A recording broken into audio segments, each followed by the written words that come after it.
Listen up, anime-only adventurers.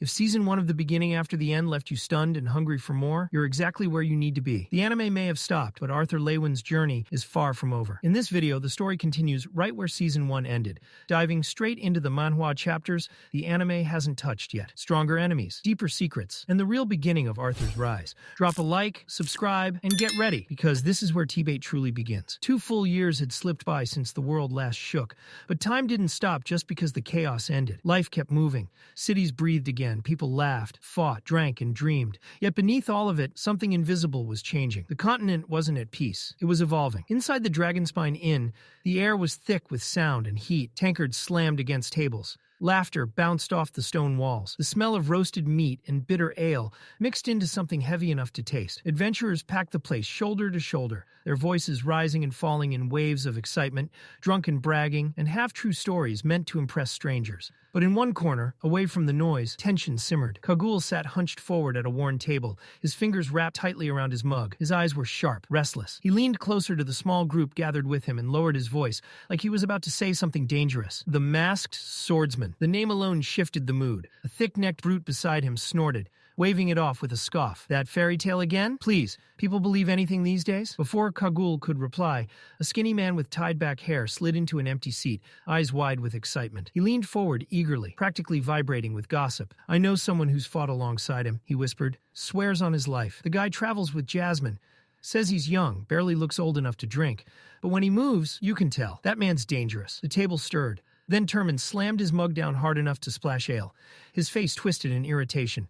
Enough, he growled. I'm sick of hearing about this ghost. A seasoned B-class augmenter, Turman carried years of blood, scars, and pride. And every rumor about this masked swordsman felt like a personal insult.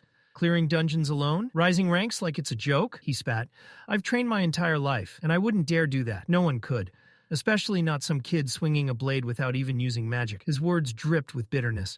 The table erupted, some laughing, others arguing back. A few suggested maybe Jasmine was doing the heavy lifting. Others claimed the masked swordsman was blessed by the gods themselves. As the alcohol flowed, the egos grew louder, and soon one man even bragged that he could crush the masked swordsman without breaking a sweat. Kagul stayed quiet, but his thoughts burned. The rumors wouldn't stop. Wherever he went, people whispered that name. Some said the swordsman skipped ranks entirely. Others swore he'd reached A-class in under 2 years. 2 years. That detail hurt the most. Kagul had clawed and bled just to hover on the edge of C-class, failed the promotion exam 3 times, pushed himself until his body screamed, and still the door never opened. Meanwhile, someone else soared. For veterans like Turman, it wasn't just envy anymore. It was humiliation. Then the door creaked open. The sound cut through the tavern like a blade through cloth. Kagul's fork slipped from his hand and clattered against the table. His breath caught in his throat. A man stepped inside. A mask covered his face. The room didn't go silent, but something shifted. The air felt heavier, colder. The kind of stillness that comes right before a storm breaks. The masked swordsman had arrived. Turman stood up immediately, chair scraping loudly against the floor.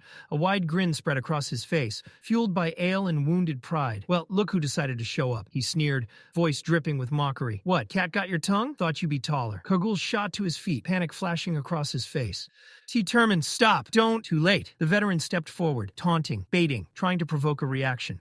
The masked swordsman didn't even look at him. He simply walked past. That dismissal was the final insult. With a roar, Turman yanked his massive greatsword from his back. Mana exploded around him in blinding silver arcs as he raised the weapon high. Don't you ignore me! Kagul shouted again, his voice cracking. You'll get us all killed. The sword came crashing down. The impact shook the inn. Wood splintered, dust erupted, glass rattled. People screamed, convinced they'd just witnessed a murder. But when the dust settled, the masked swordsman stood untouched. The blade had struck the floor beside him, carving a crater deep enough to swallow a leg. Not a scratch marred his body. Slowly, calmly, he turned his head.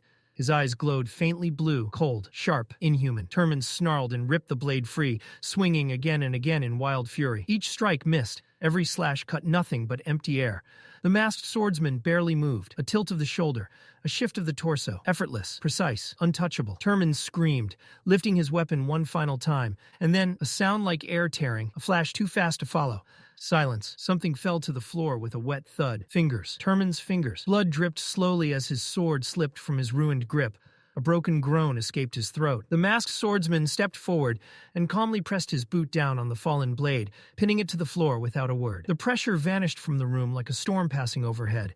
Everyone gasped, lungs burning, as if they'd been underwater. Kagul collapsed back into his seat, shaking. His heart hammered violently in his chest. That pressure, that wasn't fear alone. It was instinct, a warning from something ancient inside him. Turman stood frozen, face pale, mana still flickering weakly around the man who had just dismantled him without effort. And the masked swordsman stood there in silence, power barely restrained, as the entire Dragonspine Inn realized one thing. The rumors weren't exaggerations. They were warnings. Cold, piercing eyes met Turman's stunned stare, and the masked man spoke only a single sentence, calm, flat, and merciless. "Are you done?" The words hit harder than any blade. Kagul snapped out of his paralysis like someone dunked him in ice water. His heart slammed against his ribs as he rushed toward Turman, shouting for help. His voice cracked as he begged someone, anyone, to bring a bag of ice, screaming that maybe, just maybe, an emitter could still reattach the fingers if they acted fast enough. Blood pooled across the tavern floor, dark and sticky, soaking into the wooden planks. The crowd that once laughed and mocked now murmured in fear. No one joked anymore. No one breathed too loudly. The mood had flipped from drunken bravado to primal survival instinct. Meanwhile, the masked swordsman had already turned away. He walked back toward the counter where the waitress stood, frozen in place, her skin pale as snow, eyes wide and unblinking like she'd forgotten how to exist. Her hands trembled as if they might fall apart entirely. In a calm, almost gentle voice, he asked for his rations. Under the name Note, her head bobbed rapidly as she scrambled to grab the sack from beneath the counter, nearly dropping it twice before finally placing it in his hands. He gave her a respectful nod, quiet, polite, almost human, and turned to leave. Not a single soul spoke, not until the door closed behind him. Outside, Jasmine was already waiting near the horses, arms crossed, posture relaxed but alert. When she spotted him, she raised an eyebrow. "Took you long enough," she said. "What happened in there?" Arthur shrugged like nothing worth mentioning had occurred. Rations were hard to find. Her eyes drifted to the faint splatter of dried blood on his mask. And right, she didn't push it, but her half-lidded stare made it painfully clear she didn't buy his excuse for a second. Arthur didn't elaborate. He simply reached up, removed the mask, and revealed a completely calm expression. No wounds, no stress, not even a scratch. Jasmine sighed and shook her head before swinging up onto her horse. "Let's move." Arthur followed beside her, the rhythmic sound of hooves filling the air as they resumed their journey. The road stretched on, quiet and endless, and as the wind rushed past, Arthur found himself reflecting on the last 2 years, the years that reshaped him into something sharper, stronger, and far more dangerous than the boy he once was. Jasmine had pushed him relentlessly. She'd helped him sharpen his skills, refine his instincts, and climb all the way to A-class. Everything they'd done together had been leading toward this dungeon. Now it was finally within reach. As they rode, Arthur pulled out a piece of parchment and began to write. The letter was addressed to his parents. He told them where he was, how far he'd come, and asked them to wait just a little longer before he returned home. He mentioned Lilia, now awakened, and imagined the proud chaos she must have caused already. He joked that Vincent was probably over the moon. He asked them not to overwhelm her with tutors, to let her grow naturally before sending her off to Xyrus Academy. He wrote about Jasmine, too, how she continued to teach him wind magic, how he returned the favor by helping her refine her swordsmanship. He even bragged a little, saying he'd broken into the light orange stage and grown strong enough to nearly beat his father in arm wrestling. The letter was warm, honest, full of gratitude. He ended it with a promise. This dungeon would be his final mission before school. In just a few weeks, he'd be home. Jasmine glanced over. "You done writing?" Arthur nodded.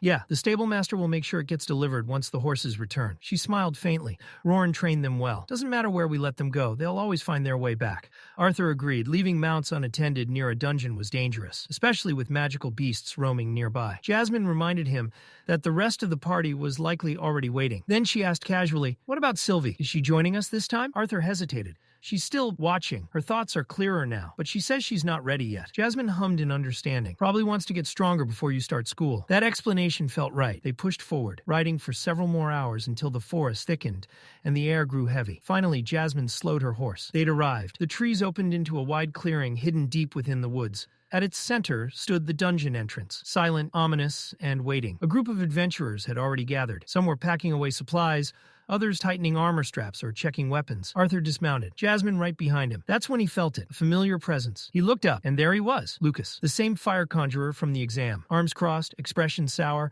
eyes sharp with thinly veiled irritation. Arthur sighed inwardly. Of course, Lucas wasted no time pointing out that they were the last to arrive. Before things could spiral, another man stepped forward with a friendly smile and an air of authority that instantly calmed the group. "Reginald Brooks," he said, extending a hand. "I'll be leading this operation." Arthur accepted the handshake, gripping firmly. Reginald's eyes sharpened slightly. That grip told him everything he needed to know. So the rumors were real. Reginald introduced himself properly. An A-class augmenter specializing in earth magic. wielding a massive warhammer. He gestured toward Lucas next. A class conjurer, dark yellow stage, fire attribute. Lucas didn't look pleased about the introduction. Next came a broad-shouldered man with a relaxed grin. Creole Masser, water attribute. I'll be your tank. His presence radiated stability. Then another figure stepped forward, and Arthur recognized him instantly, one of the B-rank candidates from the exam. Elijah Knight, the man said. A class conjurer, dark orange core, earth attribute, solid, reliable, precise. Oliver stepped forward next, his presence quieter than the others, but far from weak. He was an emitter deviant, specializing in healing magic, the kind of role nobody noticed until everything went wrong. His tone carried a faint edge of arrogance, like someone who knew his value and didn't need to prove it. But Arthur couldn't deny the comfort that came with having a competent healer nearby.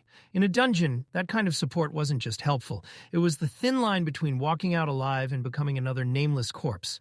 Before the tension could settle, a burst of cheerful energy crashed into the group. Hi, I'm Samantha, but everyone calls me Sammy. The girl practically bounced as she spoke, her smile bright enough to cut through the heaviness in the air. She introduced herself as an A-class conjurer, dark yellow core, specializing in water magic. Her presence was like sunlight breaking through storm clouds, and her excitement spiked the moment she noticed the masked swordsman. Her eyes sparkled like she'd just met a celebrity. Oh wow, you're really him, aren't you? She blurted out, clearly trying and failing to contain herself. Her enthusiasm softened the mood instantly. Even the tense adventurers nearby relaxed just a little. Reginald gestured toward the final member of the group. A broad-shouldered man stepped forward, confidence rolling off him like heat from a forge. Brawled Landon, he said evenly. A A-class augmenter, light yellow core, fire element. His voice was steady, grounded, someone used to command and chaos alike. As the highest-ranked adventurer present, the authority naturally fell to him.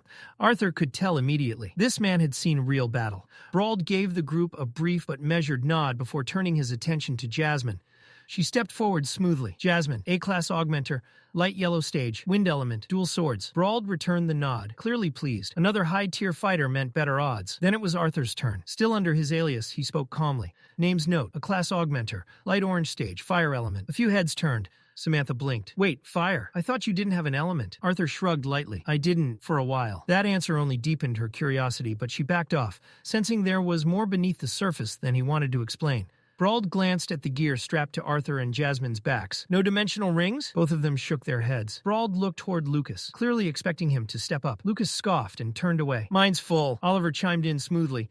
I'm already carrying Samantha's equipment. For a moment, it looked like the issue would stall them, until Elijah spoke up. I still have space. He activated his dimensional ring, and with a subtle shimmer, Arthur and Jasmine's packs vanished into storage. Arthur blinked. He hadn't expected that. Dimensional rings were ancient relics, artifacts from the era when the floating city of Xyrus still ruled the skies. Even the smallest ones cost absurd amounts of gold. That Elijah had one at all said more than words ever could. Arthur nodded in appreciation. Thanks. Elijah returned the gesture with a calm smile. Brauld stepped forward again, voice firm and commanding. All right, that's everything. Let's move. The dungeon awaited. This wasn't just any dungeon. It was AA rank, a death sentence for anyone below A class. Only elites were allowed inside. According to Brauld, a hidden tunnel within led to an unexplored section that had only recently been discovered. That was their objective. The group moved out, weapons ready, minds sharp. They entered a narrow tunnel carved deep into the mountain's spine. The slope dipped downward, the air growing colder with every step. Moisture clung to the walls, and each footstep echoed unnaturally, as if the cave itself was listening. Arthur walked beside Brauld, who held his shield high and sword ready. The silence stretched, too long. Lucas muttered something under his breath. This is weird. Not a single mana beast. That was when the tunnel opened. They stepped into a massive cavern, at least 50 yards across, bathed in a dim, eerie blue glow. The source was unclear, but it painted the jagged stone in ghostly light. Above them, stalactites lined the ceiling like rows of fangs. Then the sound came, a low growl. It echoed once, then again, then multiplied.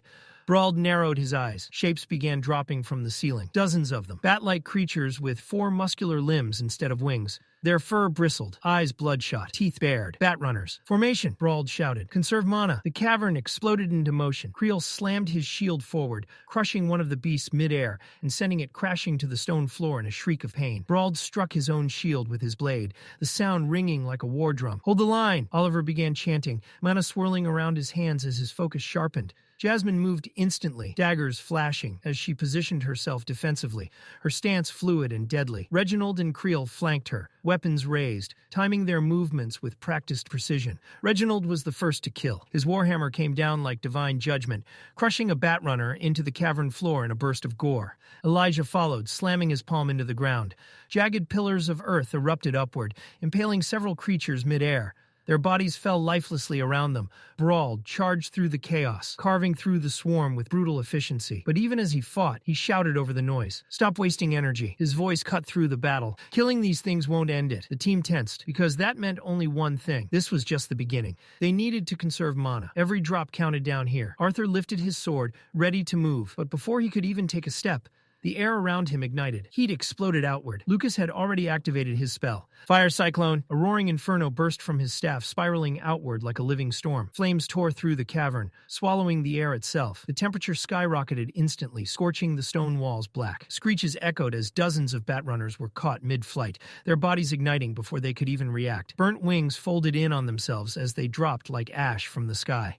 Lucas stood tall in the aftermath, flames still dancing around him, a smug grin creeping across his face like he'd just put on a show for an audience. But Brauld wasn't impressed. He stormed forward and grabbed Lucas by the collar, lifting him just enough for their eyes to meet. "What the hell do you think you're doing?" Brauld roared. Lucas scowled. "I ended it fast. Saved everyone the trouble." Brauld shoved him back hard. "This isn't some playground dungeon. You just wasted mana we might need later." Lucas scoffed. "They're dead." Brauld's eyes darkened. "No, they're not." Arthur stayed silent, but he understood exactly what Brauld meant. This was the dire tombs. Nothing here truly stayed dead. The creatures inside weren't bound by normal life or mana cycles. Kill them, burn them, shred them, it didn't matter. Eventually, they crawled back. No core, no reward, just endless repetition. That was why this place was feared. That was why adventurers avoided it unless absolutely necessary. The flames died down, leaving behind scorched stone and silence. Brauld exhaled sharply and motioned forward. This way. He led them to a narrow opening carved into the cavern wall, barely noticeable unless you knew exactly where to look. "This is it," he said. "The hidden passage." Elijah stepped forward without hesitation. Lifting his hand, he shaped the stone itself. Thick earthen grips formed along the wall, like steps grown from the rock. One by one, they climbed. When they reached the top, Brauld paused. "This is as far as I got last time." His gaze darkened. "Whatever's causing the reanimation, it's deeper. Probably an artifact." Creel shrugged casually. "As long as I get paid, I don't care what's waiting." Brauld snorted and motioned onward. But just before they moved, his eyes flicked upward. Thousands of Batrunners clung to the ceiling above them, completely still, silent statues of death. No one breathed. Slowly, carefully, the group slipped forward. Elijah raised a hand behind them, sealing the passage with a wall of earth. The bats remained still, watching. The next corridor was narrow, tight enough that only 4 people could walk shoulder to shoulder. The tension eased slightly, but Arthur's instincts screamed something was wrong. Then, click, a faint metallic sound, then another. Arthur moved instantly. He stepped in front of Samantha just as thin metallic projectiles shot from the darkness. His blade flashed, deflecting the darts with sharp metallic clangs that echoed violently down the corridor. Sparks flew. Samantha gasped. "Thank you." Reginald spun toward Brauld. "Traps? Since when?" Brauld clenched his jaw. "There weren't any before. I swear it." Oliver rushed to Samantha's side, checking her quickly. She nodded, shaken but unharmed. Arthur's eyes narrowed. He could hear it now, soft scraping along the walls. Movement. These weren't traps, and they were being hunted. "Those weren't mechanisms," Arthur said calmly. "They're alive." That made things worse. Traps could be learned. Creatures could adapt. Brauld kicked aside one of the darts, his voice grim. "Stay alert." They continued forward, every step cautious, every breath measured. Eventually, the corridor widened into another cavern, larger than the last. The heat hit them instantly, dry, suffocating. The ground was riddled with deep holes, scattered unevenly like wounds in the earth itself. Brauld slowed. "Careful, something's wrong." Arthur felt it too. Not heat, pressure. Like something massive was watching them from just beyond reach. Brauld warned everyone to avoid the holes. Gas vents. They erupt without warning. They navigated carefully, and then the ground exploded. A violent eruption tore through the floor as something massive burst upward in a shower of rock and flame. Creel reacted instantly. He slammed his shield into the ground, conjuring a massive wall of shimmering water that absorbed the blast. The creature emerged fully, a colossal worm, thick as a tower, its body glowing red with internal heat. Its mouth could swallow a person whole. Everyone froze. Brauld stared in disbelief. That wasn't here before." Creel frowned. "New monsters don't just appear in sealed dungeons." Brauld nodded slowly. "Exactly." The ground trembled again. Then, without warning, the massive creature retreated, diving back underground and vanishing completely. Silence followed. The hole it left behind yawned like an open grave. Elijah spoke quietly, breaking the tension. "This place is changing, and whatever waited deeper inside was waking up." Arthur studied the crater in silence, his eyes tracing the jagged edges where the ground had collapsed. Whatever had burst out of there wasn't random. It was calculated, alive, thinking. Before anyone could speak, Oliver, still riding the high of his earlier confidence, suddenly stepped forward. "Hey, wait," Brauld called out. Too late. Oliver shoved past him like the danger didn't apply to him, marching toward the far end of the cavern with reckless confidence. Samantha's instincts screamed at her. Her breath hitched as she reached out, but her voice came a moment too late. "Oliver, don't—" The ground trembled. A deep, violent rumble surged through the cave, followed by a sickening hiss, like something boiling under unbearable pressure. Arthur's eyes widened. "Lucas! Barrier! Now!" Lucas froze, panic flashing across his face as his mind struggled to catch up. Arthur didn't wait. He lunged forward, grabbing Brauld by the collar and yanking him backward with all his strength. The instant he did, a violent explosion of yellow gas erupted from the ground where Oliver had been standing. "Now!" Arthur shouted again. Lucas snapped out of it. A blazing wall of heat erupted around them as he threw up a heatwave barrier just in time. The gas slammed into it with crushing force. The pressure rattled their bones. Visibility vanished instantly as steam swallowed everything. Samantha reacted on instinct, summoning a flowing barrier of water to reinforce the shield. The two elements clashed violently, filling the cave with scalding mist that burned the lungs and blurred vision. Seconds stretched like hours. Then silence. The steam thinned. The barrier faded. What remained made everyone freeze. Oliver was gone. What stood where he had been was a half-melted skeleton, blackened and warped, bits of scorched flesh still clinging to bone. Smoke curled lazily from the remains. No scream, no struggle, just instant death. Brauld clenched his fists so hard his knuckles cracked. "Damn it!" Arthur stared, jaw tight. One reckless move, 1 second too slow. That was all it took. He crouched beside what was left and retrieved the gem embedded in Oliver's gear.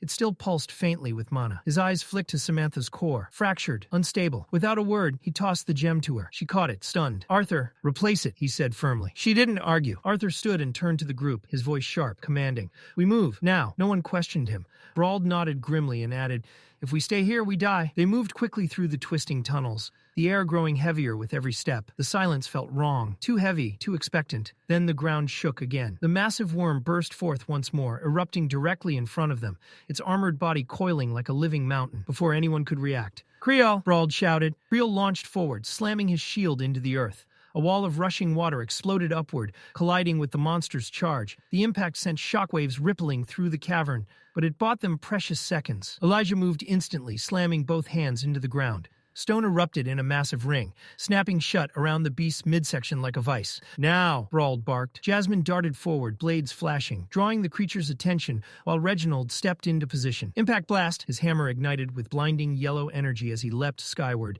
spinning with brutal momentum. The strike landed with an earth-shattering boom. The cave roared. Dust exploded outward. But instead of collapsing, the stone bindings shattered. The creature roared, unharmed. Fear rippled through the group. Lucas faltered. His magic hadn't worked before. And now, then Arthur stepped forward. "Move." He didn't shout. He didn't hesitate. He moved. Acid sprayed toward him in violent arcs. Arthur weaved through it with unnatural precision, his movements sharp, deliberate. He drew his blade. Mana surged. Sear! The flames vanished, compressing inward until the blade glowed red-hot from within. A glob of acid flew toward his face. He struck it aside effortlessly, liquid hissing harmlessly against the stone. In that opening, Jasmine moved. She vaulted off his shoulder, spinning through the air, daggers flashing like silver lightning. She drove both blades deep into the gash Arthur had carved moments before. The creature shrieked. The sound was deafening. Its body convulsed violently before it tore itself free and vanished underground in a violent retreat. Silence followed. Brauld exhaled hard. "We're alive." No one argued. He straightened and nodded sharply. "We move. Now." As they advanced, he clapped a hand on Jasmine's shoulder. "Good instincts." She gave a short nod, already scanning ahead. Lucas scoffed under his breath. Wasn't even that strong. The moment the words left his mouth, the ground rumbled. The hiss returned. Arthur's eyes widened. Without hesitation, dark crimson flames burst around him as Phoenix's cloak ignited. Heat rippled outward in waves. Lucas froze again. Jasmine spun, summoning a violent vortex of wind that tore through the incoming gas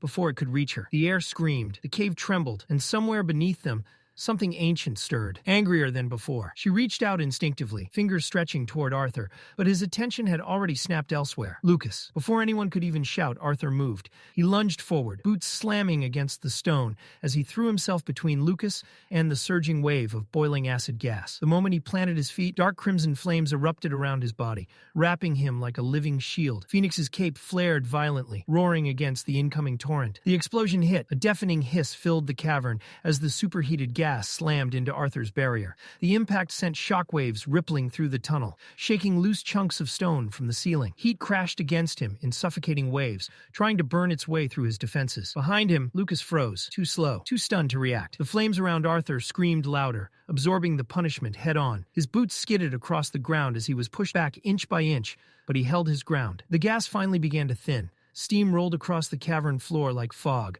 swallowing everything in sight. One by one, silhouettes emerged through the haze. Samantha stumbled forward first, coughing, her arms covered in angry red burns. Jasmine leaned against the wall, breathing hard, her skin blistered but intact. Reginald knelt on one knee, panting, his armor warped and scorched. Then Arthur's eyes locked onto Brauld. His heart sank. Brauld had taken the worst of it. His right arm, his sword arm, was completely ruined, charred black, skin torn apart, muscle barely holding together by shredded strands of flesh. Smoke curled faintly from the wound as blood dripped onto the stone below. Arthur's expression hardened instantly. Brauld had shielded Samantha instead of himself. Reginald rushed to him, grabbing his shoulder and holding him upright. His voice shook as he urged him to stay conscious. Brauld gritted his teeth, refusing to scream, but the pain was clearly tearing through him. Arthur stepped forward slowly. Without hesitation at all, he raised his blade. In a single clean motion, he severed the ruined arm. Blood sprayed, splashing across the stone. But before panic could erupt, Samantha surged forward. Her hands glowed as she wrapped the wound in layered bands of water magic, sealing veins and stabilizing the flesh. Steam hissed as the bleeding slowed to a stop. Silence followed, heavy, suffocating. The group stood frozen, staring at the aftermath. Arthur exhaled slowly, finally letting the tension drain from his shoulders. Then, from the side, Creole stepped forward. Despite the carnage, he was smiling. Not a mocking smile. Not madness, just quiet warmth. He held out something in his hand. A sandwich, rough bread, dried meat, a bit of cheese peeking out the side. "My dungeon snack," he said softly. "For moments like this." Arthur blinked, caught off guard. Still, he accepted it with a nod. Creole explained, almost shyly, that these were made using his fiancée's recipe. She insisted they were best when warmed just right. Arthur gave a faint smile. With a flick of his fingers, a gentle flame bloomed in his palm. He warmed the sandwich carefully, just enough for the cheese to melt. Creole's eyes lit up. "Hey, could you do mine too?" Arthur did. They sat there in the middle of a shattered death trap, quietly eating like this was some roadside break instead of a nightmare dungeon. The food was surprisingly good, rich, seasoned perfectly. Arthur nodded in approval. "You're lucky," he said honestly, "to have someone like that waiting for you." Creole smiled wider than before, pride flickering through the exhaustion. For a brief moment, everything felt calm. Then it shattered. Reginald's voice cracked through the silence, sharp and furious. "Enough!" Lucas snapped back immediately, venom in his tone. He blamed the entire situation on Brauld, said he only joined because he was promised a competent AA rank leader. Now look at them, down a healer, half dead, and trapped in hell. Brauld clenched his jaw, eyes burning. He shot back that Lucas was the one who froze, the one who dropped his weapon, the one who had to be saved. Lucas scoffed, claiming he was never in danger, that it was Brauld's own incompetence that got him crippled. Brauld roared back, shouting that he'd taken that hit to save Samantha. Something that never would have happened if Lucas had acted when he was supposed to. The tension snapped. Arthur stepped forward. His voice cut through the argument like steel. Cold, calm, absolute. He looked straight at Lucas. "Power means nothing if you're a liability." The words landed hard. "If you can't think beyond yourself," Arthur continued, "then you're better off walking this dungeon alone." Lucas glared, jaw clenched, but said nothing. After a moment he turned away, fury simmering beneath the surface. Reginald exhaled heavily and shifted his focus back to Brauld. He told him to rest and recover what little he could. Arthur crouched beside Brauld. His voice softened. The truth was unavoidable. Everyone else had burns, bruises, exhaustion. But Brauld had lost an arm. This wasn't something he could shrug off. Arthur told him plainly, if he wanted to stop, no one would blame him. For a long moment, Brauld said nothing. Then he lifted his head. His eyes were steady. "This'll be my last dungeon," he said, "but I'm finishing it." Samantha gasped, shaking her head. "How could he fight like this?" Brauld met her gaze calmly. "I'm still AA rank. I won't slow you down." Then he turned to Arthur. "I want you to lead." The words stunned the group. "You've stayed calm. You made the hard calls. You kept everyone alive." His gaze sharpened. "You're the leader now." One by one, the others nodded. Even those who doubted him before didn't argue. Arthur accepted without ceremony. "We rest 1 hour," he said. "Then we move." After the brief recovery, they stood once more, worn, burned, but alive. With Arthur at the front, they pushed deeper into the dungeon, toward whatever nightmare waited next. The corridor that followed was noticeably shorter than the ones before it, almost deceptively so. But at its end stood something that immediately demanded attention. A massive set of double doors unlike anything they had encountered so far. The surface was completely covered in strange, ancient runes, etched deep into the metal as if carved by hands long erased by time. The symbols weren't just unfamiliar. They felt wrong, humming faintly with a quiet, oppressive mystery that settled into the air. Brauld stepped closer, studying the doors with a deep frown. Unease crept into his voice. as he muttered that this entire section felt off. During his last visit, this tunnel had never been sealed. There had been no doors, no barrier, nothing like this. Reginald joined him, calm as ever, running his gaze across the carvings. He admitted he couldn't read the runes, but something else caught his eye. Thin cracks webbing across the structure. Whatever power these symbols once held, it had likely long since faded. To him, the doors were old stone and metal, nothing more. Without waiting for further discussion, Reginald lifted his silver warhammer and brought it down hard. The impact rang through the corridor like thunder, sparks bursting outward, as the sound echoed endlessly through the dungeon. The doors didn't move. His jaw tightened. Calling upon one of his core techniques, Reginald's hammer flared with light as he shouted the spell's name and struck again. This time the doors trembled, just slightly, but still refused to open. Jasmine stepped forward silently. Reginald met her eyes and gave a brief nod. In perfect sync, they charged. Jasmine's mana surged through her dual swords, wind screaming along the blades, while Reginald unleashed another empowered strike. Their combined force shook the ground beneath their feet. The doors groaned in protest, metal grinding against metal. And then, click, a narrow gap appeared. Reginald wasted no time. He jammed his thick fingers into the opening and growled as he forced the doors apart, muscles straining as the gap widened. What waited beyond made everyone freeze. It wasn't stone. It wasn't darkness. It wasn't a dungeon. Beyond the doors stretched a vast meadow, impossibly wide and vibrant. Lush grass rolled endlessly into the distance, glowing with a soft emerald sheen like it had been polished by sunlight. The air was bright, warm, and peaceful, yet there were no torches, no crystals, no visible source of light at all. For a moment, it felt like they had stepped out of the earth entirely. No one spoke. The beauty of it stunned them into silence. Arthur didn't relax. His eyes narrowed as his gaze swept across the open space. There were no pillars, no supports, nothing holding up the ceiling, if there even was one. This space shouldn't exist underground. His instincts screamed that this wasn't natural. Samantha whispered in awe, barely able to contain herself. Creel stretched his arms lazily and yawned, cracking a joke about how this looked like the perfect spot to rest. He mentioned how suddenly sleepy he felt, like the tension had drained straight out of his bones. Arthur didn't smile. The calm here felt too perfect, too clean. He turned sharply and told everyone they weren't stopping. His voice carried authority now, firm and unyielding. Whatever this place was, it wasn't safe. Creole blinked in confusion. To him, it was just grass and open space. No monsters, no sounds, no movement, nothing dangerous. But Arthur's unease only deepened. As they moved farther into the meadow, that discomfort clung tighter, crawling up his spine. The serenity felt manufactured, like a beautiful lie. His instincts screamed danger, yet nothing presented itself. Then the atmosphere shifted. A thin mist began to rise from the ground, curling around their legs. At first it seemed harmless, but within seconds it thickened, swallowing the grass and creeping upward. Visibility dropped rapidly, until his teammates were reduced to vague silhouettes drifting in white haze. That's when Jasmine stiffened. Her eyes locked onto something moving within the fog. A smile. Faint, twisted, not human. Arthur saw the tension in her stance. She had seen something too. Then the silence shattered. A heavy thud echoed through the mist. Creel froze. His voice cracked as he called out a name, raw emotion flooding his tone. Clara. Hope trembled in his outstretched hand. His shield slipped from his grasp and hit the ground with a dull clang as he took a step forward, staring at something only he could see. Before anyone could stop him, Creel broke into a run. The mist swallowed him whole. Arthur lunged after him, but Jasmine grabbed his arm, gripping tightly. Her eyes were sharp now, filled with understanding and fear. The truth hit him all at once. This wasn't a physical threat. This was worse. Illusions.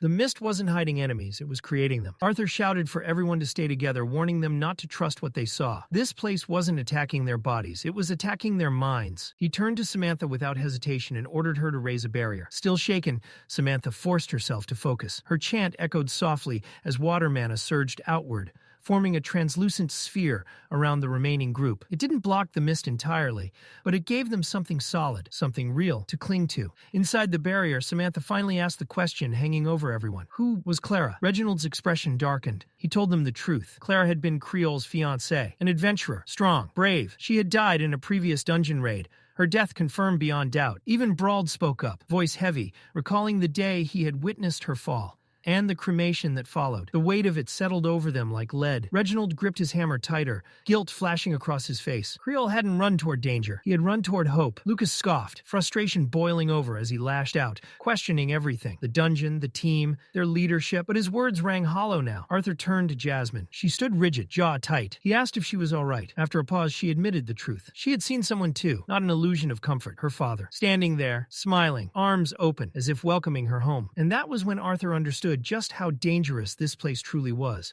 The memory had shaken Jasmine far more than she wanted to admit. For a split second, her usual sharp composure had cracked, and Arthur caught it immediately. He stepped closer, lowering his voice. Not commanding, not urgent, but steady. He reminded her that she was still here, that she was safe, that whatever she had seen in the mist wasn't real. Jasmine drew in a slow breath, then another. The tension in her shoulders eased, just slightly. Her lips curved into a faint smile, not carefree, but resolute. She nodded once, silently reaffirming herself. The illusion had rattled her, but it hadn't broken her. Arthur didn't linger on it. His attention snapped back to the thick mist coiling endlessly around them, rolling and shifting like something alive. His instincts screamed that standing still was a mistake. With urgency threading his voice, he asked Jasmine if she had any wind spell capable of driving the fog back. She shook her head. Clearing it entirely was beyond her. This wasn't normal mist. It was saturated with mana, woven deeply into the dungeon itself. But after a moment's thought, she added that she could try something else. She could carve a path. Not wide, not permanent, just enough to push through and search for Creel. That was all Arthur needed to hear. He ordered the group back into Samantha's water barrier, giving Jasmine space. At its center, Jasmine planted her feet firmly against the stone floor. Wind mana gathered. At first it was subtle, gentle green currents spiraling around her wrists, brushing against her sleeves. Then the air thickened, pressure building as the currents grew faster, sharper. Her hair lifted as if caught in a rising storm. She raised her arms, palms trembling slightly, as the spell demanded more mana than she usually pushed at once. Her voice echoed through the chamber as she began the chant. The words grew stronger, clearer, carrying authority as the magic responded. The swirling gusts compressed, spinning violently, until two compact tornadoes formed at her sides. With a sharp exhale and a decisive motion, Jasmine slammed her palms together. The wind exploded forward. The mist was torn apart violently, shredded as if ripped by invisible claws. Fog scattered in every direction, and for the first time since entering the meadow, a clear path opened before them. Relief sparked, briefly. Then the mist fully parted. What lay beyond made every heart sink. Dozens, no, hundreds, of thick vines and twisted branches writhed across the ground, crawling toward them like a living tide. Roots scraped against stone, tendrils coiling and snapping as they advanced with terrifying intent. Hope vanished instantly. Arthur's mind raced. None of this had been visible earlier. And worse, Jasmine's spell hadn't even slowed them. The vines hadn't burned, hadn't recoiled, hadn't reacted at all. That realization sent a chill through him. These weren't normal plant-type mana beasts. He barked Lucas's name, sharp and commanding, cutting through the rising panic. This was his moment to prove he belonged here. Lucas reacted with raw frustration, fear twisting into anger. He raised his staff and unleashed Crescent Ember. A curved blade of searing fire ripped through the air and slammed into the advancing vines, lighting them up in a burst of brilliant flame. For a heartbeat, the vines recoiled. Then they kept coming, unscathed. Lucas stared, stunned, disbelief flashing across his face. Arthur didn't allow the moment to linger. He ordered Reginald forward immediately, commanding him to shield the conjurers while they prepared stronger spells. Reginald responded without hesitation, stepping into position like a wall of iron. Arthur then turned, issuing rapid orders to Jasmine and Brauld to prepare support. At the same time, he flooded his body with mana. Heat surged through his veins, concentrating in his arms and flowing directly into his sword. He wasn't waiting anymore. There would be no miracle here. They were cutting their way through, or dying trying. Jasmine was already beside him, twin daggers drawn, wind mana wrapped around her blades, humming sharply as she moved in perfect sync with him. No words needed. Brauld roared and charged ahead. One arm, burned body. No hesitation. He threw himself into the writhing mass, swinging his sword with brutal force, each strike filled with raw defiance. There was rage in his movements, pain, and something else. An outright refusal to die here. Arthur followed fast. The vines surged endlessly, snapping and twisting, trying to overwhelm everything in their path. Arthur narrowed his eyes, analyzing even as he fought. Fire wasn't working the way it should. The reason clicked almost instantly. Moisture. These vines were saturated with it, water mana woven deep into their structure, dampening flame and dispersing heat before it could do real damage. So Arthur adjusted. He tightened his mana flow, activating Searing Edge. The flames around his sword collapsed inward, condensing into a thin, blinding red layer along the blade's edge. No wildfire, no wasted heat, just pure, focused destruction. He slashed, roots severed cleanly. Again, thick vines fell apart in smoking heaps at his feet as he carved forward relentlessly. Jasmine matched him step for step, her daggers flashing as she shredded anything that slipped past him. But Brauld was slowing. With only one arm, he couldn't keep pace. The vines regenerated faster than he could cut them, coiling around his legs, his torso, pulling him down inch by inch. Still he laughed, hoarse, defiant, shouting that he wouldn't fall here, not as an AA-class augmenter. Arthur swore, and he couldn't tell if Brauld was being reckless, or if he'd already made peace with dying here. Arthur didn't give him the option. He surged forward, blade blazing, diving into the mass of vines. His movements were sharp, precise, almost surgical. He sliced a path straight through the tangled mess and yanked Brawled free just as the roots began to tighten around his chest. Dragging him back, Arthur snapped at him, reminding him of his earlier words. If this really was his final raid, then he needed to survive it. The team still needed him alive. Before Brawled could respond, Lucas finished another spell. Liquid fire. Thick crimson flames sprayed outward, coating the vines in burning fuel. Arthur, Jasmine, and Brawled leapt back instinctively. This time Arthur felt a flicker of surprise. Lucas had chosen the correct spell. The fire spread rapidly, but then the dungeon itself reacted. The mist hissed and surged, smothering the flames almost instantly. The environment was actively resisting them. Then Reginald shouted. A massive wave of vines was rushing Elijah from the side.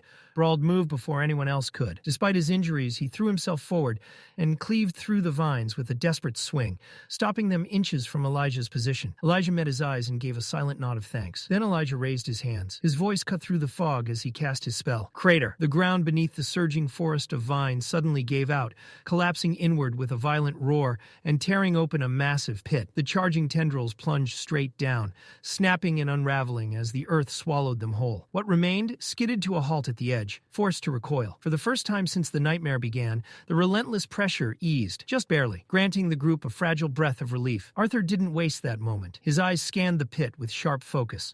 Vines were still tumbling into the abyss, and the scorched residue of liquid fire clung stubbornly to the edges. Together, the fire and the drop formed a temporary dead zone, an obstacle that would slow the vine's unnatural regeneration. It wasn't a solution, but it was a pause, and pauses were priceless. Then Samantha stepped up. Already drained, she forced herself forward and began channeling mana into a spell no one expected to save their lives. Aqua Siphon, a spell meant for drawing water from the air, used for survival training and convenience, not combat. Yet in this hellscape, she twisted it into something vicious. The strain hit her immediately. Her knees slammed into the stone as mana burned through her veins, but the spell activated all the same. The air itself responded. Moisture was ripped from the cavern in visible currents, streaming toward Samantha as if she were the eye of a storm. The once lush vines reacted instantly. Their vibrant green dulled, color draining away as they shriveled and cracked. Thick tendrils curled inward, turning brown and brittle, collapsing lifelessly onto the stone as their internal moisture was violently stolen. What moments ago had been an unstoppable tide now looked like dead foliage. Arthur registered it instantly. Sharp, impressed. A utility spell. Turned lethal. Brilliant. But victory never came easy. Before the spell could fully finish its work, the mist filling the cavern shifted. No, moved. It surged unnaturally, spiraling with intent, like something exhaling. The fog rushed toward the withered vines, soaking them in an instant. Life snapped back into them violently. Green exploded across their surface as they regenerated at a terrifying speed. Thicker, stronger, angrier than before. Arthur's breath caught. This wasn't just regeneration. This was supply. His eyes lifted, tracking the mist upward as realization hit him like a hammer. The vines weren't the enemy. They were extensions. Then the fog finally thinned, and the truth revealed itself. Towering above them stood a colossal figure, easily over 20 yards tall. Its presence dominated the cavern like a living fortress. A massive, humanoid shape, fused with ancient roots and bark, its body layered with twisted wood and coiled muscle hardened by time. Every movement carried the weight of centuries, the slow inevitability of something that had existed long before them and would continue long after. The group froze. Horror settled in. They hadn't been fighting the beast. They had been fighting its toes. The Elderwood Guardian had been standing there the entire time, hidden by mist, letting them exhaust themselves against fragments of its body. An S-class mana beast, a monster said to be nearly invincible in dense terrain. Samantha's strength finally gave out. She collapsed fully to her knees, trembling, her voice barely holding together as she whispered its name aloud. The moment she said it, the weight of that title crushed the room. Brawled, still barely standing from his wounds, stared up at the giant in silence. His lips parted, and when he finally spoke, his voice cracked. Not in anger, not even fear, but utter despair. The gods, he muttered, must have truly abandoned them. Arthur saw it immediately. That wasn't frustration. That was surrender creeping in. Even Reginald, the unshakable wall, faltered.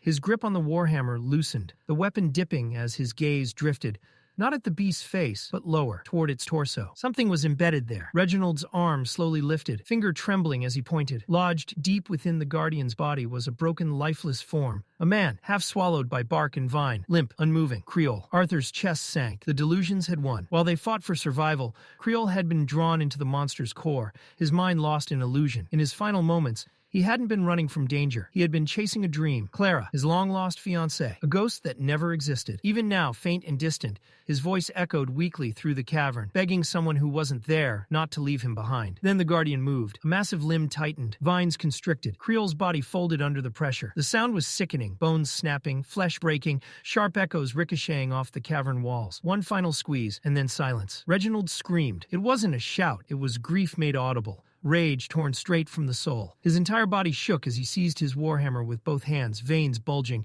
mana erupting wildly around him. Arthur saw the look in his eyes and lunged forward to stop him. Too late. Reginald charged. His roar thundered through the chamber as he slammed his hammer into the ground. The impact shattered the stone beneath him, cracking the floor like glass. A violent shockwave exploded outward, debris and dust blasting in all directions. Arthur was thrown off his feet, sent skidding backward, the force knocking the air from his lungs. Jasmine shouted his name, panic tearing through her voice, but it was swallowed whole by the chaos Reginald had unleashed. The Elderwood Guardian reacted instantly. Vines lashed out toward Reginald, surging like executioner's chains. But Elijah moved just as fast. He slammed his staff down, earth mana roaring to life, as jagged stone spikes erupted upward, intercepting the vines mid-strike and shattering them apart. A window opened, a narrow chance to escape. Jasmine seized Arthur's arm, dragging him toward the entrance they had come through, her grip tight, desperate. But Arthur didn't move. His eyes never left the battlefield, the people still fighting, the promises he had made. Her voice shook as she spoke, raw and honest. She reminded him of her vow, not to the team but to his family. She had sworn to protect him, even if it meant abandoning everyone else. Arthur's answer was silent but absolute. He wasn't running, not like this. Jasmine saw it, felt it. Her grip loosened. After a heartbeat, she nodded, steel returning to her eyes as she turned back beside him, ready to stand, even if it meant dying here. Ahead, Elijah raised a thick stone wall, angling it against the Guardian's advance. The response was immediate. The beast formed a lance from its vines and hurled it forward.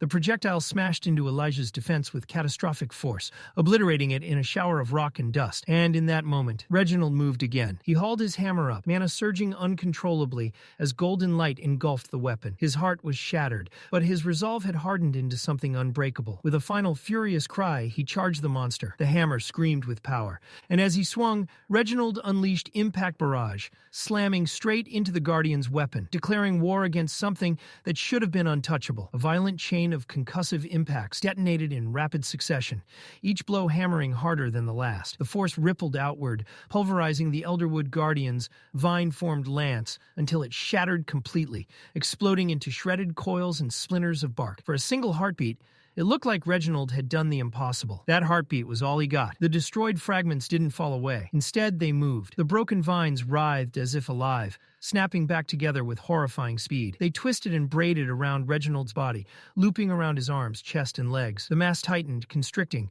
reforming into the same monstrous weapon, but this time Reginald was trapped inside it, fused into the structure like raw material. Arthur's blood ran cold. The battlefield erupted into panic as Arthur barked orders, his voice cutting through the chaos. He shouted to Elijah, commanding him to cover Jasmine while she retrieved Brawled, then get everyone to the exit immediately. No hesitation, no arguments.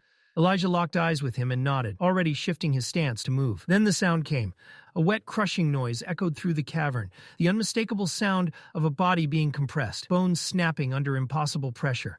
Reginald's final moments played out inside the beast's newly reforged lance, his hammer, his body, his unbreakable spirit.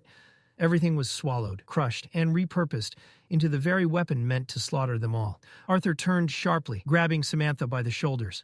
She was frozen, eyes wide, breath shallow, staring at where Reginald had been. Arthur shook her hard, forcing her to move as he pulled her along, his mouth open to shout for Lucas, ordering him to burn away the vines around what remained. And then pain exploded through his chest. A blast of fire magic slammed directly into Arthur, launching him backward like a rag doll. He crashed hard into the stone floor, air ripped from his lungs in a violent gasp. The world spun. Samantha was thrown aside, skidding across the ground, untouched by the flames but shaken and disoriented. Silence fell. Everyone stared. Lucas stood there, staff raised, mana roaring around him like a wildfire. His face was twisted, not with fear, but fury. Pride burned in his eyes, sharp and unhinged. He wasn't thinking. He couldn't. Everything he believed about himself had collapsed. None of his spells had worked. None of his power mattered. He had been raised his entire life hearing he was exceptional, a prodigy born of a powerful bloodline. And here, in this fight, he was nothing. That realization shattered him. Lucas scanned the battlefield, the dead, the dying, the hopeless struggle, and made a choice. Not to fight, not to help, to leave. He began ranting about legacy, about duty, about survival, In his warped mind, preserving his bloodline outweighed the lives of everyone standing beside him. He lifted his staff again. Another blast of fire erupted, slamming Arthur off his feet once more before he could even rise. Jasmine screamed and ran toward Lucas, desperation written across her face, trying to stop him. Lucas didn't hesitate. He coldly warned her to stay back, and when she didn't, he unleashed another wave of flames. The explosion hurled Jasmine into a jagged rock wall. The impact knocked the air from her lungs and sent her crumpling to the ground, unconscious. Elijah rushed to her side, but the aftershock caught him too, throwing him off balance. Elijah snapped. Rage tore through him as he demanded to know what Lucas thought he was doing. Lucas didn't even flinch. His voice cracked with madness as he sneered at them, calling them commoners. He claimed their deaths would be remembered as noble sacrifices, while he escaped to live on. Then he cast a smokescreen. Thick gray fog swallowed him whole. Through the haze, Lucas cast one last arrogant smirk over his shoulder, before turning his back on them and vanishing into the mist. Elijah stepped forward, shaking with fury. His glasses cracked and smeared, but before he could pursue, the ground shuddered violently. The Elderwood Guardian roared. The sound was monstrous, primal, shaking the chamber to its core. Shockwaves tore through the cavern, slamming Elijah into the rocky ground. He hit hard, blood spraying from his mouth as pain ripped through his body. Then the vines moved again. From the crater Elijah had created earlier, thick, living tendrils surged upward, coiling and twisting like serpents. They closed in around him rapidly, blocking every escape. Elijah screamed, pure terror breaking through his composure as he realized he wouldn't get out in time. Then heat flooded the battlefield. Fire ripped through the vines in a blazing inferno, reducing them to cinders in seconds. Through the flames charged Brawled, his body engulfed in flickering magical fire, his single arm gripping his sword tightly. The blade burned red-hot with augmentation, radiating raw destruction. Brawled laughed. It was wild, unhinged, fearless. He screamed a challenge straight at the towering mana beast, daring it to face him. The Elderwood Guardian answered with a guttural roar that shook the ground beneath them. Brawl didn't slow down. He sprinted forward, racing up the massive vines themselves, using them as a path. His laughter echoed through the cavern as he reached the top and brought his blazing sword down with everything he had. Flames erupted, engulfing the Guardian's vines in a violent inferno. For a moment, just a moment, it looked like it worked. Then the fire dimmed. Smoke curled upward as the beast's regeneration devoured the flames. The vines twisted tighter, smothering the heat until it vanished entirely. Brawl froze. His grin faltered. There was no time to run. The Elderwood Guardian lunged. Its massive jaw-like limbs opened wide and snapped shut. Brawl was gone. No scream, no resistance. Just gone. Elijah, barely conscious, dragged himself across shattered stone and debris toward Arthur. He reached out, trying to check on him. Arthur was barely moving. Blood spilled from his lips, his breaths ragged and shallow. His vision blurred, but his mind was racing. The battlefield was collapsing. Too many were dead, too many mistakes. Arthur forced himself to think through the pain. Even if he activated the first phase of his beast will, it wouldn't be enough. There were too many to save, too little time. He had misjudged everything. He had led them into a fight they were never meant to win. Desperation wrapped around his chest. There was only one path left. Arthur steadied his breathing and closed his eyes, diving inward, deep into the core of his being. Somewhere inside him lay the power Sylvia had left behind, the dragon's will, the gift that had changed his life. Memories surged. Training in El Anwar, pain beyond endurance, breakthroughs that stunned even General Varian. He remembered the first one, the first phase acquired. That state granted Arthur the ability to momentarily slip free from the normal flow of time and space, buying him a handful of priceless seconds to act while the world lagged behind him. But the cost was brutal. Each use tore at his mana core and ravaged his body from the inside, leaving damage that stacked with terrifying speed. It was never meant to be used repeatedly. The first phase alone was already dangerous. The second was something else entirely. Arthur's second breakthrough had baffled even the greatest minds. General Varian himself had spent decades chasing it, convinced it bordered on myth. Yet Arthur had accomplished it in barely over 2 years of relentless, near-lethal training. He had crossed a threshold no one else had managed. Phase 2, Dragon's Awakening. The words slipped from Arthur's cracked lips like a final vow. The change was immediate and violent. Golden runes ignited across his skin, searing themselves into his arms, shoulders, and back like living brands. They pulsed with blinding light, flowing in intricate draconic patterns that looked more carved than drawn. His auburn hair bleached into radiant white, lifting and flowing as if suspended in an unseen current. Power poured out of him in waves, heavy and ancient. This wasn't ordinary mana, it was primal, draconic. Arthur felt his body changing, bones reinforcing, senses sharpening beyond human limits. His heartbeat thundered like a war drum. For a fleeting moment, he felt closer to Sylvia than ever before, his existence tilting away from humanity and toward something far older and more fearsome. The surge rippled across vast distances. Far away, Sylvie felt it. The sudden, overwhelming spike of power struck her like a blade to the chest. Panic flooded her thoughts as she reached for Arthur instinctively, her mind screaming his name. He felt her immediately. and forced himself to respond, despite the strain. He begged her to stay away. Arthur knew the truth. He didn't know if he would survive what he was about to do. And if he fell, someone had to live. Someone had to return. Someone had to tell his family to keep going. After a painful hesitation, Sylvie obeyed. Her presence faded, leaving behind an aching silence in his mind. Arthur opened his eyes. Only two people remained standing behind him, Jasmine and Elijah. Everyone else was gone, slain, consumed, or betrayed. The battlefield was littered with loss. The Elderwood Guardian turned its attention fully toward him. Not Jasmine, not Elijah. Arthur alone. Its massive form radiated awareness now, no longer mindless. It understood that the true threat stood before it. Arthur met its gaze without fear. He accepted the challenge. With a violent burst of compressed air beneath his feet, Arthur launched himself skyward. The world slowed instantly. Sounds stretched, movements blurred. Each heartbeat echoed endlessly in his ears. He whispered the name of his most dangerous spell, White Fire. Flames ignited around his hands, but they weren't red or orange. They burned with a blinding white radiance, so intense they froze the moisture in the air around them. Frost bloomed where the fire passed. It was heat, so absolute it inverted reality itself. The spell screamed instability. Arthur absorbed every trace of water-respected mana from the environment, draining the air dry. His mana core screamed in protest. Pain lanced through his veins, but he didn't stop. He invoked his final technique, Absolute Zero. The Elderwood Guardian surged forward, its body a tidal wave of twisting vines, but it was too late. The white flames made contact, and the transformation was instantaneous. The vines didn't burn, they froze. Not surface deep, not layered in ice. They were locked down to the atomic level, every particle immobilized in perfect stillness. The colossal creature began crystallizing, turning into a massive sculpture of white-blue crystal, shimmering like a frozen monument. Arthur wasn't finished. He drew upon the last remnants of Sylvia's dormant will. The dam broke. Power erupted from his mana core in an uncontrollable torrent. The world drained of color, everything fading into grayscale, except the mana itself. Countless particles filled the air, glowing softly in their elemental hues. Fire, water, earth, wind, lightning. They all bent toward Arthur. The world wasn't resisting him anymore. It was responding. Mana surged violently through his body, tearing through his pores, flooding him faster than he could control. Space warped around him. The air distorted. Arthur gasped as the realization hit him. The world wasn't just reacting, it was obeying. Arthur moved. He wove through the frozen structure with terrifying speed, his blade coated in black lightning. Each strike carved through the Guardian's body with surgical precision. Wherever the lightning touched, vines disintegrated into ash instantly. He released the electricity outward. Black lightning exploded through the frozen mass.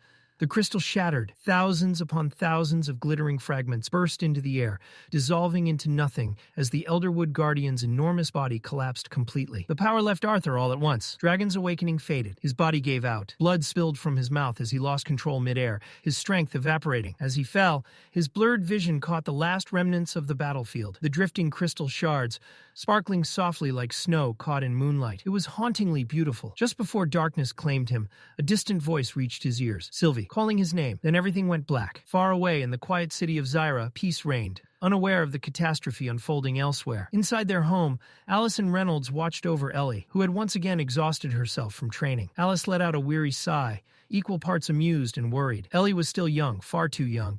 Yet she pushed herself relentlessly, especially after Lilia's awakening. Reynolds chuckled softly as he tucked Ellie into bed, recognizing that stubborn determination all too well. He saw himself in her. Alice didn't smile. That same persistence. It reminded her too much of Reynolds during the war. As Reynolds straightened, something felt wrong. His heartbeat skipped. His eyes snapped to Alice, then to the ring on her finger. The ring Arthur had left behind was glowing. A soft pulsing light spilled into the room, heavy and ominous. The air felt dense, as if time itself had slowed. Alice froze. Her breath caught as dread flooded her chest. She whispered a denial, even as her hands trembled. The ring wasn't malfunctioning. She knew what it meant. Something had happened to Arthur. The house fell silent, thick, suffocating, and filled with unspoken fear. Arthur woke up and instantly wished he hadn't. Pain slammed into him like a personal vendetta. Every nerve screamed at once, locking his body in place. Tears rolled down his face, not because he was emotional, but because his body was actively trying to delete itself. He couldn't even scream. The agony was so overwhelming that forming a single thought felt like a luxury.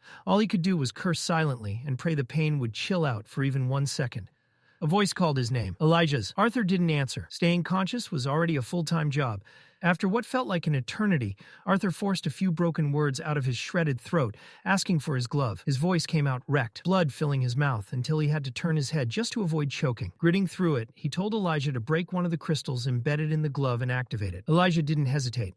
The moment the crystal shattered, a soft warmth spread over Arthur's ruined body. The magic didn't fix him, but it dulled the pain enough that breathing stopped feeling like torture. His limbs were still useless, heavy and numb, but at least his mind could function again. And that's when the memories hit. The explosion, the fire spell, being thrown like a ragdoll. At first it was blurry, but then the image sharpened. Someone running, someone holding his staff. Rage ignited in his chest. Lucas Wykes. That bastard had done this. Arthur strained to speak again and asked about Jasmine. His eyes scanned the dim shed they were hiding in. Elijah pointed toward the corner. Jasmine lay there, completely still. Elijah explained that she had taken the attack head-on. Unlike Arthur, she hadn't reinforced her body with mana. He'd treated her burns with a medical kit, but internal damage was still a real concern. Arthur didn't even think twice. Despite barely being held together himself, he told Elijah to take another healing gem from his glove and use it on her. Again, Elijah didn't question it. The crystal activated, flooding the cramped shelter with gentle light. Slowly, Jasmine's breathing steadied. The sharp, painful gasps faded into something calm and regular. Elijah reassured Arthur that she would recover with rest. Relief finally broke through the exhaustion. Once again, his mother's healing beads had saved them. As his body rested, Arthur closed his eyes and reached out through the bond he shared with Sylvie. The connection flared instantly, flooded with emotion. She had felt him wake up. She had been waiting, worried out of her mind. Arthur reassured her, told her he was safe now, and asked where she was. Reluctantly, she admitted she had followed his last order and stayed away from the danger. Arthur felt a quiet pride settle in his chest. He told her the immediate threat had passed and that she needed to focus on her training. Sylvie protested immediately, insisting that staying with him mattered more. But even through the emotional pushback, Arthur could feel it. Whatever she was doing right now was important. He urged her to trust him. Reluctantly, she agreed. As her presence faded, Arthur knew she would follow through. Elijah broke the silence, asking if Arthur felt any better. Arthur replied dryly that he felt ready to run a marathon. Elijah laughed, easing the tension just a little. After a pause, Elijah admitted something that had been bothering him. He never would have guessed that the masked swordsman he once tested was actually someone his own age. Arthur instinctively reached for his face. Bare skin. The mask was gone.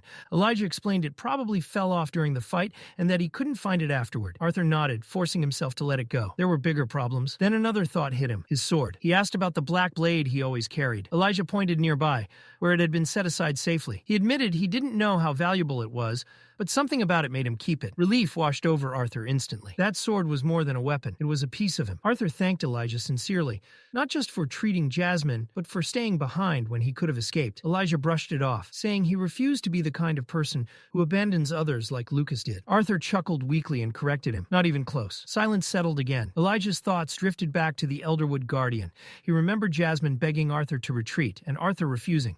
Finally, Elijah asked why. Arthur smiled faintly. In his mind, running had never been an option. A king didn't abandon his people. But deeper than pride or duty was Sylvie, her faith in him. The promise he made to grow stronger and protect those around him. That promise had kept him standing. Elijah laughed, calling him an old man for sounding so serious. Arthur didn't argue. Sometimes he wondered how he even ended up like this. To change the subject, Arthur asked how long he'd been out. More than a day, Elijah said. Arthur groaned softly, leaning back against the wall, as the dull pain reminded him of his limits. They'd be stuck there a while longer until Jasmine recovered. With a small smile, Arthur suggested they use the time to actually talk. He extended his hand and introduced himself properly. His name was Arthur Leywin. Friends could call him Art.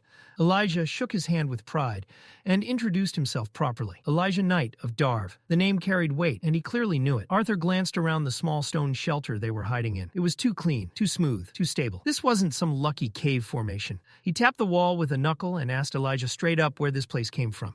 Elijah admitted he had made it himself just before the cavern collapsed. Apparently, the Elderwood Guardian's massive body had been acting like structural support. Once it went down, the entire cave followed. Arthur raised an eyebrow. Even for a deviant, that explanation didn't add up. You couldn't just conjure metal out of thin air.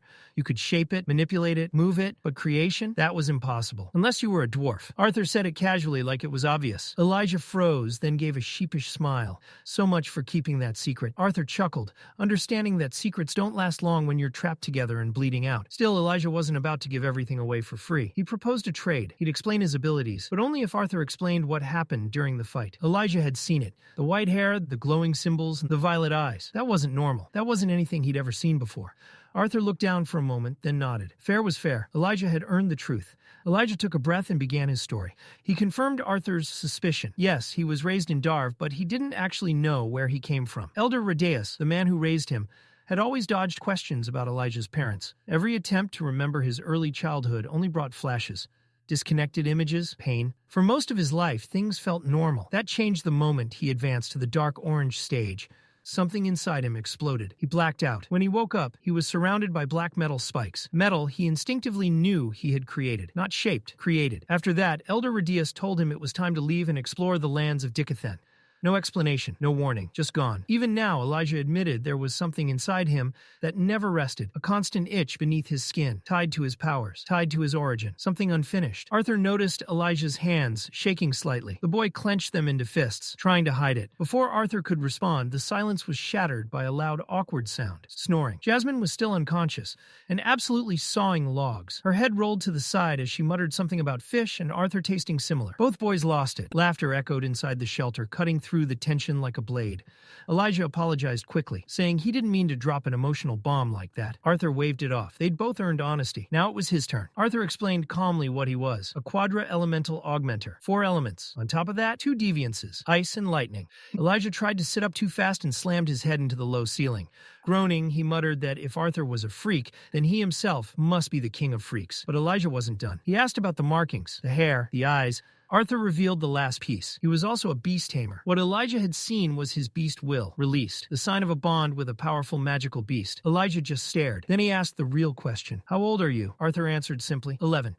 Just turned a few months ago. Elijah blinked, then muttered that he was almost 12. Somehow, standing next to Arthur made him feel younger than ever. Hours passed. The two sat inside the metal shelter, talking, really talking, about their pasts, their fears, their abilities, their hopes. What started as survival turned into kinship. Then Arthur's breath hitched. A sharp pain stabbed through his core. He reached for his glove and pulled out another healing gem. Elijah noticed immediately, concern flashing across his face. Arthur brushed it off. As the final crystal shattered, warm energy spread through his body, dulling the deep pulsing pain. That's when Jasmine stirred. The moment she saw Arthur awake, she surged forward and wrapped her arms around him. Arthur barely had time to react before he felt something wet against his neck. Tears. Her body shook as she cried, apologizing over and over, blaming herself, saying she failed him. Arthur gently placed a hand on her head, telling her it was okay, that there was nothing to forgive. Still, she couldn't stop. So Arthur told her the truth. It was his decision. He stayed behind. The consequences were his to bear. If anything, he was sorry for dragging her into it. As she cried in his arms, Arthur saw her differently. She had always seemed larger than life, strong, unshakable. Now she felt small, human. When Jasmine finally calmed down, she turned to Elijah and asked about their belongings. He confirmed everything was safe. She told him about an emergency medical kit in her bag. Something that could help all of them. They got to work. Elijah retrieved the kit, and together the three of them prepared to patch themselves up. Alive, broken, but still standing. Working in silence, they tended to each other's wounds, carefully wrapping torn skin and bruised limbs. The healing gems had already dulled the worst of the pain, but the bandages would help stabilize their injuries for the journey ahead. Arthur offered a quiet word of thanks to both of them. Though the ache still pulsed deep within his body, he genuinely felt stronger, strong enough to stand. With effort, Arthur pushed himself upright. He rested a hand on Jasmine's shoulder, then Elijah's, steadying himself as his legs protested. His voice, though tired, carried certainty. It was time to go home. Supporting Arthur between them, the three began their slow ascent, crawling and climbing through the broken remains of what had once been a fierce battlefield. They emerged from the deep crater carved into the earth, and the sight that greeted them was nothing short of devastating. The lush grassland that once filled the cavern was gone. Trees lay snapped and scattered like broken matchsticks. Massive stalactites had fallen from above, smashing into the ground and leaving deep fractures across the terrain.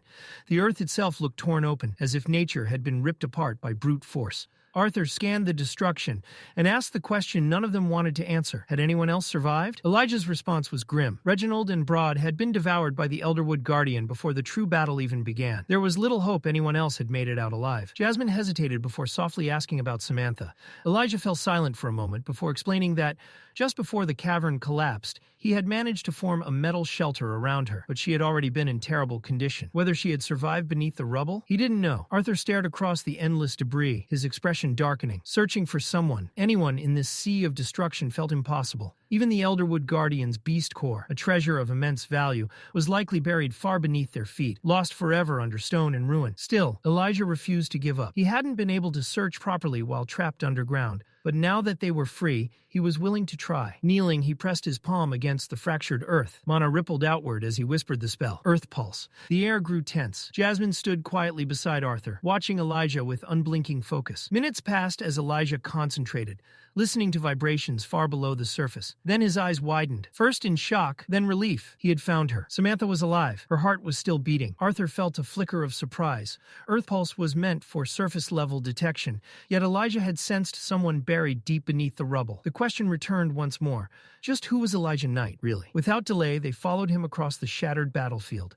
As they neared a cluster of collapsed stone and fallen stalactites, Elijah murmured another incantation. Metal surged upward, smoothly forming a protective enclosure. Inside lay Samantha. She was unconscious, her body battered and broken. Her legs were twisted at unnatural angles, clearly shattered. Elijah's face twisted in horror as he rushed forward, but Arthur stopped him. One of the Elderwood Guardian's thick, withered vines was still wrapped tightly around her leg, not strangling her, but acting as a crude splint. Removing it now could make things worse. Arthur pointed out the signs. Her breathing was steady. Her pulse was strong, though she burned with fever. As bad as it looked, her life wasn't in immediate danger. Unconsciousness, for now, was sparing her from unbearable pain. Elijah clenched his fists, muttering bitterly under his breath. They had paid a heavy price to get this far. Jasmine gently lifted Samantha into her arms, cradling her carefully. She looked to Arthur and quietly asked if they should leave. Arthur's gaze drifted back to the ruined battlefield. The Beast Corps was gone, the victory incomplete, but they were alive, and that had to be enough. Before he could answer, a thunderous roar shook the cavern. The ground trembled violently, and loose stone rained from above. Elijah groaned, exhaustion etched deep into his face. But Arthur remained calm. The massive stone doors Lucas had sealed behind them suddenly exploded inward. Rock shattered, dust filled the air, and as it cleared, Elijah stood frozen in disbelief, while Jasmine released a breath of pure relief. Standing in the doorway was Sylvie. But she was no longer the small, playful companion Arthur remembered. Her body had grown into something magnificent and terrifying.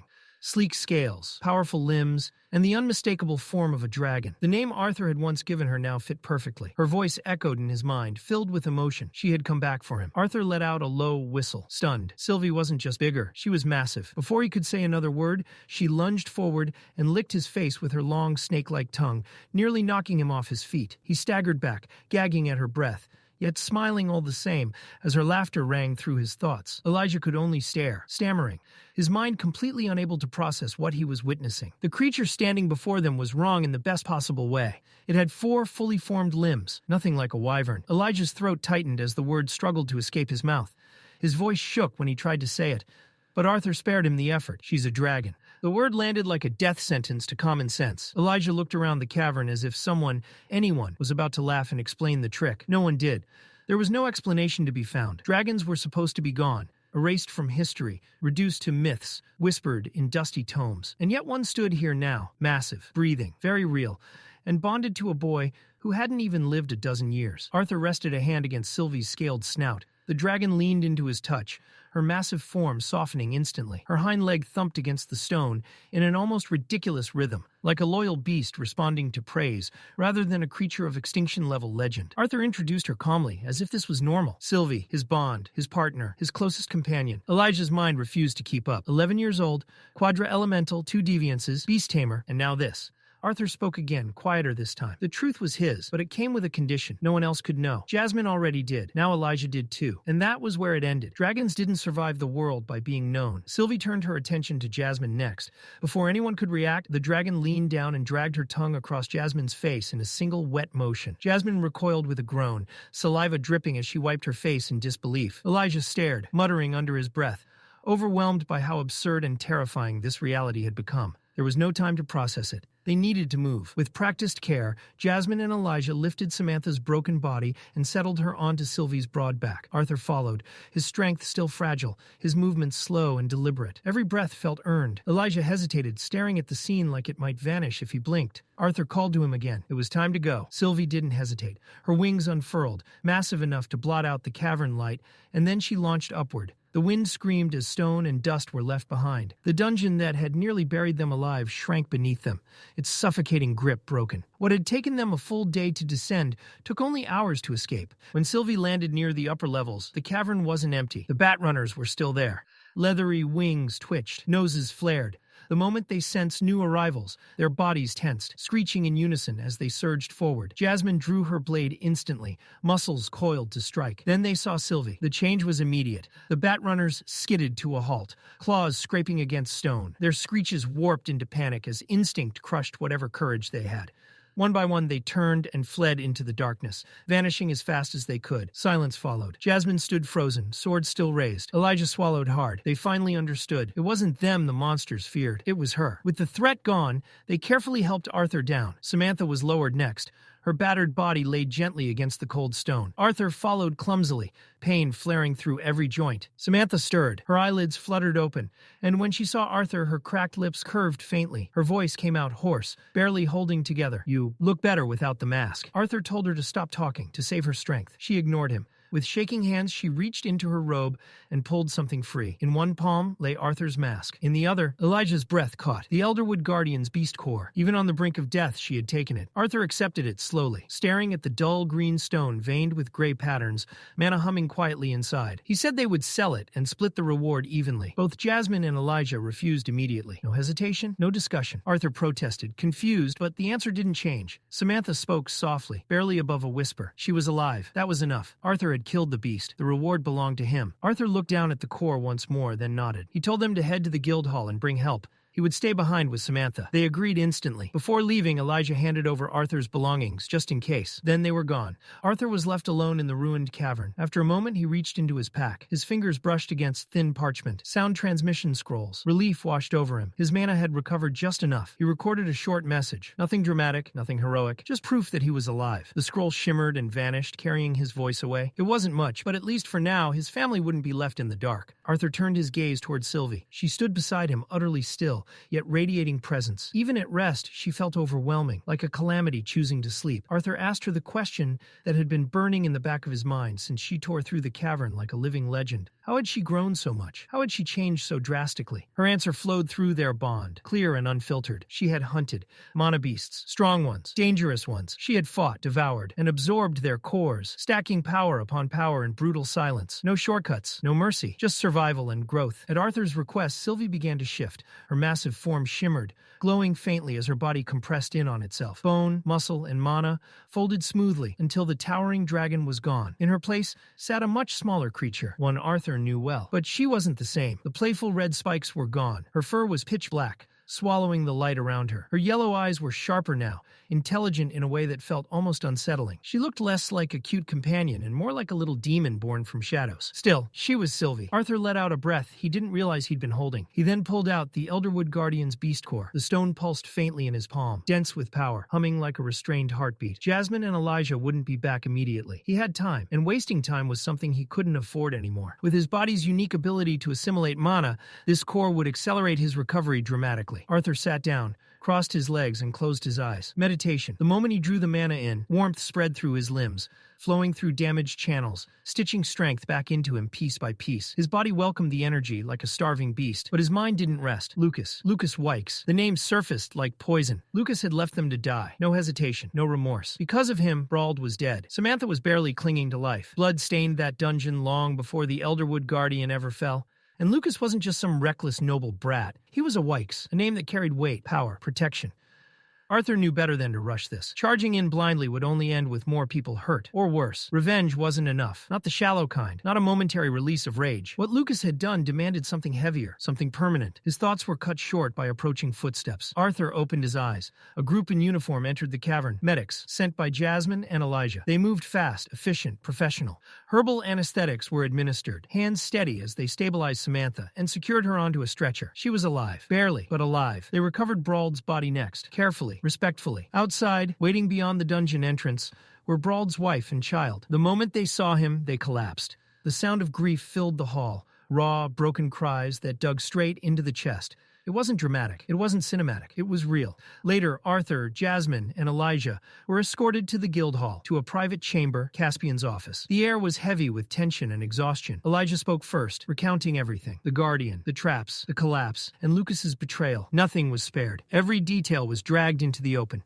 And with each word, the weight of it all pressed down harder. Arthur finally spoke, his voice calm, but edged with fatigue. They had already given their statements. The dungeon, the battle, the betrayal. How much more was needed? For him, it was enough. Caspian agreed. He saw it in their faces. He told them they would rest before the official hearing. Then the doors exploded open. Armored guards stormed in. Every eye turned. The symbol of House Wykes gleamed on their uniforms. And at the center of it all, Lucas Wykes. He walked in smiling. Like this was a reunion. Like they'd just returned from a casual outing instead of a massacre. His tone was light, mocking, pretending concern. Jasmine's blades were out instantly, metal flashing. Elijah's mana surged, sparks forming at his fingertips. Both of them were shaking, teeth clenched so hard it looked painful. Arthur raised a hand, calmly. Stand down. They hesitated, but obeyed. Lucas feigned confusion, playing dumb, acting as though he couldn't understand why anyone would be upset. Caspian watched Arthur closely, silently asking him to hold back. Arthur didn't move, didn't speak. Then Lucas crossed the line. He joked about survival, about sacrifices, about whether someone had to be thrown away so the rest could escape. Caspian stood abruptly, trying to shut it down.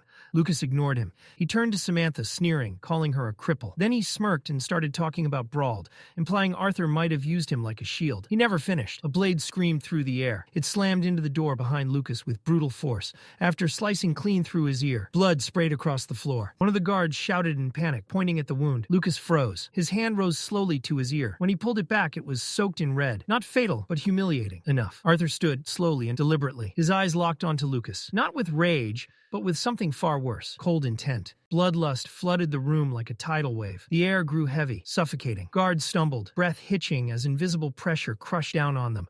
Their limbs felt weighed in iron. Fear replaced confusion. Lucas screamed at them to move. They charged, shields up, swords raised. To Arthur, they were slow, predictable, and utterly insignificant. Time itself seemed to crawl, like the world had dipped into thick syrup the moment the guards moved. Arthur reacted first. With terrifying precision, he intercepted the leading guard's strike, steel meeting steel in a sharp, ringing clash. In the same motion, Arthur twisted his wrist and drove his blade down into the man's elbow. Bone cracked. The impact was savage. The guard was launched backward like dead weight, slamming into the floor with a choked groan and not getting back up. Arthur didn't pause, not even for a breath. He flowed forward, movement smooth and ruthless, like a storm given shape. The next two guards charged together, shouting, desperate to overwhelm him with numbers. Arthur's sword flashed, one clean arc. The air screamed. Their momentum betrayed them as they collided with each other mid-charge and crashed to the stone floor in a tangled heap, armor clanging uselessly. Only one guard remained. The man swore under his breath, fear bleeding through his anger. He raised his sword overhead and brought it down with everything he had left.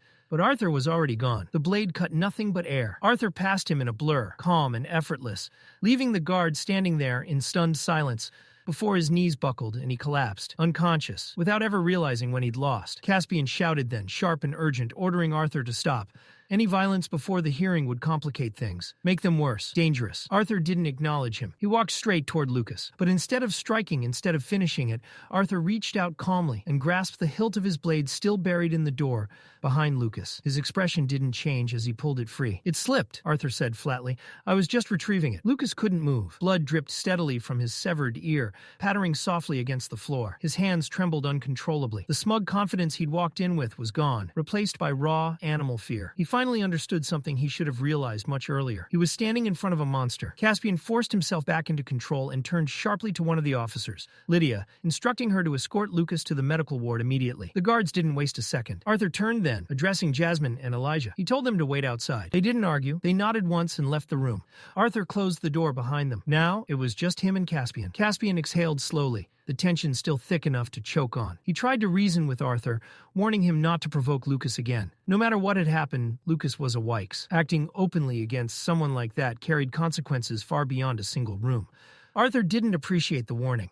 His response was cold, almost bored. He said plainly that if he wanted Lucas erased, he could do it, that the identity he hid behind, the masked swordsman, note, shielded him. The implication hung in the air like a drawn blade. Arthur stepped closer. The pressure in the room intensified again, sharp and suffocating. Caspian felt it immediately. Not just mana, but something heavier, experience, death. These weren't the eyes of an 11-year-old boy. They were the eyes of someone who had killed. Caspian didn't back down. He told Arthur he wasn't threatening him. He was protecting him. The Wykes family didn't play fair. If Arthur killed Lucas, the retaliation wouldn't stop with him.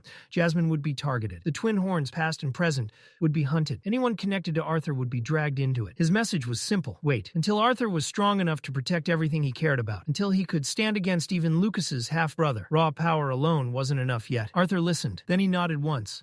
He thanked Caspian for the warning, acknowledging it for what it was. But there was another reason he'd asked for privacy. And now, it was time to address that. Arthur walked past Caspian and sat down across from him. Relaxed, composed. When he spoke, his tone carried certainty, not arrogance. He reminded Caspian that a man in his position understood value. And aligning with someone like Arthur wasn't charity. It was an investment. Supporting him would benefit the Adventurers Guild itself. Caspian didn't smile openly, but amusement flickered behind his eyes. He wasn't sure whether Arthur's confidence came from youth or something far deeper, but either way, it was unsettling. Caspian agreed. As long as it was within the Guild's power, they would support Arthur. Arthur nodded and laid out his demands calmly. After a brief discussion, he stood and left the room. The hallway outside was quiet. Elijah was waiting, tense and pale. The moment Arthur appeared, he spoke, admitting honestly that he'd been terrified. Genuinely afraid Arthur would have killed Lucas right there. Arthur shrugged it off. It wasn't time. Elijah hesitated, then asked the question he probably shouldn't have. Did Arthur still intend to kill Lucas someday? Arthur didn't answer. Instead, he changed the subject, saying he was starving and Sylvie was waiting. They should eat before the hearing. The conversation was over. Elijah nodded, unsettled. Justice had to come next. The Guild arranged a formal hearing in a small amphitheater-style courtroom. Arthur sat on one side, Lucas on the other. Between them sat a panel of elderly robed judges, respected figures within the Guild, flipping silently through records and testimonies. The tension was suffocating. Finally, the tallest judge stood and delivered the verdict. Lucas Wykes was stripped of his A-class rank for sabotage and endangering fellow adventurers during an official dungeon expedition. He was banned from re-enlisting until further notice. Lucas handed over his enchanted identification card without protest. The punishment settled heavily over the room. Arthur watched in silence. For everything Lucas had done, leaving them to die, triggering the collapse, getting people killed, this was all. Anyone else would have been imprisoned, executed even. But Lucas was a Wykes. Then the judge turned to Arthur. He was asked to stand. The panel had reached a decision regarding him as well. Despite his heroics, despite the lives saved, Arthur was to be punished for his public display of aggression toward Lucas. The ruling was blunt. The verdict came down hard. Arthur was officially banned from entering Xyrus City for as long as Lucas Wykes remained enrolled at Xyrus Academy. The gavel struck. Once, clean, final. The sound echoed through the chamber, like a coffin nail being driven in, sealing the outcome in stone. Arthur had expected it, had even planned for it. But he still leaned forward at the podium, jaw tightening as he raised his voice in protest. He demanded to know how any of this made sense, how the one who had been betrayed, nearly killed, was the one being punished while the traitor walked free. His tone carried heat, anger, injustice, but it was theater. Out of the corner of his eye, Arthur caught it. The exact moment Lucas's stiff posture loosened, the exact second relief crept into his expression and curled into a smug, self-satisfied grin. That grin told Arthur everything he needed to know. Good. Let him think he'd won. The judge silenced Arthur with a sharp rap of his staff. The Guild, he explained, had taken the full context into account. That was precisely why Arthur's adventurer license hadn't been revoked. He was free to continue working, free to take missions, free to grow stronger. But there was one rule. Arthur was to stay away from Lucas Wykes and the Wykes family. No contact, no provocation, no exceptions. Then Lucas opened his mouth. Panic cracked through his voice as he demanded to know Arthur's true identity. Who was he really? What guarantee did they have that Arthur wouldn't sneak into Xyrus City unmasked and slaughter his family in their sleep? Coward. One of the judges answered coldly with final authority. Arthur's real identity would be recorded and sealed within the Guild's highest records. Lucas and the Wykes family would never be informed. A select group of Guild mages would monitor Arthur at all times, masked or not, to prevent escalation. Lucas tried to argue again. The judges didn't even look at him. The decision was final. Guards moved in, surrounding Lucas and his entourage. The judges stood, signaling the end of the hearing. The chamber slowly emptied, voices low, tension still clinging to the air like smoke after a fire. Lucas, however, couldn't leave without one last attempt at dominance. He turned back, eyes sharp, posture stiff with false bravado. His voice cut through the room as he warned Arthur to keep his distance if he valued his life. Arthur didn't blink. He met Lucas's gaze calmly, almost lazily, and replied with words that were soft, but sharp enough to draw blood. He made it very clear that Lucas's threats meant nothing. That distance was a courtesy, not a necessity. For just a heartbeat, the fear surfaced again in Lucas's eyes. Then he backed away. Silence was safer. Arthur watched him disappear through the massive doors, his expression unreadable. A guard approached Arthur to escort him out, but before he could speak, one of the judges intervened, dismissing the guard politely. He gestured toward a narrow door hidden behind the raised desk and offered to guide Arthur himself. They passed into a quiet hallway, sealed away from the rest of the courthouse.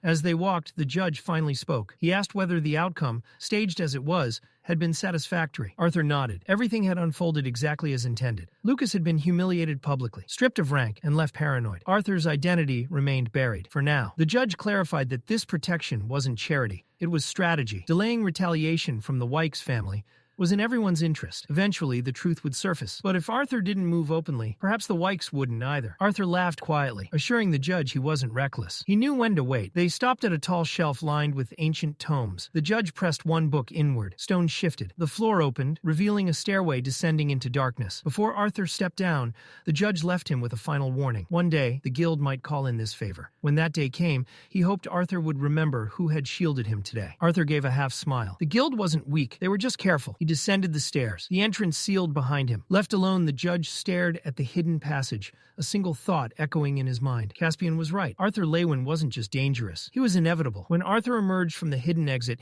he barely had time to breathe before a familiar force slammed into his stomach. Sylvie. She tackled him head first. Full speed, knocking the air from his lungs. Arthur winced, clutching his side as she chirped happily and scrambled up to her favorite spot atop his head. Her voice echoed in his mind, bright and impatient, asking if it was finally over, if they could go home now. Outside, Jasmine and Elijah were waiting. Relief was written plainly across their faces. Arthur gave them a simple nod. It was done. The trial, the confrontation, the chaos, it was finished. As they walked toward the teleportation gate beyond the beast glades, Elijah brought up Samantha, asking if Arthur planned to visit her. Arthur paused, then shook his head. It was better if he didn't. Jasmine could check on her when she recovered. Jasmine nodded quietly, understanding without words. The walk grew quieter, heavier. Elijah mentioned that they'd be parting ways soon. Arthur stopped. He remembered something. Elijah wasn't from Sapin. He had nowhere to stay. So Arthur casually suggested Elijah come live with his family for a while, at least until school started. Elijah blinked, confused. School? Arthur started explaining, only for Elijah to cut him off, annoyed. Of course he knew what school was. He just hadn't planned on attending one. Arthur smirked and reminded him of his goal, to make a name for himself. If that ambition was real, then Xyrus Academy was the path forward. Elijah scoffed. Getting in required money, influence, things he didn't have. Arthur grinned and pulled him into a quick side hug. "Leave that part to your big brother," he said. "Just show up." Elijah protested immediately, pointing out that he was older. But the moment had already slipped out of his control. Arthur turned to Jasmine, calm and decisive, and asked if she could take Elijah home first. Elijah tried one last time to object. He hadn't agreed to anything yet, but Arthur's eyes glinted with quiet menace as he reminded him of one small detail. Lucas Wykes would be attending Xyrus Academy too. Was Elijah really comfortable leaving Arthur alone with someone like that? That ended the argument. As Jasmine and Elijah headed toward the teleportation gate, Elijah's mind was already racing ahead. He started muttering about classes, wondering aloud which paths would suit him best at Xyrus Academy. Then he slowed, turned back, and called out to Arthur. His voice was softer this time, honest, a simple thank you for everything. Arthur watched them disappear into the distance. Only when they were completely gone did the faint smile on his face fade away. A quiet sigh escaped him as his gaze drifted toward the surrounding woods. "Come out," Arthur said calmly. The air shifted. From between the trees, Caspian stepped forward, no longer hiding. His expression was composed, though there was caution in his eyes. He admitted it had been wise to send Jasmine and Elijah away first, just in case. Arthur nodded and thanked him for persuading the judge to follow through with the plan. It had worked. Lucas would remain ignorant, for now. Caspian exhaled in relief, saying he was simply glad it had all ended without anyone dying. Arthur's eyes sharpened. People died. The words landed heavily. Caspian stiffened, realizing his mistake, and quickly corrected himself. Clearing his throat, he changed the subject and tossed a small pouch toward Arthur. It landed softly in his hand. "A parting gift," Caspian said. Nothing more. Arthur loosened the drawstrings and froze. Gold spilled into his palm. Far more than he had ever held at once. For a moment, he was reminded of the boy he used to be, someone who had counted every copper. When Arthur asked why, Caspian answered simply, "Precautions. The road ahead wouldn't be safe." As Caspian turned and walked away, Arthur's thoughts churned. Precautions. Don's ballad wouldn't draw attention as long as he didn't use it. The real danger was Lucas. He had seen Sylvie's dragon form, and memories like that had a way of becoming weapons. As if responding to the thought, a soft glow appeared above Arthur's head. Sylvie's black scales shimmered, bleaching into radiant white. Her form shrank, twisted, softened, until a small, delicate white fox floated down into Arthur's arms. Through their bond, her sleepy voice asked if this form was better. Arthur stared, stunned, quietly wondering how many forms she could even take. Sylvie admitted she didn't know. She was tired. Before he could reply, she curled up against him and fell asleep. Arthur whispered a gentle goodnight, still in disbelief. Standing alone in the quiet woods, Arthur reflected. Having a dragon as a bond came with advantages, and he was only just beginning to understand them. Before using the teleportation gate, Arthur took care of a few unfinished matters. Making sure no one was watching, he slipped behind a tree, removed his mask and coat, and stored them away. He needed to disappear. The town buzzed with life. Adventurers in battered armor moved with urgency, while robed merchants shouted prices for dungeon loot and magical materials. Arthur blended into the crowd, unremarkable, unseen. His destination was a modest shop marked by an old wooden sign, Ekvius artifacts. Inside, the clerk offered a routine greeting until he noticed Arthur's age. Suspicion crept into his voice as he asked if Arthur was lost. Arthur calmly requested a small dimension ring, one that could fit over his thumb. The clerk scoffed. Even the smallest rings were costly. Arthur opened his sack. Gold gleamed. The man's skepticism vanished instantly. Arthur left with the ring in hand, the clerk still staring after him in disbelief. Most of his gold was gone now, spent on a ring barely large enough to store a sword and a beast core. It was worth it. He was preparing for a new life, at least on the surface. Arthur stepped through the teleportation gate and emerged in Xyrus, pausing to breathe in the familiar air. Home. He took a carriage toward the Helsty estate, passing the academy along the way. Xyrus Academy loomed in the distance, massive, imposing. He wondered what it would be like to walk those halls not as a fighter, not as a killer, but as a student. The carriage stopped at Helsty Manor. Arthur slipped inside quietly, careful not to disturb Sylvie. As he climbed the stairs, he stared at the mask in his hand. 2 years. 2 years of hiding behind it. Then, crash! The double doors slammed open. A small girl stood there, hands on her hips, radiating authority far beyond her size. Ellie. Arthur barely managed to say her name before she charged down the stairs and slammed into him, hugging him tightly. Tears filled her eyes as she whispered a simple welcome. She had missed him. Arthur smiled and promised her he wasn't leaving again. Satisfied, she giggled, ran back upstairs, and waved for him to follow. Arthur stood there, stunned. She'd grown so much. Last time, she'd been small, fragile, still unsure of the world, and of him. As that thought settled, something cold wrapped around Arthur's heart. A realization, a horrifying one. Ellie had grown. In a few short years, maybe even sooner, boys would start paying attention to her. That meant clumsy crushes, lingering teenage stares, and awkward attempts to get close to his little sister. The thought alone made Arthur's stomach churn. The image formed vividly in his mind. Ellie, who once clung to his arm with small hands, now surrounded by boys who didn't know their place. His eyes widened as his thoughts spiraled, imagining her growing up far too fast. He didn't like that future. He wasn't ready for it. Thankfully, that unsettling train of thought was cut short by a familiar voice calling out to him. Arthur! His mother, Alice, rushed in first, with Reynolds right behind her. The tension melted from their faces the moment they saw him, relief and joy softening their expressions. His father, still broad-shouldered and powerful despite the years, didn't hesitate for even a second. Reynolds scooped Arthur up with a loud laugh, pulling him into a crushing embrace that nearly knocked the breath from his lungs. With a proud grin, he joked that Arthur hadn't grown at all since he last saw him.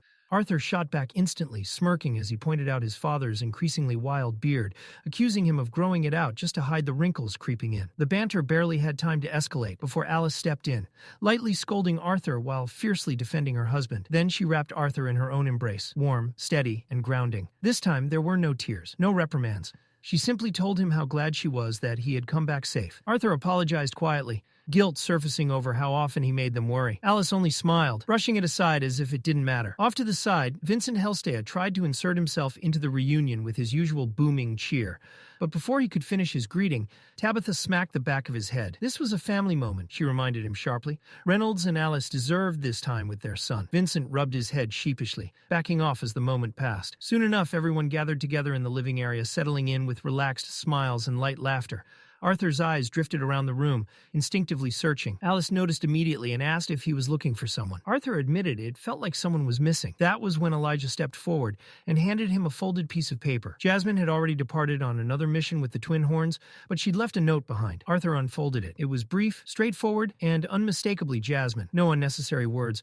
Emotion tucked beneath practicality. Arthur smiled faintly. He'd wanted to see her before she left, but this would have to be enough. Reynolds laughed and remarked that the Twin Horns always returned eventually, like stubborn weeds that refused to die. Arthur chuckled along, but one more name lingered in his thoughts. He asked about Lilia. Tabitha began to explain, but Vincent cut in far too quickly, puffing his chest out, as he proudly announced that their daughter had been accepted into Xyrus Academy. His excitement drowned out Tabitha's words, earning him an immediate response. She grabbed a fistful of his hair and yanked it, scolding him for stealing her moment. Vincent yelped, and the room burst into laughter. Arthur was genuinely impressed. Being accepted into Xyrus Academy was no small feat. It was a major step forward, and a moment of pride for the Helstea family. Tabitha, her tone still sharp but sincere beneath it, reminded Arthur that it was thanks to him. Without his guidance, Lilia might never have unlocked her potential. The Helsteas, she said firmly, would always owe him. Vincent nodded along enthusiastically, still rubbing his head, adding that a mage hadn't appeared in their family for generations. Arthur waved it off with a modest smile, saying he wasn't sure about being owed anything, but maybe, just maybe, he'd cash in a favor or two someday. That was when Reynolds could no longer contain himself. He stomped his foot, leaning forward eagerly. Now that everyone was accounted for, he wanted to hear everything. The dungeon, the fights, the adventure, all of it. Arthur smirked and began. His storytelling quickly drew everyone in, the living room of the Helstea Manor filling with gasping gasps, laughter, and stunned silence at the right moments. Arthur recounted most of the journey honestly, carefully omitting Lucas's betrayal. His family didn't need to carry that burden. Even without it, the story was more than enough to leave them shaken. Vincent, ever dramatic, compared Arthur's experience to the adrenaline rush of dealing with tax paperwork. Tabitha was quieter, her disbelief evident as she spoke. The idea that Arthur had faced and defeated an Elderwood guardian, a monster she'd been threatened with as a child, was almost impossible to grasp. As the conversation shifted, Arthur turned to Reynolds and asked about his magic. Reynolds admitted with a sigh that he'd been stuck at the dark orange bottleneck ever since Arthur left. No amount of meditation or refinement seemed to push him forward. Arthur didn't hesitate. He reached into his storage and casually tossed the Elderwood Guardian's beast core toward his father, explaining that while he'd used a portion of it to recover, plenty of energy remained. Reynolds caught it on reflex, freezing as he stared at the dull green core resting in his palm. He held it like something sacred, unsure if he could even accept it, especially knowing the danger Arthur had faced to obtain it. Tabitha gasped as realization hit her. An S-class beast core was worth a fortune. Alice, arms crossed, responded with dry humor, questioning whether the gift made up for the endless worry Arthur had caused her. Arthur grinned and told his father to take it. If Reynolds wanted any hope of keeping up with his son, he'd need it. He even winked, openly challenging him not to fall behind. That was when Arthur revealed his current stage. Light orange. The room fell silent. Vincent's eyes nearly popped out of his head. Tabitha sucked in a sharp breath. Reynolds looked back down at the beast core, his grip tightening, determination flaring in his eyes. He promised Arthur he wouldn't hold back the next time they sparred. Arthur welcomed it with a confident grin. As the excitement finally settled, the family began drifting off to their rooms. The manor grew quieter. Elijah headed for a steam bath, predictably forgetting to lock the door. Just as he started to relax, the door burst open. Arthur strolled in like nothing was wrong, announcing that he'd brought Elijah's pajamas. Elijah yelped in panic, his voice echoing off the steamy walls as he scrambled to cover himself, shouting in pure embarrassment. Arthur squinted through the steam and waved it off, teasing that it wasn't a big deal. He couldn't see anything anyway. Elijah narrowed his eyes suspiciously and asked if that was really true. Arthur just laughed, tossed back a smug remark, and shut the door behind him. A barrage of curses and banging followed, making Arthur chuckle as he walked away. Later that night, Arthur sat quietly on his bed, pulling out the mask he hadn't worn in a long time. Arthur studied the mask in silence, letting the memories settle. 2 full years had passed, years packed with bloodshed, close calls, losses, and growth that had reshaped him in ways even he sometimes struggled to grasp. It felt distant now, like another life layered over this one. Nearby, Sylvie perched comfortably, her presence light and familiar.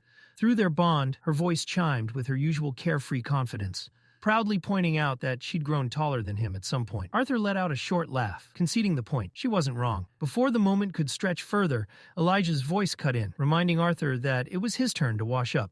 Arthur agreed easily and headed for the bathroom. He didn't rush, easing the tension still lodged in his muscles from everything he'd been through. For once, there was no urgency, no threat lurking just beyond the door. Elijah immediately eyed him suspiciously, demanding to know why it had taken so long. Arthur answered casually, explaining that he'd spoken with Vincent about a few things, and had even brought up the idea of sponsoring Elijah for Xyrus Academy. That single sentence flipped a switch. Elijah's exhaustion vanished, excitement lighting up his face as he bombarded Arthur with questions, desperate to know what Vincent had said. Arthur only smiled, that familiar mischievous glint in his eyes, and refused to answer. Instead, he shut the door behind him, leaving Elijah stewing in suspense. Later that night, the two of them lay on the wide bed they shared, the room dim except for moonlight slipping through the curtains. Their conversation drifted naturally toward the future. Elijah couldn't hide his awe at the thought of attending Xyrus Academy, the prestige, the powerful students, the chance to train among the continent's elite. It all sounded unreal to him, like stepping into a legend. Arthur listened quietly. To him, the academy was less dazzling. He knew their current abilities already surpassed most first-year students, which meant the early curriculum might feel painfully slow.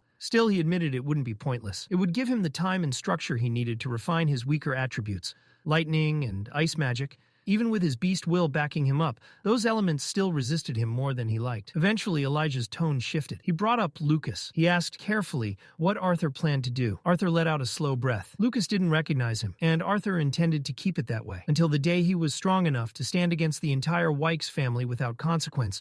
His identity would remain buried. For now, revenge could wait. Training couldn't. Growth came first. Arthur found himself quietly appreciating how easily Elijah spoke his mind, even joking around topics most people would tiptoe around. His gaze drifted, landing on the ridiculous pillow wall Elijah had built between them. Arthur raised an eyebrow and asked if that was really necessary. Elijah insisted it was, arguing that it was already weird enough for two guys to share a bed. Arthur smirked and suggested that maybe Elijah would feel more comfortable if Arthur were a girl instead. The response was instant. A pillow flew straight at Arthur's head. Elijah flushed with embarrassment, while Arthur laughed, dodging easily and enjoying the rare, harmless moment. After a beat, Elijah peeked over the pillow barrier again, his voice quieter, more thoughtful. His mind had wandered somewhere else entirely. He wondered aloud if he might actually find a girlfriend at Xyrus Academy. Arthur, of course, couldn't resist. He painted an exaggerated future where Elijah married a black-haired girl with glasses just like him, their children somehow being born already wearing tiny spectacles. Elijah groaned and rolled his eyes, pointing out how ridiculous that was.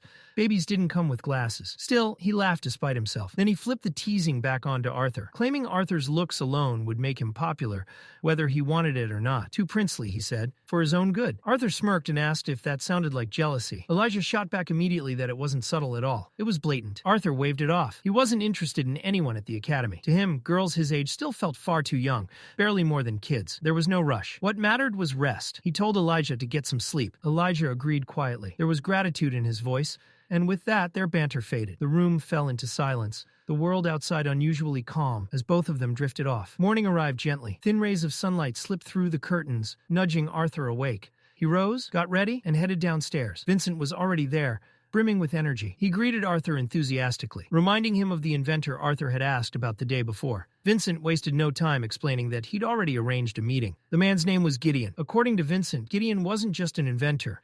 He was a legendary artificer, one of the most respected researchers in all of Sapin. He was due to return to Xyrus City in 3 days, and Vincent suggested they meet him before heading downtown with everyone else. Arthur agreed immediately. When he asked what was happening downtown, Vincent mentioned a major announcement scheduled for the central square. Arthur acknowledged it, though his interest clearly lay elsewhere. He thanked Vincent for setting up the meeting. When Vincent asked if Arthur needed something specific from Gideon, Arthur explained that it wasn't a necessity. It was something he wanted to discuss, an idea from his past life that had waited patiently for the right moment.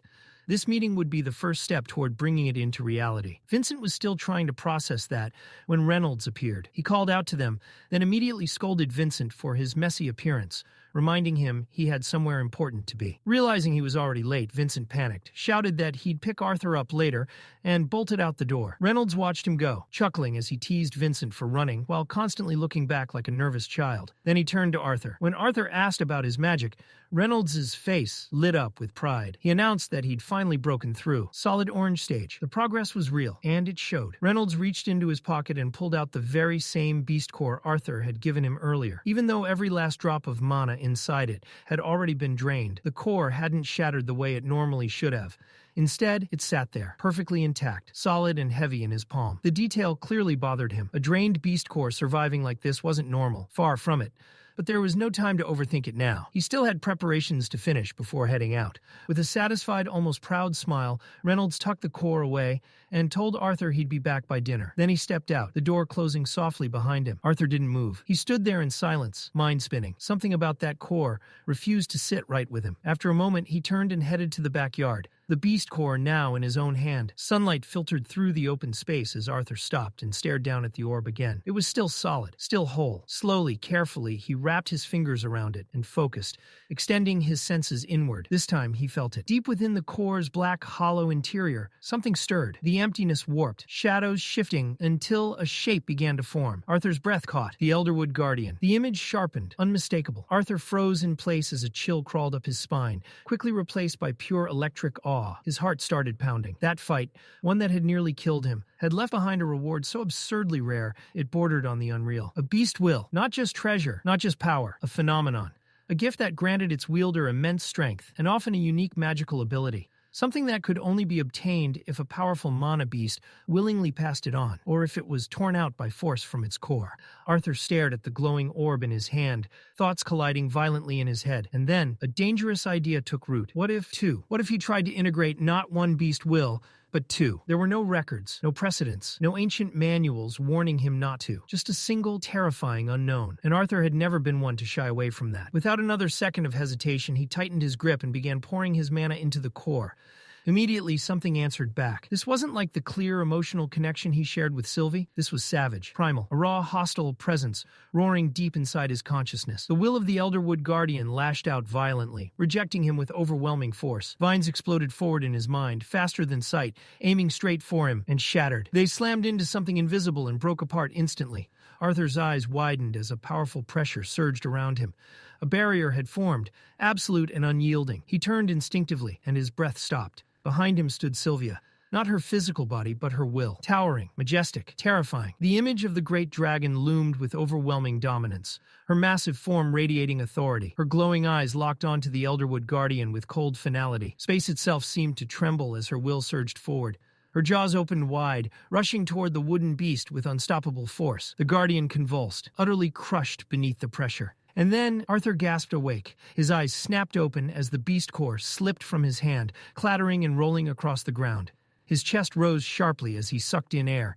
He had stopped just in time. Arthur understood instantly. If he'd hesitated even a moment longer, Sylvia's beast will would have completely erased the Elderwood Guardian, destroying it beyond recovery. Any chance of passing that will on to someone else would have been gone forever. He bent down and picked up the core again, his thoughts drifting immediately to his father. Why couldn't Reynolds absorb it? The answer came easily. Elemental compatibility. Just like Grandpa Virion had explained long ago, a beast's attributes had to align with the mage's mana core. No matter how strong Reynolds was, his affinity simply didn't match the Elderwood Guardians. But Arthur already knew exactly who it would match.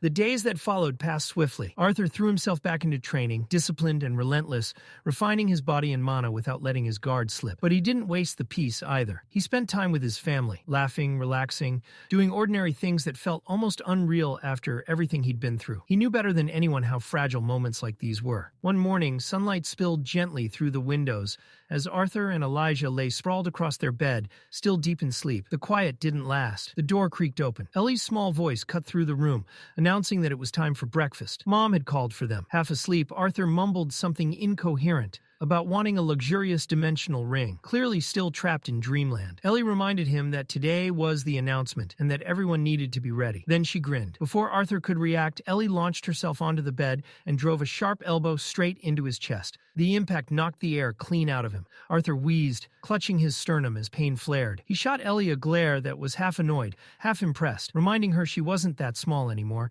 and that one day she might actually break something. Ellie gasped dramatically, eyes wide as she accused him of calling her fat.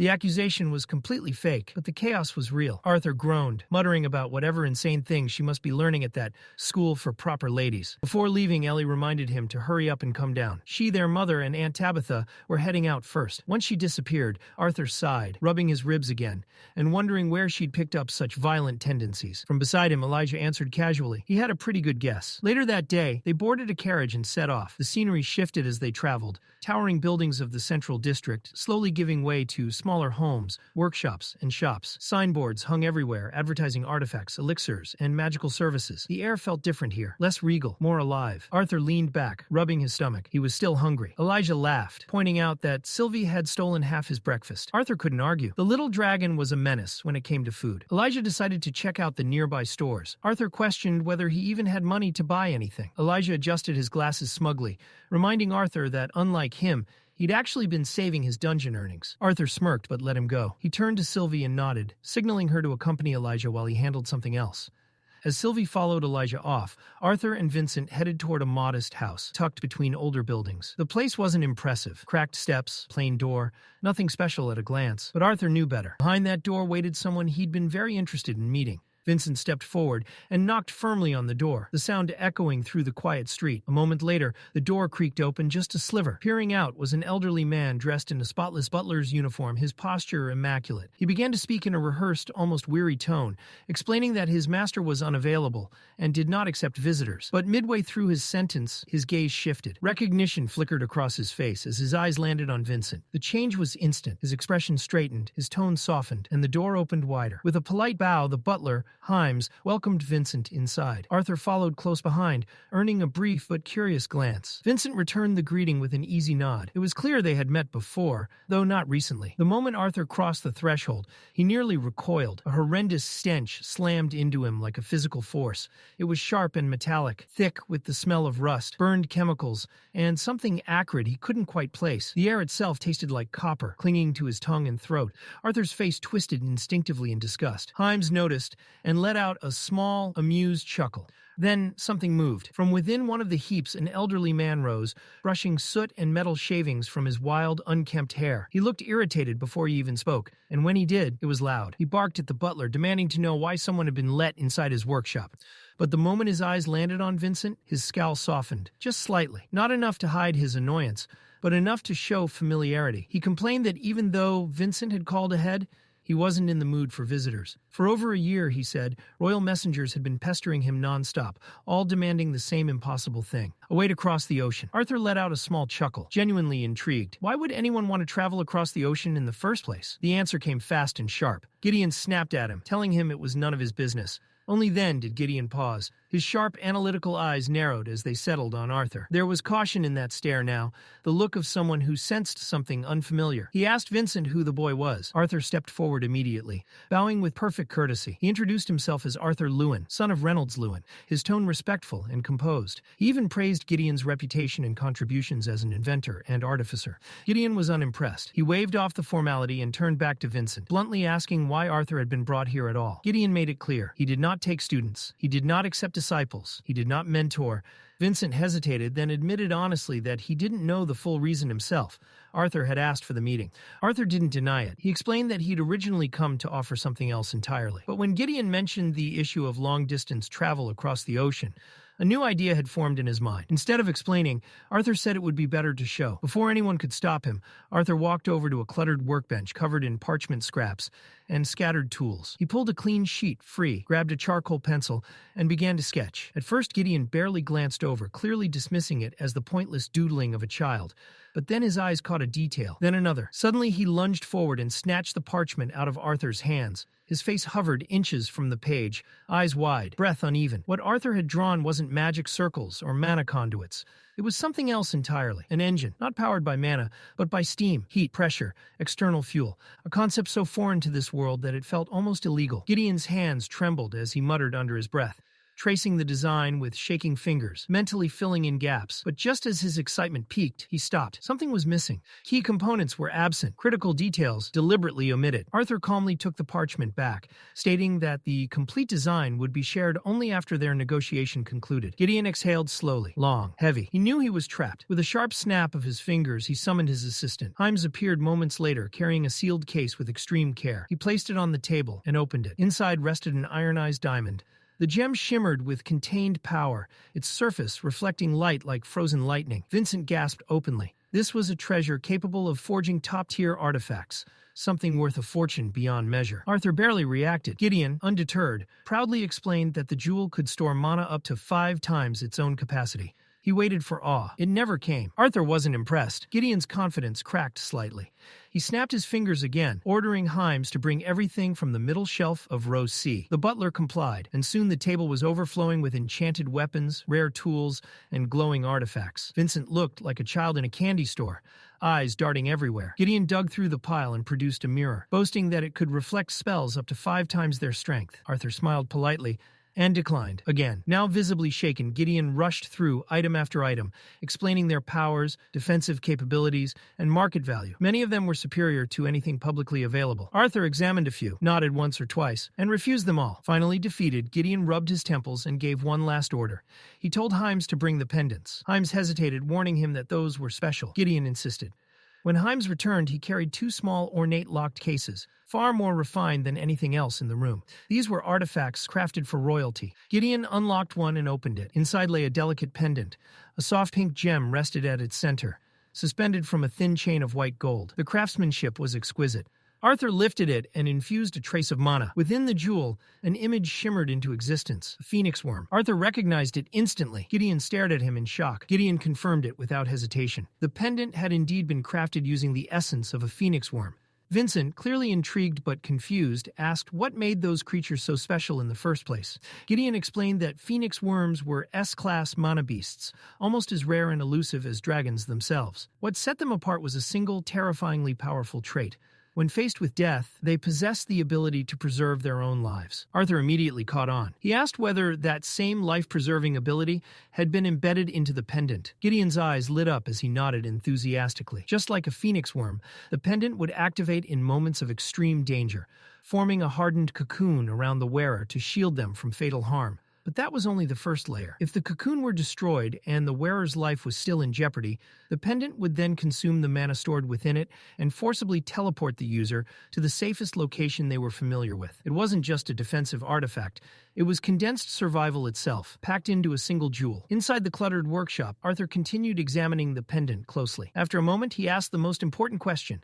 How many times could its effects actually be used? Gideon scratched the back of his head, looking uncomfortable, as he admitted he wasn't completely sure. He had already used 5 phoenix worm cores to create it, each one more valuable than almost any other S-class beast core in existence. And even then, he believed the pendant might only activate twice at most. Arthur fell silent, his thoughts turning inward. If the artifact truly functioned as described, it would be perfect for someone he needed to protect above all else. His mother, or Ellie. The idea lingered, until something else clicked in his mind. Earlier, Gideon had mentioned that these pendants were commissioned by the royal family. Arthur asked directly. Gideon confirmed it, stating that the phoenix worm cores had been provided by the royal family themselves. Still, he waved it off as unimportant. What truly mattered to him now was Arthur's earlier blueprint. His eyes narrowed with suspicion as he asked the real question. How could someone so young come up with an idea like that, and why bring it to him now? Arthur answered with a calm smile, claiming he simply wanted to make a nice birthday gift for his little sister. Gideon didn't buy it for a second. He didn't say it out loud, but he dismissed the excuse immediately. Arthur made his stance clear. He wasn't handing over the complete blueprint, unless he knew exactly how it would be used. Gideon tried to sidestep the condition, telling him that everything would be explained during the major announcement later that day. Arthur pushed back. Someone of Gideon's standing and knowledge, he reasoned, could surely explain things more clearly than a censored public speech ever would. Cornered, Gideon asked if revealing everything he knew would convince Arthur to leave the pendants behind. Arthur responded with nothing more than a smirk. He wasn't about to agree to a deal without getting real value in return. Growing desperate, Gideon tried bargaining again, suggesting he might part with just one pendant instead of both. Arthur didn't answer verbally. Instead, he raised his hand, a small but steady flame blooming in his palm, while holding the blueprint just close enough to make his point clear. He wasn't bluffing. Gideon growled under his breath, calling Arthur a demon as he finally realized the situation had completely flipped. The boy had total control. Vincent, who had been silently observing the exchange, finally stepped in. He admitted he didn't always understand what Arthur was thinking, but he vouched for one thing without hesitation. If Arthur made a promise, he would keep it. That was enough. Gideon let out a loud groan and finally gave in. He didn't care about the royal family anymore. Compared to this ship project, they were irrelevant. With a resigned sigh, he revealed the truth. Last year, his team had uncovered evidence, and now they were absolutely certain. There was another continent beyond Dicathen. Arthur froze. The idea hit him hard. Another continent. Something so massive, so world-altering, that it was difficult to even process. Vincent nodded slowly, adding that he had heard the same rumor from a royal family employee before. Someone who had been unsure, but warned him to keep it secret. Hearing it again from Gideon confirmed what Vincent had already begun to believe. Still, Arthur wasn't satisfied with rumors alone. He pressed Gideon, demanding proof, real evidence, not speculation. Gideon bristled, clearly insulted. He made it very clear that he wasn't the type of scientist who made baseless claims. His voice rose as he explained how it all began. Years ago, they had discovered a strange artifact attached to a bird-type mana beast. The creature wasn't native to Dicathen and possessed a unique ability, perfect camouflage, something no known beast on the continent could replicate. That alone was groundbreaking, but the artifact it carried changed everything. Vincent, still stunned, asked how they had even managed to capture such a creature. Gideon scowled as he admitted the truth. It was pure chance. An amateur adventurer aiming at a gliding squirrel had accidentally struck the bird instead. Dumb luck, nothing more. But that accident brought the artifact into their hands. The object was unlike anything Gideon had ever studied, so advanced that it took him nearly an entire year just to determine its function. And when he finally did, it confirmed every suspicion they had. Arthur leaned forward, demanding to know what it could do. Gideon hesitated, reminding him that only royal family members were authorized to know this information. Arthur didn't even blink. He simply pointed out that his own blueprints contained designs the royal families had never seen. Once again, Gideon was cornered. With visible irritation, he finally revealed the truth. The artifact could record and store moving images. Vincent leaned back with a quiet, satisfied smirk. Even someone as brilliant as Gideon couldn't outmaneuver Arthur. Arthur, however, wasn't impressed yet. He frowned slightly, voicing his doubt. Just because an artifact was advanced didn't automatically mean it came from another continent. Couldn't it have been created by an unknown but exceptionally talented artificer somewhere in Dicathan? Vincent responded calmly but firmly. He reminded Arthur that he hadn't introduced Gideon as just another skilled inventor. He was widely regarded as the greatest artificer Dicathan had ever produced. Not just in the present era, but in all of history. Still skeptical, Arthur shifted his gaze back to the eccentric old man, weighing those words carefully. There was doubt in Arthur's tone, but it wasn't baseless skepticism. It was calculated, grounded. Gideon, on the other hand, took it personally. His chest puffed out as pride swelled to ridiculous levels, and he loudly proclaimed his own brilliance. In his mind, there wasn't a single artificer in all of Dicathan who wouldn't drop to their knees in reverence before him. His confidence wasn't subtle. It was overwhelming, absolute, almost comical in its intensity. Arthur listened patiently, letting Gideon rant, and then a slow smile crept onto his face. If Gideon's words were true, and judging by his reputation they likely were, then even the greatest artificer in Dicathan, struggling for nearly a year to understand a single artifact, said everything. It suddenly made perfect sense why the royal families had jumped to such a drastic conclusion. Arthur voiced his reasoning calmly. If an artifact existed that even Gideon couldn't fully decipher, then the odds of it being created within Dicathan were slim. That alone was enough for the royals to believe its creator came from beyond the continent. Gideon leaned forward, veins practically popping, frustration boiling over. He was nearly shouting now,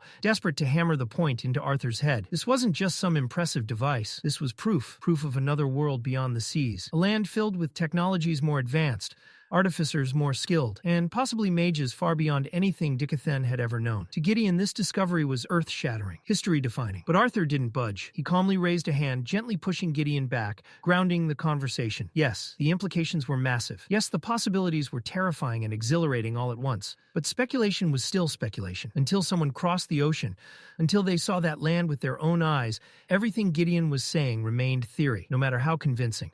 Instead of getting swept up in excitement, Arthur quietly returned his attention to the parchment. He finished the sketch he had been working on. A steam engine. Simple in concept, revolutionary in execution. With it, they wouldn't need to guess. They would go there themselves. Only then would the truth be undeniable. Later, as Arthur and Vincent stepped outside the workshop, the air felt noticeably lighter. Vincent let out a chuckle, clearly amused by the absolute storm Gideon had turned into moments earlier.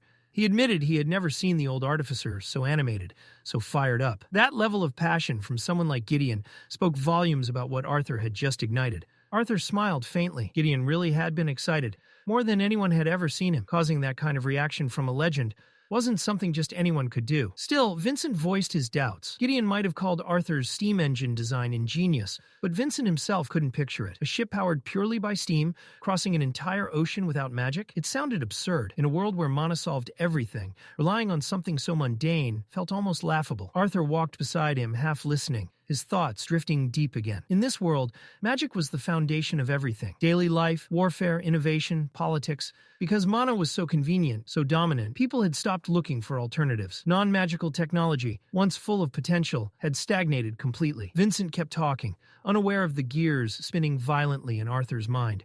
He joked about Arthur's parents, wondering how Reynolds and Alice could be so calm about everything their son could do. If Vincent had a child like Arthur, he'd be shouting it from the rooftops. Arthur barely heard him. His focus was on what he had accomplished. With nothing more than harmless mechanical knowledge from another life, he had secured an artifact capable of protecting his family.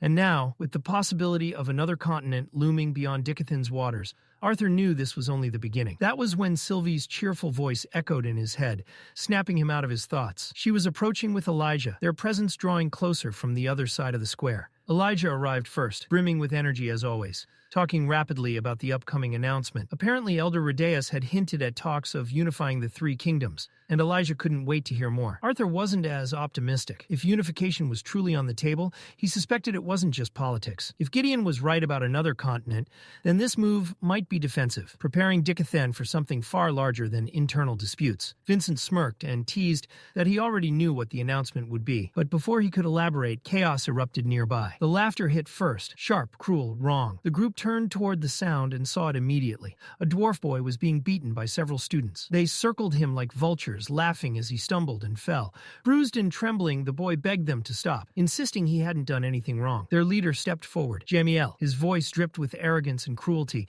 as he mocked the boy for being a dwarf, calling it a disgrace to Xyrus Academy. Then came the excuse. Accusations of breaking school rules, of using magic outside school grounds. Jamiel demanded the boy drop his mana barrier. The dwarf stammered, terrified, words barely forming. Jamiel didn't care. With a cold glare, he lifted a metal pipe, ready to bring it down. Before it could fall, Elijah moved. He dashed forward and slammed into Jamiel, knocking him off balance. Elijah immediately positioned himself between the bullies and the injured dwarf, helping him sit up and asking if he could stand. Jamiel rose slowly, rage burning in his eyes. Without warning, he slapped Elijah hard across the face. The sound cracked through the air. Elijah's glasses flew off and skidded across the ground. Jamiel sneered, demanding to know how Elijah dared interrupt his fun. Vincent reacted instantly, reaching into his coat, ready to summon the guards and shut this down before it escalated further. Arthur stopped him. His grip on Vincent's wrist was firm, unyielding. This wasn't going to end with guards. Not this time. Vincent whispered urgently, alarm clear in his voice. They couldn't let this continue. Meanwhile, Elijah was fighting a battle of his own. Rage burned in his chest, begging to be unleashed. He knew if he used magic now, it wouldn't just be his problem. Arthur and Vincent would be dragged into it as well. He clenched his fists, forcing himself to breathe, forcing the mana to stay dormant. Jamiel's eyes dropped to the markings stitched into Elijah's robe. Recognition flashed. A twisted grin spread across his face as he realized it. The emblem of the Kingdom of Darv. The others noticed too, and their laughter turned sharper, nastier. Jamiel stepped forward, grabbing Elijah by the hair and yanking his head back, mocking him with cruel delight. He sneered about how Elijah might as well lie next to his half-pig brother on the ground. Elijah shook with restrained fury. He knew he couldn't win without mana, but he held it back. Jamiel leaned closer, ordering him to open his mouth, laughing about how they'd share a hospital room when he was done. And then something made him pause. A shadow slid across the sunlit ground, and Jamiel turned his head slightly. His eyes locked onto someone approaching at an unhurried pace, each step deliberate. It was Arthur, closing the distance with a long wooden stick resting in his hand. Jamiel scoffed at the sight. He sneered, mocking Arthur as just another peasant, warning him to back away unless he wanted to end up on the ground beside the other two. The students around him laughed and egged him on, but Arthur's expression never wavered. There was no fear, no hesitation, only a cold, sharp glint in his eyes. He stepped closer, silent, his presence alone welcoming the fight. Far from the brewing chaos, a royal carriage cloaked in plain colors rolled quietly through the city streets. Its wheels barely whispered against the road as it neared the center of Xyrus. Inside, Prince Curtis lounged back, irritation clear in his voice. He complained about the secrecy, saying he would rather have attended the event in Addistan with his parents than sneak through the city like a criminal. His royal guard responded calmly, explaining that security at the event was already strict and that Curtis's movements had to remain discreet. In truth, the caution had little to do with the prince himself. Princess Kathleen had made it abundantly clear that she wanted no attention. Kathleen sat across from her brother, her displeasure obvious. She reminded him that she never wanted to come at all. Curtis grinned and teased her, claiming she should be thankful he dragged her out. Otherwise, she would have buried herself in books all day. Kathleen shot him a sharp glare. She knew the real reason. She pointed out that the only reason he insisted she come was because his date had canceled at the last moment. Curtis tried to brush it off, but his ears reddened, and he hastily changed the subject to his bond, Grotter, whom he had reluctantly left behind. He had wanted to ride the massive creature during the public event, but thanks to Kathleen, that plan had been abandoned. The guard reminded him that Grotter, being as large as the entire carriage and still untrained, was an enormous safety hazard. Curtis waved it off and tried to get Kathleen to agree, asking if Grotter hadn't been improving lately. Kathleen didn't respond. Her attention had shifted to the view outside the window. She had noticed a crowd forming, tension thick in the air. Something was happening in the street, and she couldn't look away. Back at the confrontation, Vincent stood stiffly, unsure of what to do. His heart hammered in his chest. He had never seen Arthur like this before. The familiar calm was gone, replaced by something cold and razor-sharp. If no one intervened now, Vincent feared those students wouldn't just be hurt. They might not leave at all. He hurried forward, positioning himself in front of Arthur, raising his voice as he shouted at the arrogant students. He ordered them to leave before someone was seriously injured. Turning back, he pleaded with Arthur to let it go and check on Elijah instead. The students only laughed. They mocked Vincent, calling him a foolish old man trying to shield a child. Their smug faces showed no hint of understanding. Inside, Vincent was screaming. They didn't realize the truth. He wasn't protecting Arthur. He was trying to protect them. Arthur spoke calmly, calling out to his uncle. Vincent turned, forcing a strained smile as he replied. his voice trembling. Then he saw it. Mana radiated from Arthur, sharp and focused. Arthur didn't need to raise his voice. The order was unmistakable. Vincent stepped aside. He understood now. Nothing was going to stop what came next. He cast one last glance at the boys and silently wished them peace. One of the students stepped forward confidently, volunteering with a joke about not damaging his new clothes. Grinning, he charged at Arthur, pipe raised high. It would be easy. One swing and it would be over. But before the strike could even begin, Arthur's stick slammed into his head. The boy crumpled instantly, collapsing with a groan. Shock rippled through the group. They hadn't even seen Arthur move. Another student snarled in anger, claiming Arthur had only gotten lucky by catching someone off guard. He boasted that he would show the difference between a noble trained in swordsmanship and a common peasant. He rushed forward, faster than the eye could follow, his metal pipe cutting through the air in a lethal arc. His movements were refined and precise, executing his family's prized thousand-step strike. The weapon swayed erratically, meant to confuse and overwhelm. In his mind, victory was already secured. The final lunge was flawless, unstoppable. To Arthur, everything slowed. He saw every motion, every shift of weight. At the final instant, he tilted his head just enough for the pipe to whistle past him harmlessly. The noble's confidence shattered. Arthur moved. A single clean strike landed on the boy's back. The stick snapped on impact. The noble collapsed, breath torn from his lungs, pain carved across his face. Arthur glanced at the broken stick in his hand, remarking how easily even mana-reinforced objects broke when pushed too far. He let the remains fall from his fingers. There were still others standing. He rolled his shoulders, composed and steady. Arthur no longer needed a weapon. This would end with his bare hands. Jamiel stared at Arthur, arrogance still etched across his face. To him, Arthur was nothing more than an overconfident peasant in need of discipline. His father's words echoed in his mind. A trident's fist was deadlier than any forged weapon. The thought fueled his pride. One punch would be enough. But as Jamiel stepped closer, something changed. The air grew heavy, oppressive, as if the pressure alone could crush him. Jamiel froze, startled by the overwhelming presence radiating from someone his own age. He had never felt anything like it, not even from his father. Still, pride drove him forward. He lunged, fist clenched tight. Arthur's fist met his face first. The blow landed with brutal precision, twisting Jamiel's features as blood spilled from his nose. His body spun before crashing to the ground. His vision swam, but through the haze he could still see Arthur standing there, unmoved. Rage consumed him. Jamiel shouted, seething with humiliation, screaming that Arthur had dared to disrespect the heir of House Trident. In a desperate move, Jamiel summoned his mana. Water coalesced around his hand, sparkling with lethal intent, and with a roar of rage, he sent a torrent of magic hurtling toward Arthur. But before the attack could strike, a solid wall of ice erupted in front of him, shattering his spells harmlessly. Standing calm and composed before the carriage was Princess Catherine, who had arrived just in time. Her eyes locked on Arthur, memories flickering back to their first meeting at the Helsty auction house. Back then, she had dismissed him as another ordinary boy, just like her immature brother or his friends. But now, there was something magnetic about him, something different. Arthur wasn't like the others. From the carriage, Prince Curtis emerged, voice booming across the street. Explain this. His presence alone froze Jamiel and his gang in place. The royal siblings' appearance struck fear into their hearts, forcing them to drop to their knees, faces pressed to the ground. Their trembling voices stammered excuses. They claimed they had just been talking when Arthur attacked. Elijah's jaw dropped. He opened his mouth to defend the truth, but Jamiel interrupted, feigning innocence. Kathleen, however, was sharper. Her gaze swept to the battered dwarf on the ground, and her instincts screamed that the story didn't add up. If Arthur had attacked unprovoked, how had the dwarf ended up so badly hurt? Curtis looked to her, confused, but she said nothing, analyzing the scene herself, silently wishing her brother would stop believing lies so easily. Arthur finally broke the silence. His voice, icy and blunt, cut through the tension like a blade. What a joke. Jamiel, still kneeling, smirked internally. To him, it sounded like an insult aimed at the prince himself. The royal guard reacted instantly, seizing Arthur's shoulder and demanding an explanation for his supposed disrespect. Arthur didn't flinch. Instead, he twisted the guard's wrist with shocking strength, keeping his voice calm, almost sarcastic, as he apologized, claiming his tone became sharp when lies filled the air. The guard froze, dumbfounded. Despite Arthur's youthful frame, the raw power in his grip was undeniable. Vincent stepped in swiftly, placing himself between Arthur and the guard. He addressed Curtis directly, clarifying that Arthur meant no disrespect. What Arthur was really saying, Vincent explained, was that the boys accusing him were the ones lying. Curtis's eyes widened in surprise as he recognized Vincent. He greeted him politely and asked why he was here. Vincent explained that on their way to the plaza for the announcement, they had stumbled upon a group of students tormenting a boy. On cue, the injured dwarf coughed up blood, a sharp, ugly reminder of what had just occurred. Curtis's gaze sharpened like a blade as he demanded a name.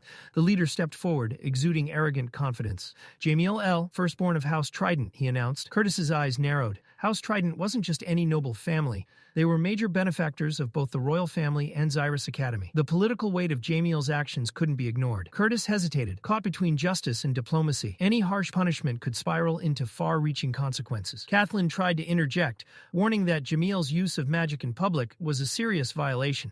But Curtis silenced her mid-word, suggesting that since no one was fatally harmed, perhaps it was better to let it slide. Jamiel inwardly celebrated. In his mind, victory was his. His family's influence could shield him, even from the royal family. But Arthur wasn't finished. He turned to Vincent and asked about a two-way communication scroll. Vincent hesitated, unsure, then confirmed he had one. Arthur snatched it without hesitation and activated it instantly. He wasn't calling just anyone. His voice connected directly to Cynthia Goodsky, director of Xyrus Academy. Jamiel's face drained of color. The audacity alone was stunning, and it was happening in front of a crowd. Cynthia's initial irritation melted into recognition and warmth as she heard Arthur speak. Everyone nearby felt the shift.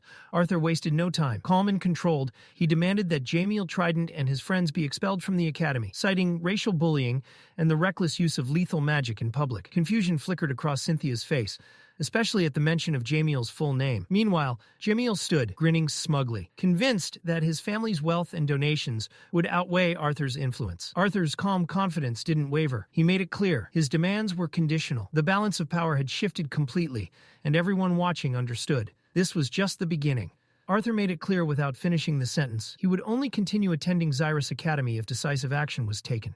There was no need to elaborate further. Cynthia's voice cut through with unwavering authority, sharp and final. "They're expelled." The words landed like a hammer, shattering Jamiel's world in an instant. And just as if fate wanted to pile on the humiliation, his mother called him through her own communication scroll. Her voice was a storm of fury, laced with disbelief and outrage. How could the Academy dare expel her son without explanation? Every syllable dripped with anger, leaving Jamiel frozen in dread. Meanwhile, Prince Curtis stepped forward, his posture shifting from annoyance to measured acknowledgement. With a formal, respectful tone, he apologized to Arthur, admitting that his earlier hesitation had been influenced by political pressure and doubt.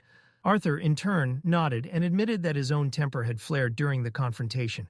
A tense understanding passed between them, a mutual recognition of each other's principles. Curtis affirmed that expelling Jamiel L. and his gang was not just the right call, it was essential. No noble lineage, no lavish donation could justify allowing racism to fester within their academy. Not in Xyrus, not on their continent. Curtis stepped back toward the royal carriage, rubbing at his temples. A clear headache etched across his features. His mind kept drifting to Arthur. There was something off, something strange and quietly formidable about the boy. He had felt it before at their first encounter, and the sensation had not faded. Arthur wasn't just good, he was different, in a way Curtis could not yet define. Kathleen's gaze, however, was unwavering. She hadn't taken her eyes off Arthur since the fight began. The world around her had blurred to insignificance. Then, just as the carriage was ready to roll, she spoke. Arthur turned toward the sound, startled. She met his eyes through the window, and in a rare softness, one no one else had ever witnessed, she asked, "Would you like to have tea with me sometime?" Arthur froze for a heartbeat before answering with a quick, honest, "Yes." Kathleen's lips curved into a gentle smile. "Then we'll see each other at school." The carriage moved forward, gliding down the street, while Arthur stood smiling quietly.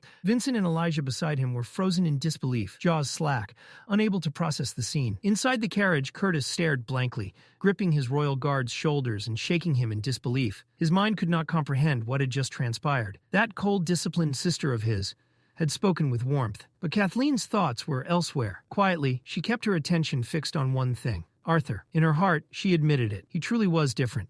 Back on the street, Arthur walked side by side with Vincent and Elijah. Elijah's frustration was still palpable. If he had been able to use magic, he said with a huff, those bullies would have been flattened in seconds. Vincent, by contrast, was utterly drained. He clutched his chest and muttered under his breath, defeated, "I don't think my blood pressure can survive much more of this." Later that day, the city square outside the palace swelled with life. Citizens from across the continent, humans, elves, and dwarves alike, gathered shoulder to shoulder, anticipation radiating from every face. Everyone had come to hear the long-awaited announcement. Eli, walking beside Arthur, gestured to Elijah's bruised cheek. "What happened here?" he asked. Elijah grinned and recounted the story with pride, detailing how he had stood up to the bullies. But Arthur's mind wandered. His gaze swept over the crowd, thousands of faces staring expectantly. and his thoughts sank deeper. The truth he knew was monumental. Another continent existed beyond Dicathen's waters. And yet, what troubled him most wasn't just the discovery, it was the reason behind it. A land sending camouflaged monobeasts to observe Dicathen likely didn't have peaceful intentions. They were either wary of Dicathen or preparing for something far darker. Arthur's conscience wrestled with itself. Had he been right to push Dicathen's progress forward so rapidly? He had given his people a path to this unknown continent. But was it truly the best course of action? Before these thoughts could drag him further into doubt, his mother, Alice, noticed his expression. Her tone was gentle, soft enough to coax him from his spiraling thoughts. "Something on your mind?" she asked. Arthur waved it off with a small smile, insisting all was fine. Alice's eyes twinkled knowingly. She pretended to believe he was thinking the ordinary thoughts of a 12-year-old. Yet the undertone of her words carried reassurance. She would always worry, but never stop him from pursuing what he knew was right. Arthur returned her smile faintly, touched, but he knew he could never promise her peace of mind. His path was too dangerous, the risks too real. Still, he thanked her, and tried to appear more at ease than he felt. A hush fell over the plaza as King Blaine Glader stepped onto the stage. His voice, powerful and commanding, carried across the square. He didn't speak merely as the King of Sapan, but as a representative of the entire continent. Standing alongside the rulers of the three kingdoms, he proclaimed that today marked the dawn of a new era. He spoke of past divisions, humans and elves, dwarves, and their transactional relationship with others. But then his tone shifted. He spoke of progress. 2 years prior, all three races had been permitted to join the adventurer guilds. The previous year, Xyrus Academy opened its gates to students from Elenoir and Darv. These steps, he declared, were the foundation, the first bricks of continental unity. A new generation of mages was rising, learning, training, and forming bonds that crossed borders. King Blaine acknowledged the challenges ahead. Centuries of prejudice wouldn't vanish overnight, but urged the people to look forward, not just for themselves, but for their children and the future of Dicathen. His words ignited the crowd, met with thunderous cheers and a celebration of hope. Next, King Alduin Eralith of Elenoir stepped forward. With calm dignity, he echoed Blaine's message, pledging his full support for this vision of unity. Then his tone shifted. With measured gravity, he reminded the crowd that while Dicathen had begun uncovering its own mysteries, even greater secrets lay beyond their shores. He confirmed what many had only whispered in speculation. Another continent existed. The plaza fell silent. Whispers rippled through the crowd, disbelief spreading like wildfire. Some gasped, others murmured anxiously. The celebratory energy twisted instantly into shock and uncertainty. Arthur remained unmoved amidst the chaos. He had expected hesitation, perhaps fear, but this overwhelming reaction revealed just how unprepared the world was for the truth. Alduin raised his hands, trying to steady the murmuring crowd. He admitted that even the royal families knew very little about this distant land. The way there remained unknown, a continent shrouded in mystery, adventure, and possible danger. What was clear, however, was that attempts had already been made to reach Dicathen from the other side. Evidence suggested observation and reconnaissance, though neither civilization yet possessed the technology to traverse the waters fully. Confused murmurs and uneasy whispers grew louder as uncertainty spread. Then the Dwarf King strode onto the stage. His deep, commanding voice cut through the noise, immediately drawing attention and silencing the crowd. All eyes turned to him. Like Alduin, he admitted their knowledge was limited, but he emphasized a simple truth. In moments like these, unity was essential. The three races could no longer afford to see each other as rivals. Culture, appearance, and history might differ, but at heart, they were all children of Dicathen.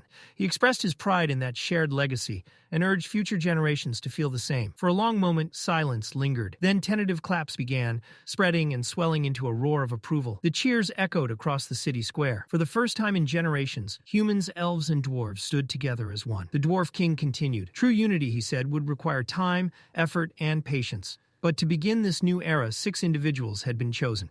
Selected by the royal families for courage, wisdom, strength, and responsibility, they would serve as protectors of Dicathen, standing directly alongside the kings and queens. From that day forward, they would be known as the 6 Lances. These weren't just defenders. They were symbols, each representing not only their own kingdom, but the unity of the entire continent. From the back of the stage, 6 figures emerged. 2 elves, 2 humans, 2 dwarves. Each wore white armor, elegant and tailored to their race and stature. They knelt gracefully before the rulers and the crowd. The kings approached with ornate boxes, drawing 2 rings each, initiating the ceremonial appointment. Alea Triskin, Varai Orai, Ulfred Warrant, Aya Greffin, Micah Earthborn, and finally, Bacon Wykes. Elijah, standing near Arthur, froze. He caught it, the name Wykes. His eyes widened in disbelief. The plaza erupted. Cheers, whistles, and chants filled the air as the 6 lances rose and bowed. King Blaine stepped forward once more, speaking directly to them, charging them to protect Dicathen and uphold its honor. He addressed aspiring mages across across the continent, encouraging them to dream boldly, that even the heavens were no longer a limit. As his words faded, the magical orbs projecting the announcement gently fell to the ground, signaling the ceremony's end. But for Arthur, the day carried a weight beyond awe and excitement. His gaze lingered on the name Wykes, Lucas Wykes, the very person responsible for betraying his old party.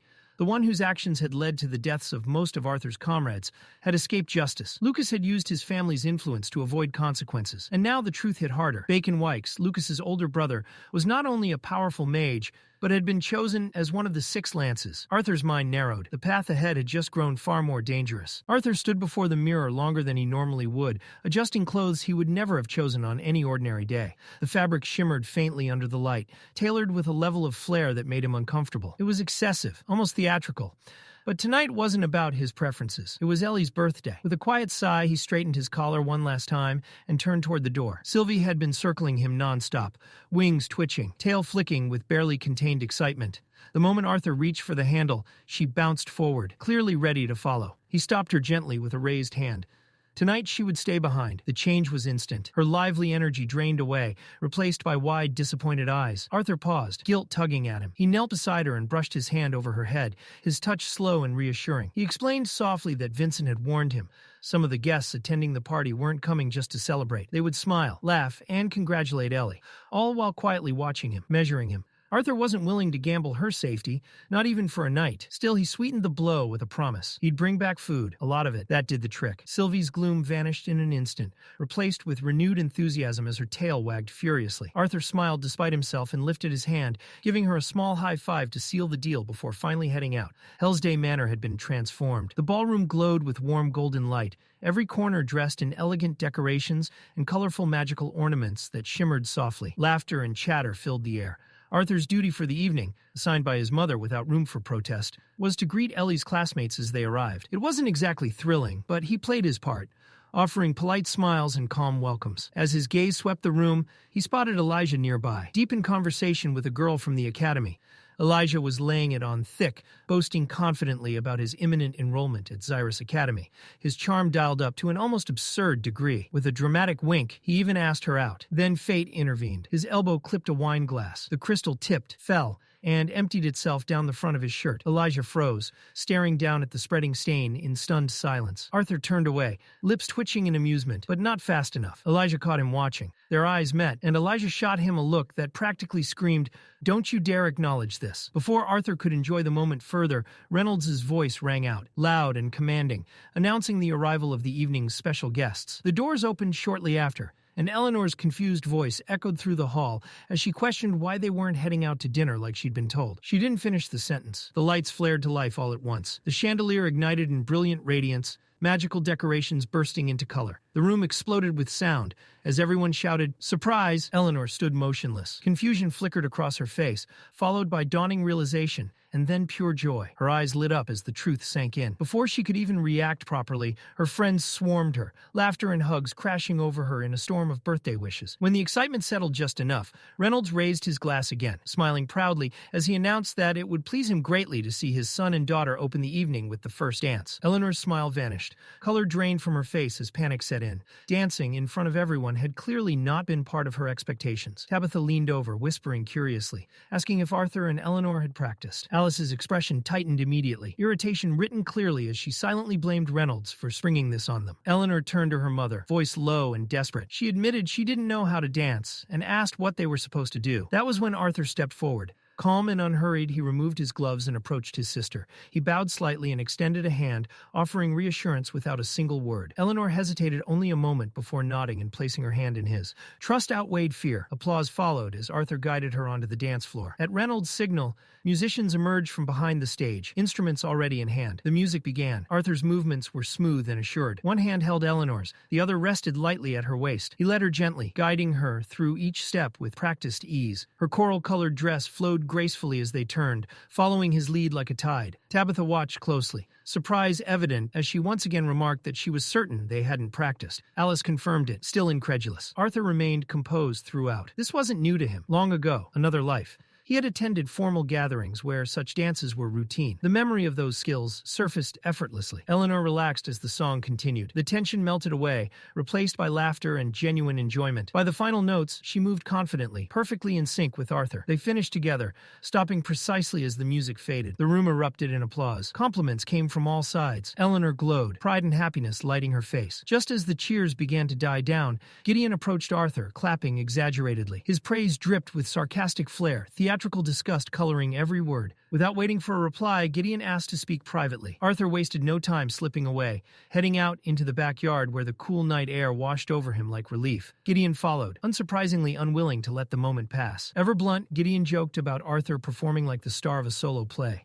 Arthur shot back that he hoped Gideon hadn't shown up to his sister's birthday just to corner him. Gideon claimed offense, insisting he'd brought a gift for Eleanor as well. Arthur remained skeptical but relented, asking what had drawn the continent's most renowned artificer to him. Gideon smirked at the title, pretending to be insulted before revealing the real reason. The council, the former monarchs of Disciplinary, now ruling together, had officially approved the refined designs based on Arthur's original blueprint. Construction had already begun. Arthur offered a brief congratulation, well aware that Gideon had likely earned a fortune from the council's decision. Gideon waved away the idea of chasing wealth, fame, or authority as if they were trivial distractions.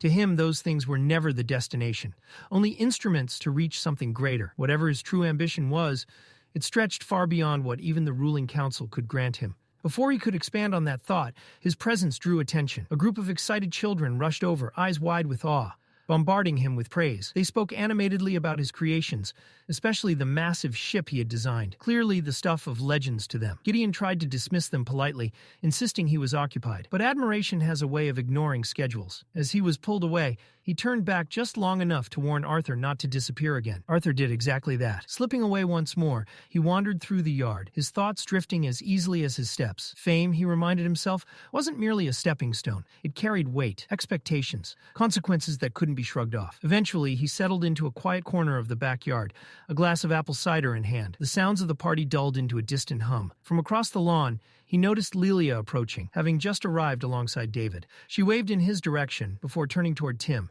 then paused to greet Arthur properly. She apologized for arriving late, explaining that she'd wanted to congratulate Eleanor first. Arthur returned her smile, remarking that her parents had already mentioned how busy she'd been lately, especially with her responsibilities as the student council's secretary. He added casually that it had been quite some time since they'd last spoken. Lilia hesitated, nodding in agreement. Up close, she couldn't help but notice how much Arthur had changed. He seemed taller somehow, more composed. It caught her off guard, like seeing someone familiar through a different lens. Their conversation warmed naturally. They traded stories, shared old memories, and laughed quietly together. Arthur teased her gently, recalling how the timid girl who once sneaked away from her parents just to eat with the manor staff had grown into a confident young woman. Lilia flushed at the memory, protesting that she had once trusted him enough to show him her most secret hiding place, and now he still teased her for it. Arthur smiled. He genuinely admired how far she'd come. All those years of uncertainty and worry had led her to success at one of the most prestigious mage academies in all of Decathlon. As they spoke, Arthur noticed several boys passing by, each casting subtle, lingering glances in Lilia's direction. It was obvious she'd become quite popular. Lilia blinked in surprise, immediately denying it. She insisted she didn't even have a boyfriend, and claimed that everything she'd achieved was thanks to Arthur. He responded lightly, saying that if she truly believed that, then he supposed he'd have to approve any future suitor himself. After all, he wouldn't be any less strict than her father, Vincent. The comment landed heavier than intended. For just a heartbeat, something flickered in Lilia's expression. Disappointment, perhaps, or something unspoken. But she quickly masked it with a laugh, brushing it aside as if it meant nothing. Before the moment could linger, Gideon returned. His approach was unusually polite, a half-smile fixed on his face as he interrupted and asked Arthur for a word. Though surprised, Lilia handled it gracefully. She smiled, waved goodbye to Arthur, bowed politely to Gideon, and disappeared back into the crowd. Watching her go, Gideon couldn't resist boasting about the attention he'd been drawing. Arthur offered only a brief, indifferent response. Unbothered, Gideon shifted the focus, remarking on Lilia's behavior and suggesting she seemed to harbor feelings for Arthur. Arthur didn't deny it. He took a calm sip of his drink.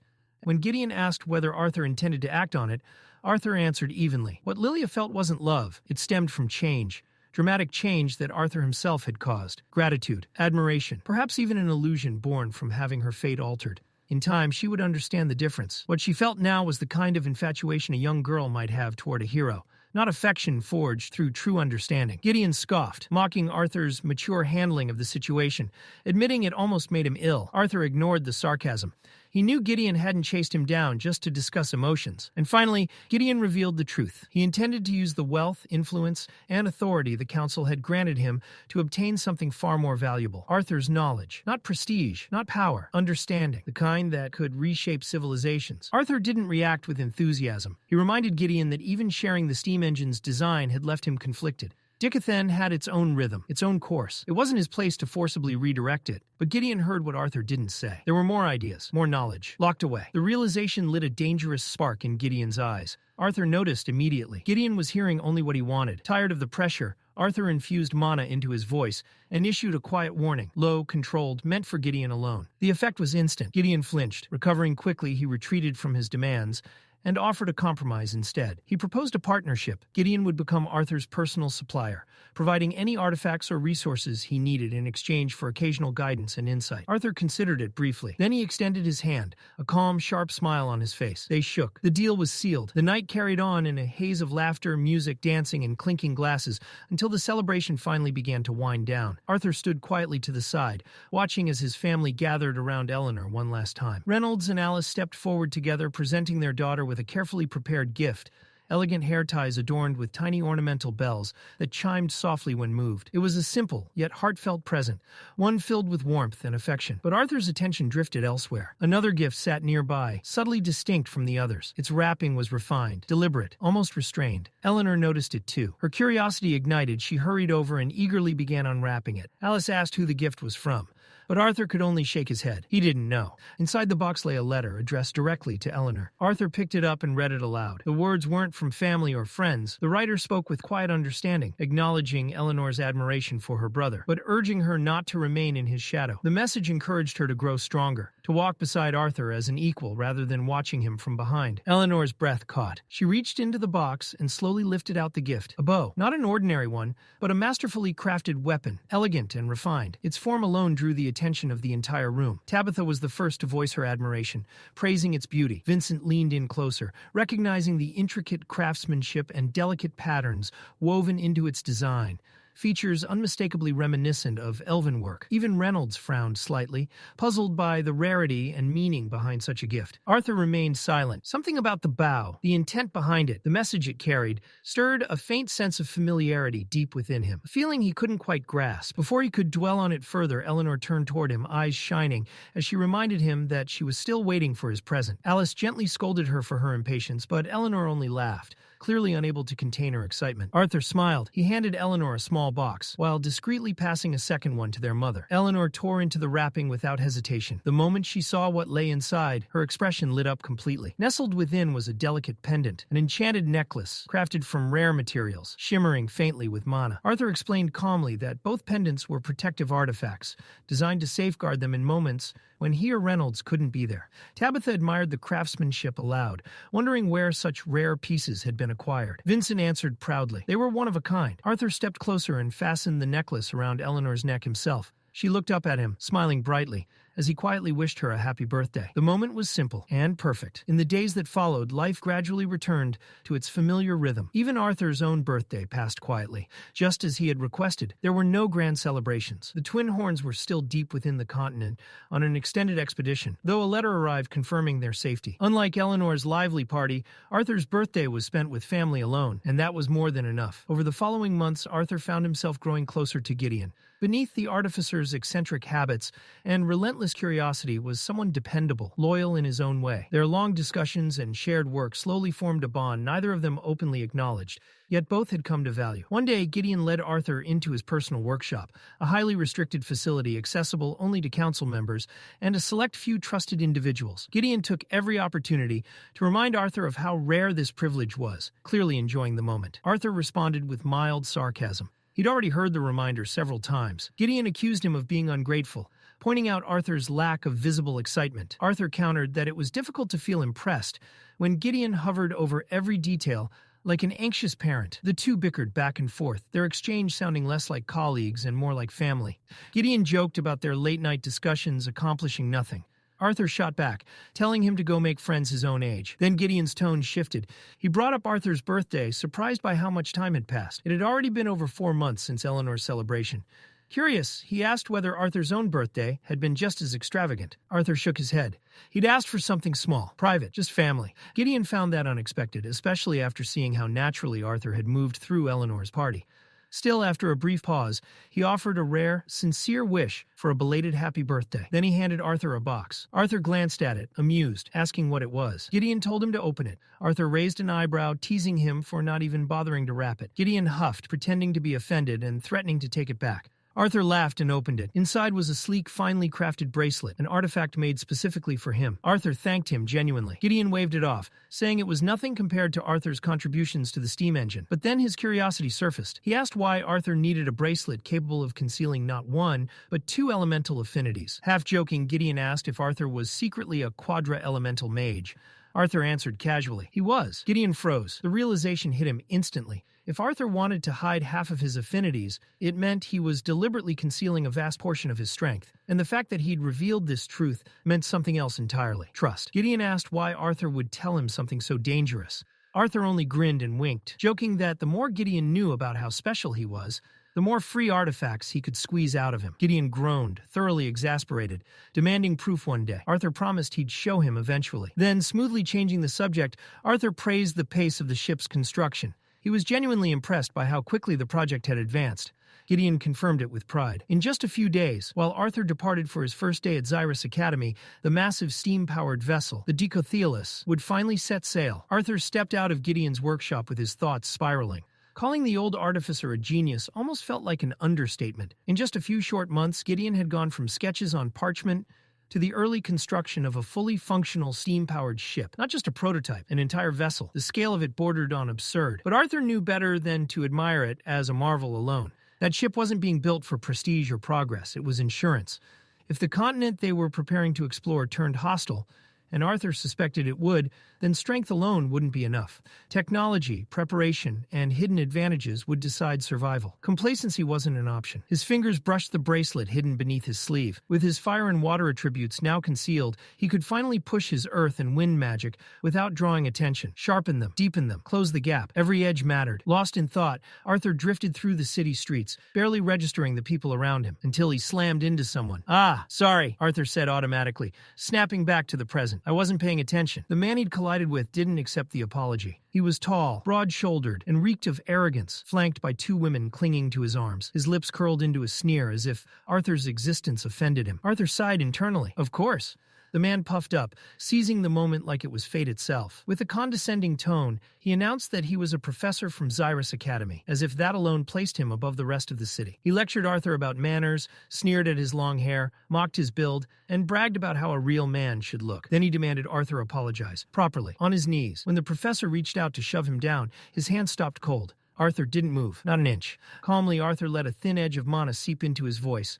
Not enough to cause harm, just enough to bite. He told the man he was willing to overlook the behavior, assuming alcohol had done most of the thinking for him, but patience had limits. The professor stiffened. The power behind Arthur's words hit him late, but hard. He recoiled, yanking his hand back like he'd touched something dangerous. Panic flickered behind his eyes before pride rushed in to cover it. He barked out threats instead. "No one speaks to a professor of Xyrus Academy like that." Arthur didn't reply. He simply turned and walked away. Furious and humiliated, the man shouted after him, spitting one last warning. If Arthur truly was a student at Xyrus Academy, then he'd better stay out of sight, because next time, discipline would be far harsher. Arthur didn't even slow down. Without looking back, he flicked his wrist. Something spun through the air and landed neatly at the professor's feet. A pendant? The Xyrus Academy emblem. Both women gasped. One of them whispered the name in disbelief. The professor stared down at it, his thoughts unraveling as realization struck. He hadn't even felt Arthur remove it. Later that day, Arthur returned to Helsty Manor. The moment he stepped through the gate, 2 blurs of motion charged him. Sylvie and Eleanor. They leaped at him with unfiltered excitement,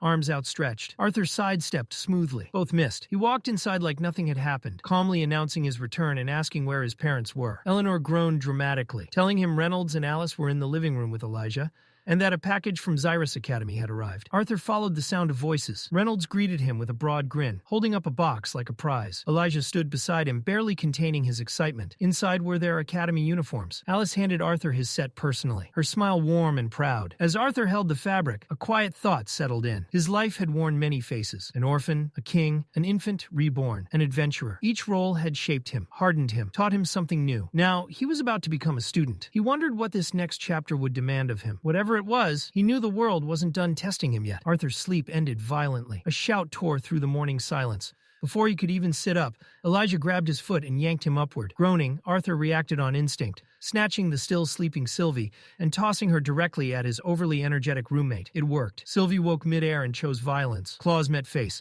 Elijah screamed, flailing as he tried to peel her off, while Arthur muttered sleepily that he was awake and would be ready in 5 minutes. Later, as Arthur got dressed, Elijah sat nearby nursing fresh scratches and glaring holes into the wall.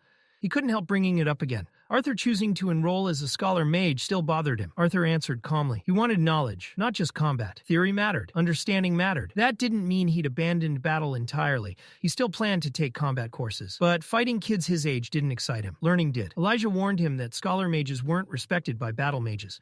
Arthur laughed, asking if Elijah was worried. Elijah scoffed, saying he wasn't worried about Arthur. He was worried about the poor fools who underestimated him. Arthur promised to behave. His smirk said otherwise. They headed downstairs where the family was waiting.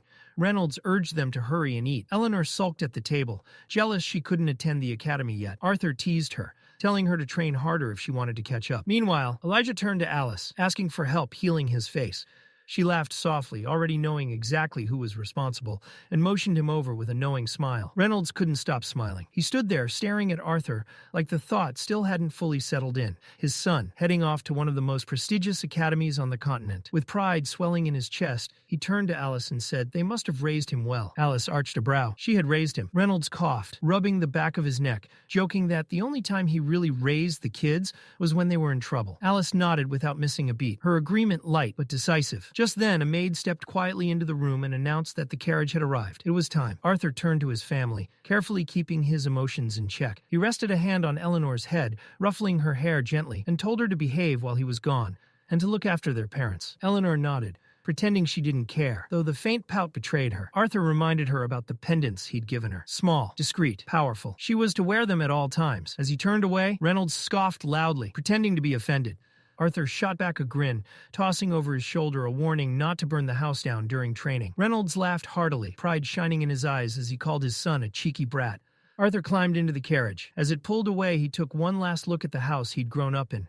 Warmth settled in his chest, the image of his family lingering long after the gates faded from view. The journey to Xyrus Academy wasn't long, but the weight of what waited ahead made it feel much farther. Though the academy stood within the same city, passing through its towering front gates felt like crossing into an entirely different world. The campus stretched endlessly, massive structures rising in every direction.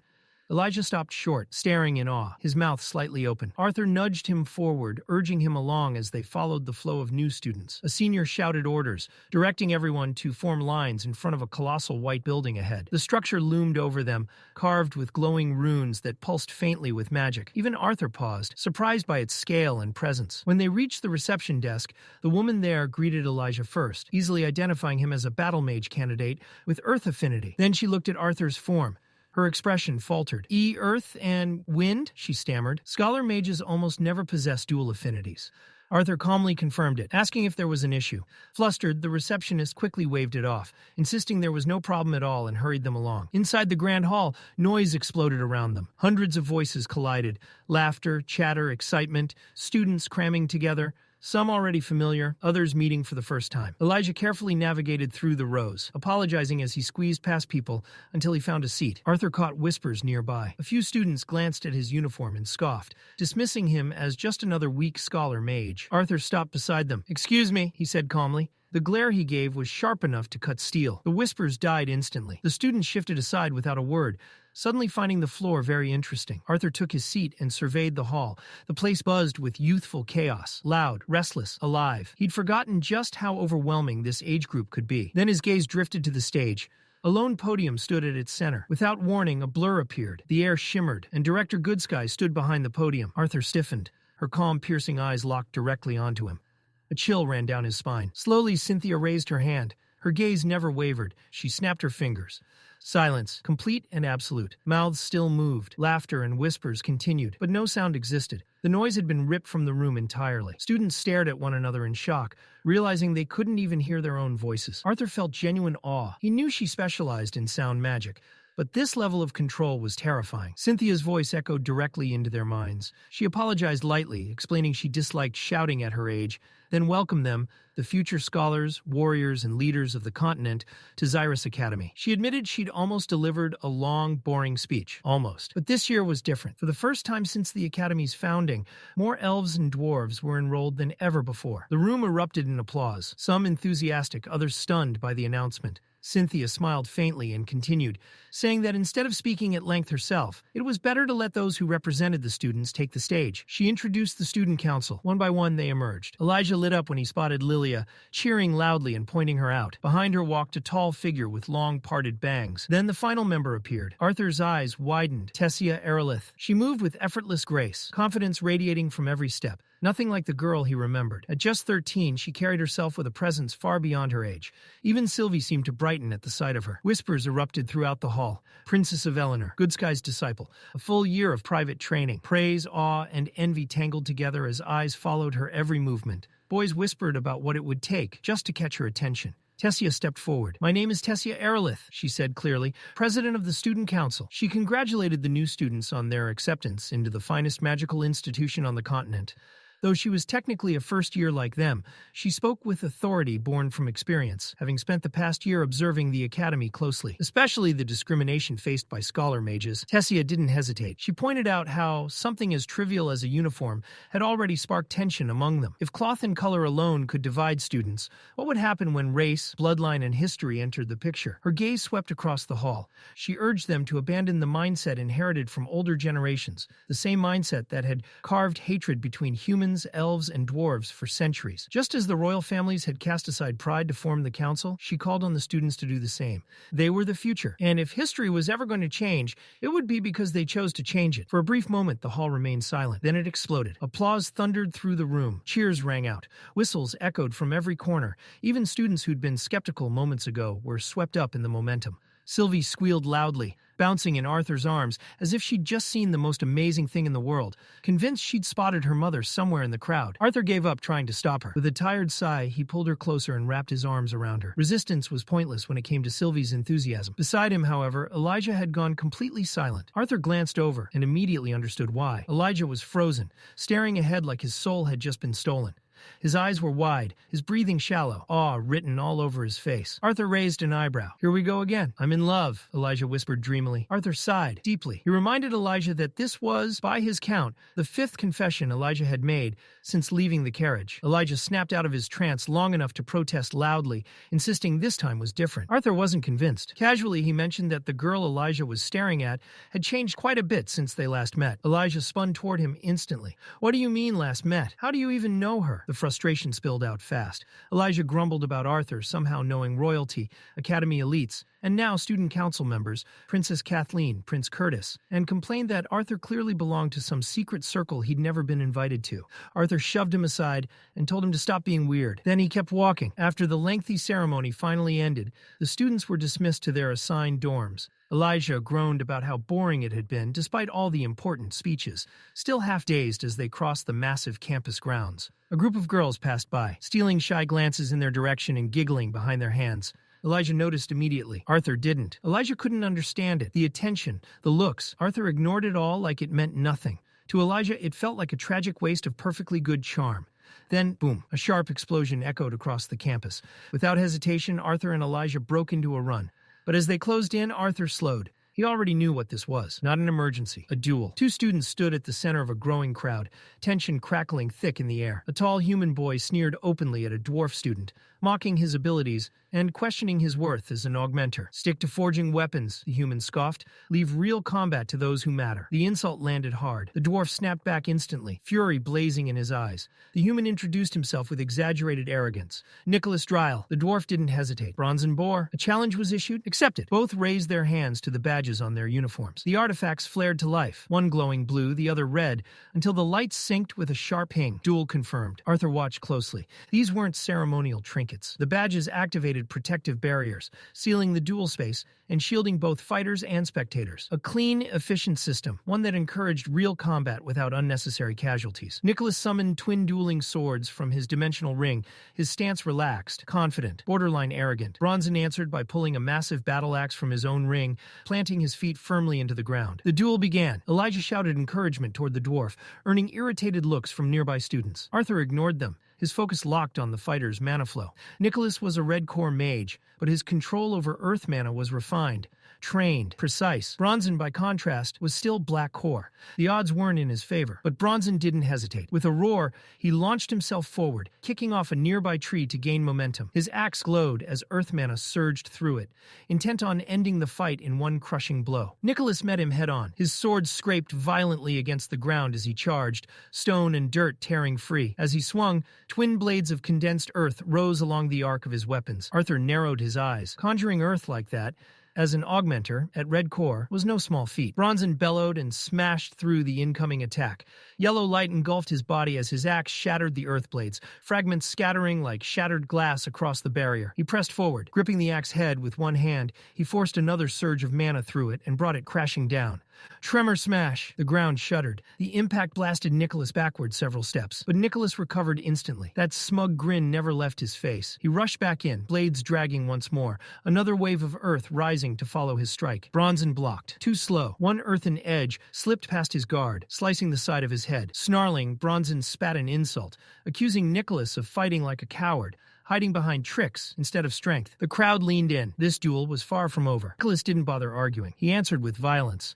His foot slammed into the ground, and in an instant a narrow pillar of stone erupted upward beneath Bronson. The spike struck the dwarf square in the stomach, launching him into the air with a choked gasp before gravity ripped him back down. Crash. Bronson hit the ground hard. The glowing shield around his badge flickered once, and shattered. The duel was over, but Nicholas wasn't done. Slow, deliberate steps carried him forward. His expression wasn't triumph. It was disgust. He stopped beside Bronson's fallen body and clicked his tongue, looking down like he was staring at something beneath him. He mocked the dwarf's size, his pride, his worth. Each word sharpened with cruelty. Elijah felt it instantly. Something was wrong. The barrier was gone. The duel had ended. Yet Nicholas lifted his boot, not to walk away, to stomp. The intent was clear. Break an arm, make an example, remind everyone who owned power here. A spark ignited in Elijah's chest. He imagined himself rushing forward, stopping the strike, earning cheers, becoming the hero of the moment. Then Arthur stepped past him, not with dramatic flair, not with righteous fury, just one calm step forward. His voice rang out deliberately loud, carrying across half the courtyard. "Hey, isn't that the student council president coming this way?" The effect was instant. Nicholas froze. His head snapped around in panic, eyes darting wildly as he searched the crowd. His swords vanished into his dimensional ring in a heartbeat. His posture straightened.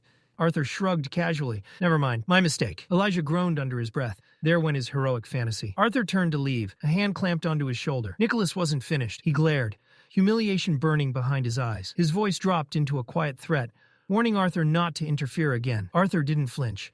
"The duel ended," he replied calmly. "Attacking afterward isn't just dishonorable, it's against Academy rules." Nicholas didn't care. "I'll remember this." He spat at Arthur's feet, and then, PTHK. A wet splatter hit the back of Nicholas's neck. The courtyard went still. Nicholas slowly turned around, his face twisted in pure rage. A vein bulged violently across his forehead. Sylvie blinked innocently, her timing flawless. Arthur lifted his hands with theatrical innocence. "Wasn't me." Nicholas didn't believe him. His hand plunged back into his dimensional ring. Twin swords flashed into existence again. Then, a voice cut through the tension like lightning splitting the sky. "Nicholas Dryle." The name alone stopped him cold. The crowd parted as the student council approached. At the front walked Tessia Eralith. Her presence alone shifted the atmosphere, freezing the moment into silence. Moments earlier, Tessia had been walking through the campus with the council, her mind drifting far from duty. She hadn't seen Arthur during the ceremony. Had he skipped it? Should she greet him warmly when they met, or act distant? What if he found her first? Her thoughts spiraled until... Tessia. Clive called her name, twice. She blinked and snapped back to reality. "You all right?" he asked. "I'm fine," she replied quickly, brushing it off. "Duty first." Then, her eyes caught movement ahead. A crowd. Raised voices. Tension. Her gaze sharpened. Back in the courtyard, Nicholas shot Arthur one final glare, muttering a warning about crossing paths again between classes. But Clive had already stepped forward, analyzing the situation. Nicholas Dryle, second year, house prail, promising talent. Then his attention shifted to Arthur, red-haired, clearly a first year, not a noble, no familiar lineage. A commoner, Clive concluded, Nicholas reached for his dimensional ring again. Before the sword could emerge, Tessia stepped forward. Her voice was quiet, cold, absolute. Nicholas. His confidence shattered instantly. Fear crept into his expression as he turned toward her. Tessia Eralith wasn't just intimidating. She was untouchable. Nicholas forced a laugh, scrambling for excuses. This is a misunderstanding. I accepted a duel. He interfered. Arthur smiled casually. Hey, he said, waving lightly toward Tessia. Before she could respond, Lilia rushed forward. Arthur, are you okay? She asked urgently. Tessia blinked, surprised, glancing between them. You know each other? Lilia nodded. Our fathers worked closely for years. We've been friends since then, Arthur added absent-mindedly. Yeah. We've been living together for a while. Silence. Lilia froze. Her face turned bright red. That came out wrong, she blurted quickly. It's not like that, Arthur shrugged. Tessia stared at them, visibly confused. Clive cleared his throat and turned his attention back to Nicholas. Explain, he demanded. Nicholas swallowed and spoke quickly. I wasn't going to hurt him. I was just trying to scare him. Even after he interfered, I never intended to follow through. Clive looked ready to settle the matter with a warning, but Tessia's voice sliced through the air. Drawing a weapon outside a sanctioned duel, she said coldly, is a serious offense. The crowd held its breath. Nicholas felt the weight of those words crash down on him. And suddenly, this was no longer a simple dispute. This was judgment. Tessia didn't raise her voice. She didn't need to. Her words landed with absolute clarity. If anyone dared to raise a weapon near her, or any other student like that again, suspension would be immediate. Then her gaze locked onto Nicholas. Cold, unmoving, merciless. She asked him one last time if he still dared. That was all it took. Whatever arrogance Nicholas had been clinging to evaporated on the spot. The color drained from his face. His jaw tightened, then loosened as fear replaced fury. Slowly, stiffly, he lowered his head. He bowed toward Arthur, muttering an apology through clenched teeth, admitting, barely, that he had acted recklessly. Arthur didn't acknowledge him, didn't glare, didn't lecture. He just let out a low, unimpressed whistle and turned his back. And just like that, Nicholas Dryle stopped mattering. The tension hanging over the courtyard began to thin. But before it could fully fade, Tessia spun sharply toward Arthur. Her frustration finally surfaced, her voice tight as she questioned him. A fight on the first day of school, in front of half the academy. Inside, her thoughts raced. Her grandfather's warning echoed in her mind. Arthur wanted to stay out of the spotlight, and yet here he was, overpowering a senior, shaking the vice president, drawing eyes from every corner of the campus. If this continued, attention would swarm him whether he wanted it or not. That terrified her. Arthur didn't back down. His own irritation flared, sharper than expected. He reminded her calmly, but firmly, that she had only seen the final moments. Nicholas hadn't been posturing. He'd been seconds away from seriously injuring another student. Arthur hadn't escalated the situation. He'd stopped it. Without him, it could have ended far worse. Elijah stepped in awkwardly, trying to smooth things over, suggesting that everyone had acted in the heat of the moment. But it was too late. Arthur's tone had already cooled into something distant and biting. As he turned away, his apology slipped out. Flat, sarcastic, carrying more frost than words ever should. The courtyard went silent. Even Tessia froze. Before Arthur could leave, a hand grabbed his shoulder. Clive. The instant it happened, Tessia's eyes widened in alarm. Stop, she snapped. But Clive didn't listen. He believed Arthur needed to be reminded of his place. That was his mistake. Arthur didn't turn around immediately. When he did, his expression was quiet. Too quiet. Frustration simmered just beneath the surface. Without a word, he released a controlled wave of pressure, not an attack, a warning. Clive was sent stumbling backward, his feet losing contact with the ground as he crashed hard onto the courtyard stone. His mana shield flared instinctively, barely absorbing the impact.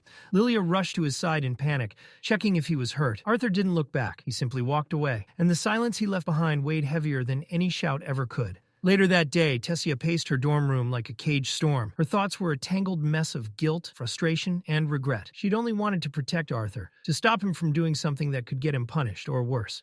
But the more she replayed the moment, the more uneasy she felt. Arthur hadn't even drawn a weapon, and unlike most students, Arthur himself was a weapon. That realization gnawed at her. Then there was that comment, living with Lilia. Her chest tightened. How did that even happen? Did Arthur just casually end up living with girls now? The idea made no sense, and yet it bothered her far more than she wanted to admit. Everything felt out of control. With a groan, she buried her face into her pillow, muffling an irritated scream. She blamed Director Goodsky entirely. If she hadn't been made student council president, she could have greeted Arthur the way she actually wanted to, with warmth, excitement, relief. Instead, their reunion had turned into this mess. A knock came at the door. Clive. He stepped inside carefully, concern written across his face.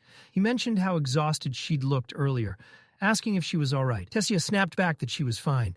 After all, she wasn't the one thrown onto the ground. Clive hesitated, then brought Arthur up again, clearly still rattled. He couldn't understand how a first year dared to speak to her like that. He even suggested reporting the incident to the director. That was the last straw. Tessia cut him off immediately, her patience gone. She told him to drop it completely. When his footsteps finally faded down the hall, she collapsed onto her bed, staring at the ceiling. Everything had gone wrong, and just to make things worse, Arthur had grown up, effortlessly handsome. Kind of handsome that attracted attention whether he wanted it or not. The realization made her groan as she buried her face into the pillow again, letting out another muffled scream. This was not the reunion she had imagined, not even close. Arthur and Elijah eventually reached their dorm building after what felt like an endless walk. Xyrus Academy was massive, less a school and more a city, filled with towering structures, courtyards, and winding stone paths that made orientation feel like exploration.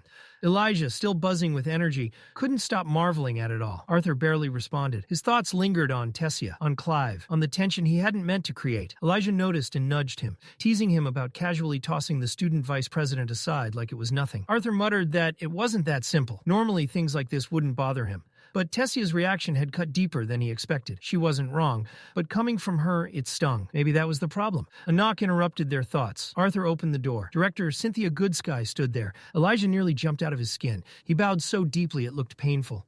Cynthia greeted him warmly, even mentioning Vincent by name, which left Elijah glowing with pride. Arthur invited her in, and Elijah quickly excused himself, insisting on fetching drinks. Once seated, Cynthia smiled softly and reminded Arthur yet again to call her by her first name. Arthur, as always, refused without hesitation. And just like that, the real conversation was about to begin. Their back and forth carried a familiar ease, the kind born from mutual respect rather than formality.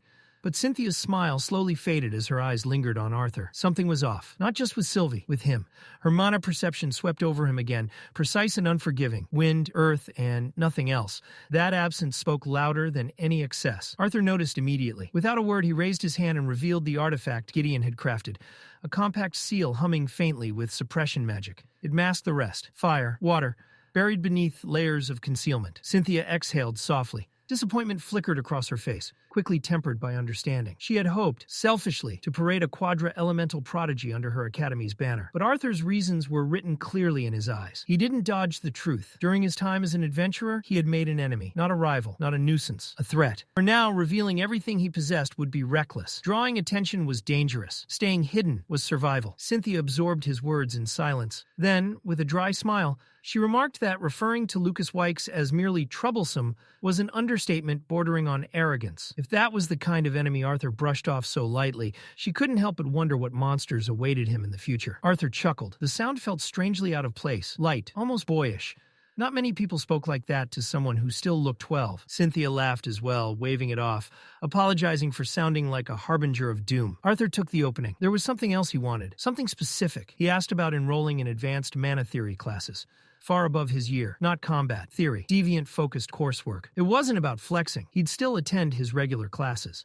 But deviant mana manipulation had become a wall he couldn't climb alone. Unlike elemental magic, deviation was alien, something his previous world had never even conceptualized. That made it dangerous and irresistible. Cynthia listened with an amused glint in her eyes. She'd expected nothing less. She agreed instantly. Arthur frowned. Too fast. Suspicion crept in before he could hide it. That was when the door slammed open. Elijah burst in like a storm, pointing dramatically at Arthur and shouting about disrespect, audacity, and how one does not interrogate the academy director like a suspicious merchant. Cynthia waved him down and calmly admitted she did have an ulterior motive. Elijah froze mid-rant. Silence followed. Then she explained. The student council existed to represent order, prestige, tradition. But this year she wanted something sharper, a blade. Thus the Disciplinary Committee, a group built not just to uphold rules, but to enforce them. And she wanted Arthur in it. Arthur blinked. Once, twice. A first year, not even an official battle mage. Cynthia shrugged. Her academy, her rules. Arthur immediately tried to retreat, offering to forget the advanced classes and stick to books instead. Denied, and the deviant texts were restricted, off-limits to underclassmen. Even upper years needed proof, actual deviation ability, to gain access, something Arthur conveniently couldn't demonstrate, not publicly. Elijah watched from the side, stunned. This didn't feel like a negotiation. It felt like two old acquaintances, fencing with words, each move anticipated, each counter already planned. Cynthia pressed further. The committee wasn't just authority, it was strength. Arthur would have peers who could spar with him, push him, possibly even threaten him. And then came the real bait, private access to a restricted mana-dense training facility. Arthur leaned forward. If strength was the requirement, then one question followed naturally. Cynthia answered before he could ask. Lucas Wykes would not be joining. Despite pressure from House Wykes, she had refused. She'd waited, confidently, strategically, for Arthur. That revelation landed harder than expected. Impressive. Annoying. She had already mapped this outcome. Arthur sighed and finally conceded. On one condition, the training facility had better be rich in mana. Cynthia snapped her fingers. Already was. She tossed him a folded uniform midair, clean, crisp, embroidered with the crest of the Disciplinary Committee. Arthur caught it, stared. She'd prepared it before he agreed. That irritated him more than it should have. Before leaving, she added one last comment.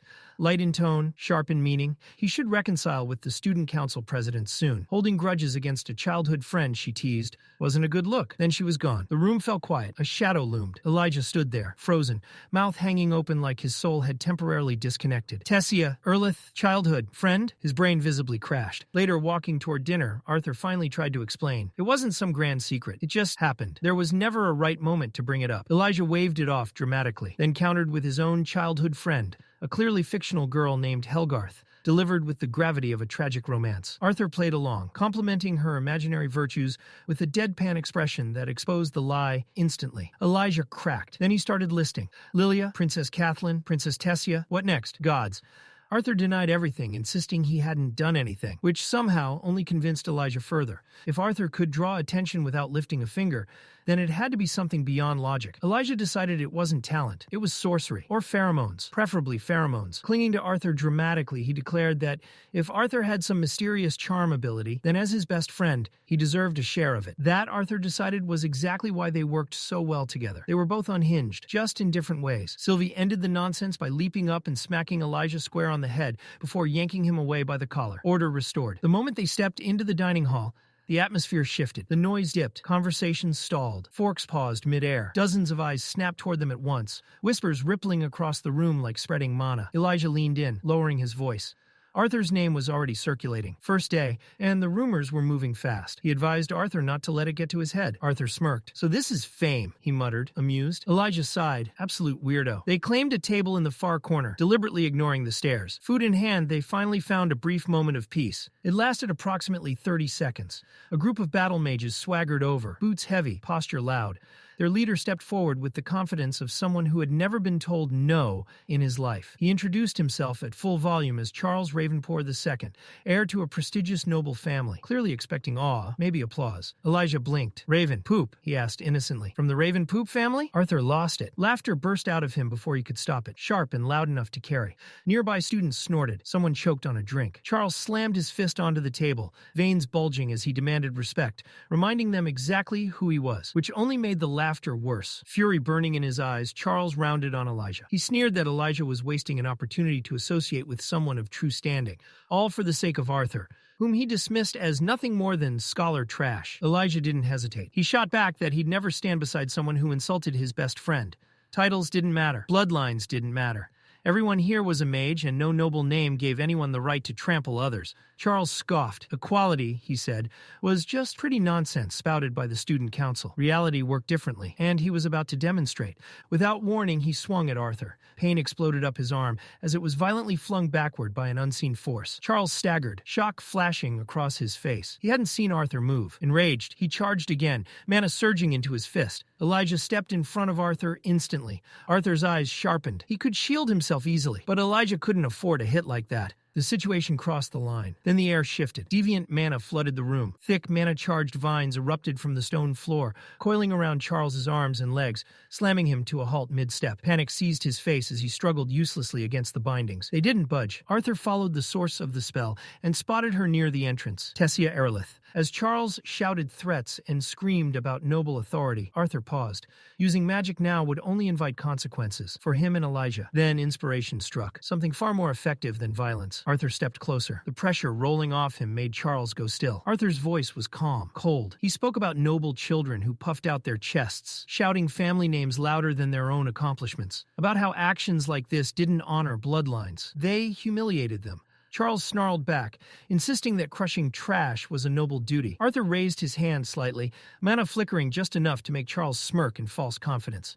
Arthur didn't strike, and instead, he yanked Charles's pants down. The silence was instant. Then chaos. Gasps tore through the hall, followed by explosive laughter. Tables shook as students doubled over, pointing, mocking, howling. Charles's face went scarlet as he screamed for them to stop looking, thrashing helplessly against the vines. Arthur turned and walked away like nothing had happened. Elijah stared after him, shoulders shaking as he tried, and failed, to stop laughing. Outside, cool autumn air washed over Arthur as he stepped away from the building. His breath fogged slightly. Tessia stood nearby, calm, silent. Arthur nodded to her in thanks. She hadn't needed to intervene, but she had anyway. More importantly, she'd protected Elijah from punishment. They stood there, the silence heavy but not uncomfortable. Then somehow both moved at the same time. They bowed and smashed their foreheads together. Arthur hissed, clutching his chin as he laughed through the pain. Tessia groaned, holding her head and stubbornly refusing to look up, muttering that it only hurt so much because it really hurt. Just like that, the tension shattered. Arthur hesitated for a moment before asking softly if she was crying. Tessia didn't answer. Instead, she leaned into him, her forehead resting against his shoulder. Her breathing was uneven, shallow, betraying everything she was trying to keep hidden. In the quiet, she finally let the words slip, words she'd been holding on to for far too long. She thought he hated her. Arthur felt something tighten in his chest. He told her the truth, plainly and without hesitation. Even if he got angry, even if they argued, even if they clashed head-on, he would never hate her. Never. Her voice grew quieter, fragile in a way that made the admission feel heavier than any confession. She didn't want him angry with her. Not now. Not ever. Arthur exhaled slowly and accepted it. This time he admitted the fault was his. He knew she'd been trying to protect him, and lashing out the way he did, especially toward her, was wrong. But Tessia shook her head. She wasn't blameless either. She confessed that she'd let the weight of her title speak before her heart. Calling him out publicly, acting as the president before acting as his friend, she was still learning where that line was. Responsibility didn't come with a manual, and she was stumbling through it in real time. Before either of them could say more, hurried footsteps echoed toward them. Elijah burst in mid-sentence, already launching into an animated retelling of what happened after Charles, Ravenpoop, had finally escaped the vines. Then he saw them. Tessia leaning against Arthur, Arthur's arm around her. Elijah froze like he'd walked into a forbidden cutscene. His jaw dropped, his brain shut down. With a strangled chuckle and a mumbled excuse, he turned on his heel and vanished at record speed, throwing Arthur a look that screamed, "I will remember this." Sylvie hopped onto Tessia's lap immediately, squeaking with delight, and licking her cheeks like she'd just reunited with family. Arthur laughed quietly at the sight, before standing and offering Tessia his hand. "Want to take a walk?" he asked. Under the moonlight, they wandered the academy grounds together. The air was cool, calm, brushing against them as the noise of the day finally faded. Tessia spoke first, still overwhelmed. She couldn't believe everything Arthur had gone through while adventuring, her voice filled with awe and just a hint of envy. Arthur admitted he'd been surprised to learn how close Director Goodsky was to her grandfather. Suddenly, her knowing so much about him made sense. Tessia smiled and said that connection was part of why she'd become Cynthia's disciple. Arthur shook his head. That might have opened the door, but her talent was what kept her there. Tessia didn't reply. Instead, her thoughts spiraled. Walking beside him, she noticed everything. The way he moved, the quiet strength in every step, the calm confidence he carried like armor. He wasn't just taller or stronger. He was sharper, more centered, more distant. And his face, she had to look away. Memories surfaced uninvited, warm and painful, all at once. Jealousy crept in before she could stop it. Jealousy of Jasmine, of the girl who'd stood beside him during the last 2 years. She wished, selfishly, that she'd been the one walking the world with him. Arthur noticed her silence. "Something wrong?" he asked. Tessia laughed too quickly and waved it off. "Nothing. Everything was fine." Moments later, they realized they'd already returned to the dorms. The walk had slipped by unnoticed. As Tessia turned to leave, Arthur stopped her. He reached into his coat and pulled out something glowing faintly with mana, the beast core of the Elderwood Guardian. Without ceremony, he held it out to her. A gift for becoming a dual elemental mage. Tessia froze. She tried to refuse. Something like this was too rare, too valuable, too much. Arthur shook his head. To him it was perfect. It suited her. It belonged with her. Before she could argue again, he smiled and told her to rest. Tomorrow would be busy. Then he turned and walked away. Tessia stood there long after, clutching the core tightly. Her chest felt warm, emotions tangled beyond words. He'd given her something priceless, as if it were nothing. But to her, it meant everything. Arthur opened the dorm door quietly, careful not to wake Elijah. Instead, he nearly jumped out of his skin. Elijah was sitting straight up in bed, wrapped in a blanket like a cursed cocoon, bloodshot eyes locked directly onto him. Arthur recoiled. "What the hell?" Elijah pointed at the floor in front of him and demanded Arthur sit. Now. Arthur obeyed, already regretting it. With theatrical despair, Elijah described the moment when the lunar goddess Tessia had leaned against Arthur's shoulder. Arthur blinked. "The what?" Elijah explained dramatically. At Xyrus Academy, Tessia was the moon. Beautiful, untouchable, distant, and somehow, Arthur had touched the moon. He'd snuggled the moon. A pillow hit Elijah square in the face. Arthur told him to sleep. Elijah sighed, collapsed back onto the bed, and surrendered. Morning came fast, and Arthur was already dressed, fastening the strap of the knife that marked his place in the Disciplinary Committee. Entering the auditorium through the rear entrance, he straightened his vest and stepped inside. The moment the door opened, a thunderous roar slammed into him. His hair whipped back from the force. Sylvie clung desperately to his head. Before him stood a massive beast, 6 feet tall, on all fours. To anyone else, it would have been terrifying. To Arthur, it looked like an overgrown kitten trying far too hard. A student peeked out from the side, disappointed. A test. Arthur raised an eyebrow and asked if this was supposed to scare him. The student introduced himself calmly. Kai Kressless, 4th year. And clearly this was only the beginning. Arthur studied Kai carefully as the older student spoke. Kai's tone was casual, but the words underneath carried weight. He wondered aloud whether Arthur's placement on the disciplinary committee was truly earned through ability, or whether it was the result of something deeper, something inherited. He leaned in slightly, lowering his voice, murmuring that blood had a way of revealing the truth eventually. Arthur blinked, momentarily thrown off by the comment. Before the thought could settle, Kai straightened and waved it away with a shrug, calling it nothing more than an old saying. With an easy smile, he extended his hand. Arthur accepted it, introducing himself properly and gesturing toward Sylvie as his bonded companion. Kai's eyes flicked to her, lingering a second longer than politeness required. His expression shifted with curiosity. Inside, Kai wondered what kind of beast Arthur could possibly be bonded with. Whatever it was, it had been enough to make Grotter, the massive mana beast they had used as a test, act unusually restrained. That alone spoke volumes. Their exchange was cut short by a loud, abrasive voice echoing through the hall. The speaker scoffed at the state of the disciplinary committee, mocking the lack of real men and sneering that the newest addition looked more like a fragile pretty boy than someone meant to enforce order. Arthur turned toward the sound and nearly spoke a name on instinct. Helgarth? The reaction was immediate. A broad-shouldered, muscular girl whipped her head toward him, eyes blazing. She demanded to know who that was supposed to be. Then, jabbing a thumb at her chest, she introduced herself loudly as Doradrea Origuard, a first-year student, just like him. Arthur let out a short laugh, realizing his mistake, and quickly tried to smooth things over. He reached out, offering a handshake and introducing himself as Arthur Leywin. Doradrea slapped his hand away without hesitation and snapped at him for being too stiff and formal. Before Arthur could respond or fully process her overwhelming presence, Kai stepped in, calling them both over. Apparently, Director Goodsky hadn't bothered to explain much to the committee. No name, no background, no expectations. As a result, curiosity was running wild. Doradrea didn't wait. She marched ahead and shouted into the room that the final member had arrived. Arthur followed her into a vast chamber clearly designed for formal gatherings. 5 students were already waiting inside. One face stood out immediately. Curtis Glader lit up the moment he saw Arthur and called out his name with unmistakable excitement. Arthur returned the greeting easily. Coincidences like this no longer surprised him. Curtis laughed and explained how Kai had used his bond, Grotter, in an attempt to intimidate Arthur, only for it to completely backfire.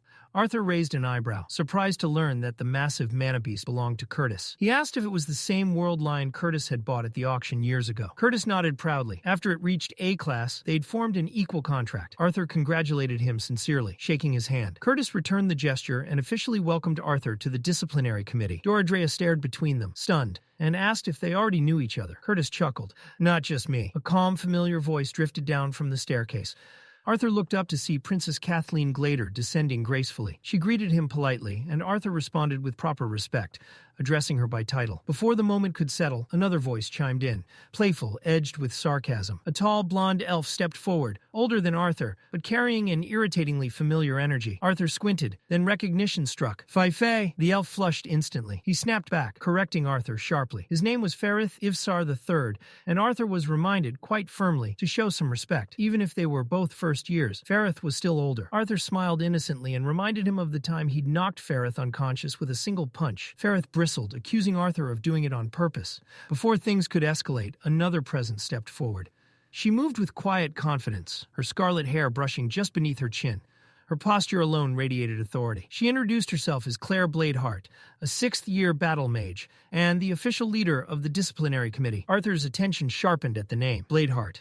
He asked if she was related to Caspian Bladeheart. Claire confirmed it calmly. Caspian was her uncle, and he'd begun training her the moment she awakened. Much of her fighting style came directly from him.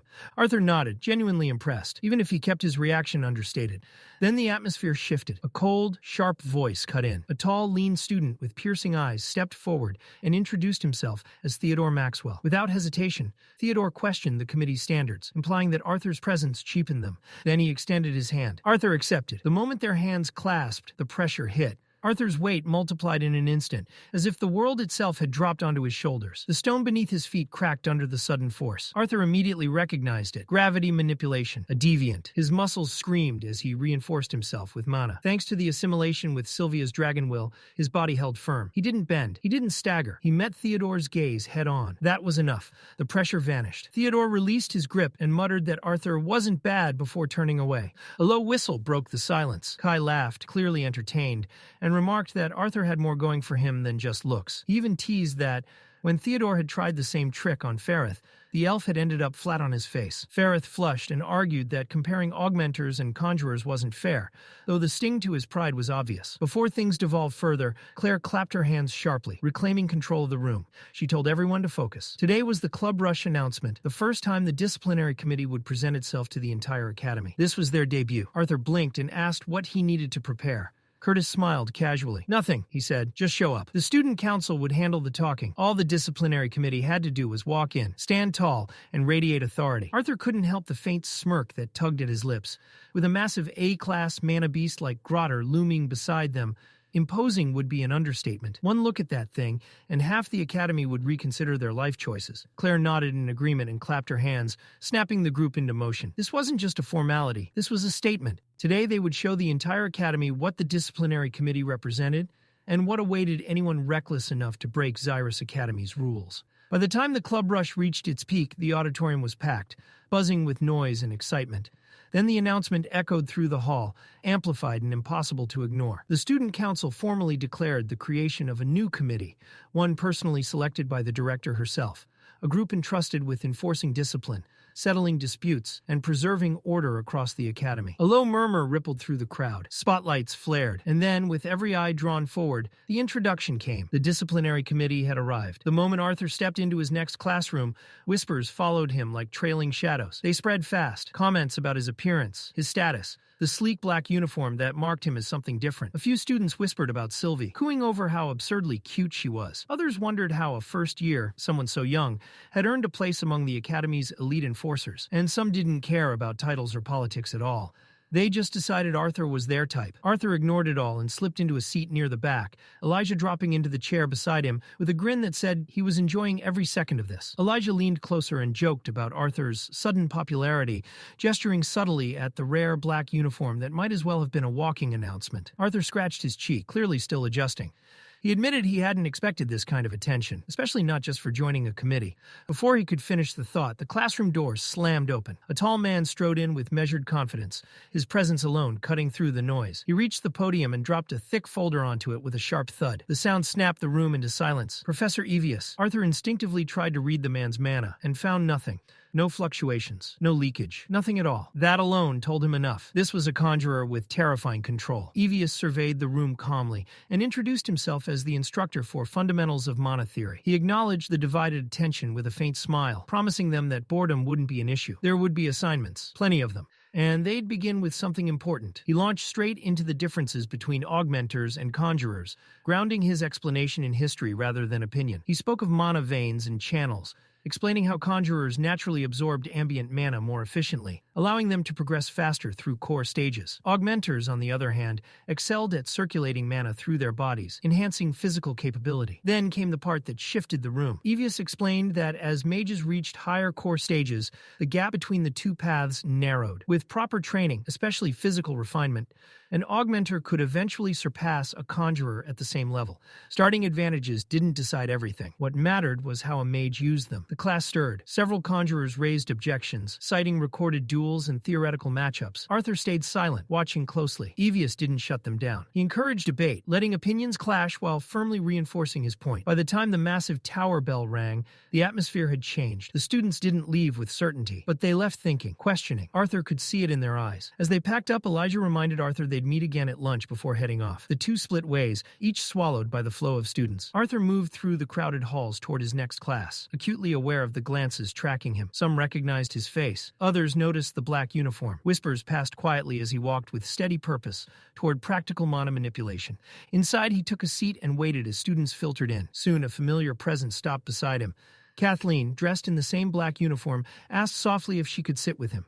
Arthur shifted his bag aside without a word, giving her space. Then the peace shattered. A loud, dramatic voice echoed through the room as Faireth burst in, announcing himself like he was stepping onto a stage. He loudly declared Arthur his rival, greeted Kathleen with exaggerated flair, and promptly dropped into the seat right beside Arthur. Arthur raised an eyebrow internally. Faireth had never exactly been subtle about his dislike. Sitting this close felt suspicious. Before Arthur could dwell on it, the instructor entered. Arthur froze for half a second. It was Geist, the same drunk he'd encountered on the streets days earlier.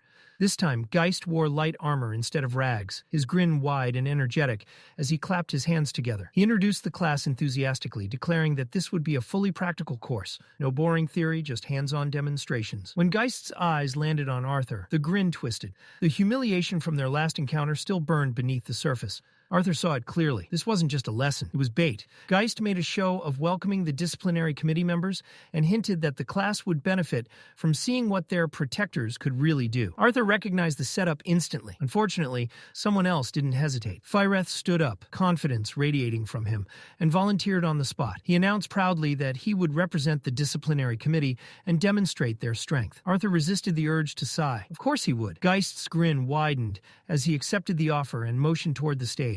The atmosphere in the room shifted instantly. Students leaned forward in their seats, eyes lit with anticipation, as the tension thickened in the air. This wasn't just a lesson anymore. It was entertainment. Professor Geist made sure to announce, loud enough for everyone to hear, that he was an augmenter and would be restricting himself to long-range attacks only. It was a calculated move. If he lost, he could blame the limitation. If he won, the humiliation would still fall squarely on the student. As he winked exaggeratedly at Faireth, laughter rippled through the classroom. With practiced ease, Geist began chanting a series of incantations. Mana surged outward, forming a wide, translucent barrier that enclosed the stage entirely, an arena-sized shield meant to protect the class from stray magic. Once the barrier settled, the duel officially began. Faireth didn't hesitate. He raised his wand and activated his spell almost immediately. The mana in the air responded, and in the next moment, water erupted across the stage. The floor flooded rapidly, rising until it reached his knees. The terrain itself bent to his advantage, amplifying his water element. From the churning surface,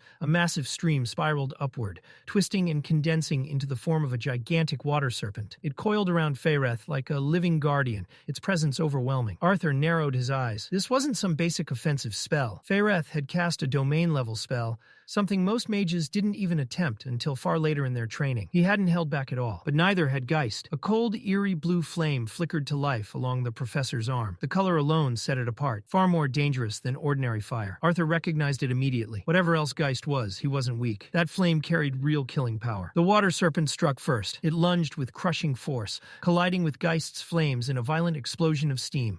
The stage vanished behind a wall of mist as water and fire clashed. In the same instant, a fireball pierced through the haze, streaking straight toward Faireth. His confidence shattered. Faireth's face drained of color as he hurriedly raised another spell. A thin wall of water formed just in time, weakening the fireball, but not stopping it. By the time it hit, the flame had shrunk to the size of a fingernail. That was still enough. The fire burned straight through his uniform and knocked him off balance. Faireth stumbled backward and crashed onto the flooded floor, soaked, smoking, and utterly defeated. The steam cleared. Geist stepped forward, completely unharmed. A smug grin plastered across his face as he casually juggled two more glowing fireballs in his hands. The message was clear. Faireth didn't argue. His shoulders sagged as he quietly conceded and trudged back to his seat, water dripping from his clothes, pride in tatters. Arthur watched everything in silence, his expression darkening. This hadn't been a lesson. It hadn't even been a fair demonstration. Geist had wanted to put a student in their place, and he'd enjoyed it. When Faireth sat down, Arthur spoke to him quietly, offering reassurance. Despite the outcome, Faireth had shown real ability and courage. That mattered. Geist, meanwhile, turned back to the class with a self-satisfied look. He claimed the result had surprised even him, blaming it on his own misjudgment. Then his gaze swept across the room, lingering deliberately on Kathleen and then Arthur. "Another volunteer?" he asked. Arthur started to rise, but Kathleen was faster. She stood calmly and stepped forward, giving the professor a respectful bow before entering the arena. Her movements were composed, her expression unreadable. Geist greeted her with exaggerated courtesy, bowing low as if the entire thing were a performance. Kathleen didn't respond. She reached into her dimension ring and drew out her staff with smooth precision. The moment Geist clapped his hands and ignited a flicker of flame, Kathleen struck. Ice javelins shot forward at blinding speed. Geist raised his burning hands, catching the icy projectiles midair. Flames met ice with a sharp hiss as the javelins melted instantly. He praised her aloud, amused, but Kathleen didn't even look at him. 5 more javelins formed, spinning rapidly around her.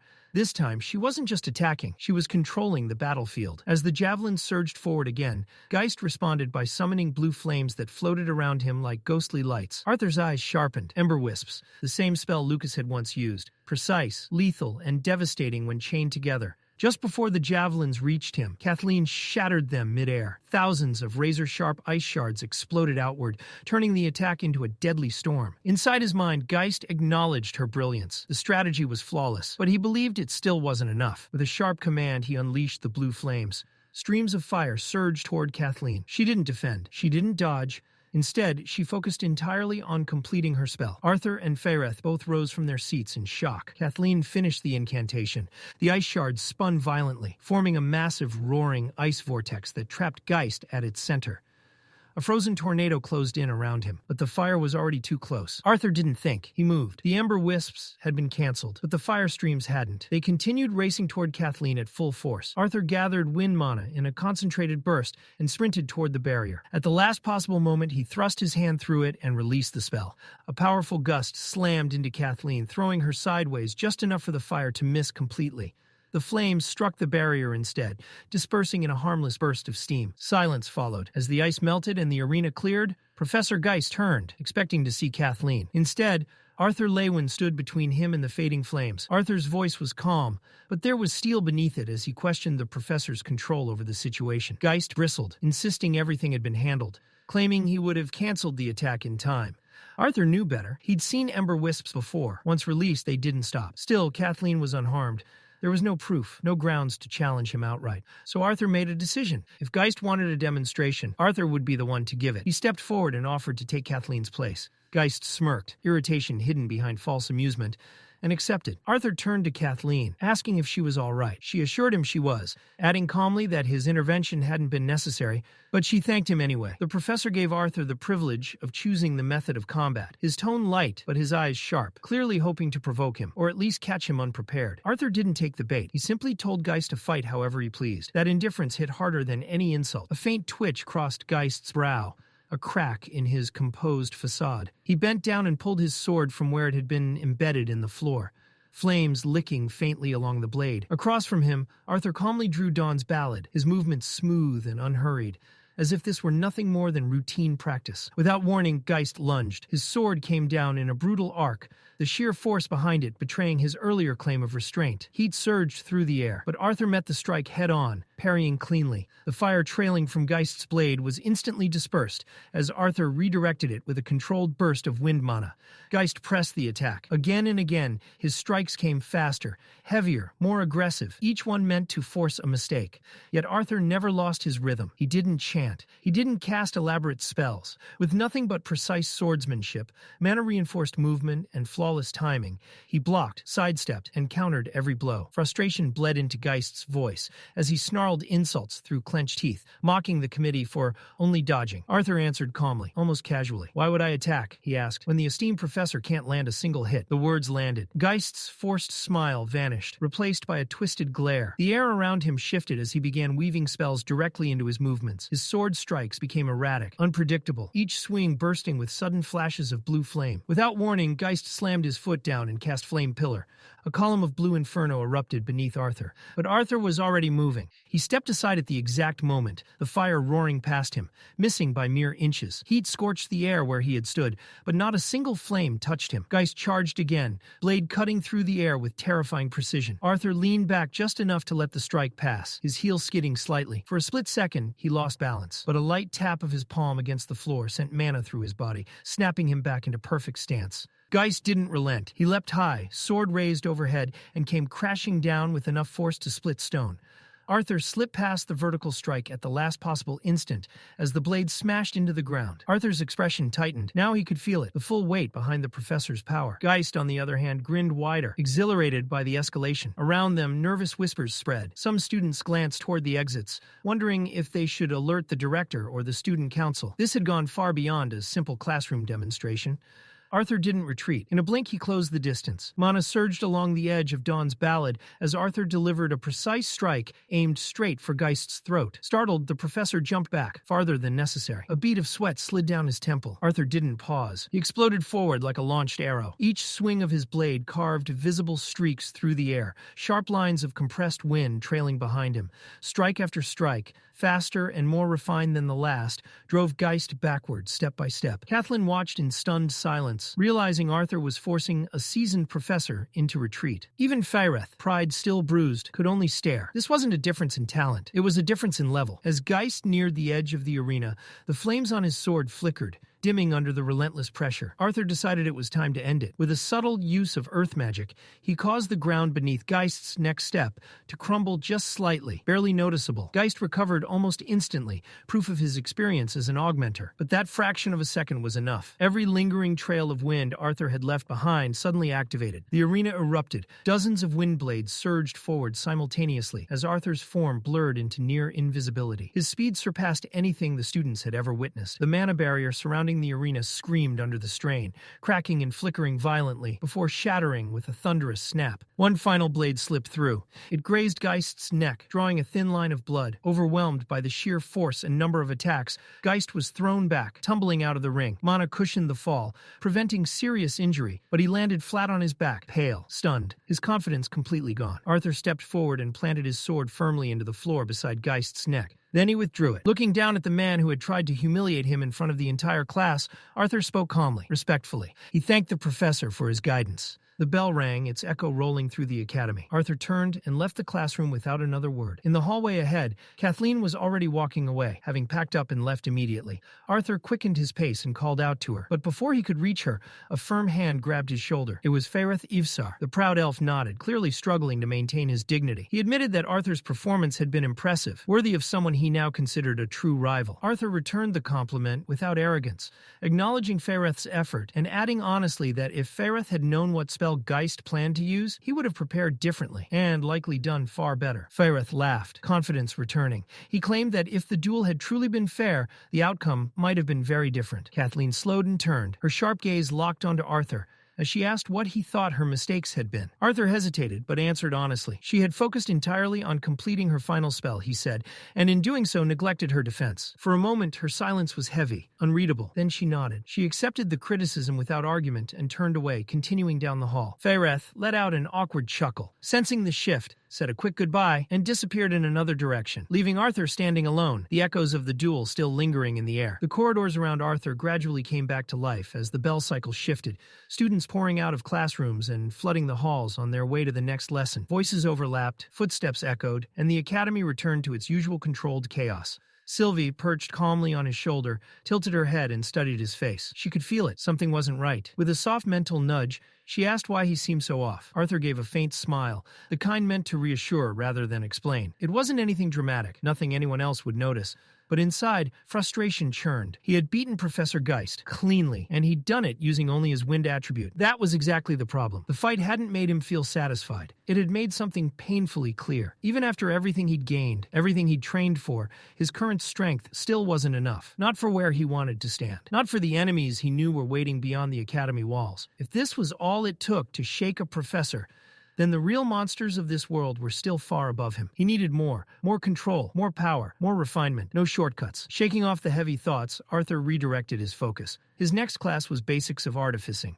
Unlike mana manipulation or swordplay, this was unexplored territory for him, and that alone made it interesting. Artificing wasn't just magic, it was structure, logic, design. In another life, he'd lived surrounded by advanced technology.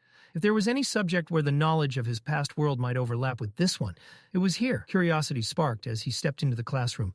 Students filtered in gradually, most gravitating toward friends, forming pairs and clusters. Laughter and casual chatter filled the room. Arthur scanned the faces, but didn't recognize anyone. Then someone stopped beside him. A girl about his age stood there, hands clasped tightly in front of her, head lowered. In a timid voice, she asked if the seat next to him was taken. Arthur shook his head and told her it was free. She thanked him quietly and sat down, still avoiding eye contact. For a moment, silence hung between them, until she murmured something so softly that Arthur didn't catch it. He leaned in slightly, asking her to repeat herself. Her face flushed red as she lifted her head just enough to be heard. She introduced herself as Emily Watskin, then in a rush of nerves accidentally asked him to be her friend before panicking and correcting herself, blurting out that it was nice to meet him. Arthur blinked once, then smiled. He extended his hand and suggested that since it was their first meeting, they start as acquaintances. Emily hesitated, then reached out and shook his hand, only to freeze. Her palm was rough, calloused. She pulled her hand back instantly, mortified, apologizing as she assumed it must have felt unpleasant. Instead of reacting, Arthur lifted his own hand, the one that always held his sword. Thick calluses lined his palm and fingers, hardened by years of relentless training and battle. Emily stared. Arthur laughed softly and told her it was nothing to be embarrassed about. That small moment eased her tension instantly. Genuinely impressed, Arthur admitted that he was jealous. While his own path revolved around combat, learning how to destroy, how to survive, hers was about creation, building something new. There was something undeniably admirable about that. Emily looked surprised by the comment. She admitted she'd never thought of it that way. Then she smiled shyly and pointed out how strangely mature he sounded for a 12-year-old. Arthur raised an eyebrow and reminded her that she was 12 too. She laughed, agreeing, but explained that it had been a while since anyone treated her like a kid, especially after she'd created the projection display artifact. Arthur froze. That artifact had been circulating well beyond the academy. If Emily had created it at their age, he gave her a respectful nod and told her it was an honor to sit beside a genius. Emily waved it off, laughing, and flipped the compliment right back at him. She teased him for being the mysterious freshman with no background, a fox-like mana beast on his head, and enough skill to humiliate both a professor and a seasoned adventurer in front of an entire class. She grinned wider, reminding him that this was a magic academy. Rumors didn't crawl here. They sprinted. Before Arthur could respond, the classroom doors slammed open. A booming, overly dramatic voice filled the room as Gideon made his entrance, arms wide as if he were blessing the masses. He declared the students plebeians, demanded reverence, and proclaimed how honored they should feel to have him as their instructor. He scanned the room theatrically, then locked eyes with Arthur. Gideon clutched his face in exaggerated shock, acting as if Arthur's presence was some cosmic surprise. Arthur just sighed internally. Typical. The lecture began, if it could be called that. Instead of teaching artificing fundamentals, Gideon launched into an endless monologue about his past achievements, an invention from 20 years ago, a breakthrough from 3 years after that, another revolutionary contribution no one had asked about. Arthur resisted the urge to bury his face in his hands. Then the window creaked open. An olive-green owl flew in, flapped once, and landed squarely on Arthur's shoulder. Sylvie bristled instantly, letting out a low growl at the unexpected intruder. The owl, completely unfazed, began grooming itself as if this was perfectly normal behavior. Gideon's eyes widened. He recognized it immediately, a summon from director Cynthia Goodsky. With dramatic flair, Gideon announced to the entire class that Arthur would be denied the privilege of listening to the rest of his life-altering lecture. The room chuckled as Arthur was dismissed. Emily glanced at him knowingly and reminded him that news traveled fast at Xyrus Academy. Outside the classroom, Sylvie continued growling at the owl, while it calmly ignored her. Arthur glanced between them, mildly irritated, and sighed internally. He wondered how long this silent rivalry was going to last, already knowing the answer was probably forever. When he reached the director's office, Arthur slowed. Kathleen was exiting. Her expression was tight, her aura sharp. She slammed the door behind her without looking back. That alone was enough to set off alarms in Arthur's head. He hesitated, then carefully opened the door. Director Cynthia Goodsky looked up and welcomed him in, gesturing toward a seat. Arthur stepped inside, the uneasy feeling settling deep in his chest. Arthur stepped forward and quietly took his place before the director's desk, posture straight but mind racing. The green owl, Aviar, lifted off his shoulder with a soft flutter and glided to the window behind Cynthia, settling there like a silent observer, overseeing whatever judgment was about to fall. Arthur still had no clear idea why he'd been summoned. So he did the most logical thing. He addressed the elephant in the room. He brought up the duel with Professor Geist, already bracing himself for a reprimand. He assumed this was about interfering in Kathleen's match, about pushing too far, about humiliating a professor on his very first day. But before he could fully explain himself, Cynthia raised a hand and gently cut him off. This meeting, she said calmly, had nothing to do with Geist. That alone threw him off balance. If not that, then what? Cynthia studied him for a moment, then casually dropped a question that hit harder than any accusation ever could. How would Arthur feel, she asked, about becoming an interim professor for the practical mana manipulation class? The world stopped. Arthur froze so completely it was almost comical. He even glanced over his shoulder, half expecting to find some hidden prodigy standing behind him. There was no way she meant him. A 12-year-old student? A professor? Surely this was a joke. But Cynthia met his disbelief with a warm, perfectly serious smile. Yes, she confirmed. She was talking to him. Still unconvinced, Arthur cautiously asked what Kathleen could have possibly said to convince the director that he was fit to teach an entire class. Cynthia's lips curled with amusement as she shot him a playful wink and warned him not to steal the hearts of both royal princesses, unless he was aiming to spark a civil war. Arthur immediately stiffened and told her not to joke about things like that. He hoped desperately that the teaching offer was also a joke. He hadn't even completed a single full day at the academy. Since when did students become professors? Cynthia brushed aside his doubts with ease. Yes, it was unusual, she admitted, but far from impossible. Talented upperclassmen had filled teaching roles before. This wasn't unprecedented. She finished her explanation with a teasing reminder that he wasn't as special as he seemed, though the irony of that statement hung heavily in the air. Arthur stared at her, still processing everything, but one question refused to leave his mind. What about Professor Geist? Cynthia's answer was swift and firm.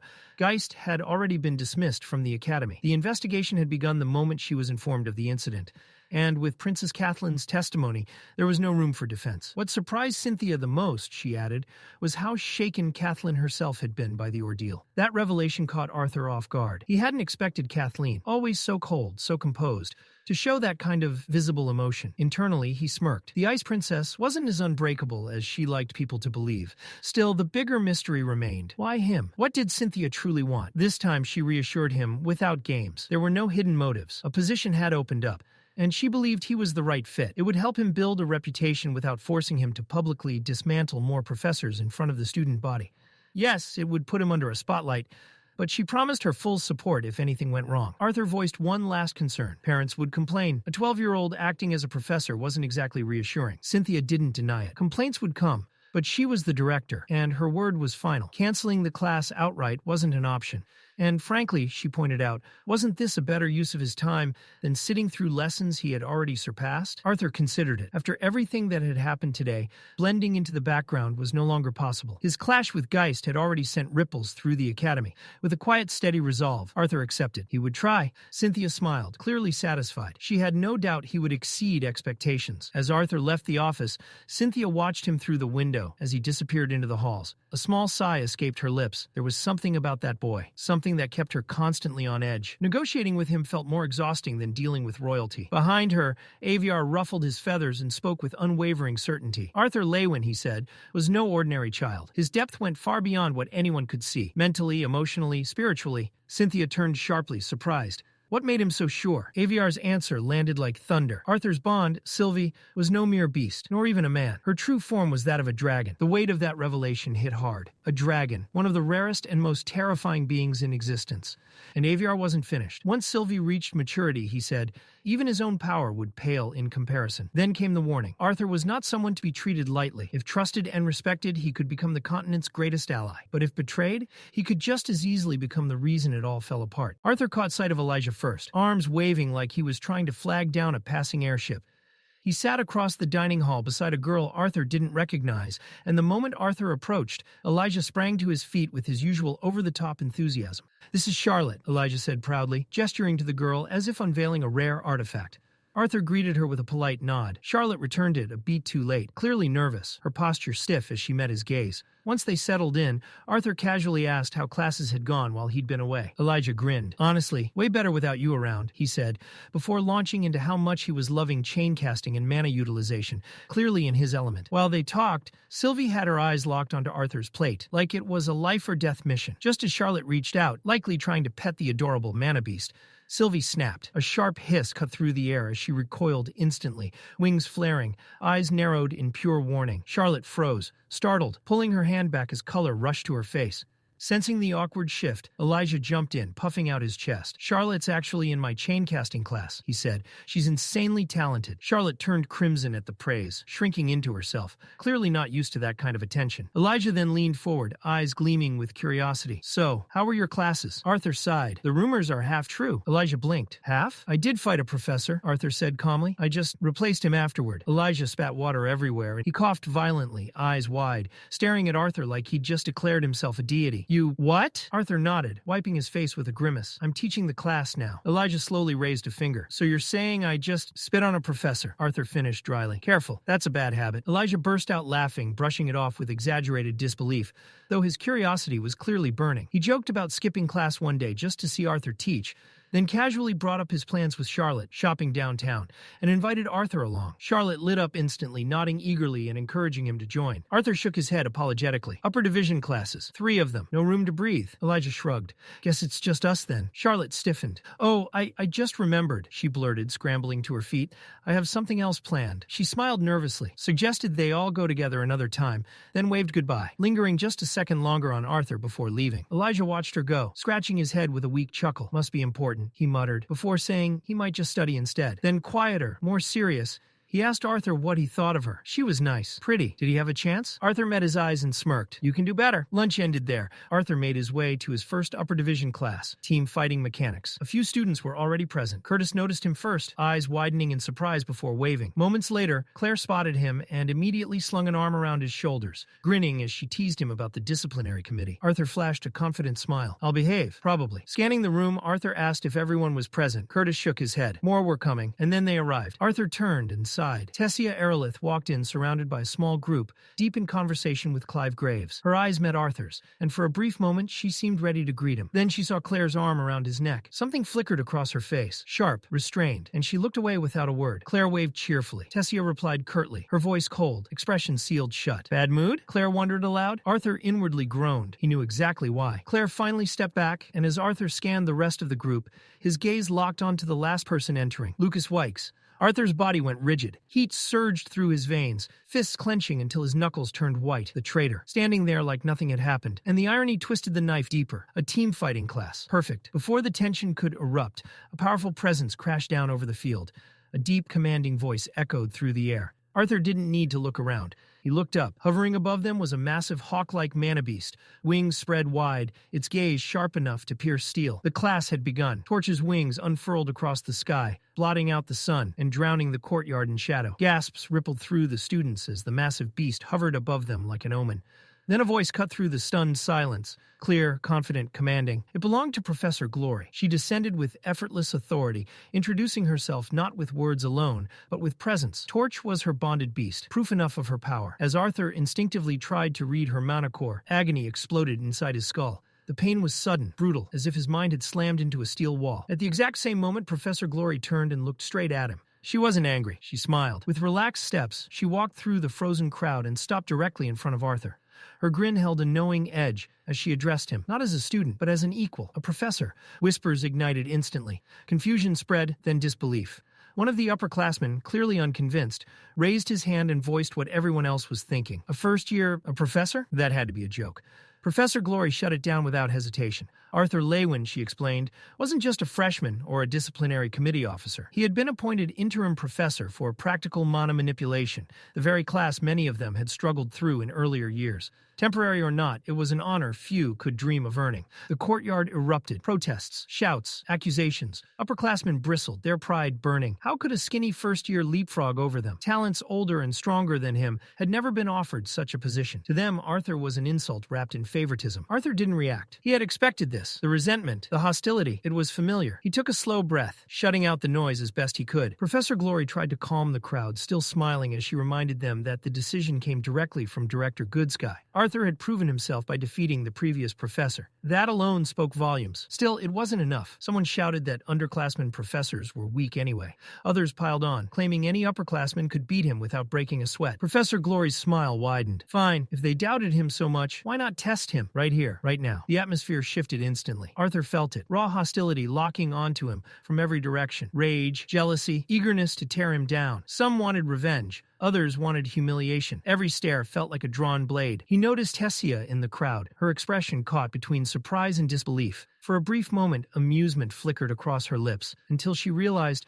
Arthur was looking. She turned away. Arthur spoke calmly, explaining that Director Goodsky had ordered him to take things slow during his first few days. It was his first official day, after all. Professor Glory leaned closer, eyes gleaming. No special treatment. If he wanted to stand above upperclassmen, he'd prove it, with a demonstration. She turned to the class. Their answer was thunderous. Cheers erupted. The students wanted blood. Arthur remained composed, but he knew the truth. This wasn't a fair test. It was a trap, and everyone knew it. When he asked what she had planned, Professor Glory answered with a grin that promised chaos. She suggested starting the semester with something fun. Her version of fun included words like war and conquest. Arthur sighed. He couldn't understand how anyone could say that so casually. Then Curtis raised his hand, proposing a team mock battle. The Disciplinary Committee, himself, Claire, and Arthur, would fight together. Claire immediately supported the idea, calling it good practice for teamwork. Professor Glory considered it, then nodded. That's when Clive Graves stepped forward. The vice president of the student council volunteered to lead the opposing team, and casually suggested Princess Tessia join him. Tessia stiffened, clearly not expecting to be thrown into the spotlight. Claire, on the other hand, laughed, calling the matchup interesting. Student Council versus Disciplinary Committee. Still, 2 against 3 wasn't fair. Before the words even settled, Lucas Wykes stepped forward. He volunteered to even the odds. Professor Glory welcomed him with open enthusiasm, calling him another genius freshman and declaring it the perfect opportunity to evaluate his abilities. With a wave of her hand, the teams were decided. She ordered all 6 of them to prepare. As they moved toward the equipment racks, Lucas deliberately slammed his shoulder into Arthur. He didn't apologize. He just glared, eyes burning with resentment. Lucas finally snapped, accusing Arthur outright of stealing the spot that should have been his on the Disciplinary Committee. The words were loaded with bitterness, his pride bleeding through every syllable. Arthur didn't even blink. Cold and unmoved, he answered simply, "Something that was never yours can't be stolen." The response hit harder than any insult. Before Lucas could fire back, Claire slipped in with her usual grin, though there was steel behind it. She warned them that representing the Disciplinary Committee meant more than personal grudges. Any embarrassment would be punished, and if anyone dragged the team down, she promised to make their future training sessions a living nightmare. Clive and Lucas said nothing after that. They moved away in silence, methodically preparing their weapons and armor, refusing to so much as glance in Arthur's direction. The air between the 2 teams grew heavy, suffocating, as if the battle had already begun. Arthur focused on tightening the straps of his gear when Tessia stepped closer to help. He glanced at her, half amused, and quietly asked if it was really proper for a princess to be assisting him like this. She answered by yanking a strap tight, hard. The sudden pull dragged his arm toward her. Arthur winced, then leaned in slightly, lowering his voice. There was no need for her to be so formal around him. No one else was close enough to hear. Tessia's eyes flickered. Frustration slipped through her carefully maintained composure as she confessed how much she hated pretending they didn't know each other. Arthur met her gaze, calm and steady. She didn't have to pretend. That caught her off guard. Hesitating, she explained that Master Cynthia had warned her. Arthur was trying to stay unnoticed. That was why she'd kept her distance, no matter how much it hurt. A faint, ironic smile crossed Arthur's face. If staying unnoticed was the goal, he admitted, then he was doing a terrible job. Still, as long as certain truths remained hidden, the attention didn't really matter. Tessia started to respond, her thoughts finally aligning. Then realization struck. Her mana sense couldn't find his water attribute anymore. Before the words could leave her mouth, Arthur's hand gently covered it. He leaned in, his voice barely a whisper. Those things, his bond, his true core level, the full extent of his strength, were still secrets. But that didn't mean she had to erase him from her life. After a moment, he pulled back. Tessia's face burned red. She shoved him lightly, muttering that he was standing far too close. Before either of them could continue, a thunderous voice echoed from above. "Professor Glory!" She barked at them to stop chatting with the enemy, reminding everyone that the match was about to begin. Arthur straightened and met Tessia's eyes once more. He said he was looking forward to seeing how much she'd grown since their last training session. Her answer was immediate, sharp, resolute. She wouldn't hold back. Moments later, Professor Glory addressed them all, her tone crisp and absolute as she laid out the rules. The mock battle would last 30 minutes, followed by a full evaluation. But to balance the teams, there would be a twist, because Curtis and Claire had superior foundational training, and Arthur was, well, Arthur. The Disciplinary Committee would be handicapped. Arthur would serve as the king. If he fell, the match ended instantly. The gear they wore wasn't ceremonial either. Crafted by artificers, it tracked damage precisely. Once a critical threshold was reached, it would emit a piercing warning. Anyone foolish enough to continue fighting past that point would be banned from the class or expelled entirely, and the gear wouldn't protect them. Mana defense was mandatory. Relying on equipment alone could get someone seriously injured. When Professor Glory finally shouted the start, the battlefield exploded into motion. Claire lunged toward Clive, her blade igniting in roaring flames. Sparks trailed every swing as she attacked with ruthless precision. At the same time, Curtis charged forward atop Grotter, lance lowered, aiming straight for Tessia. Arthur watched closely. Curtis couldn't overpower her, but he didn't need to. Stalling was enough. Ahead of him, Lucas stood waiting, lips curled into a smug sneer. Even after everything at Xyrus, nothing about him had changed. The arrogance was still there, untouched. Arthur accepted the challenge without a word. High above, Professor Glory observed silently, eyes gleaming with expectation. Arthur drew in his mana. Wind twisted. Earth responded. Power coiled around him as he released a sliver of killing intent. The battlefield froze. Pressure slammed into everyone present. Tessia alone recognized it and exhaled softly. She knew what was coming. The wind screamed as Arthur grabbed Dawn's ballad and launched forward. The ground shattered beneath his feet. In a blink, he was on Lucas. Lucas staggered back, confidence cracking into panic as he hurriedly began chanting. Flames erupted as Inferno's cage formed, fiery orbs circling them before sealing into a blazing dome. With forced bravado, Lucas activated the spell. The orbs erupted. Fire bullets tore through the air from every angle, turning the space into a storm of destruction. Advancing should have been impossible. Arthur didn't slow down. He slipped between the flames, dodging with inhuman precision, blocking only when necessary, never stopping, never retreating.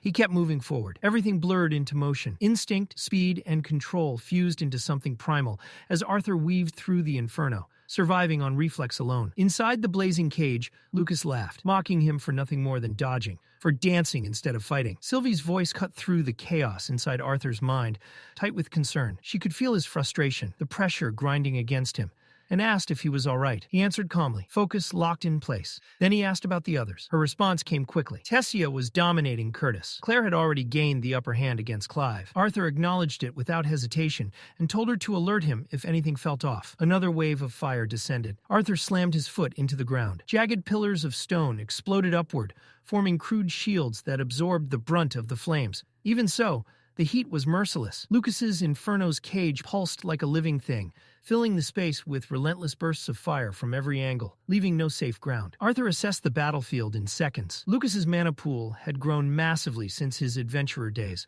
and without access to fire or water mana, Arthur was at a clear disadvantage. The oppressive heat gnawed at his stamina, while his wind and earth elements struggled to keep pace. Even his superior movement wasn't enough to close the distance. Lucas had engineered the perfect battlefield, one designed to crush opponents through sheer pressure and attrition. Watching Arthur dodge again and again, Lucas sneered, hurling insults through the flames. Arthur ignored them. He forced his breathing steady. Reacting wasn't enough anymore. Every counterattack, wind blades, earthen spikes, was shut down before it could gain momentum. The fire never relented. Lucas laughed again, mocking Arthur for being dead weight, saying he was glad Arthur hadn't joined the Disciplinary Committee. Otherwise, Lucas joked, he might have had to quit school just to avoid having such an incompetent teammate. Arthur shut it out. He slowed his thoughts, digging beneath the frustration. This wasn't just Lucas provoking him.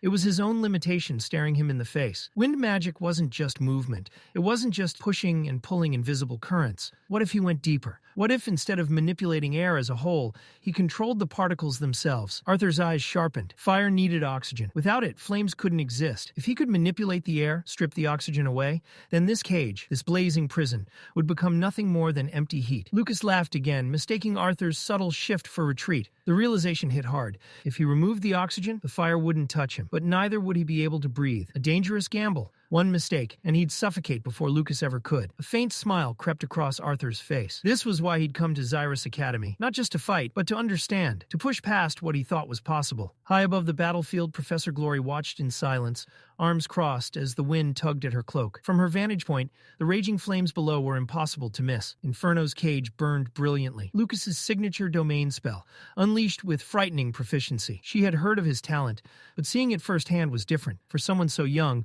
Lucas's control and casting speed were extraordinary. His mana pulsed with power rivaling a silver core mage. The world of magic was changing, she realized. Talents like his were rising fast enough to leave veterans behind. But her gaze drifted from the fire to the boy standing inside it. The moment Arthur had charged straight through the flames, a strange chill had crawled down her spine. Not fear, awe. Unlike Lucas, Arthur lacked flashy spells or overwhelming variety. As a dual-element mage, his arsenal was still limited, yet every movement he made was deliberate, fluid, precise beyond his years. Something about him was different. Professor Glory narrowed her eyes. The wind and earth around Arthur weren't being forced into obedience. They were responding to him, curving, shifting, moving as if drawn by instinct rather than command. He wasn't dominating mana. He was moving with it. For someone his age, that kind of harmony was unnatural. It made her wonder what kind of life Arthur Leywin had lived to achieve such control. Then she noticed it. Arthur wasn't breathing. Fireballs began to land. His dodging had slowed, and though mana shielded him, his artificer gear was dangerously close to triggering. Moments ago, he'd been evading effortlessly. Yet now he wasn't retreating or reinforcing his defenses. That's when it clicked. Professor Glory leaned forward, eyes widening. Arthur wasn't enduring the flames. He was learning from them. He wasn't using wind magic. Not really. He was experimenting with direct air manipulation, something far more complex and far more dangerous.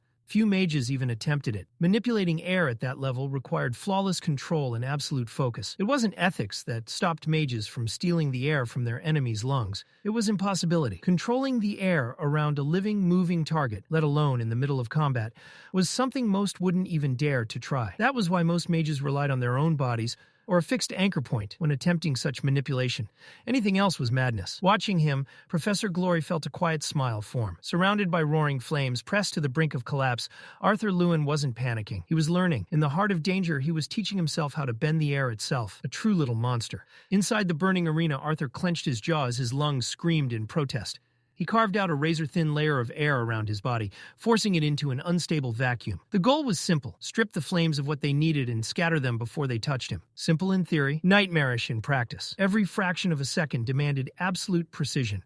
His focus was so intense that sweat soaked into his skin, not from heat, but from strain. His uniform was already fraying, scorched and torn, as each failed attempt punished him further. Across the arena, Wykes grew impatient. This wasn't how it was supposed to go. His firepower was overwhelming. His attacks were relentless. Any normal student would have collapsed long ago. Yet Arthur still stood. There was no visible wind magic, no defensive spell he could recognize. Yet his flames refused to behave. Confusion crept in. Then frustration, then desperation. Lucas snarled and poured everything into one final gambit. Mana surged violently as he raised his voice and roared, summoning his trump card. From the inferno beside him, something massive took shape. A towering humanoid beast, forged entirely of flame, emerged with a deafening roar. Its presence warped the air, radiating pure destruction. Arthur didn't flinch. If anything, he smiled. That summon told him everything he needed to know. Lucas was running out. Arthur's grin sharpened for just a moment. It was time to end this. Elsewhere on the battlefield, Tessia Eralith glanced toward the blazing arena. A knot twisted in her chest. Arthur was strong. She knew that. But fighting Lucas while restricted to wind and earth, his weakest elements, pushed even him into dangerous territory. She trusted him. Still, the worry lingered. Then motion tore her attention away. Curtis Glader lunged, flames spiraling around his twin blades. The strike came down hard, but Tessia blocked it at the last instant, her staff catching the blow in a shower of sparks. Curtis smirked, clearly enjoying himself. He reminded her sharply that turning her back in a fight, even for a princess, was a mistake. Tessia answered without a word. Her expression hardened as she drew her secondary blade and moved in one fluid motion. The counterstrike forced Curtis to retreat, barely avoiding the edge of her swing. She wasn't finished. Mana surged into her palm as she compressed wind tightly, shaping it with practiced control. With a sharp release, the blast exploded forward. Curtis was struck head-on and hurled through the air like a projectile. Before he could crash, his mana beast, Grotter, leapt in, shielding him at the last second. Then pain struck. Tessia gasped, clutching her abdomen as something twisted deep inside her. Her magic felt wrong, draining unevenly, resisting her control. Unease flickered across her face. Curtis didn't give her time to recover. He mounted Grotter again and barked a command. The ground shook as they charged, mana pooling heavily around them. Tessia felt it instantly. The shift in the air, the density of mana being pulled in. They were preparing something big. She began chanting, her voice steady despite the pain. The ground responded violently. Thick vines erupted upward, weaving together into a living barrier as roots spread outward like a storm.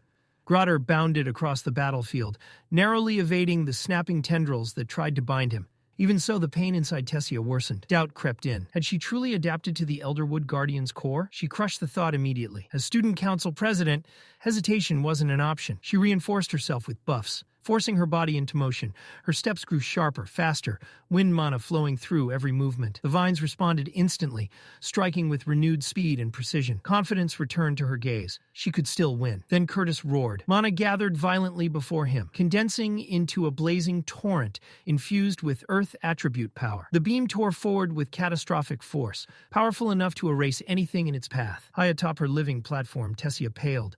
Sweat streamed down her face. She was reaching her limit, and the true danger was only beginning. At that exact moment, a violent surge of mana tore through Arthur. His bond with Sylvie flared. Her voice screamed inside his mind. Tessia was in danger. Arthur turned on instinct. Too late. The Flame Guardian closed in from behind, its burning fist crashing into him with overwhelming force. The impact sent shockwaves through his body as fire swallowed his vision. The battlefield erupted once more. The blow sent Arthur flying. He barely managed to steady himself before lifting his head, and what he saw made his blood run cold. High above the battlefield, Professor Glory was already airborne, riding her bond, Torch, pushing them to full speed toward Tessia and Curtis. Flames tore through the air in her wake, but even at that speed, she wouldn't make it in time. Inside Arthur's mind, Sylvie's voice pierced through again, sharper, tighter, laced with fear. Something was wrong. No, something was very wrong. Tessia was in real danger. Arthur's heart thundered violently in his chest. He tried to breathe, tried to think, but panic clawed at him from every direction. Every instinct screamed the same command. Move, now. Then, without hesitation,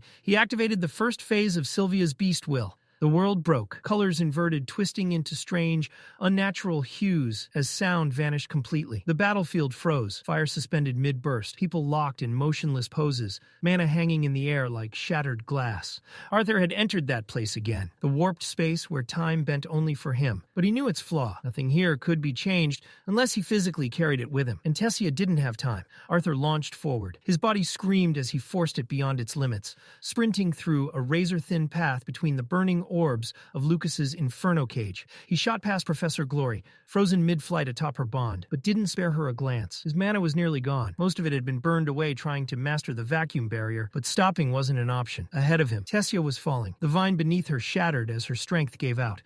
Her body went limp, one hand clutching her abdomen as consciousness slipped away. Gravity dragged her toward the battlefield below. And above her, Curtis Glader's attack descended.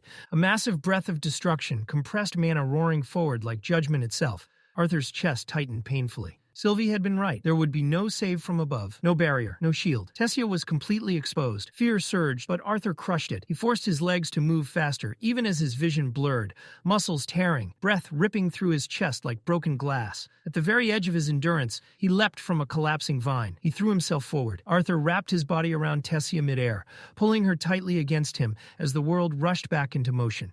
With the last scraps of mana left in his core, he forced a barrier into existence around them both. He already knew this was going to hurt. The first phase released. Color slammed back into reality. So did the pain. A white-hot agony exploded across Arthur's back as Curtis's attack collided. His body convulsed violently, nerves screaming as his consciousness fractured.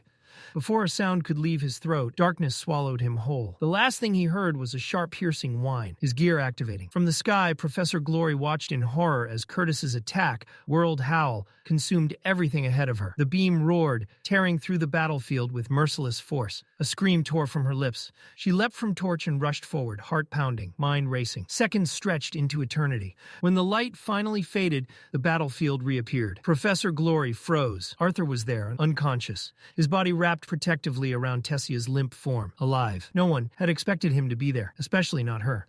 She stood stunned, words caught in her throat. Nearby, Curtis staggered back, his face drained of color. He stammered incoherently, panic and guilt crashing over him all at once. He hadn't known Tessia would collapse. He hadn't meant for any of this. Professor Glory snapped out of it. Orders flew from her lips. Pagal, get the team ready. Pan, assess the damage immediately. But even as she took control, her thoughts spiraled. Moments ago, Arthur had been trapped inside Inferno's cage with Lucas.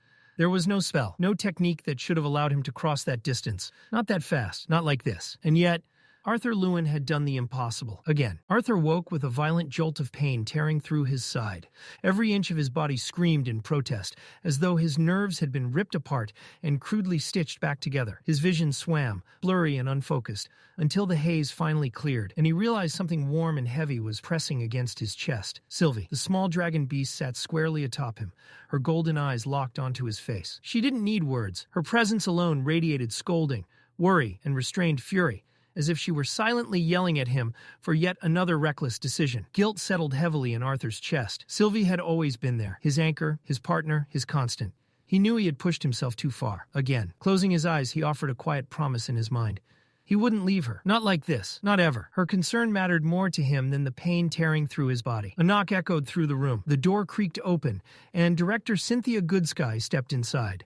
Her sharp eyes narrowed the moment they landed on Arthur, then softened with subtle relief. She hadn't expected him to wake so soon. Yet there he was. She approached the bed, studying him carefully. He was clearly in agony, but his eyes were alert. His will hadn't broken. That alone seemed to satisfy her. Arthur didn't waste time. "Tessia?" he asked. Cynthia's expression shifted, the weight of her thoughts unmistakable. She explained that Tessia was in better condition than him, for now, but the danger hadn't passed. Her body was struggling against the beast will within her. Arthur understood immediately. The signs were unmistakable, because he was the one who had given it to her. Frustration twisted in his chest. He wanted to help, to guide her through the assimilation, but his body was in no condition to do anything. His mana reserves were nearly empty, and his injuries were severe. Cynthia stepped closer, her voice carrying quiet remorse. She admitted the truth. She had kept Tessia's beast will a secret, even from Professor Glory. Tessia had reached the most dangerous phase of assimilation without proper supervision. If Cynthia had spoken sooner, much of this suffering might have been avoided. She thanked Arthur, her gratitude heavy and sincere. He had risked everything, nearly lost his life, to save her disciple. Arthur listened, then slowly sank back into the bed, brushing off the weight of her words. Cynthia informed him that both the royal family and his own had already been contacted.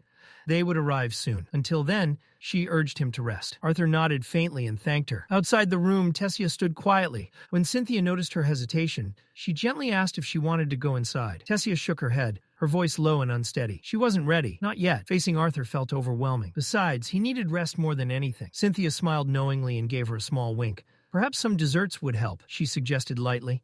A little sugar might give her the courage she needed. Time passed. Arthur drifted back into sleep. When he woke again, the pain was still there, but something warmer filled the room. Familiar faces emerged through the haze. His mother, Alice, sat beside him, her expression overflowing with relief as she spoke softly. Grateful he was finally awake. Arthur turned his head carefully. Ellie leaned in from the other side of the bed and immediately blurted out how awful he looked. He chuckled despite the pain and fired back with his usual sarcasm. Their father, Reynolds, stood nearby, grinning as he pointed out that Ellie had cried more than anyone.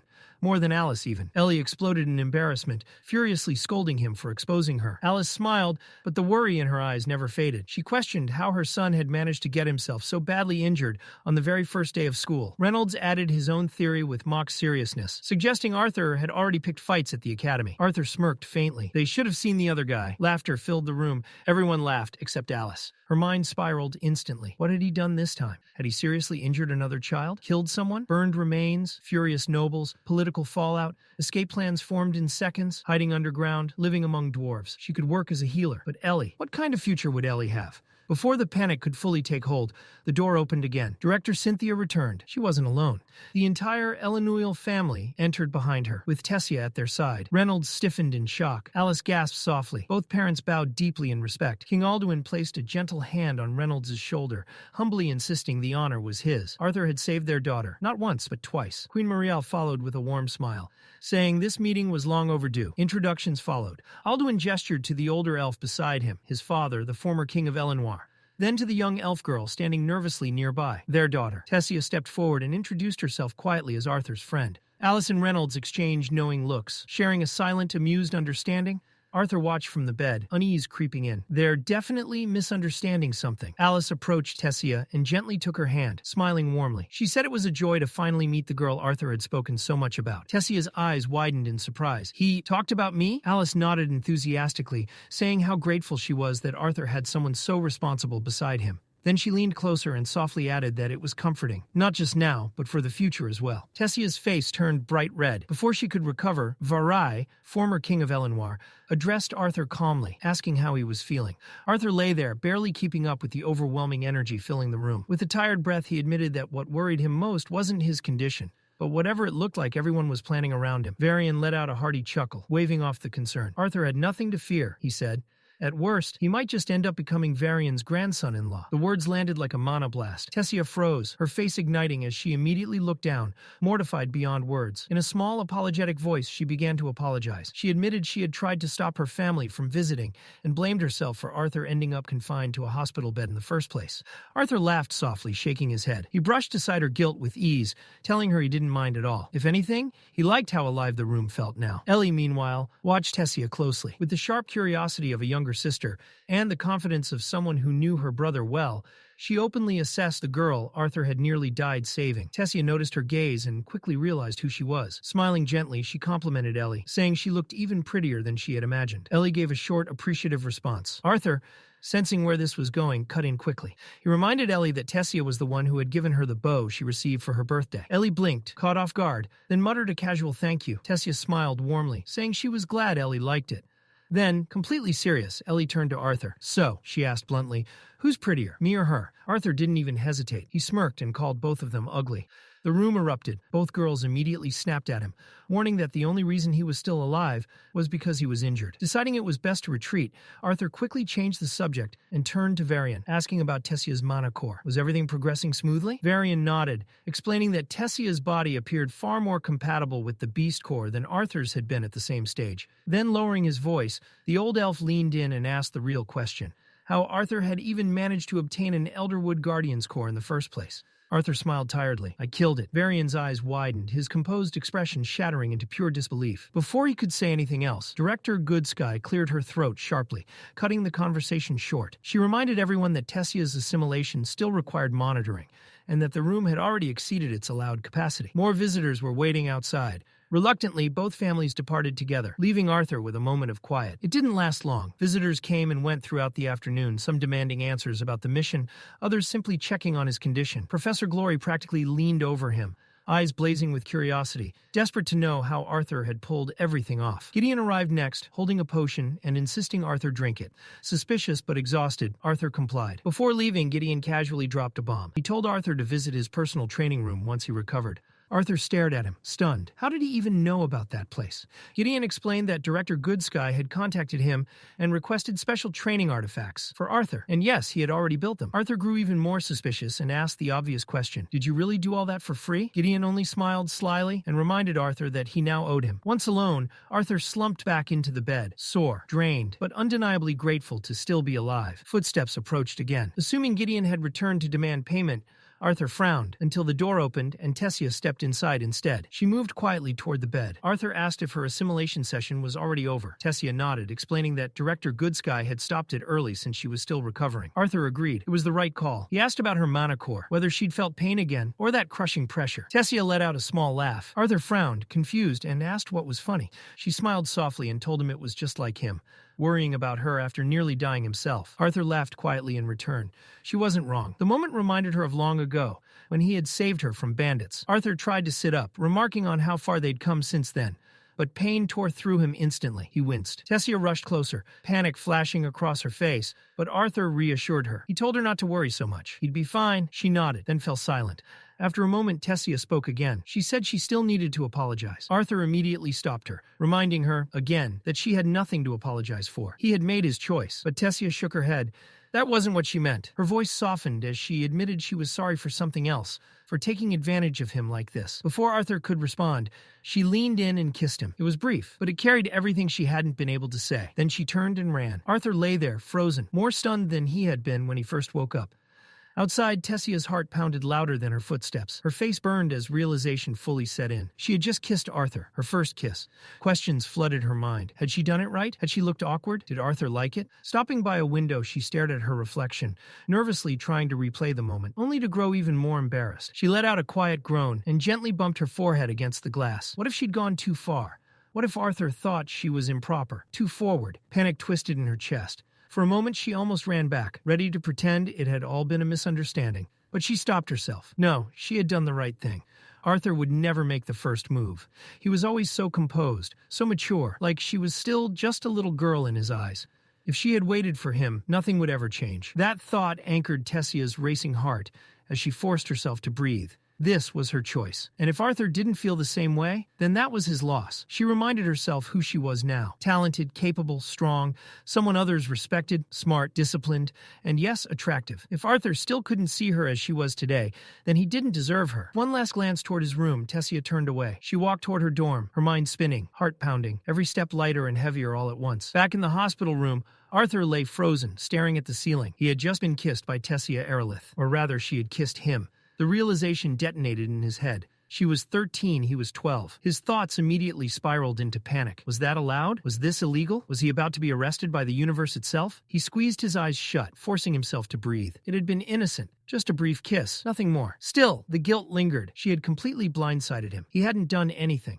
She'd leaned in while he was still stuck in bed, half broken and barely recovered. And yet, a small, reluctant smile tugged at his lips. Tessia really was sharp. She always knew exactly when to act. Realizing where his thoughts were drifting, Arthur slapped his cheeks hard, muttering curses under his breath. His body burned with pain, but his mind was far worse, caught in a storm of confusion, warmth, and an unfamiliar curiosity he didn't know how to process. Eventually, exhaustion won. Arthur drifted into sleep, unsure of what came next between them, only certain that things would never go back to the way they were. The days that followed passed quietly. Visitors came and went, checking on Arthur's condition as he recovered. Before long, only 2 days remained before classes resumed, and the academy buzzed with rumors. Whispers spread through the halls. A first-year student was supposedly becoming a professor. Some claimed he'd earned the position by defeating an instructor in a duel. Others joked that if they beat him, they'd get promoted too. Skepticism and curiosity collided, and the gossip only grew louder. Arthur walked through the academy halls alongside Cynthia and Gideon. His body was still adjusting,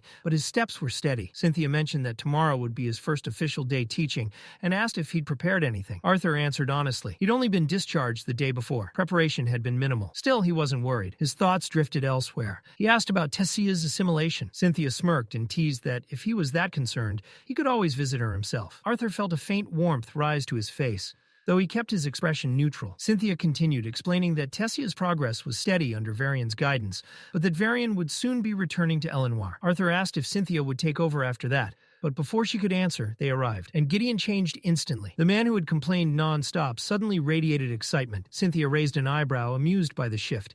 Gideon grinned and declared that he'd turned the task into a challenge, his personal mission to finally leave Arthur speechless. Cynthia had only requested a few sturdy training artifacts. Gideon had done far more than that. When he pushed open the door, even Arthur paused. The room had been transformed into a vast open space, but at its center stood something towering. A massive humanoid construct gleamed under the lights, its frame polished and imposing. Arthur scanned the room, impressed. Gideon scoffed and pointed. Not the room. That. Cynthia stepped closer, sensing dense waves of mana rolling through the air. She asked what exactly it was. Gideon practically vibrated with pride. It wasn't a dummy. It was his most advanced creation yet, a training operator capable of handling spells from mid-tier silver mages. He called it Toby, Training Operator Blast Inductor. Its runes and mana flow were calibrated to match a dark orange core beast, and at its current setting, its strength rivaled a yellow core human. Its body, solid malagorite iron, far tougher than its displayed power. Before Gideon could finish, Arthur stepped forward. He gathered mana into his fist and drove a single controlled punch straight into the construct's chest. Metal screamed. The blow punched clean through Toby's core. The massive machine toppled backward and crashed to the floor, shaking the room. Silence. Arthur glanced at the wreckage and spoke calmly. "We'll need to raise its level." Gideon stood frozen, mouth hanging open. Then he grinned. Without hesitation, he activated more artifacts. One by one, additional Tobys powered up, flooding the room with mechanical movement. Arthur's expression didn't change.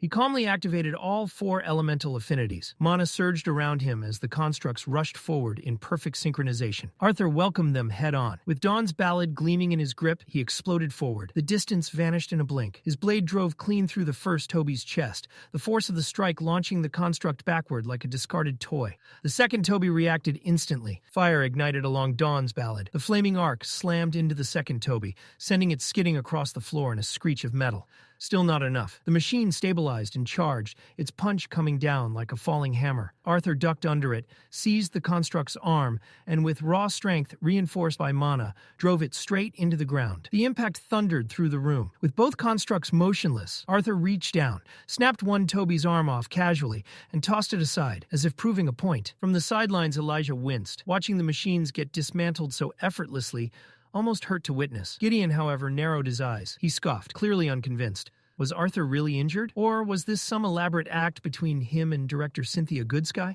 Arthur brushed it off, casually remarking that his footwork had been sloppy, subtly hinting he wasn't at full strength. Gideon snorted, said it looked less like recovery and more like a performance fit for royalty. Still, curiosity won. "What would you change?" Gideon asked. Arthur didn't hesitate. "The joints," he said simply. "They're the weakest points. Reinforce them." He continued, noting that while Toby was built to counter mages, it lacked offensive elemental magic, an enormous flaw in real combat. Gideon frowned. He reminded Arthur that these constructs were meant for augmenters, not whatever Arthur was. "Anything else?" Arthur nodded. "The mana reinforcement system." Everyone leaned in. Right now, Toby projected a single uniform mana layer, fast and efficient but predictable. Arthur proposed a segmented design instead.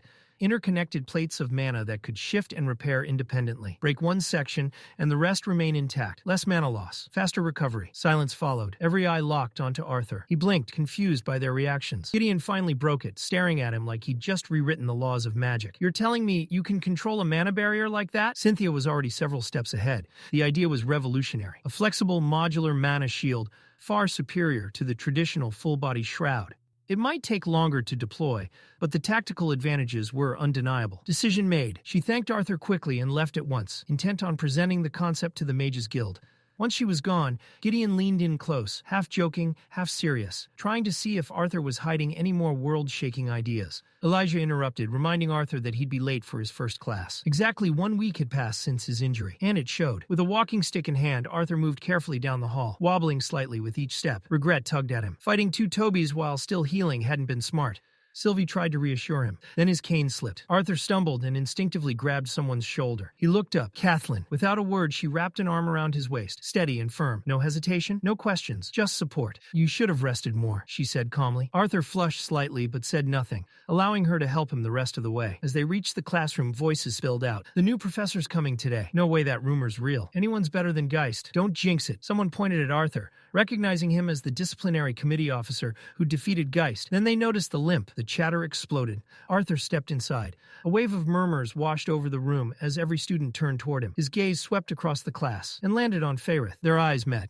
Fairith smirked inwardly, acknowledging Arthur as a rival once more. Somehow he always made an entrance. Then realization hit Arthur like a punch. Kathleen was royalty. Damn it. Carefully, he stepped away and thanked her. As Kathleen returned to her seat, the room fell into stunned silence. Not just because she was a princess, but because of what they'd all just witnessed. Arthur stood alone at the podium. Every eye was on him. He introduced himself calmly, a disciplinary committee member, the only son of two accomplished mages, a brother, and now their professor. For a heartbeat, nothing happened. Then the room erupted. Laughter, protests, confused shouts. The shock had finally landed. A second year finally snapped. This has to be a joke, he shouted from the back. A first year followed immediately, voice sharp with indignation. Why is he our professor? Who does he think he is? Arthur stood at the podium, expression calm, unreadable. Inside, he sighed.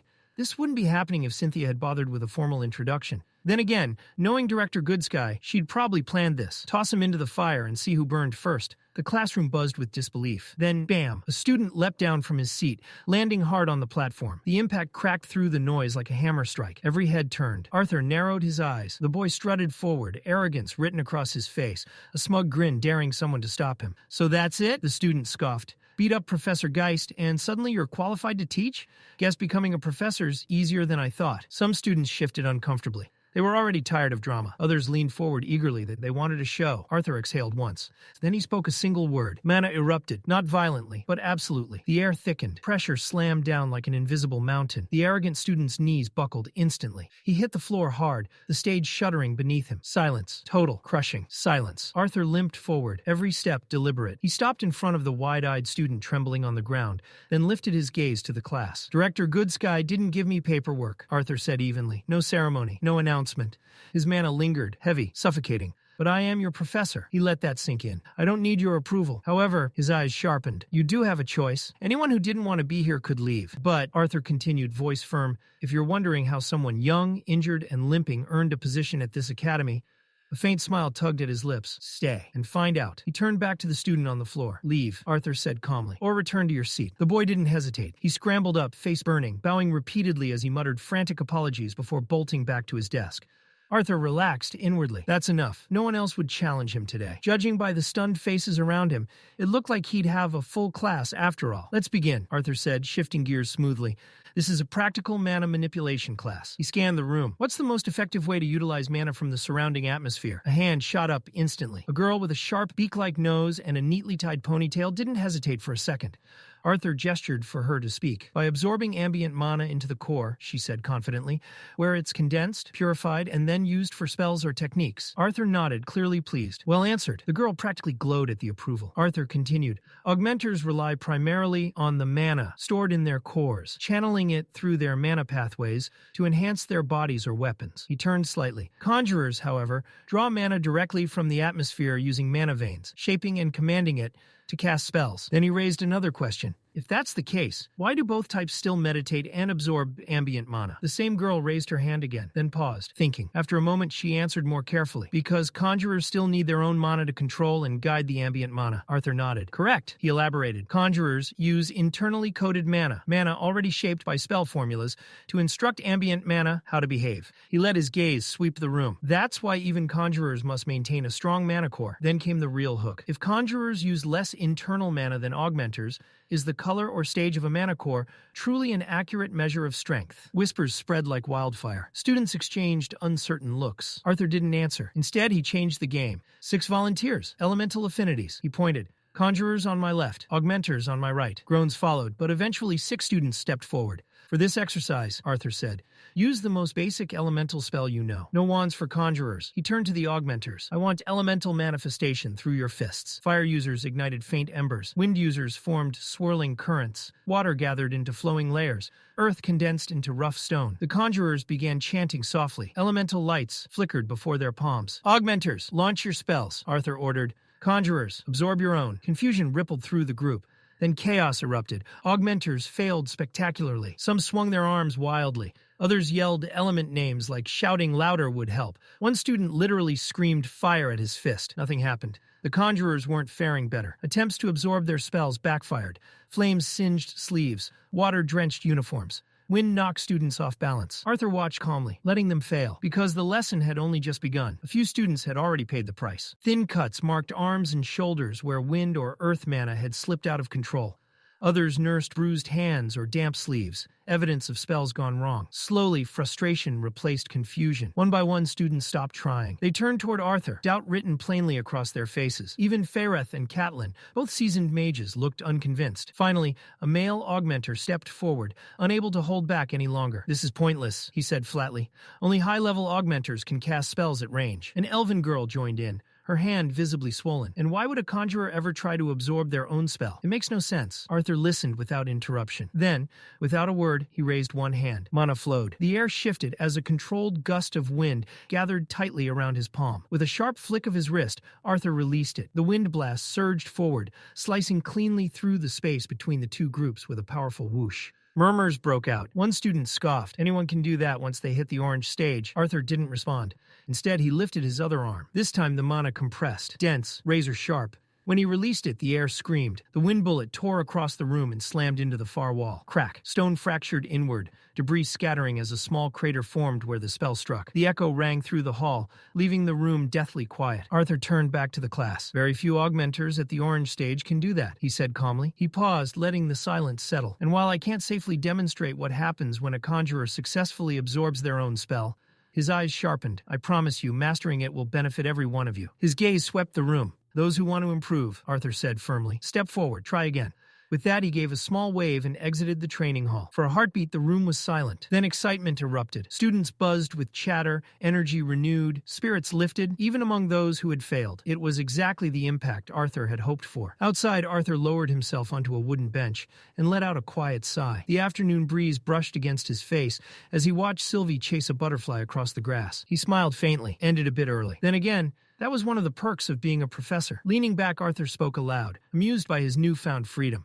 He could end a class whenever he felt it was right. As he watched Sylvie bounding happily, soft footsteps pulled him from the moment. Princess Kathleen approached from his right. Without speaking, she placed a clean handkerchief over the bench before sitting beside him. Arthur felt a flicker of nervousness. No matter how familiar she was, her calm, composed presence always kept him on edge. She broke the silence first, offering a brief compliment about his lesson.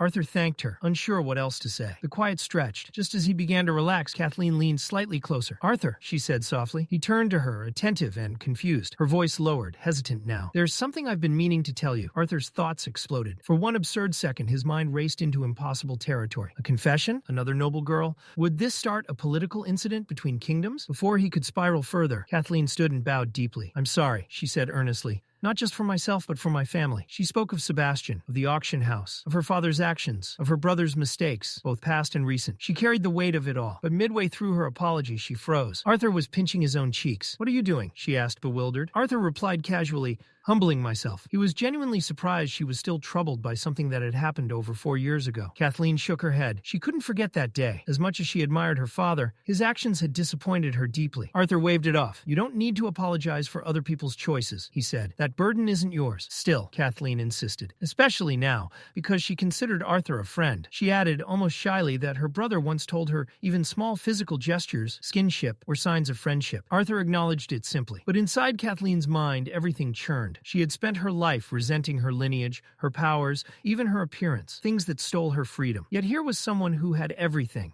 and still carried a warmth that refused to fade. A soft chuckle escaped her lips. Arthur blinked and leaned slightly closer. "Did you just laugh?" Embarrassed, Kathleen turned away. To change the subject, she brought up his lesson, specifically why the 2 wind bullets had produced such different results. Arthur gasped dramatically. "So that was your real reason for approaching me?" Flustered, Kathleen rushed to deny it, insisting she wasn't scheming, just escaping an awkward conversation. Arthur laughed, calming her immediately. "I'm joking." Then, with a playful wink, he added, "Wouldn't be fair if I gave my brightest student special treatment." As Arthur walked off toward Gideon's class, Kathleen remained seated, watching him go. A soft smile lingered on her face. Without even realizing it, Arthur had brightened her world. Just a little. Later in Gideon's class, the room was quiet until Emily Watson adjusted her thick glasses and leaned toward Arthur. "Are you okay?" she whispered. "I heard you got hurt on your first day." Just as Emily finished speaking, a piece of chalk suddenly whipped across the room and vanished into her mass of curly hair. The silence shattered. Gideon's sharp glare cut through the class. Clearly unimpressed, he called on Emily without mercy, demanding she explain the primary components of a basic light-producing artifact. Emily didn't hesitate. She launched straight into a detailed explanation, describing the foundation crystal known as fluorinite. She was just getting started when Gideon cut her off. Keep it short. The lesson ended soon after, but not before Gideon dropped a final task on the class, a mini-project. Each student was to construct their own light-producing artifact, or LPA. Arthur groaned internally. Missing the first few days of class already put him behind.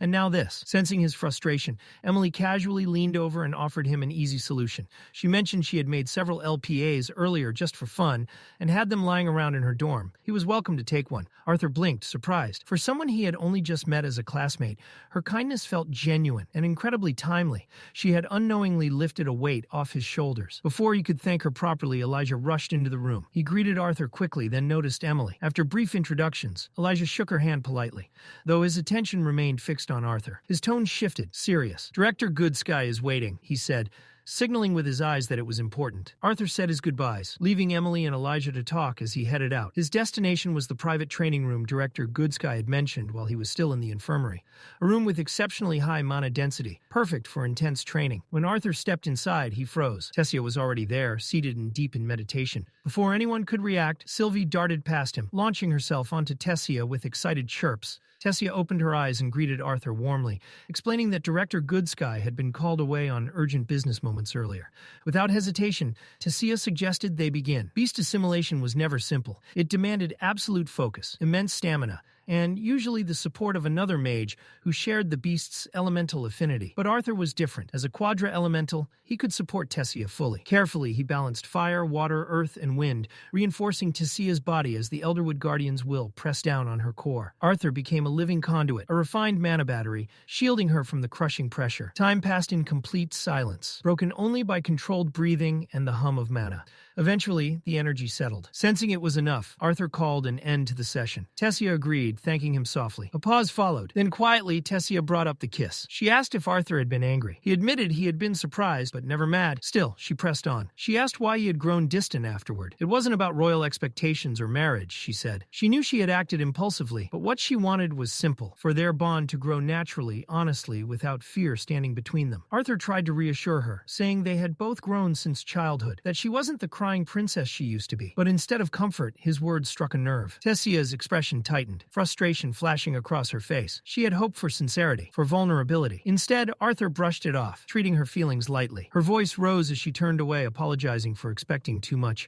Arthur called out to stop her. She didn't. Her words came sharp and precise, cutting deep. She told him that while he excelled in magic, battle, and strategy, there were things he was terrible at: understanding emotions, expressing feelings, and dealing with people. She said she saw through his false smile, the mask, the distance he kept, and worst of all, how he dismissed her feelings, just like he had done with Lilia. Then she left. Silence swallowed the room. Even the sound of the waterfall outside couldn't fill the void she left behind. Arthur stood frozen, her words echoing in his mind. How did she know about Lilia? Had she overheard them? Or had Lilia told her herself? His fists clenched as his thoughts spiraled. The truth he could never share, that he wasn't just a boy from this world, but someone far older, carrying a past too heavy to explain, pressed down on him. Anger surged. Arthur activated the training dummies, the Tobies, and unleashed everything. Mana-reinforced fists tore through them, blow after blow, raw emotion driving every strike. But the rage didn't erase her words. The final Toby was nearly destroyed when a warning alert flashed. Low mana reserves. Arthur stopped. His body shook, breathing ragged, energy drained. Sylvie finally spoke, reminding him he was still healing and shouldn't push himself like this. Arthur ignored it. His body might have been recovering, but his heart wasn't. As he sat there lost in thought, a knock sounded at the door. He forced himself up and opened it. Professor Glory stood outside, concern clear on her face. Both Arthur and Princess Tessia had missed her class, something that never happened without reason. As she stepped inside, her eyes widened at the destruction around them. Something was clearly very wrong. The training room looked like a battlefield aftermath. Arthur explained calmly that he had been training alone, that Tessia hadn't been with him. Professor Glory studied the damage for a moment longer before letting out a quiet laugh, brushing aside her earlier suspicion. She told him to at least attend his final class of the day, since he'd already skipped the rest. As they walked through the academy halls together, Glory grew uncharacteristically quiet. Inside her mind, concern churned. A private training chamber, one reinforced and restricted for advanced combat, was one thing. But this level of destruction, even within a mana-stabilized space, was alarming. Arthur Leywin carried layers she couldn't peel back, power he didn't display, secrets he didn't share. And the more she observed him, the clearer it became. This boy was far more dangerous than he appeared. Arthur soon reached the classroom he'd been most eager to return to, deviant magic theory. His body ached, drained from both physical exertion and the emotional clash with Tessia. But he entered quietly, composed. Whispers rippled through the room as students stole glances his way. Arthur ignored them. Sylvie sat perched nearby, utterly still, appearing fast asleep. He gently pinched her cheeks. "How can you sleep at a time like this?" Her voice echoed back inside his head, amused. She wasn't sleeping. She was meditating, training her mind. Arthur sighed inwardly. If only growth came that easily for him. "Arthur Leywin." The room settled as Professor Maynor spoke his name. Tall, sharp-eyed, and perpetually curious, the professor welcomed him back, acknowledging his absence due to injury. Arthur offered a respectful apology for missing so many sessions. Maynor smiled. Then, without hesitation, he asked Arthur to explain spell formations. Despite still feeling off balance, Arthur answered smoothly. Spell formations, he explained, were the recombination or alteration of basic spells and abilities, reshaping mana flow to create entirely new effects. His explanation was concise, confident, and precise. Professor Maynor clapped once, pleased. "A solid foundation," he said, using Arthur's response as a springboard into the day's lecture. He began with an unsettling thought experiment. Imagine a world where everyone could read minds, where even fleeting, unwanted thoughts were exposed. Uncomfortable as it sounded, Maynor argued such a world would produce the greatest mages, because survival would demand absolute mastery over one's own mind. Then came the real question. Why do some augmenters and conjurers chant spell, while others don't? A student answered that chanting became unnecessary once a spell was mastered. Maynor shook his head. Too simple. Chanting, he explained, wasn't just about technique. It was psychological. Words guided the mind, shaped intent, suggested how mana should move and behave. Language had power because it focused thought. To prove his point, he offered an awkward yet hilarious example involving an unwanted confession of love, demonstrating how even simple words could provoke powerful emotional responses. Arthur noted quietly how effortlessly Maynor kept the class engaged. Building on that, the professor explained that advanced casters could shorten or completely abandon incantations only after achieving exceptional mental discipline. That was why, he claimed, mind readers would become the strongest mages of all. They'd have no choice but to control every stray thought. With that, he directed the class to their textbooks, highlighting the contrast between how augmenters and conjurers approach spell control. When class finally ended, Arthur left slowly. The halls felt unusually quiet, but the silence did nothing to ease the storm in his head. Tessia's words replayed again and again, each repetition cutting deeper. Why did it hurt so much? Sylvie answered before he could. Because it was true. Arthur didn't respond aloud, but he felt the truth settle heavily in his chest. He cared about Tessia far more than he wanted to admit, and that realization terrified him. Lost in thought, Arthur barely noticed the group approaching until Sylvie bristled. Lucas Wykes. Flanked by Charles and Marcos, Lucas walked with practiced confidence. Charles stepped forward first, wearing a mask of politeness that didn't reach his eyes. Marcos fumbled through a weak excuse about checking on Arthur's well-being, muttering something about how even Xyrus Academy could be dangerous. Arthur smiled faintly and fired back with a casual jab,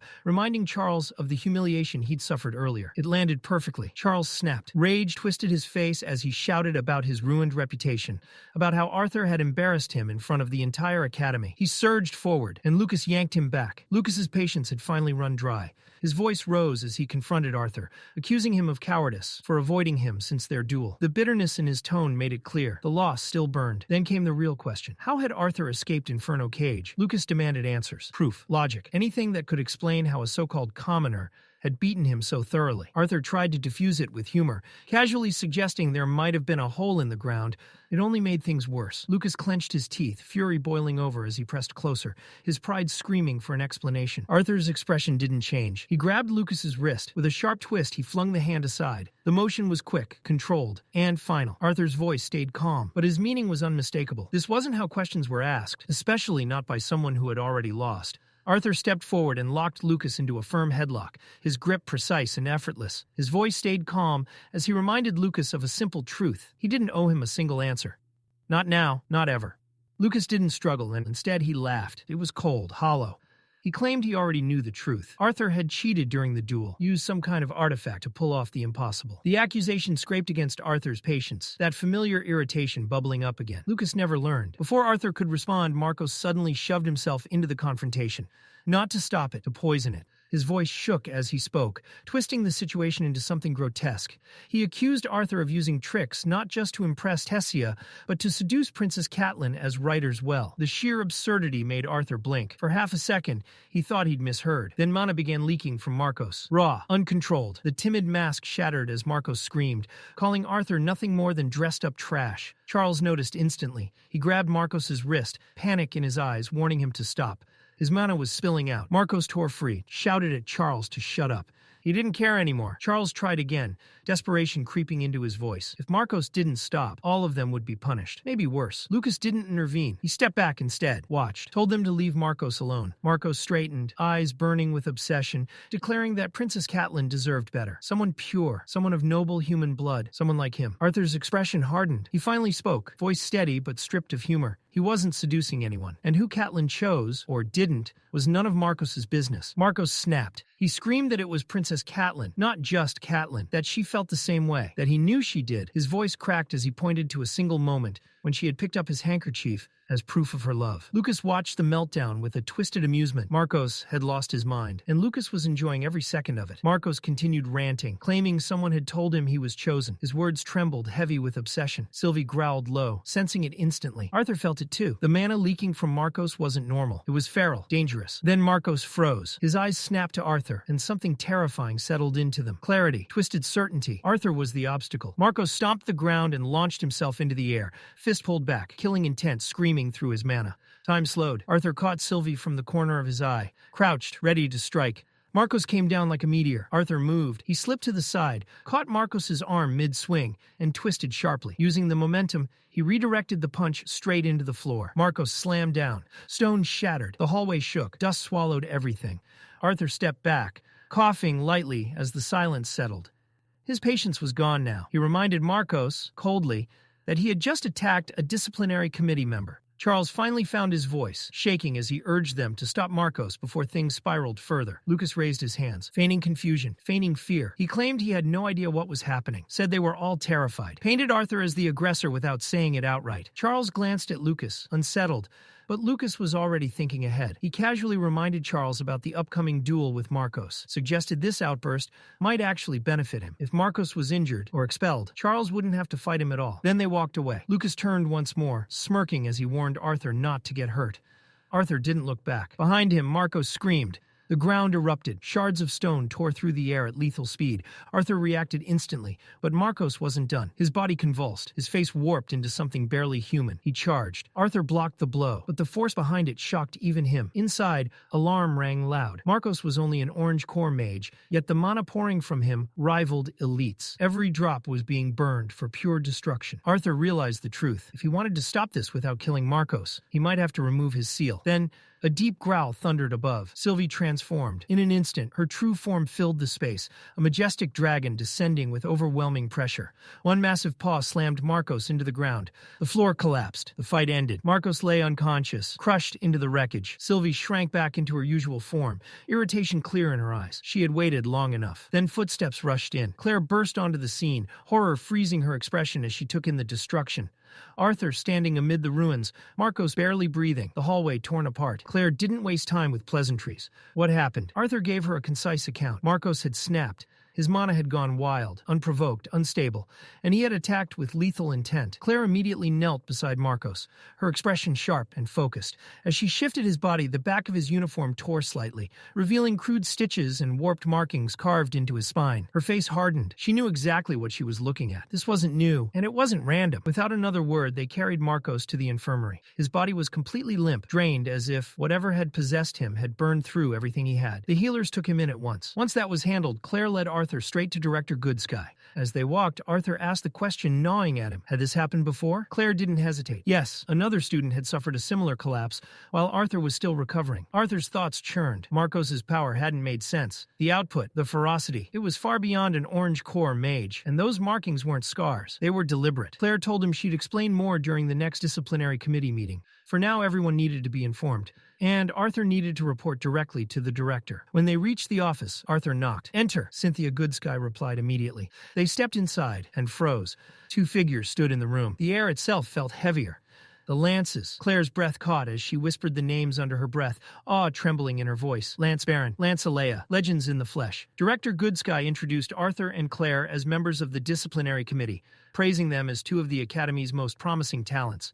Claire nervously greeted them, unable to hide her admiration. She admitted it had always been her dream to become a Lance. Baron didn't even look at her. He continued speaking with Cynthia, his tone clipped, commanding. Whatever he said carried urgency. Cynthia nodded firmly. Moments later, both Lances turned to leave. As Baron passed Arthur, their eyes met, briefly, sharply. No words were exchanged, but the pressure behind that glance lingered. At the door, Alea paused. She smiled warmly at Claire and offered a few gentle words of encouragement. Claire practically glowed. Arthur didn't. He and Sylvie both felt it. Those two were monsters. Once the door closed behind them, Cynthia motioned for Arthur and Claire to sit. She asked for a full report. Arthur agreed, but couldn't help asking why the Lances had appeared so suddenly. Cynthia waved it off. Baron was an alumnus, she explained, and since his younger brother attended the academy, he had delivered news personally. Her tone suggested there was more she wasn't saying. She then told Arthur to begin. Arthur recounted everything, from Lucas, Charles, and Marcos cornering him in the hallway, to Marcos's mental collapse, the uncontrolled mana surge, and the unnatural strength he displayed. When Arthur mentioned the bloody symbols carved into Marcos's spine,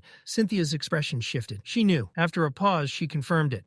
Marcos wasn't the first, and he wouldn't be the last. When Arthur asked what was wrong with him, Cynthia admitted the truth. No one knew yet. Not the healers, not the artificers. The Mage Guild had already been contacted. Researchers would be arriving to work alongside Gideon and the Academy staff. For now, security would be increased. Disciplinary officers would patrol between classes. Night Watch would be reinforced. Claire acknowledged the orders. Cynthia then turned to Arthur and told him plainly, it was good to have him back. With things escalating, the committee needed every capable member it had. Arthur and Claire left the office together. Cynthia stayed behind. In the silence, her bond Avier questioned the decision to involve students. Cynthia's reply was cold. If things continued like this, sacrifices might become unavoidable. They were too far into retreat now. What unsettled her most was the timing. The enemy was moving early, too early. Back at the dorms, Claire reminded Arthur how late it was and told him to rest.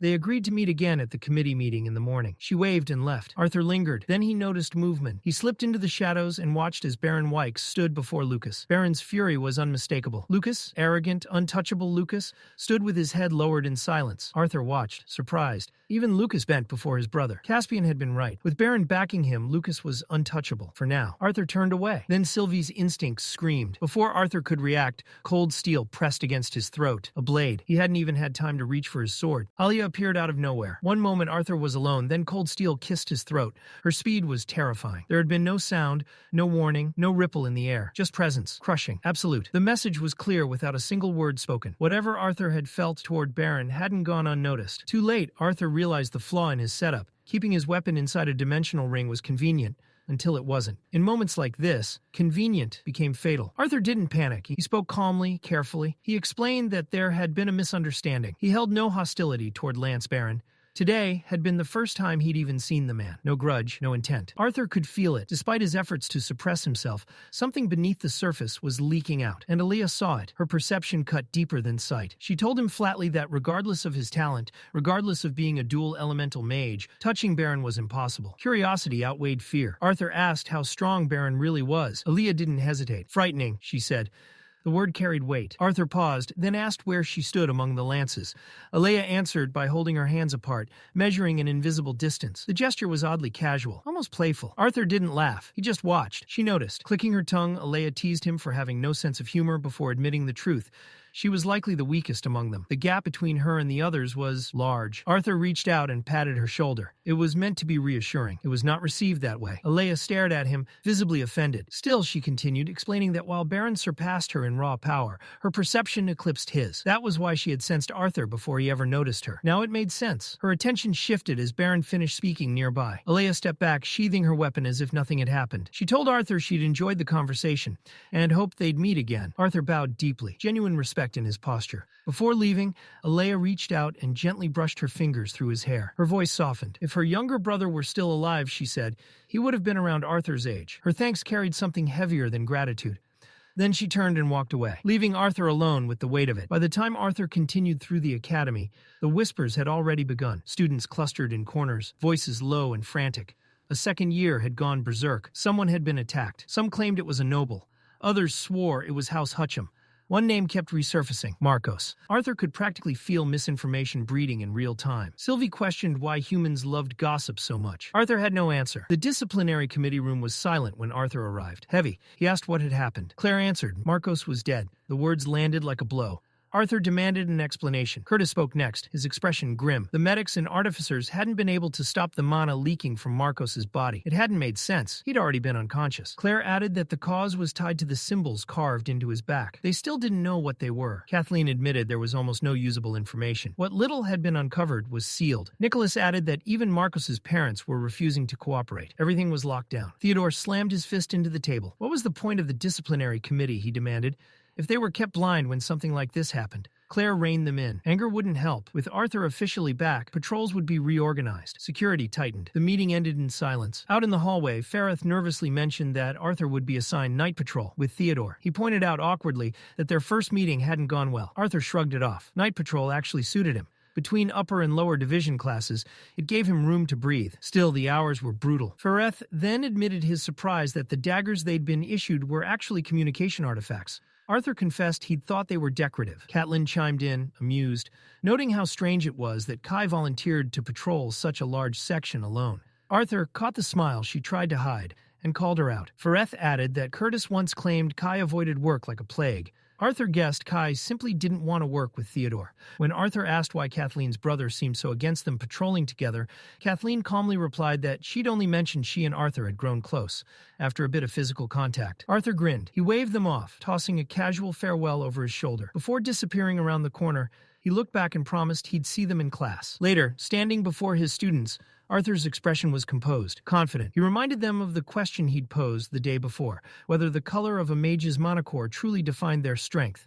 Fareth answered first, stating that the manacore was indeed a reliable indicator. Whispers spread instantly. Some students assumed he'd been given the answer in advance. Disciplinary committee privilege, they thought. Fareth continued unfazed. The core's color, he explained, reflected not just power, but time, discipline, and refinement. To Fareth, the monocore didn't just represent strength. It represented promise. The higher the rank, the greater the future waiting ahead. Arthur shut that idea down instantly. That way of thinking is wrong. The room went still. Judging a mage purely by their manacore, Arthur said, was lazy and dangerous. It ignored everything that actually decided who walked away alive from a fight. Intelligence, reaction speed, battlefield awareness, spell control, experience. Relying on core color alone was like judging a warrior by muscle size. Big muscles didn't mean skill, and skill was what killed. Arthur's words cut through the class, dismantling assumptions most of them had never questioned. One student hesitantly raised a hand and asked what should be used to measure a mage's strength instead. Arthur didn't hesitate. Assume everyone is stronger than you. The answer landed harder than expected. That mindset, he explained, kept you alive. It kept arrogance in check. Underestimating an opponent because their mana looked weak was the fastest way to die on a battlefield. Caution saved lives. Pride buried them. Then, without warning, Arthur shifted gears.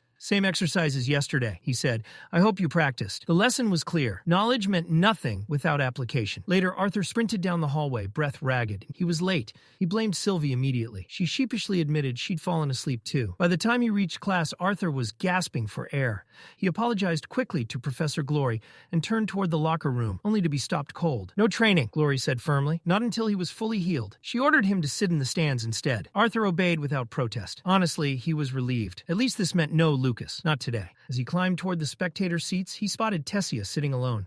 Sylvie noticed at the same time and bolted straight toward her, leaping into Tessia's lap with exaggerated enthusiasm. Arthur sat beside her quietly. Silence filled the space between them, heavy, unfinished. After a long moment, Tessia spoke first. He didn't need to explain himself, she said. She'd overreacted, said things she regretted. Arthur finally replied. She hadn't been entirely wrong. He admitted he'd known about her feelings for a long time, but facing them terrified him. Emotions weren't like combat or magic. He couldn't train them, couldn't control them. They didn't obey logic. They scared him. Tessia admitted her own mistake. Bringing up Lilia's secret had been wrong. She regretted it deeply. But Arthur didn't let her carry the blame alone. He confessed the truth. He'd been running, keeping his distance, avoiding answers, and that wasn't fair to her. She deserved better. He met her eyes and apologized. Then he said it. He couldn't be with her. Not now.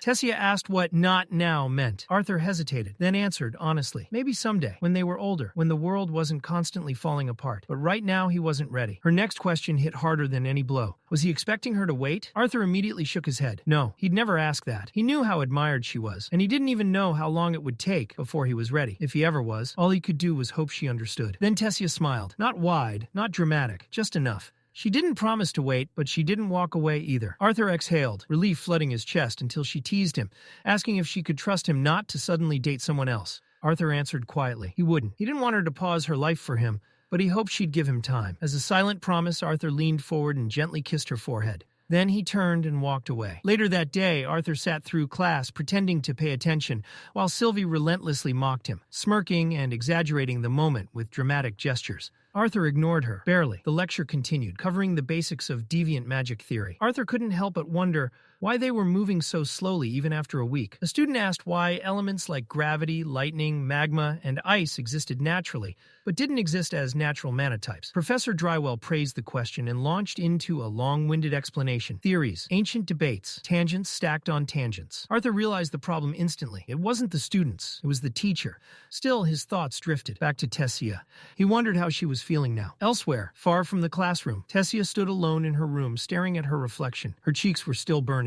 No matter how many times Tessia replayed it in her head, the feeling wouldn't fade. Arthur had kissed her, just her forehead, but to her it felt monumental. That single gentle touch had shattered every excuse she'd made to keep her heart calm. She dove beneath her blanket, twisting and rolling, as if the sheets could contain her excitement. It was just a forehead kiss, she told herself.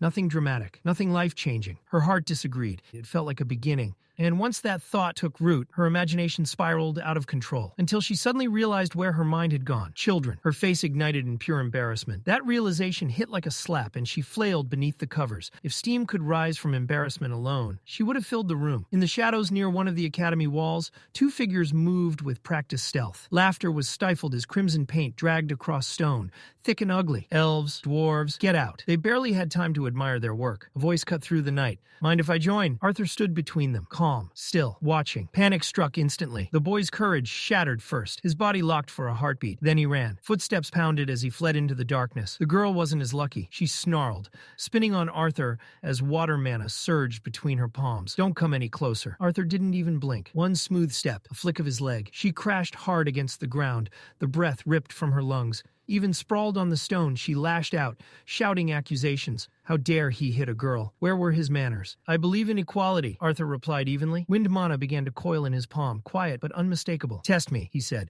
or cooperate and walk to the administration office. Before she could decide, iron fingers clamped down on the fleeing boy. Theodore emerged from the shadows, holding him firmly. His eyes narrowed as he inspected the student's back. No symbols, Theodore muttered. Nothing carved. Sylvie's voice echoed in Arthur's mind moments later. Same here. She's clean. Arthur relayed the message. Theodore exhaled in frustration, irritation flashing across his face. Whatever they were hunting, these two weren't part of it. I'll take them in, Theodore said. You'll be fine here alone? Arthur nodded. The night pressed on. Later, Arthur walked the halls with Sylvie cradled close. She squirmed restlessly, hungry, bored, exhausted, all at once. Arthur murmured that they were nearly done and promised food afterward. Her mood flipped instantly. As they moved deeper into the academy, Arthur slowed. This route edged close to Kai's patrol zone. He considered turning back. Sylvie froze. A sharp pulse of alarm hit him through their bond. Mana, she warned. Wrong. Twisted. Arthur vanished behind a pillar, senses sharpening. Footsteps echoed softly. A hooded figure slipped into view, moving fast but careful. Arthur's breath stilled. A marking flashed across the figure's back. The same symbol, the same one carved into Marcos. Arthur didn't move. The figure slowed, then turned down a corridor. Arthur shifted upward, climbing silently to the rooftop for a better angle. Sylvie urged pursuit, but Arthur held back. Too close, and the target might sense him. Better to follow. Let the trail deepen. Then, Arthur? The name sliced through the silence. His blood ran cold. Below, the hooded figure stiffened, then bolted. Arthur spun around to see Kai approaching, oblivious. Arthur raised his hand sharply, signaling silence. Too late. When Arthur looked back, the corridor was empty, gone, like smoke. Frustration burned in his chest. That had been a lead, possibly the lead, someone connected to Marcos, to whatever was rotting beneath the academy. Kai began questioning him, but Arthur cut him off, voice tight.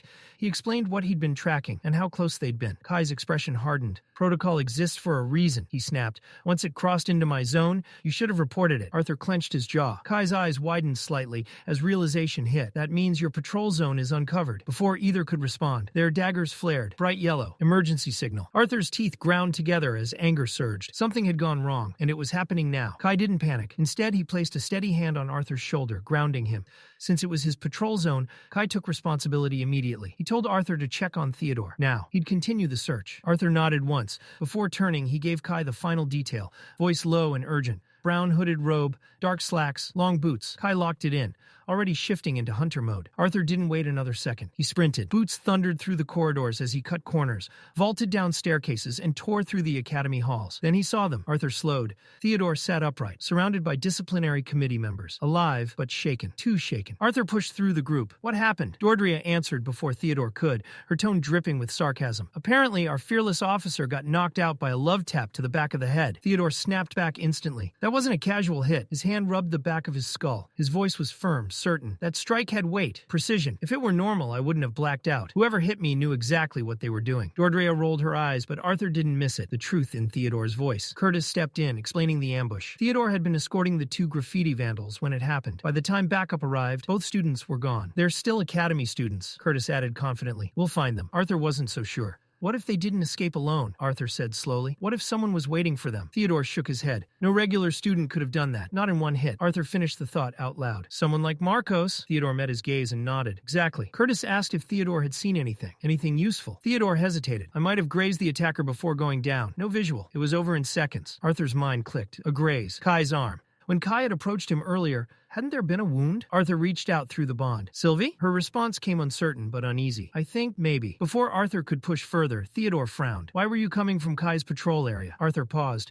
He chose silence. Mentioning the hooded figure now wouldn't help. Not with Theodore injured. Not with tensions already high. Nothing important, Arthur said calmly. The pause lingered. The others exchanged glances. Brief, subtle, curious. Sensing it, Theodore shifted the focus. He defended Kai without hesitation. Despite rumors, Kai was reliable when things got serious. Dordrea agreed, then immediately made it worse by adding, especially for a human. Curtis pounced on it instantly. Wow, racist and unprofessional. Dordrea panicked, backtracking so hard she nearly tripped over her words. Curtis just grinned and joked about cuffing her on the spot.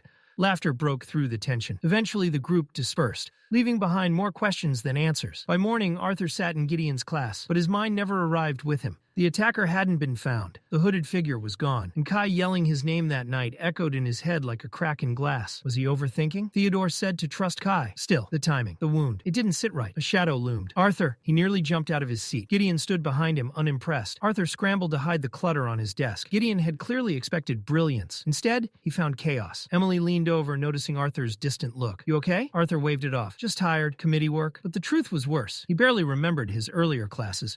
Emily elbowed him lightly, snapping him back. With a wink, she slid a set of light-producing artifacts onto his desk. Arthur's mood lifted instantly. Perfect timing. Later, Professor Glory's training field echoed with movement and command.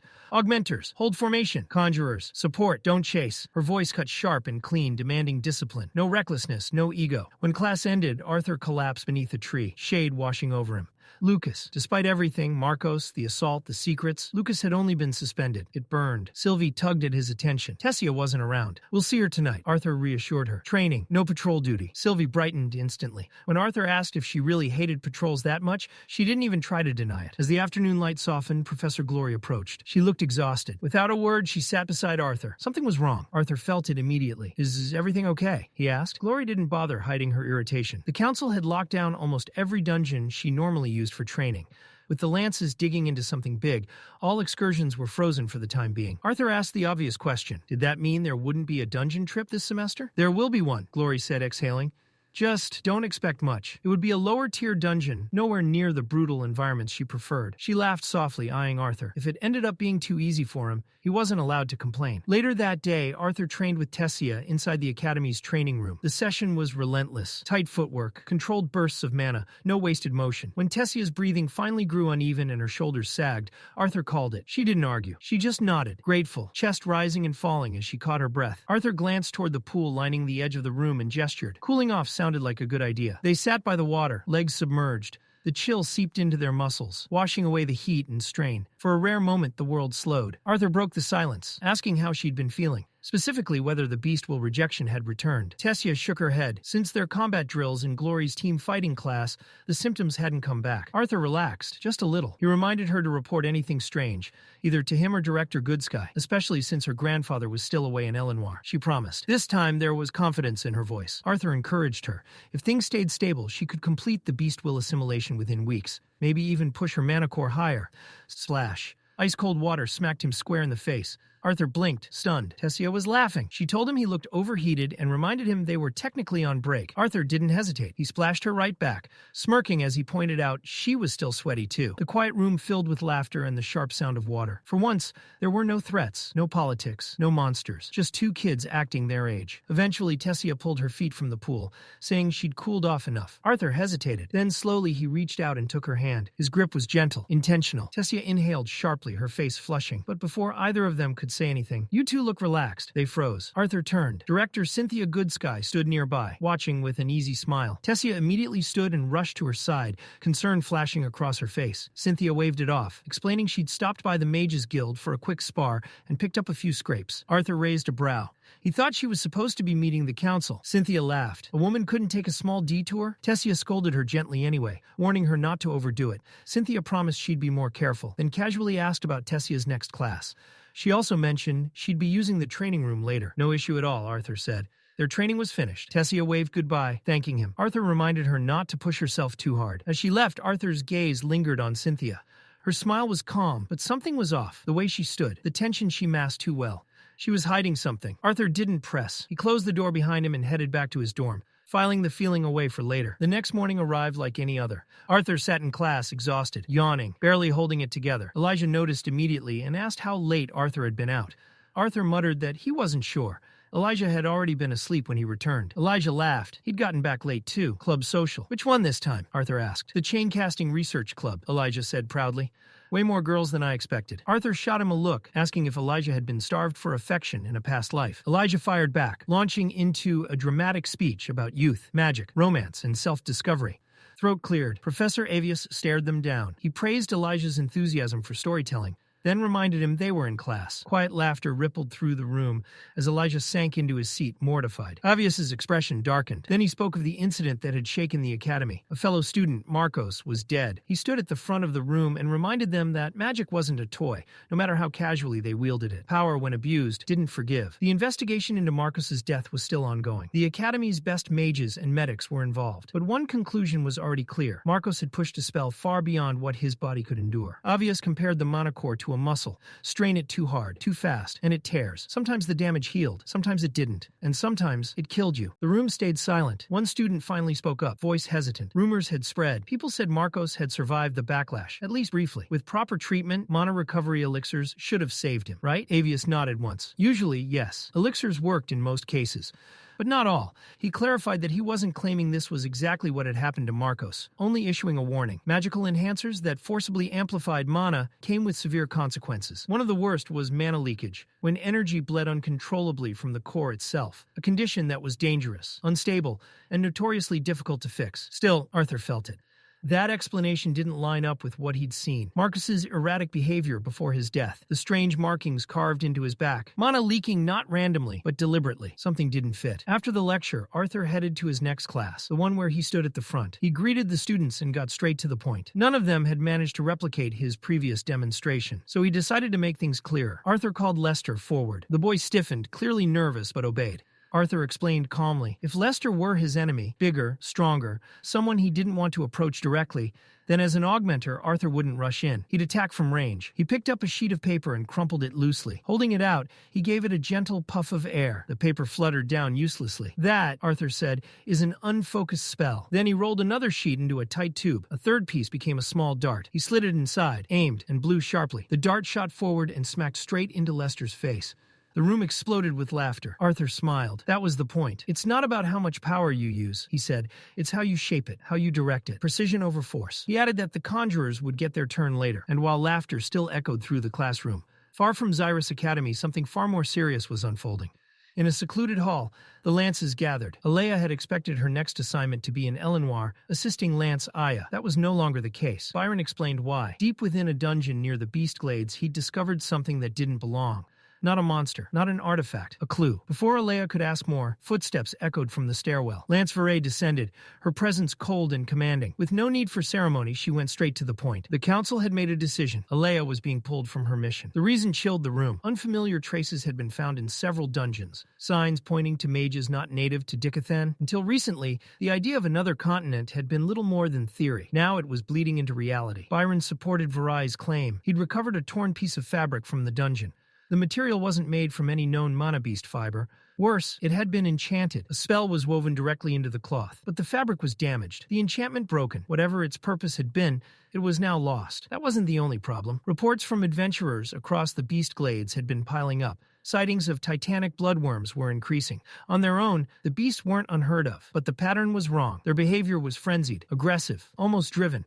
Mana Beast specialists confirmed it. Something deeper was disturbing the ecosystem, something buried far beneath the dungeons themselves. Byron admitted he'd been leading the investigation personally, but even his reach had limits. That was where Alea came in. Her sensory magic could cover distances no one else could. Veray made it clear, Alea would work alone. Speed mattered more than safety. The Beast Glades were becoming more volatile by the day, and corrupted mana beasts only worsened the danger. The bloodworms were burrowing closer, nearer to the lower dungeons, nearer to Sapine. If they surfaced there, it wouldn't just be adventurers at risk. Civilians would die. Veray briefly considered waiting for Mika to return from Darv, but Alea didn't hesitate. Every delay meant more people walking into danger blind. She accepted immediately. There was no time to waste. For the next few weeks, nothing dramatic happened at Xyrus Academy, but Arthur barely had time to breathe. Classes, training, disciplinary duties, even visiting his family had been pushed aside. Arthur barely had time to breathe these days. As he stepped into the hallway bordering the training grounds, chaos exploded in front of him. Curtis Glader came flying past like a cannonball, completely out of control.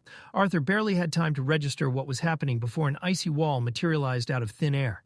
Curtis slammed into it with a heavy thud, instead of crashing headfirst into stone. Standing calmly nearby was Princess Kathleen. Wand still raised, expression unreadable. She'd saved her brother's life in an instant. Curtis groaned and peeled himself off the ice, clearly unimpressed. Smashing into frozen magic, apparently, wasn't much of an upgrade over smashing into a wall. Across the arena, Theodore launched himself skyward and released a crushing gravity spell. The air warped under its pressure. Arthur's eyes narrowed as he studied the technique. Gravity magic still felt wrong to him, unnatural, difficult to grasp. Nothing like conventional elements. Curtis recovered fast. He hurled his sword forward, shield snapping up as he barked a chant. Fire erupted in a roaring wave, flooding the space between them. Theodore slid backward at the last second, boots carving grooves into the floor as the flames passed harmlessly by. He wasn't rattled. If anything, he looked entertained. The two squared off again, tension spiking. And then metal sliced through the air. Thin, nearly invisible wires snapped between them, halting both fighters mid-motion. Kai stood there, hands relaxed, voice calm as ever. Claire had given the order. Training was over. Arthur stared at the wires. No matter how hard he focused, he couldn't sense an attribute, no element, no familiar mana flow. It was like the magic itself was being hidden. Curtis clicked his tongue, clearly frustrated. He claimed his comeback had just started. Theodore only grinned and told him to keep dreaming. Claire stepped forward, bringing everyone to attention. The reason for the gathering was simple. Arthur, Curtis, and Claire would soon be leaving campus for a class assignment in the Beast Glades. That meant patrol routes needed rearranging. Volunteers were required.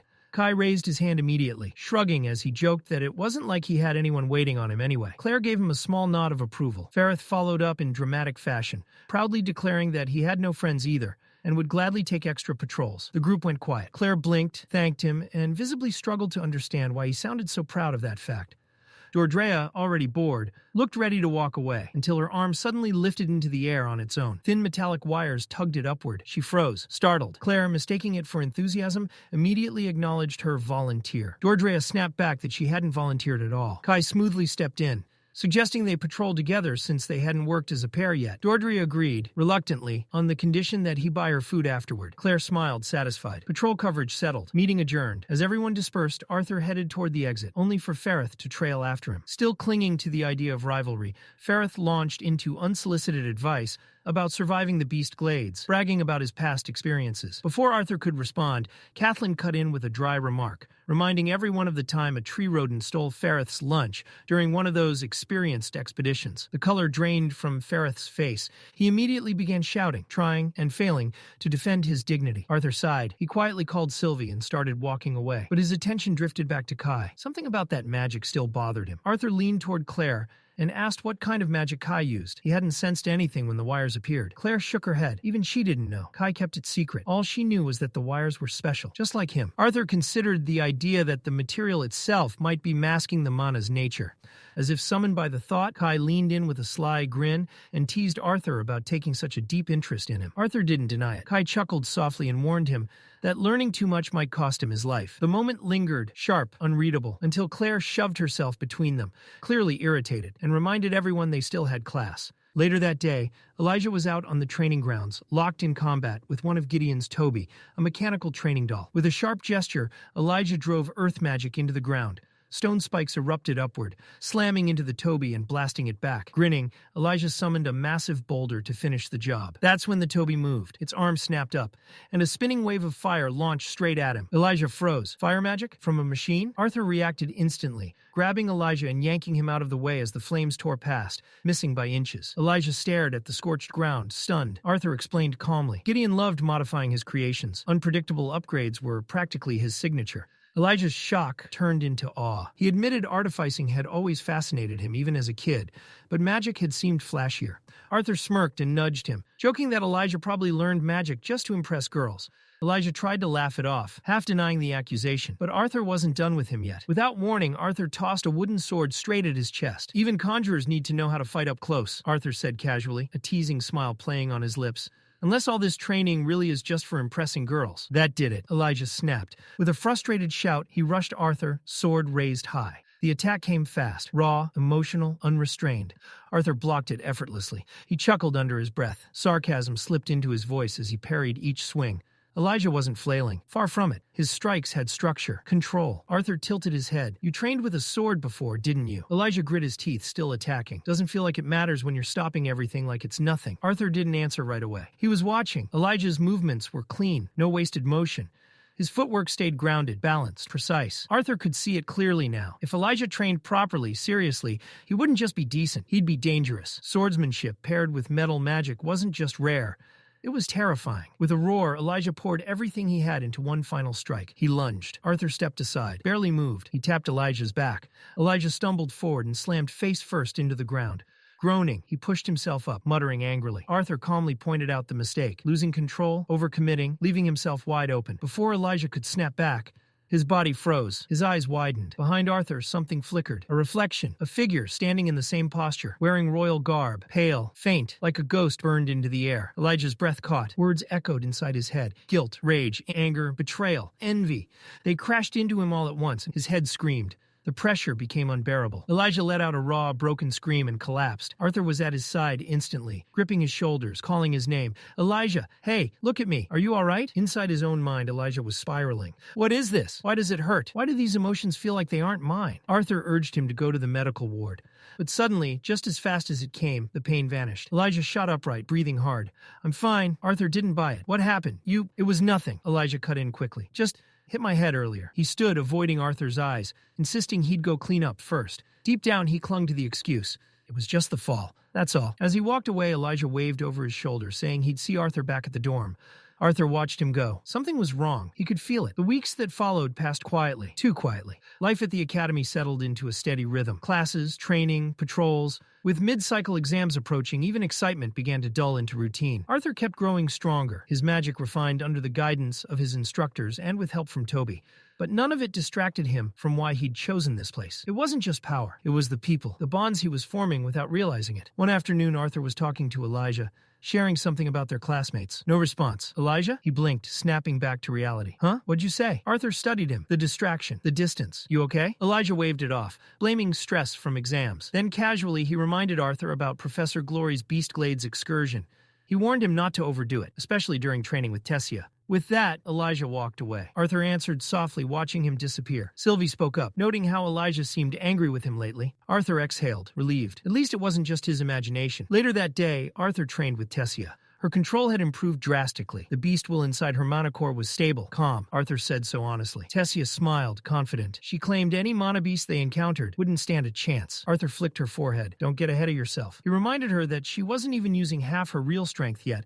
The assimilation wasn't complete. Tessia shot back that he was heading into the beast glades while still suppressing his strongest elements. Arthur smirked. I can always remove the limiter. She crossed her arms. She didn't need babysitting. After all, she was still older than him. Arthur hesitated, then awkwardly explained that mana beasts might target her more easily since she still looked like a kid, so for safety's sake, she should stay inside the tent. That was a mistake. Tessia tackled him, hard. She jabbed him repeatedly, while Arthur laughed through the pain, gasping that it actually hurt. That only made her angrier. Eventually, she stopped. Arthur lay flat on his back, breathless, while Tessia sat on top of him. That's when Varian appeared. He raised a brow, thoroughly entertained. His teasing landed like a critical hit. Tessia realized their position and went crimson. She scrambled off Arthur, both of them backing away in panic. Arthur coughed, asking why Varian was back in Xyrus. Weren't council meetings keeping him busy? Varian waved it off. He'd escaped for air, just wanted to check on his precious granddaughter, who looked all grown up now. Tessia growled and grabbed his beard.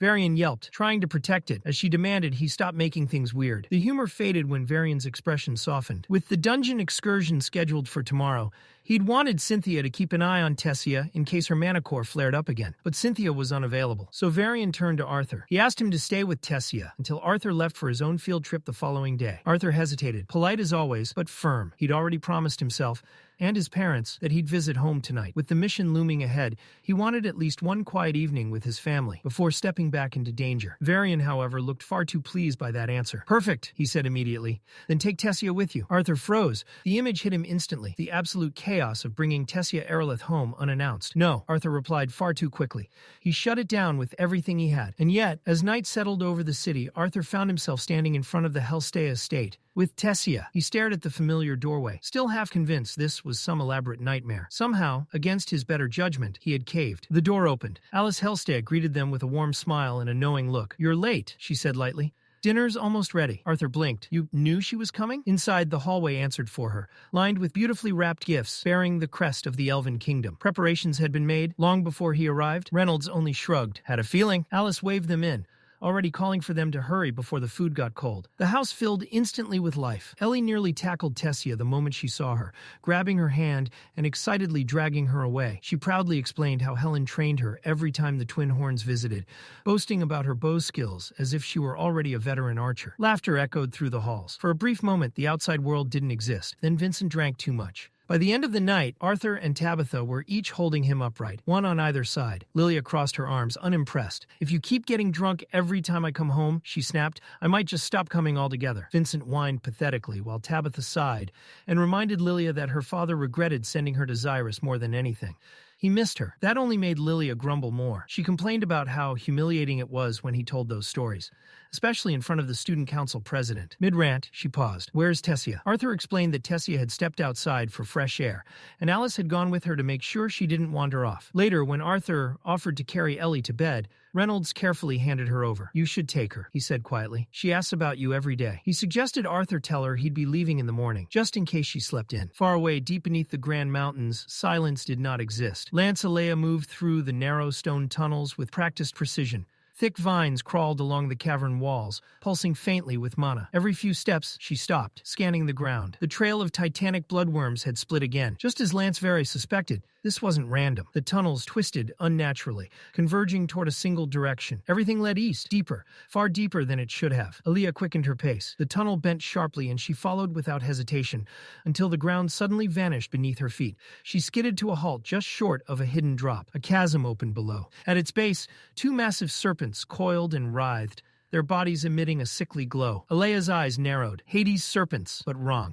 They weren't the usual ash gray with blue fire threading their scales. These were darker, corrupted, and worse, they were guarding something. That alone shattered every known behavioral record. Hades' serpents didn't protect territory. They didn't defend nests. They didn't stay. Alea raised her wrist, activating the communication core. She reported everything. The mutated serpents, their abnormal coloration, the dense mana source flooding the tunnel beyond them. Lance Vere's voice came back immediately. Calm, trusting. He left the call to her. Alea confirmed it. The discoloration matched other deviant mana beasts reported recently. This was no coincidence. She requested backup. Verai responded without delay. 50 battle mages were already mobilizing through the nearest teleportation gate.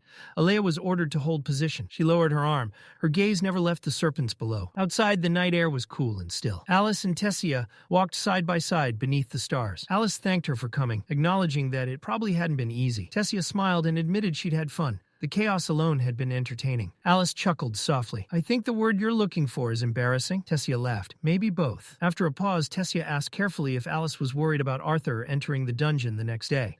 Alice didn't deny it. She spoke honestly about how dungeons were unpredictable, how no amount of strength guaranteed safety, and how a mother's fear didn't fade just because her child grew powerful. She apologized, not wanting to burden Tessia with those worries. But Tessia shook her head. She said that just as Arthur had always protected her, she would protect him too, no matter what. Alice couldn't accept Tessia risking her life for Arthur. Her response was gentle but firm.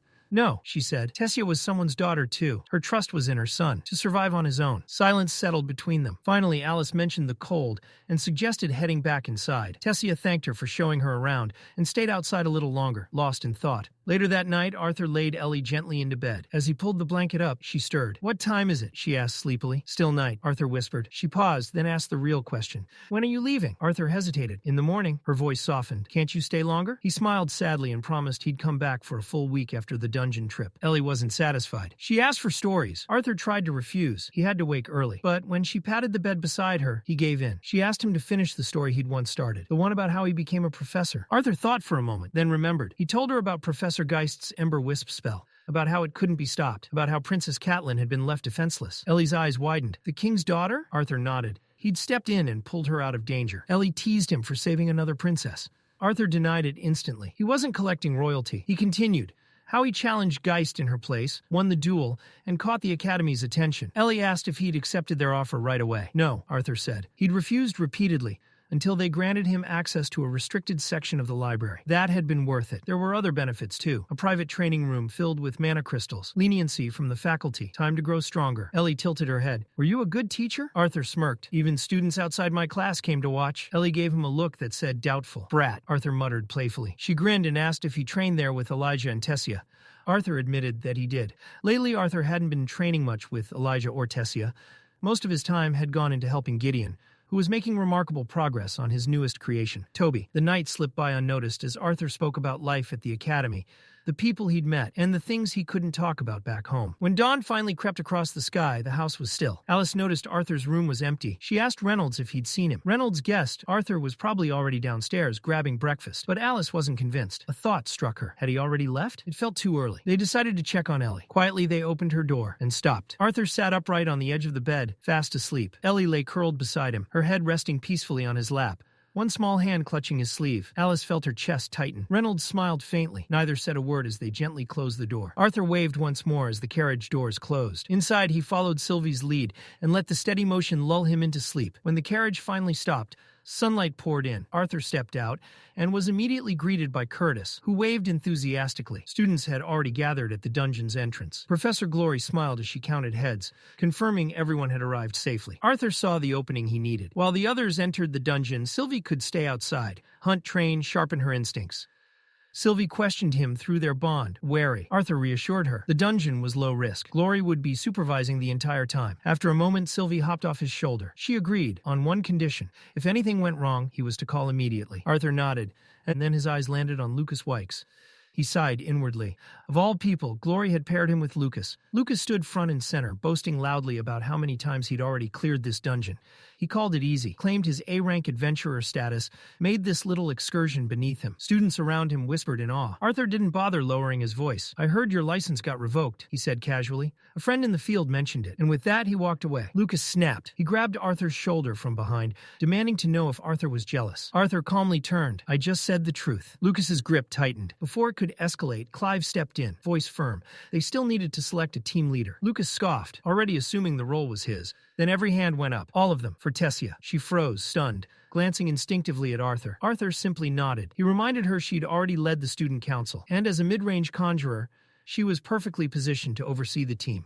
Roland laughed, calling them the Queen and her Knights. Lucas said nothing, but the tension around him sharpened. Professor Glory gathered them, her tone cutting clean through the noise. She reminded them of formations, coordination, and discipline. This wasn't a game. With that, the group stepped forward and crossed into the dungeon. They cut through the forest at a brisk pace. The ground dipped sharply, forcing the group into a careful descent down a sloping passage that marked the dungeon's entrance. Professor Glory's voice carried clearly over the crunch of boots and rustling leaves. She repeated her instructions with sharp precision.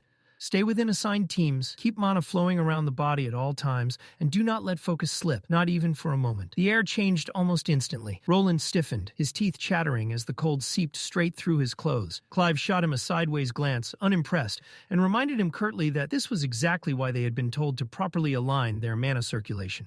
Arthur, however, noticed something strange. He wasn't reinforcing his body with mana, yet the cold barely registered. The realization came quickly. His assimilation with Sylvia's dragon will had altered him more deeply than he'd thought. His body itself had become more resilient. Beside him, Tessia slowed her steps, emerald eyes roaming across the dungeon interior. Darkness crept along jagged walls, and frost clung to stone like pale veins. Yet there was something undeniably beautiful about it. The dungeon felt ancient, alive. Even the cold couldn't dim her awe. Professor Glory brought their attention back before anyone grew too distracted.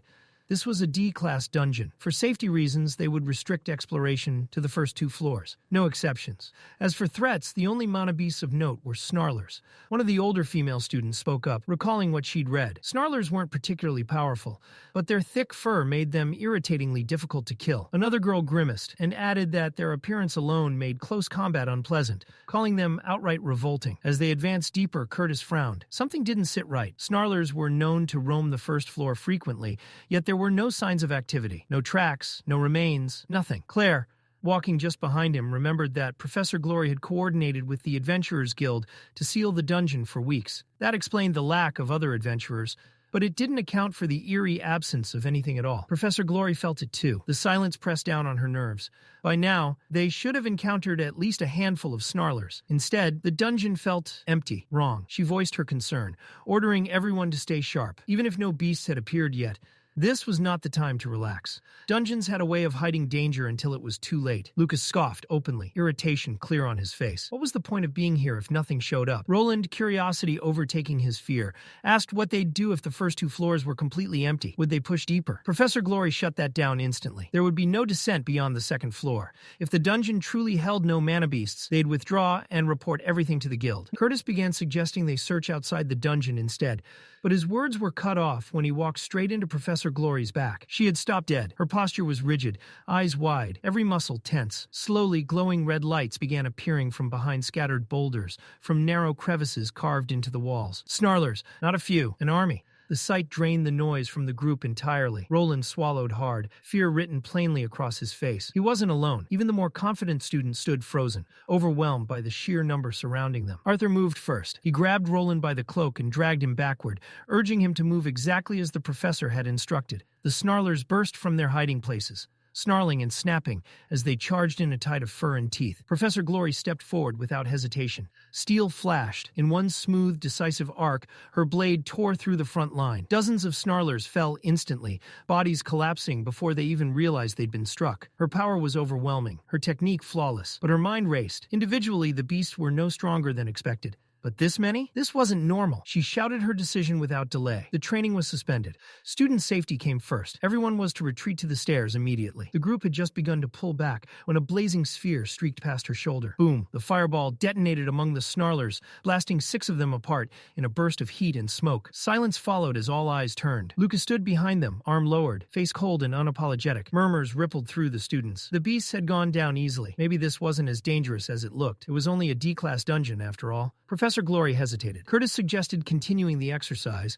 and Arthur understood her conflict. With the Lances already investigating strange dungeon activity, caution made sense. But opportunities like this, real combat, real danger, were rare for students. Snarlers were only E-class mana beasts. As long as she remained close, she could protect them. Decision made, Professor Glory drove her sword into the stone floor with a resounding clang. Training would continue. The students responded instantly, breaking into their assigned teams with energized shouts. Excitement echoed through the cavern as they rushed forward. Glory, however, kept her guard high. She turned a sharp glare on Lucas, issuing a silent warning. He clicked his tongue but nodded, displeased yet compliant. Tessia immediately assumed command of her team. She placed Arthur at the front without hesitation, trusting his close combat ability. Roland and Clive took positions just behind him, covering his left and right flanks to intercept anything that slipped through. Lucas was meant to stay at the center, maintaining their diamond formation. Instead, he surged ahead, ignoring Tessia's orders entirely. Clive bristled, ready to snap, but Arthur stopped him with a quiet motion. This wasn't worth the distraction. Their focus needed to be on the real threat. Arthur pointed toward a smaller group of snarlers advancing from the side. Weapons came up in unison. Roland reached to his waist and drew a sword hilt. No blade attached. Beside him, Clive calmly pulled a compact metal shortbow from his dimension ring. The moment Roland activated it, water spilled from the hilt of his weapon. Not dripping, but pouring. The liquid coiled and hardened mid-air, shaping itself into a razor-edged, flexible whip that shimmered with mana. Arthur stepped forward to engage. Then Roland's eyes widened. A snarler was creeping up behind Arthur, muscles tensing, jaws peeling back. "Behind you!" Roland shouted. Arthur didn't turn. His body reacted before thought could catch up. The blade flashed once, clean, effortless, and the snarler split apart down the middle, its corpse collapsing in 2 wet halves. Arthur glanced back with a faint smile, a silent thanks. Roland, still processing what he'd just witnessed, nodded back in stunned agreement. Then the dungeon answered. Snarls erupted from every direction, wet, guttural, echoing through the stone like something alive. The sound crawled under the skin, sank into bone. A chill raced up Arthur's spine. He moved anyway. Arthur surged forward, sword gleaming as he carved through the nearest beast in a single decisive strike. To his side, Roland snapped his mana into motion. Water burst from the sword's handle again, the whip cracking sharply through the air as it severed another snarler's head clean off. Lucas laughed under his breath, reveling in the chaos. His hands flared as he cast his signature spell. Ember wisps, small glowing orbs, floated into the air, bathing the battlefield in flickering orange light. Too confident, a snarler lunged while his focus drifted.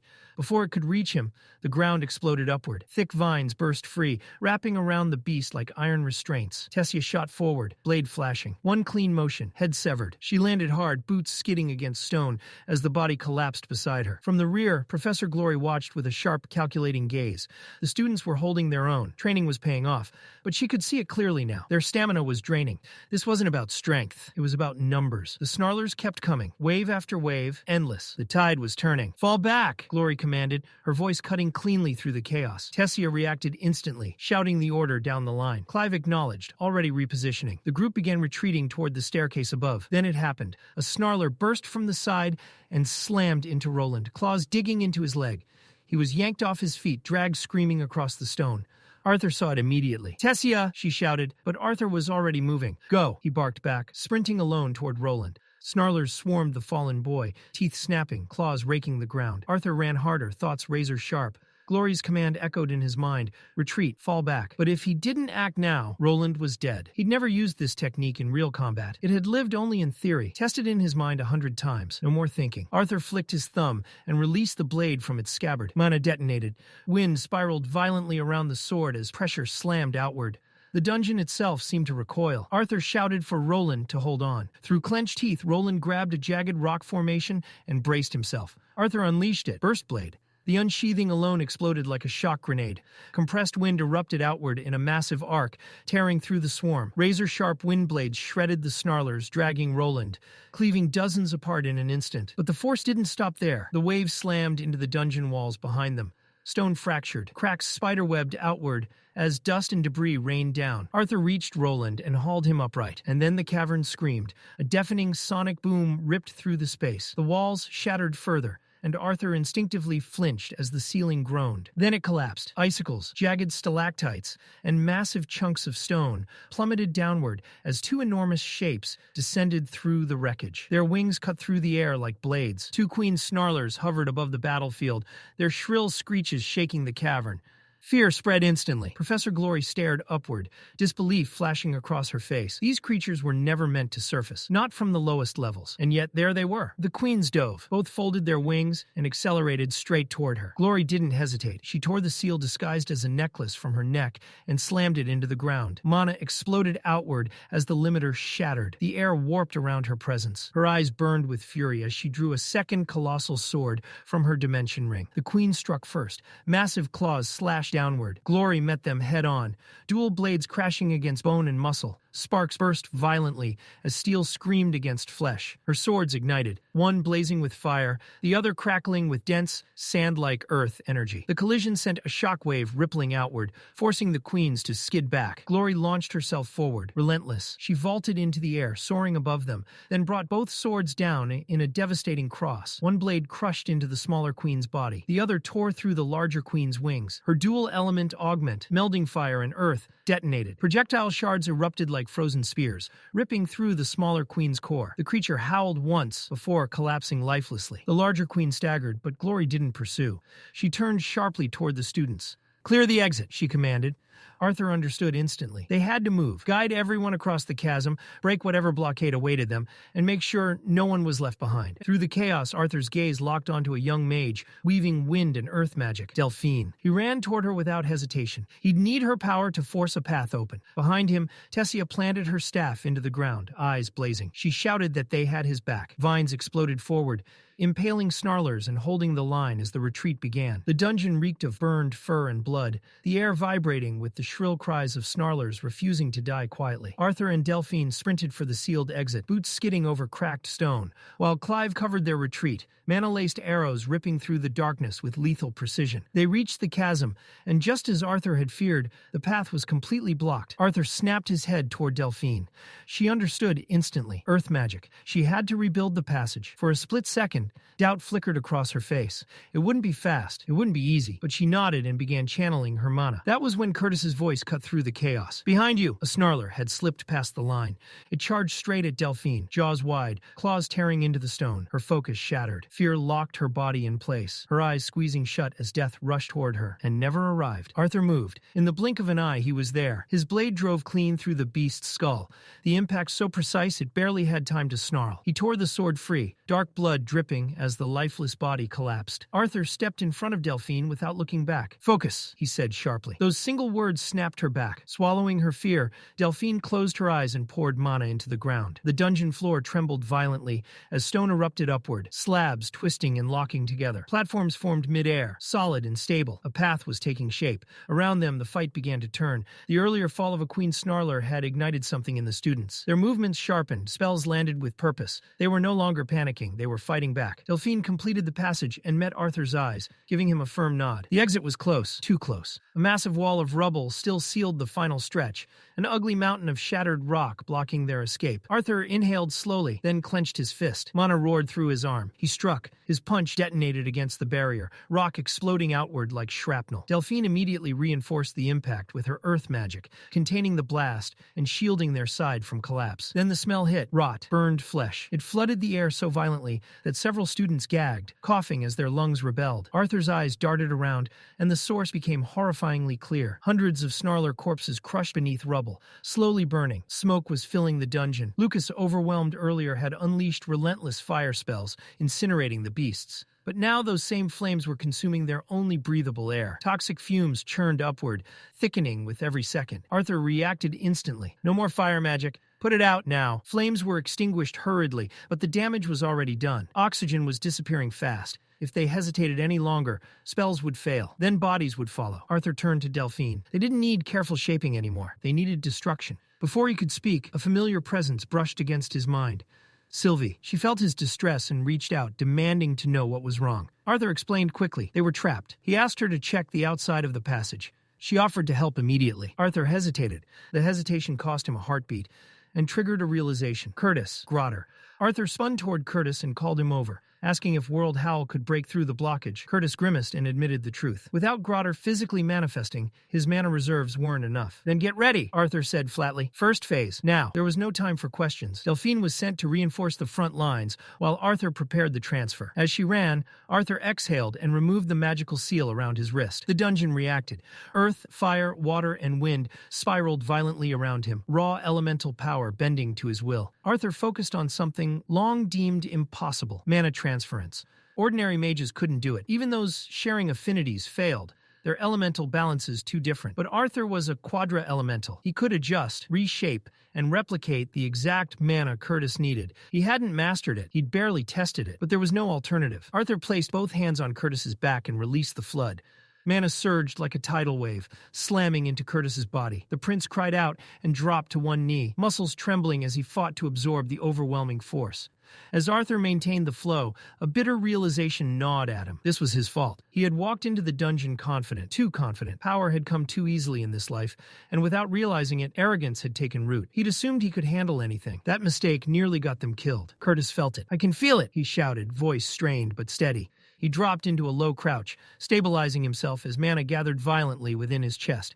Power from his core, and the surrounding air condensed at his jaws, pressure screaming to be released. Then Curtis roared. The first phase breath attack tore through the dungeon like a living cannon. The rubble ahead disintegrated in a thunderous explosion, dust and stone blasting outward as the blockage vanished. Beyond it, the staircase. Freedom. "Move," Arthur shouted, and the students ran. Curtis didn't hesitate. He shouted at the others, his voice sharp with urgency, forcing them to move faster toward the exit. Behind them, the battle hadn't ended. Professor Glory was still locked in combat, standing atop the fallen Queen Snarler's massive body. She moved like a blur, carving into the beast's arm with a precise slash that tore a howl of agony from its throat. As the Queen reeled, Glory pressed the attack, crossing both blades in a vicious follow-up strike. Her deviant magic surged, two elemental forces fusing into something unnatural. Arthur watched, his expression tightening. Even with that level of power, deviant magic refined by years of experience, Glory was being forced back. An A-class adventurer shouldn't have been struggling like this. Something wasn't right. Curtis rallied the students again, shouting for them to run. Arthur's attention snapped away for just a moment, and that was when he saw her. Tessia was lagging behind. Her legs gave out, and she collapsed to her knees. One hand clutched her abdomen as her face twisted in pain. Her voice was barely audible as she murmured that something was wrong with her mana core. Arthur was at her side instantly, catching her before she hit the ground. He told her to stay conscious, that they were almost out, but his thoughts were spiraling. None of this made sense. Two Queen Snarlers inside a dungeon that was supposed to be B-class was already absurd.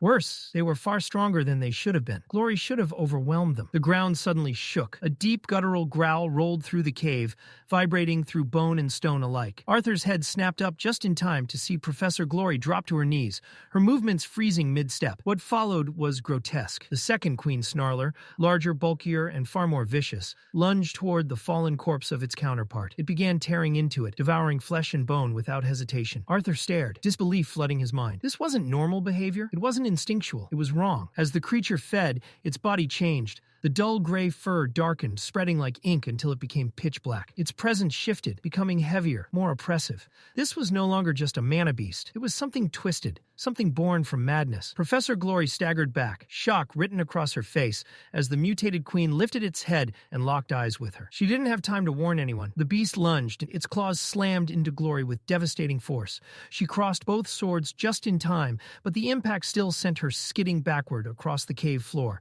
boots carving deep grooves into stone as she fought to stay upright. The creature turned, its bloodlust shifting toward the fleeing group. It sensed movement, fresh prey. Before it could advance, a storm of razor-sharp glass shards ripped through the air. Glory's magic detonated against the queen's hide, hammering into it like explosive rounds and staggering it just long enough. Glory surged forward, roaring as she reclaimed its attention, dragging its focus back onto herself. Arthur saw it clearly now. The strain in her movements, the slowing reactions, even she was reaching her limit. If this kept kept up, she wouldn't survive. Claire shouted for Arthur to retreat. Curtis echoed her, desperation bleeding into his voice. Arthur turned and gently transferred Tessia into Claire's arms. He told her to get Tess out, now. Claire froze, reading his intent instantly, her voice breaking as she protested.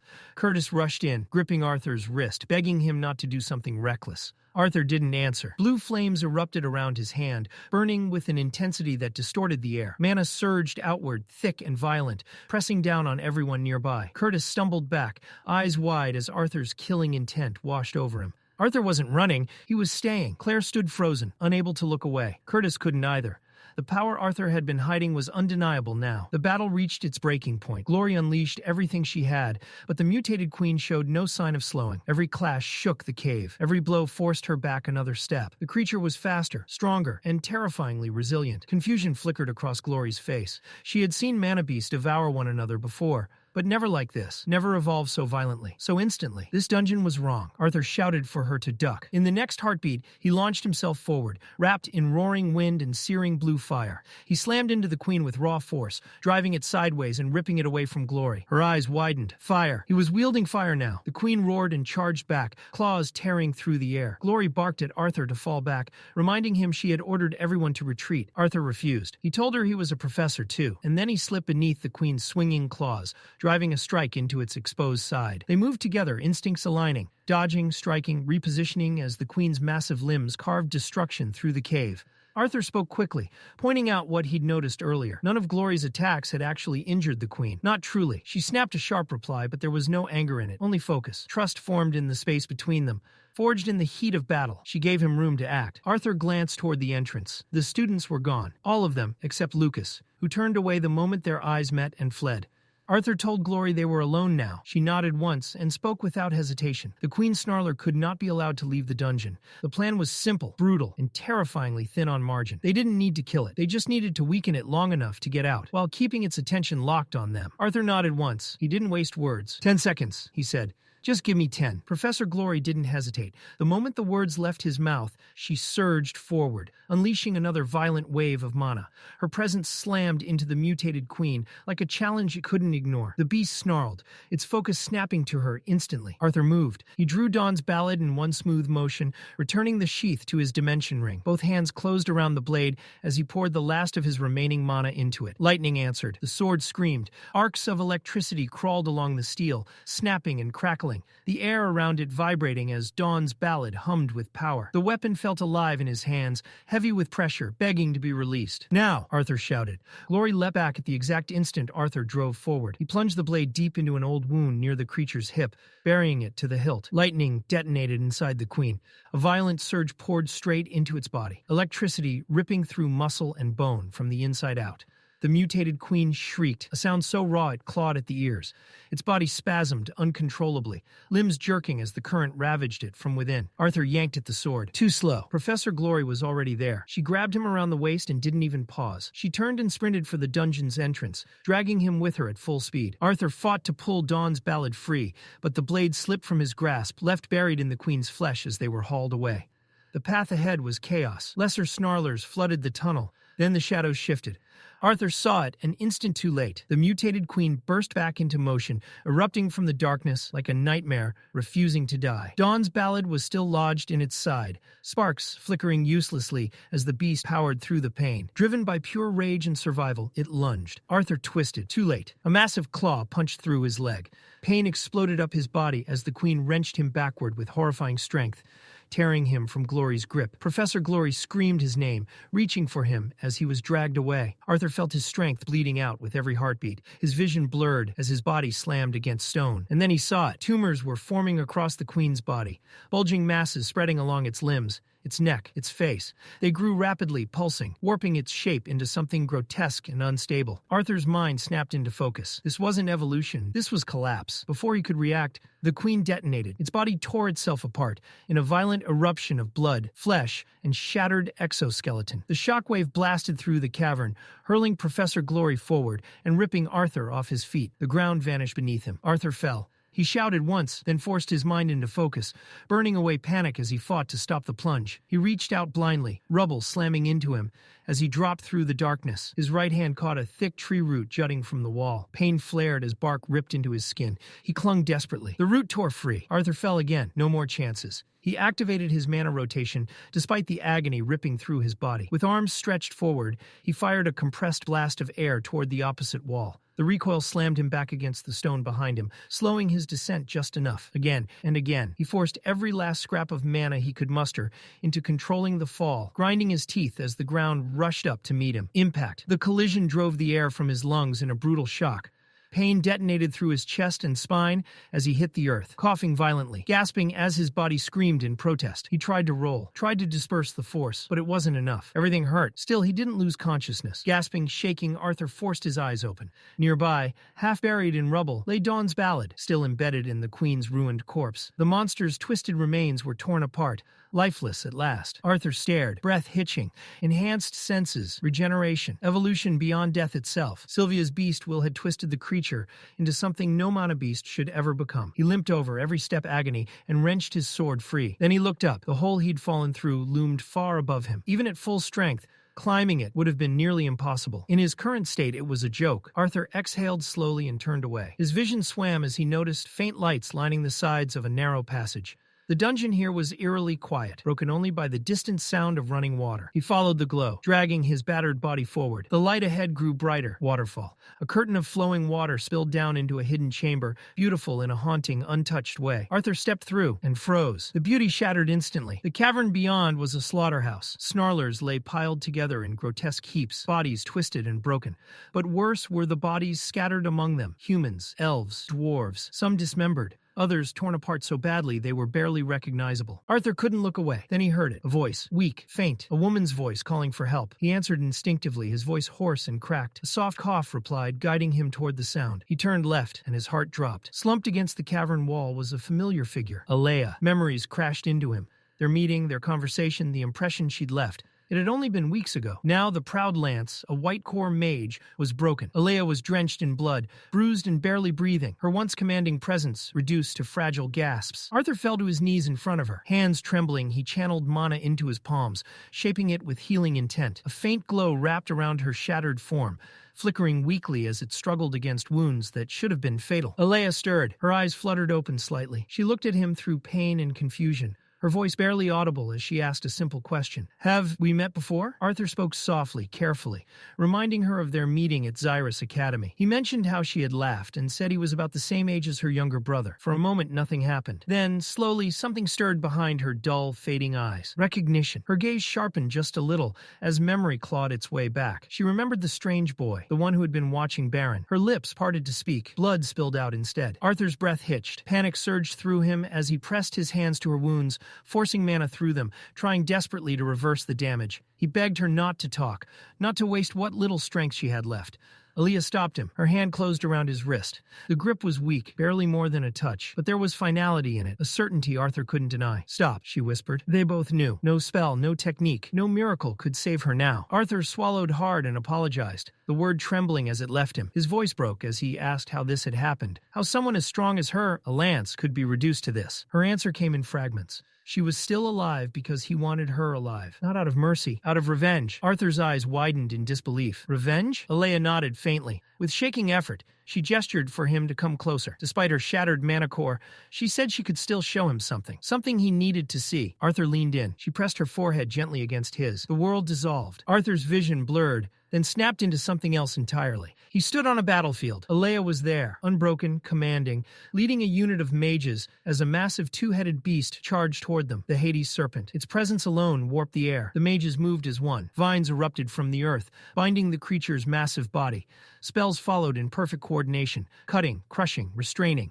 Bit by bit, they brought the monster down. When it finally collapsed, one mage stepped forward and drove his sword into its chest, extracting a glowing mana core. For a single breath, he stared at it. Then it cracked. The core shattered violently, releasing a catastrophic surge of energy. The blast hurled the mages away like broken dolls, bodies slamming into the ground. And then he appeared. Standing atop the serpent's corpse was a demon with black curved horns, Vertra. The moment he manifested, the battlefield changed. The air grew heavy, oppressive, as if reality itself recoiled from his presence. Without warning, jagged metal spikes tore through the air. Half the mages died instantly, impaled, shredded, erased before they could even scream. Vertra looked at Alea and gave her a choice: fight and die, or kill her own people and live. Alea roared in defiance. She ordered the remaining mages to attack. Vines surged upward again. Spells flew. The survivors charged with everything they had left. It didn't matter. Vertra laughed. Blades erupted from the ground, from the air, from his own body. The mages were slaughtered in seconds. Alea's vines wrapped around him, but he tore through them like brittle twigs. Then he reached her. With casual cruelty, he ripped her arm from her body. She screamed as he kicked her away, sending her crashing across the battlefield like discarded trash. Vertra wasn't finished. He walked over, grabbed both of her legs, and tore them off. No hesitation, no emotion. He wasn't killing her. He was destroying her. He made her listen. The screams, the begging, the final breaths of the people she had sworn to protect. There was no mercy. Then the memory shattered. Arthur staggered backward, gasping. His stomach twisted violently as the images overwhelmed him. He dropped to his knees and vomited, his body rejecting the horror he had just witnessed. The cavern fell silent. Alea's voice broke through the quiet. She apologized. She said no one, especially someone his age, should ever have to see something like that. Arthur wiped his mouth, shaking, but his voice was steady when he spoke. He understood now. He thanked her for her strength, her courage, her sacrifice. Tears streamed down Alea's face. Her body trembled as fear finally broke through the stoic shell she'd held onto until the end. In a broken whisper, she confessed the truth she'd been holding back. She didn't want to die. Arthur moved without thinking. He wrapped his arms around her fragile body, holding her close as if he could keep her here through sheer will alone. Her voice trembled again as she repeated it. She didn't want her life to end. Arthur's tears fell freely now. He stroked her hair gently, whispering comfort he didn't know would reach her. Her breathing grew shallow, slower. Then it stopped. Alea died in his arms. Arthur sat there for a long time, unmoving. When he finally rose, he used his mana to open the earth. One by one, he laid her fallen comrades to rest, carefully lowering each body into the ground and covering them with soil. For the last, he planted their weapon into the earth like a gravestone. A promise. Alea's death would not be meaningless. Arthur looked down at his hands. The demon in Sylvia's cave. Vertra. The others like him. Whether they wanted Sylvie or all of Dicathan, it didn't matter. His strength wasn't enough. 4 elements weren't enough. If a war was coming, he couldn't afford to stand still. He cleaned Alea's body with conjured water, then froze it into a solid block of ice to preserve her. Nearby, he found a small flower, plucked it, and placed it gently beside her. He promised she wouldn't be alone for long. Then, a roar echoed through the cavern. Arthur felt it before he saw her. Sylvie landed nearby, her massive form radiating quiet sorrow. She lowered her head toward him, her eyes soft, understanding his grief, without a single word needing to be spoken. Arthur told her he was fine. At least, that was what his voice said. On the surface, everything sounded steady, calm, but beneath it, there was nothing left for them to do in that place. Staying any longer would change nothing. It was time to leave. Sylvie beat her wings hard, the air beneath them detonating into a roaring updraft. Wind surged upward, carrying them out of the depths as the dungeon shrank away below. As they flew, Arthur spoke quietly, recounting everything that had happened while they were apart. The queens, Alea, the demon, the things he had seen. When they finally broke through to the surface, the night greeted them in silence. A full moon hung overhead, cold and distant. Just as Arthur had expected, there was no one waiting. No rescue team, no lanterns, nothing. The nearest teleportation gate was still hours away on foot. He didn't slow down. By the time he reached the gate, exhaustion clung to his limbs, but his pace never faltered. The guard stationed there stiffened in surprise when he saw a lone boy approaching at such a late hour, injured, blood-stained, and alone. Arthur introduced himself calmly. Arthur Leywin, student of Xyrus Academy, returning from a class expedition to Widow's Crypt. That was all it took. The guard's expression changed instantly. Recognition dawned, followed by alarm. Widow's Crypt, the site of the incident. Arthur gave a small nod when the guard hesitated. Without wasting a second, the man barked orders to his partner, telling him to inform Xyrus Academy and the Adventurers Guild immediately. The second guard took off at a run. When the guard turned back, concern replaced his initial shock. He mentioned that the guild had already been preparing a search and rescue operation. He offered to bring a healing emitter, clearly worried about Arthur's injuries. Arthur stopped him with a gentle but firm hand. He didn't want treatment. He didn't want attention. He only wanted to go home. He assured the guard that he would personally report everything to the academy the following day. The guard studied him for a long moment, then let out a quiet sigh and nodded.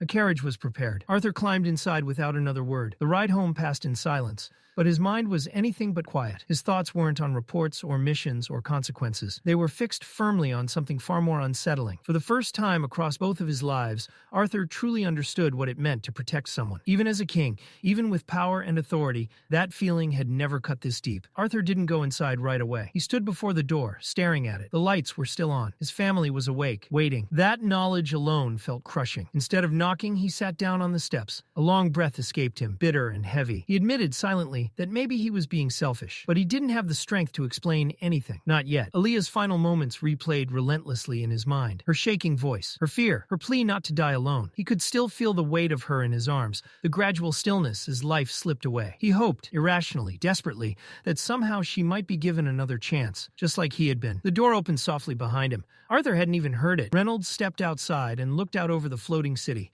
casually remarking on how beautiful the view was at night. Arthur didn't respond. Reynolds sat down beside him without pressing, letting silence settle between them. After a while, he spoke again, quietly, gently. He told Arthur he didn't need to explain anything. He reminded him that Alice could only heal minor wounds, not because she lacked talent, but because some injuries couldn't be fixed with magic. Scars that lived in the heart, not the body. She carried them too, just like Arthur was now. Reynolds didn't ask questions. He didn't demand answers. He simply acknowledged that everyone fought battles no one else could fully understand. Then, with a father's warmth, he ran a hand through Arthur's hair and told him he would wait, just as he had waited for Alice. He would be there until Arthur came out the other side, stronger, victorious. Life wasn't a single fight, Reynolds said.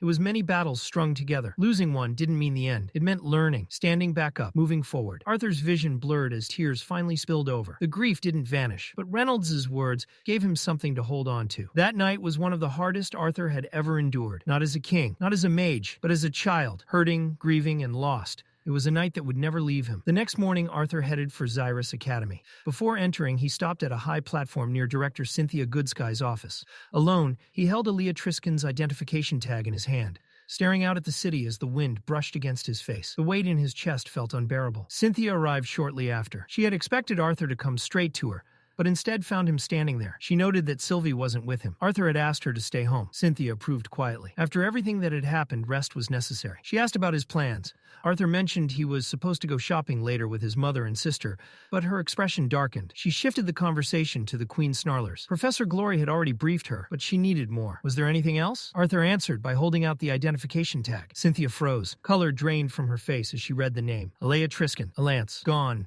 Her voice faltered as she asked if it was truly confirmed. Arthur nodded once. Aaliyah and her team still lay deep within Widow's Crypt. Cynthia's thoughts raced. Alance didn't fall by accident. Not like this. Whoever was responsible had already made their move, and they were far beyond ordinary threats. Swallowing hard, she asked Arthur one final question. Had he seen what caused it? Arthur paused for a long moment before answering. Then, quietly, he said no. Cynthia studied him, searching for cracks, but she didn't press. Whatever had happened down there was already too heavy, too dangerous. She told him she'd inform the council immediately. This wasn't something a child or anyone should carry alone. Arthur nodded, hoping that would truly be enough. The following day, he kept his promise to his family. He went shopping with his mother and younger sister, forcing himself to set aside the weight crushing his chest. No matter how loud duty screamed in his head, time with them mattered more. Ellie raced ahead, bouncing from store to store, with endless energy, while Alice followed behind, smiling softly. Arthur lost count of how many shops they visited. Eventually, they entered another clothing store, one Tabitha clearly adored. She lit up instantly, diving into the racks like she'd found buried treasure. Arthur, meanwhile, tried to steer the conversation elsewhere. He needed training supplies, elixirs, real ones. Tabitha mentioned a reputable shop just around the corner.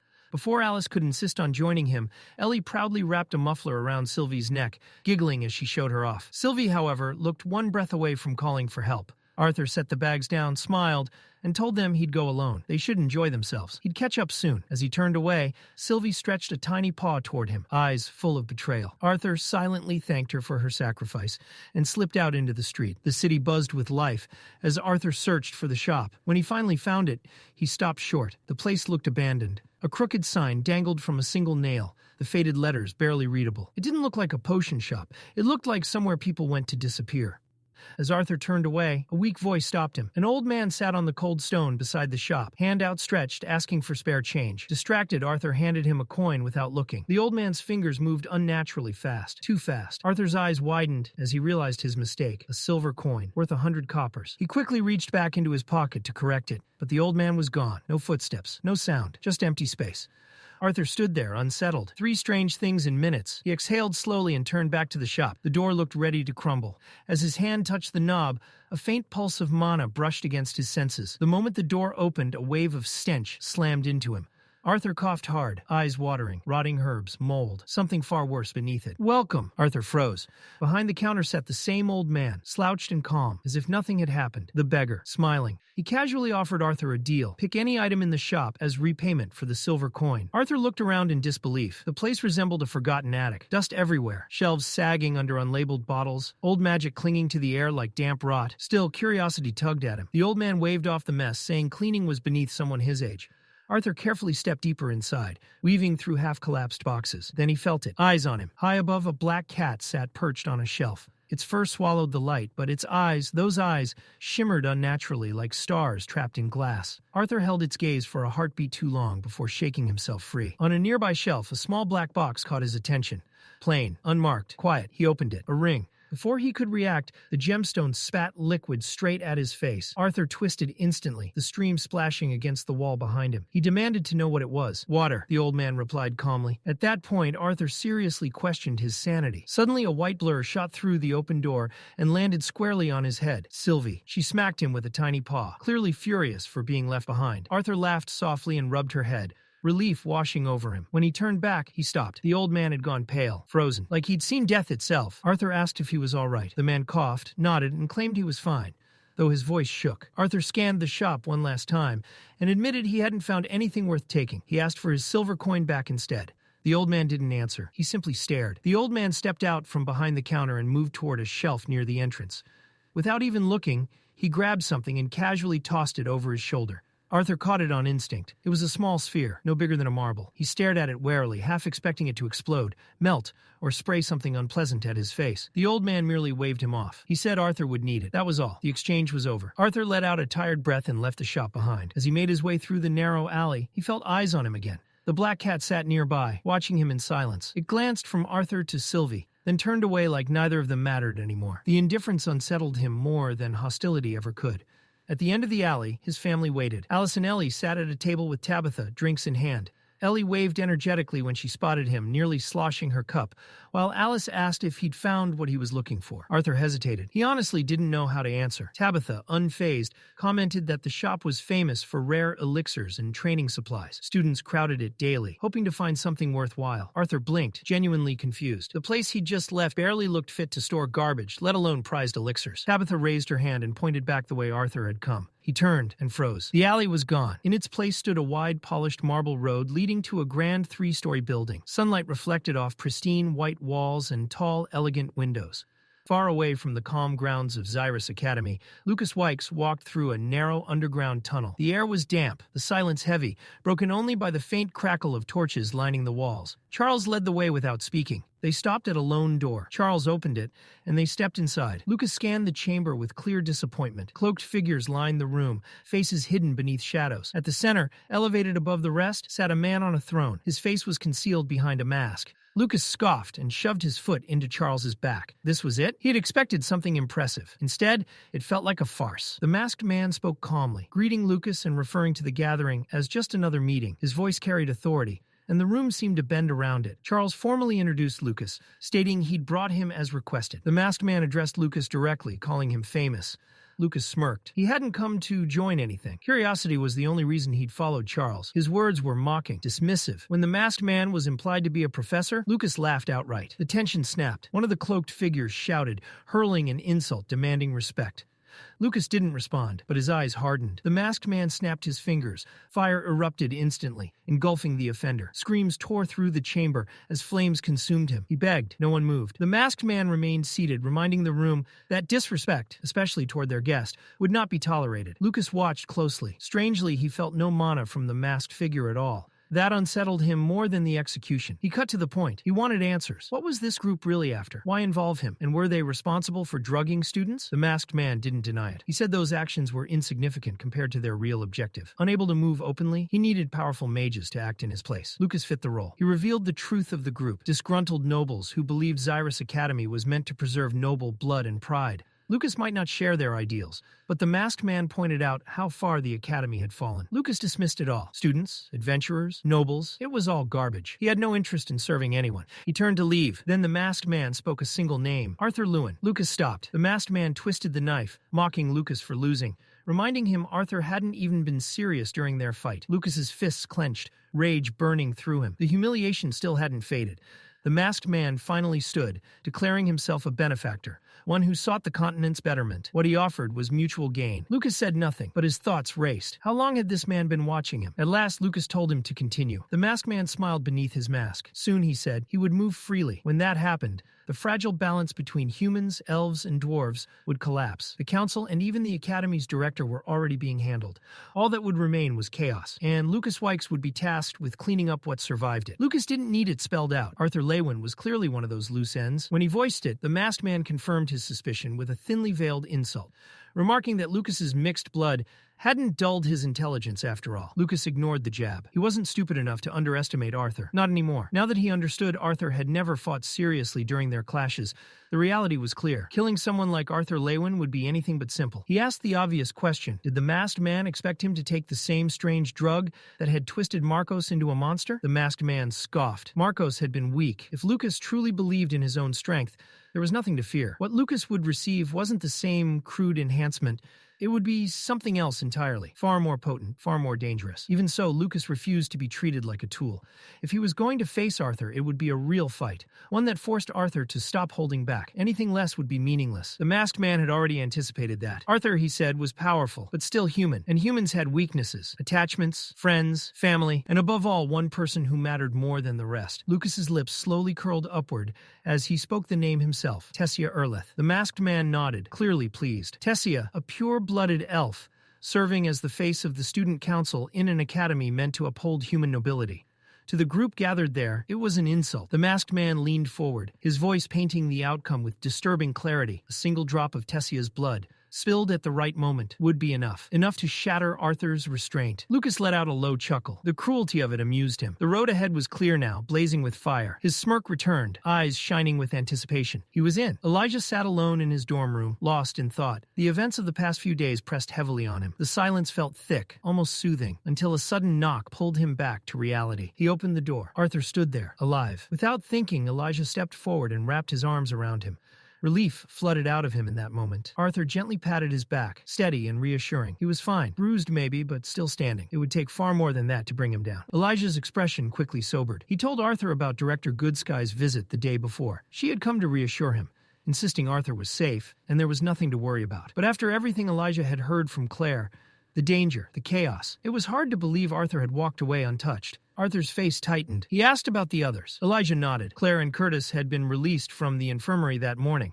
Tessia was training with her grandfather. At her name, Arthur paused. The training room, of course. Focused, relentless, pushing herself harder than anyone else. Elijah gently urged him to see the others. Let them see with their own eyes that he was really okay. Arthur knew he should. Claire, Curtis, Tessia, but the thought of answering their questions right now felt overwhelming. Instead, he asked Elijah for a favor. If Elijah could go to their meeting room the next morning and tell them Arthur was alive and well, they'd believe it without hesitation. Elijah agreed instantly. Arthur bumped fists with him in thanks, then turned and left. Elijah watched him go, the ache in his head still pulsing, but his chest felt lighter now. Arthur moved through the academy grounds, thoughts drifting. Director Goodsky should have been with the council by now. If Varian wasn't there either, then something serious was unfolding. Suddenly, Sylvie's voice rang out in his mind, sharp and urgent. She could sense Tessia, close, strong. Something was wrong. Arthur didn't hesitate. He broke into a run, footsteps echoing through the halls until he reached the training room. He planted both hands against the heavy door and shoved. It creaked open. A wave of dark, oppressive energy surged outward like a living thing. From within the gloom came a familiar voice. Varian's. Rough, strained, but laced with unmistakable relief. Arthur was alive, and Varian needed help. Still unsure of what awaited him, Arthur stepped inside. The air roared with clashing mana, like waves smashing endlessly against stone. Then he felt it. His dimension ring began to glow. Heat flared against his skin as it pulsed violently, reacting to something deeper within the room. Sylvie felt it too and demanded to know what was happening. Arthur didn't have an answer. The ring wasn't just glowing, it was burning. The aura lashed wildly, but Arthur fixed his gaze on Varian's blurred silhouette, using it as his anchor. As he drew closer, the shape behind Varian came into focus. Arthur stopped cold. Thick, thorned vines formed a massive cocoon, completely engulfing someone inside. His heart sank. Through the tangled growth, he could barely make out a familiar figure. Tessia! Varian turned slightly, frustration heavy in his voice. She'd been like this since returning from the dungeon. Something had gone terribly wrong. Varian couldn't give Arthur clear answers. All he could say was that Tessia's assimilation wasn't stable. The beast will of the Elderwood Guardian was resisting her. fighting back. Worse, Varian suspected the Guardian itself might not have been normal. Something about it felt altered, mutated, and that corruption could now be influencing Tessia in ways even he didn't understand. Arthur stood there in silence, a heavy knot forming in his chest. Guilt crept in before he could stop it. He had given her that beast core. He had believed it would make her stronger, help her survive in a world that kept growing more dangerous. But what if that choice had doomed her instead? Ignoring the burning heat pulsing from his dimension ring, Arthur stepped forward. Before his hands could touch the vine-covered surface, a sharp, horrific sound ripped through the air, flesh tearing. Arthur reacted on instinct. He twisted sharply, barely avoiding a lethal strike, as a spear-like vine exploded out of the cocoon, aimed straight for his heart. Even with the dodge, it clipped him hard. Pain detonated through his side. Another vine shot out, faster, sharper. Arthur evaded it by inches, but not without consequence. A thin cut opened along his cheek, warm blood trailing downward. The attacks intensified. They weren't wild anymore. They were precise. Varian stood right beside the cocoon, his hands pressed directly against the vines. Yet nothing reacted to him. Not a single tendril moved in his direction. But the moment Arthur shifted closer, the vines snapped toward him with murderous intent. There was no doubt now. Whatever was inside that cocoon saw Arthur as an enemy. Arthur deflected another spear-like strike, but the situation was spiraling fast. The cocoon began to swell, expanding outward as if alive. From the floor beneath it, thick vines erupted, twisting and stacking over one another, reinforcing the structure layer by layer. Varian called out to Arthur, alarm clear in his voice. Arthur steadied himself and tried to ease the tension with a remark, but it fell flat the moment it left him. The air was too heavy. This wasn't something to joke about. Another wave of vines surged up, thicker, sharper. Every single one pointed toward Arthur. The intent was unmistakable. Arthur sprang backward, dodging left and right as spear after spear tore through the space he had just occupied. He skidded across the floor, forcing distance between himself and the rapidly evolving cocoon. The beast will was focused, and it wanted Arthur dead. The burning from his dimension ring flared violently now, sharp enough to make his vision blur. Gritting his teeth, Arthur reached into the ring, desperate to draw his sword. Instead, something else burst out. A small glowing orb shot free, no larger than a marble. Arthur's eyes widened. It was the object the strange homeless storekeeper had given him long ago.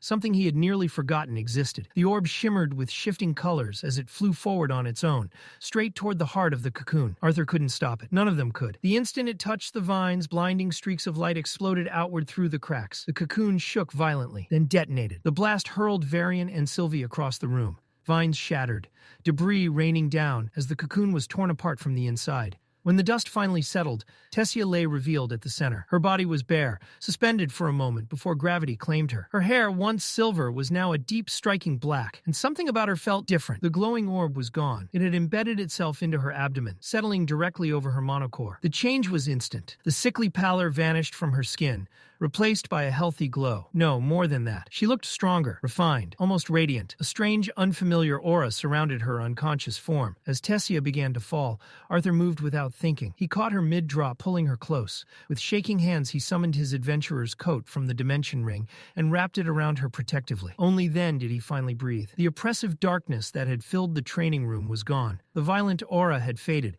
For the first time since entering, the space felt still, safe. Varian watched quietly from nearby. He didn't understand what had just occurred, but he knew the result. Arthur had saved her. Tessia stirred in Arthur's arms. Her eyes fluttered open, unfocused at first. As awareness returned, she realized where she was and who was in front of her. Arthur, her grandfather. Relief softened her expression. Varian opened his arms, ready to embrace her. Tessia ignored him completely. She stepped forward and wrapped her arms around Arthur instead. Varian froze, arms still open. After a moment, he let them fall, watching the scene with a mix of resignation and dry amusement. Internally, he sighed. His granddaughter had clearly chosen the wrong person. Perhaps the wind would accept his affection instead. Arthur held Tessia carefully, surprise flickering across his face, before giving way to a small smile. She whispered how glad she was that he was alive. Arthur met her gaze and reassured her. He was alive, and he wasn't going anywhere. Soon after, they helped Tessia to her feet and escorted her to the infirmary. She needed rest, and no one was willing to assume the danger was fully over. As they walked, Arthur's thoughts drifted back to the orb. He didn't understand what it was, or why it had acted on its own. The object from that strange elixir shop had saved Tessia's life, which meant only one thing. Arthur had to return there. He needed answers. Before he could think any further, a voice suddenly called out, A healer approached Varian, his expression carefully neutral, but unable to hide a trace of confusion. Varian didn't waste a second. He asked about Tessia. The doctor assured him that her condition had stabilized. Her vital signs were steady, her breathing normal, and most importantly, her mana was circulating smoothly throughout her body once more. On the surface, everything looked fine. Then came the part that didn't make sense. The doctor explained that Tessia had previously been registered at the light orange stage. Yet now, no matter how he tried, he couldn't measure her mana core at all. There was nothing to grasp onto. It was as if her core simply refused to be read. Arthur's stomach dropped. He immediately asked if something had gone wrong. Varian stepped forward before the doctor could answer. He placed a hand gently over Tessia's body, closing his eyes as he extended his senses into her mana. Then Varian's eyes snapped open. He dropped to his knees beside the bed, disbelief written across his face. Tessia's mana core wasn't damaged. It had advanced, not just slightly, but by an impossible margin. Her core had surged forward, stopping just shy of the initial silver stage. 3 full stages, skipped in a single leap. It was unheard of. Arthur stood frozen, the pieces slowly falling into place. The orb, whatever it truly was, it hadn't merely stabilized Tessia or forced the beast will into submission. It had transformed her, strengthened her, altered her foundation in a way no one fully understood. And even now, that truth felt incomplete. Later, as Arthur and Varian exited the infirmary together, Arthur finally voiced his concern. Tessia had undergone an enormous change and still hadn't woken up. Was it really safe to leave her like this? Varian reassured him. She was exhausted, nothing more. Advancing through multiple stages at once had drained her completely. Once she awoke, he intended to take her straight back to the castle, where she could rest under proper protection. Arthur nodded, though his mind was still racing. Then he shifted the topic. For some time now, a question had been weighing on him, especially after everything he had witnessed. The lances. Varian glanced at him knowingly. Cynthia had already informed him of what Arthur had experienced, so he asked directly what Arthur wanted to know. Arthur didn't hesitate. How strong were the lances? Really? Instead of answering outright, Varian turned the question back on him. How strong did Arthur believe white core mages were? The question lingered. Arthur knew the numbers. It took nearly 20 solid yellow core mages just to hold off a single silver core mage. That much was common knowledge. But white core mages existed on an entirely different level, and Arthur had no frame of reference for that gap. Varian provided one. As a mid-stage silver core mage, it would take nearly 10 people like him to stand against a single mid-stage white core mage. Even Cynthia, who had reached high silver, wouldn't be enough alone. 6 or 7 versions of her working together might barely manage to keep one in check. Arthur was stunned. 10 Varians? He tried to joke it off, calling the old man weak.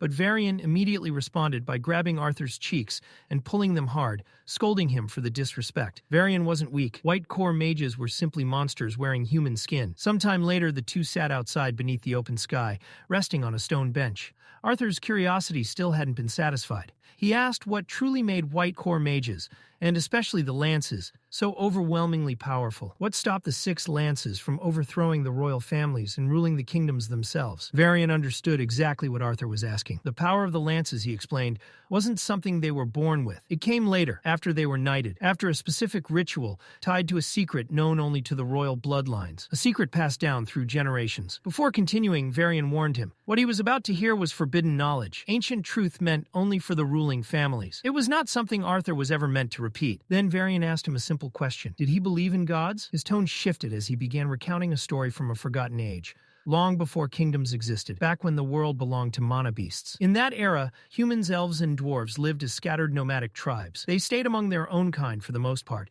coming together only for trade or rare alliances. Despite cultural and linguistic differences, they lived in fragile peace. That peace never lasted. Mana beasts roamed freely then, far stronger and more numerous than anything the races could contend with.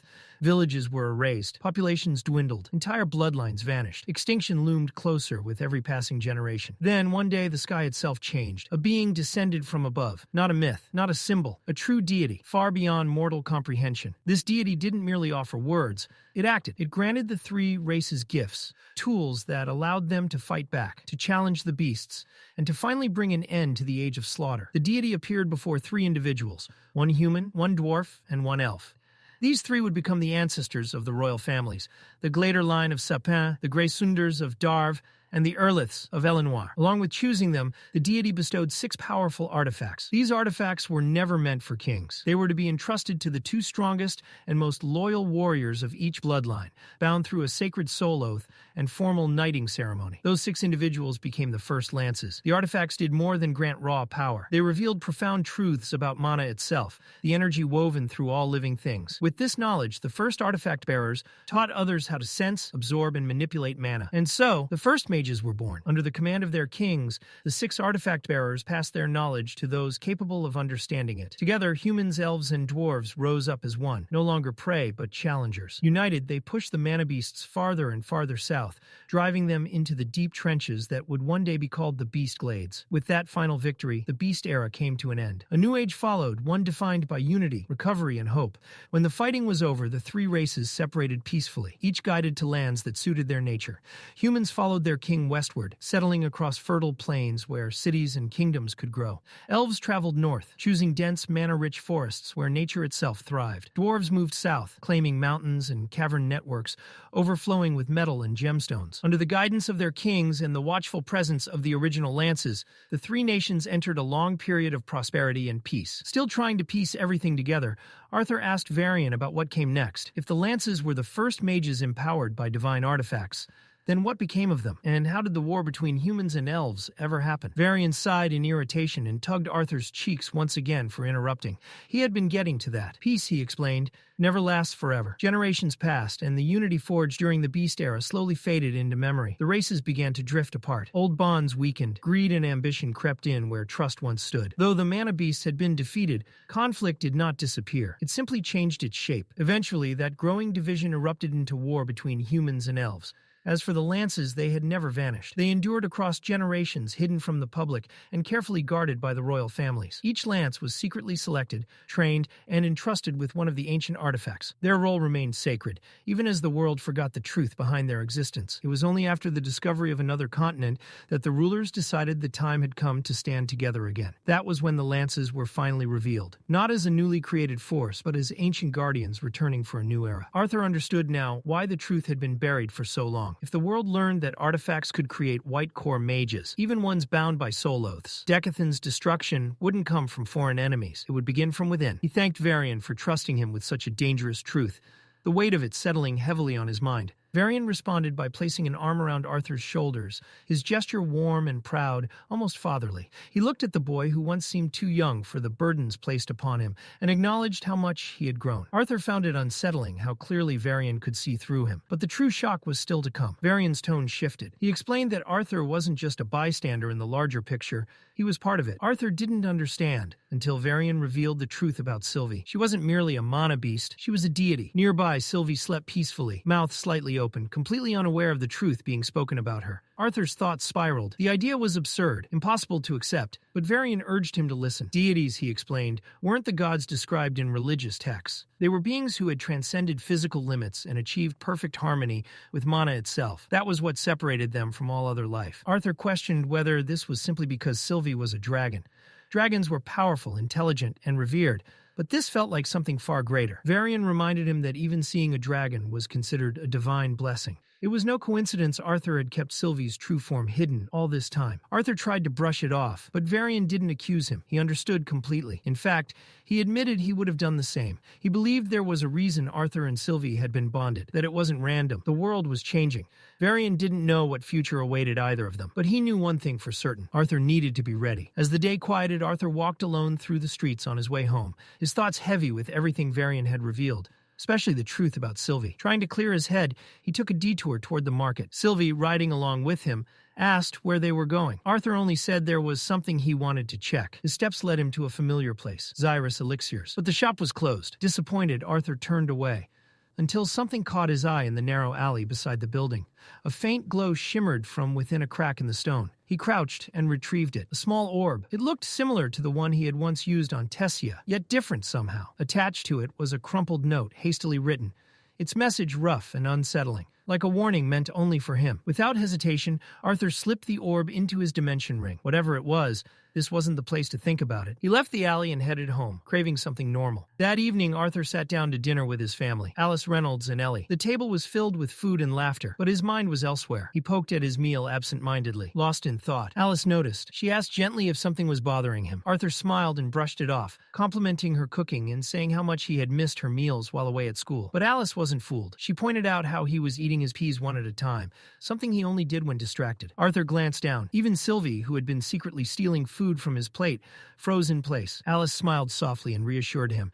there was something he needed to do, they would understand. Arthur tried to insist that he was fine, reminding his family that he had promised to spend time with them during the Aurora Constellate Festival. Reynolds immediately cut in with a light-hearted jab, saying Arthur looked about as lifeless as Vincent did during a council meeting. Whatever burden he was carrying, Reynolds said, he should deal with it first and come back as himself. Ellie, brimming with energy as always, chimed in loudly, declaring that Sylvie had better come back in one piece and that she expected presents. Reynolds protested in mock offense, asking what was wrong with the gifts he brought home.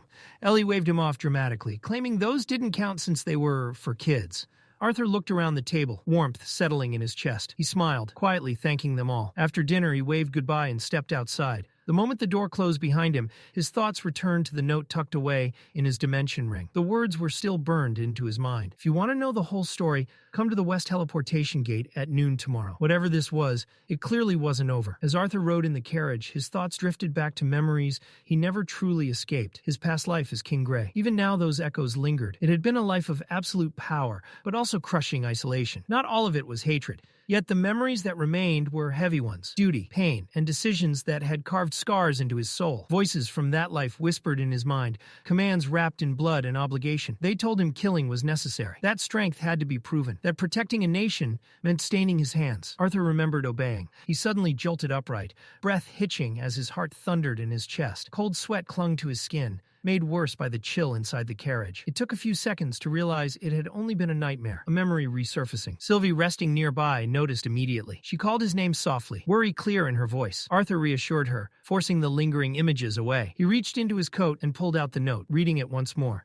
His thoughts churned. He was almost certain now the old man from the shop had to be behind this. But how could he have overheard Arthur's conversation with Varian? And what could he possibly know? Arthur paused. He trusted Varian. The old elf had no reason to deceive him. If there was more to know, Varian would have said so. Still, doubt lingered. What if this stranger knew something even Varian didn't? Lost in thought, Arthur barely noticed the carriage slowing. Soon it came to a stop. He looked out the window. Xyrus, the floating city. Stepping down from the carriage, Arthur took in the early daylight, washing the sky in soft hues. He approached the heavily guarded teleportation gate, only to be stopped by a sentinel whose sharp eyes assessed him with suspicion. The guard demanded a reason for passage and proper verification. Arthur hesitated. He hadn't expected this. Instead of answering, he reached into his dimension ring and produced a small emblem, the royal seal of Elenoir. The guard froze. Shock flickered across his face as realization set in. To hold the royal seal of Elenoir was no small thing. Just who was this boy? Without another word, the guard bowed deeply and gestured for Arthur to proceed, ushering him toward the portal with sudden urgency. Arthur nodded in thanks and stepped forward, Sylvie close beside him. The moment they crossed the threshold, Arthur felt it. Something was wrong. The space around them trembled with raw, oppressive energy, far heavier than anything Arthur had ever experienced. Sylvie squeaked in alarm, reacting instinctively to the overwhelming pressure. Arthur felt it too, a crushing force bearing down on him. The familiar blur of colors that usually accompanied teleportation began to form, but then it changed. The vibrant hues dimmed, bleeding into shadow. Light drained away, replaced by suffocating darkness. Gray faded into black, until there was nothing left at all. Sylvie shivered violently, pressing closer to Arthur. She was afraid. That alone unsettled him more than anything else. This was the first time he had ever seen her feel fear. Arthur activated his fire affinity,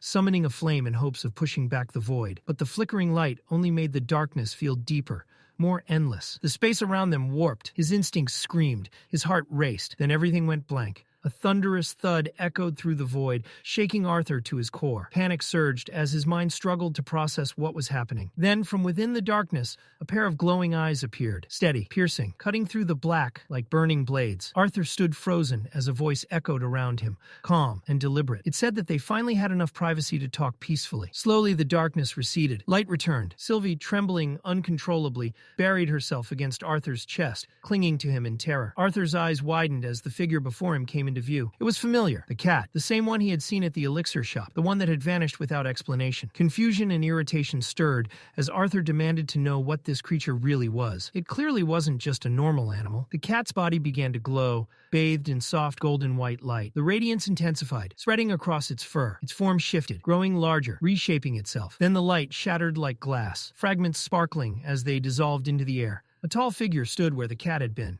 Arthur didn't recognize him, but his presence was overwhelming. The man introduced himself calmly. He explained that among his own kind, he is called Winsome, and to beings like Arthur, lesser beings, they were known as deities. Cynthia paused before the massive iron doors, her breathing measured, though unease churned beneath the surface. Beyond those doors waited the 6 former monarchs of Sapin, Elenoir, and Darve, rulers who had relinquished their crowns but not their influence. Though they no longer sat on thrones, the fate of Decathen still bent to their decisions. The moment she stepped into the council chamber, tension coiled tight in the air. Dawson Gray Sunders was the first to break the silence. His grief over Alea's death burned openly. Marielle's tone was colder, more controlled. She questioned Cynthia directly, casting doubt on the student who had discovered Alea's body. Had he truly told them everything? Glandro took it further. She demanded the student be dragged before the council and interrogated properly, as though truth could be extracted through intimidation alone. Priscilla Glader intervened, urging restraint. Cynthia had already investigated the scene. She had questioned the boy herself. Dragging him into the council's storm would only cloud matters further. Alduin, composed but resolute, brought the discussion back to action. He ordered their finest tracking mages to scour the site for overlooked traces. Then he turned to Cynthia, requesting her continued assistance. But Cynthia had already decided. There was something else pulling at her instincts, something urgent. Dawson questioned what could possibly outweigh the death of a lance. But Marielle interceded, acknowledging Cynthia's responsibilities at Xyrus Academy. Those duties could not be postponed indefinitely. With that, Cynthia inclined her head and left the chamber, her footsteps soft against polished marble. Avier perched on her shoulder, his presence steady. Once they entered the forest, he finally broke the silence, asking why concern lingered so heavily on her expression. Cynthia did not answer immediately. Guilt pressed against her thoughts. She had withheld something from the council. She had not revealed that it was Arthur Leywin who found Alea's body. The choice had been deliberate, but that did not make it lighter. Had she made the right call? Avier sensed her doubt through their bond and offered quiet reassurance. Arthur was already an anomaly. Dragging his name into the council's suspicions would have entangled him in something far more dangerous. Cynthia silently agreed. They were fortunate the boy hadn't uncovered anything deeper at the scene. If he had, the consequences might have spiraled beyond control. Her senses sharpened. Ahead, the forest opened into a clearing. Then she heard it, soft chanting, the faint cadence of spells forming. She stopped. Her instincts flared just before the attack came. Dozens of invisible wind blades sliced through the air, screaming toward her from all directions. An ambush. She reacted without hesitation. But one poisoned wind cutter struck her back and detonated, its toxins seeping into her flesh as Avier shifted to shield her. There was more than one caster. That realization changed everything. Cynthia released a surge of mana. Her barrier flared to life, and the forest exploded outward as her pulse field detonated. The shockwave tore through the clearing. Birds dropped from branches. Rodents collapsed mid-scamper. When the enemy mages revealed themselves and rushed her, she struck. Her counterspell pierced 2 attackers instantly, killing them before their bodies touched the ground. Without raising her voice, she gave Avier a single command: finish it. The bond ascended into the dark canopy and descended like judgment. The screams that followed were brief. The forest swallowed them quickly, leaving only silence behind. When it ended, one mage remained alive, barely. He lay trembling, manicore fractured, eyes still burning with stubborn defiance. He recognized her. Fear and hatred warred across his face. Cynthia stood over him, calm and cold. His core was collapsing. He would not survive long. She offered him one final opportunity to speak. He laughed bitterly and called her a traitor. He spoke of a force rising again, of Decathan's foolish belief in decades of peace. Spies were already embedded across the continent, in forests along coasts, within cities. War was closer than anyone imagined. Only a few short years remained. Before he could complete whatever final oath he intended, his head jerked back violently. Blood streamed from his ears and nose. His body convulsed once before going still. Cynthia had ended him with a precise sound pulse. Quiet, efficient, final. She turned toward Avier and thanked him for cleaning the aftermath. Through their bond, he replied dryly that the meal had been less than ideal. Stringy and unpleasant, but sufficient. He asked about the poisoned wound on her back. She dismissed it, yet unease lingered. The encounter had been too clean, too convenient. It felt staged, bait. Her gaze shifted toward the distant coastline. If her instincts were correct, something larger was moving beneath the surface. Leaving Avier behind to observe, Cynthia vanished into the shadows of the forest. Meanwhile, Winsome explained that he had taken on a human-like form simply to make the conversation easier. Arthur barely registered the explanation. His thoughts were spiraling. The pressure radiating from Winsome was unlike anything he had ever sensed before. This wasn't someone stronger than a white core mage. It wasn't even close. The being standing before him existed on an entirely different plane. A true deity. Arthur forced himself to steady his breathing. Awe wouldn't help him now. He pushed it aside and focused on what mattered. Answers. The words spoken by the gate guard earlier, suddenly resurfaced in his mind. El Anwar, his chest tightened. Had something happened to Tessia or Elder Varian? Was this connected to the strange orb Winsome had given him? Before Arthur could voice his fear, Winsome lifted a hand. A precise wave of mana rippled through the air, shimmering as it spread outward. The mana condensed, twisting into moving images suspended before Arthur's eyes. Tessia, Elder Varian. The image was clear enough to steal Arthur's breath. Both were alive, unharmed. Winsome calmly explained what Arthur was seeing. The elf princess and the former king were safe. More than that, Tessia was better than fine. The reason lay in the pearl Arthur had given her earlier, the same one Winsome had passed to him at the teleportation gate. That object was known as a Tot Slayer Pearl, a relic designed to prevent a mana core from violently collapsing. It had saved Tessia's life. Winsome then turned his attention to the second pearl, the one Arthur still carried. That one, he said, was meant for Arthur himself. He was instructed to guard it carefully. Arthur felt a chill run through him. He hadn't known Tessia had been so close to death. The mere thought of her mana core exploding left him frozen. But Winsome didn't linger on it. He moved on, his tone shifting as he revealed the true reason Arthur had been brought here. Arthur had always believed himself to be a citizen of Decathan.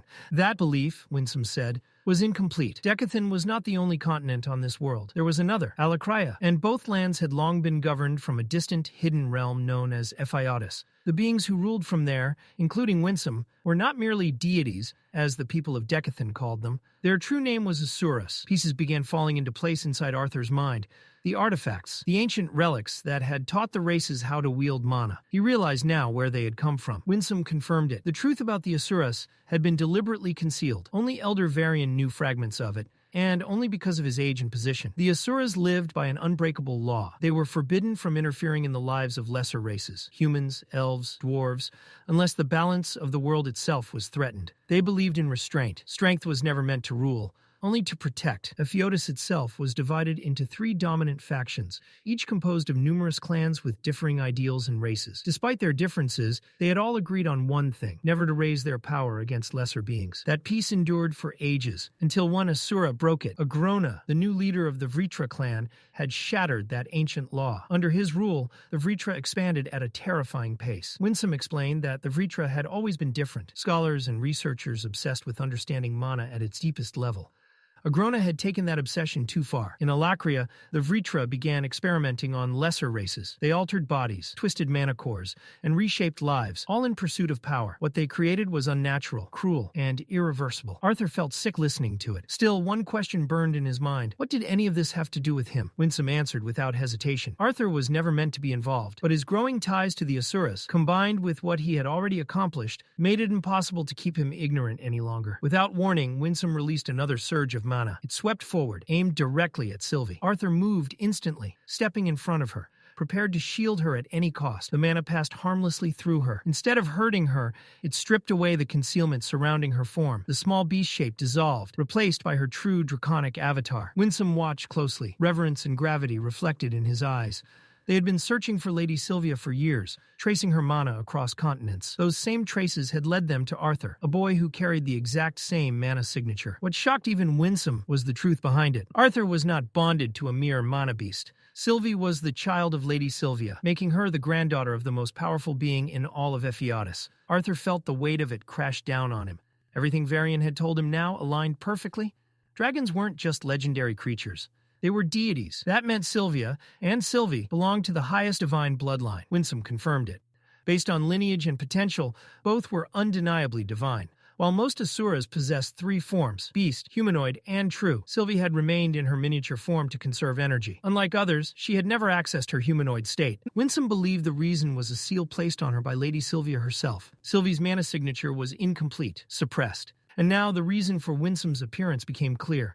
Agrona's spies had already infiltrated Decathan. War was coming. Though the leaders of Ephiodus would never openly admit it, their connection to Lady Sylvia could become crucial in the conflict ahead. If Arthur chose to stand with them, they would not separate him from Sylvie. Arthur understood the unspoken truth. If he refused, they might. But he didn't waver. If war was going to reach his homeland, his people, his family, then he had no choice. He would fight, but not as anyone's pawn. He would stand as their ally, not their weapon. Winsome regarded him with clear approval.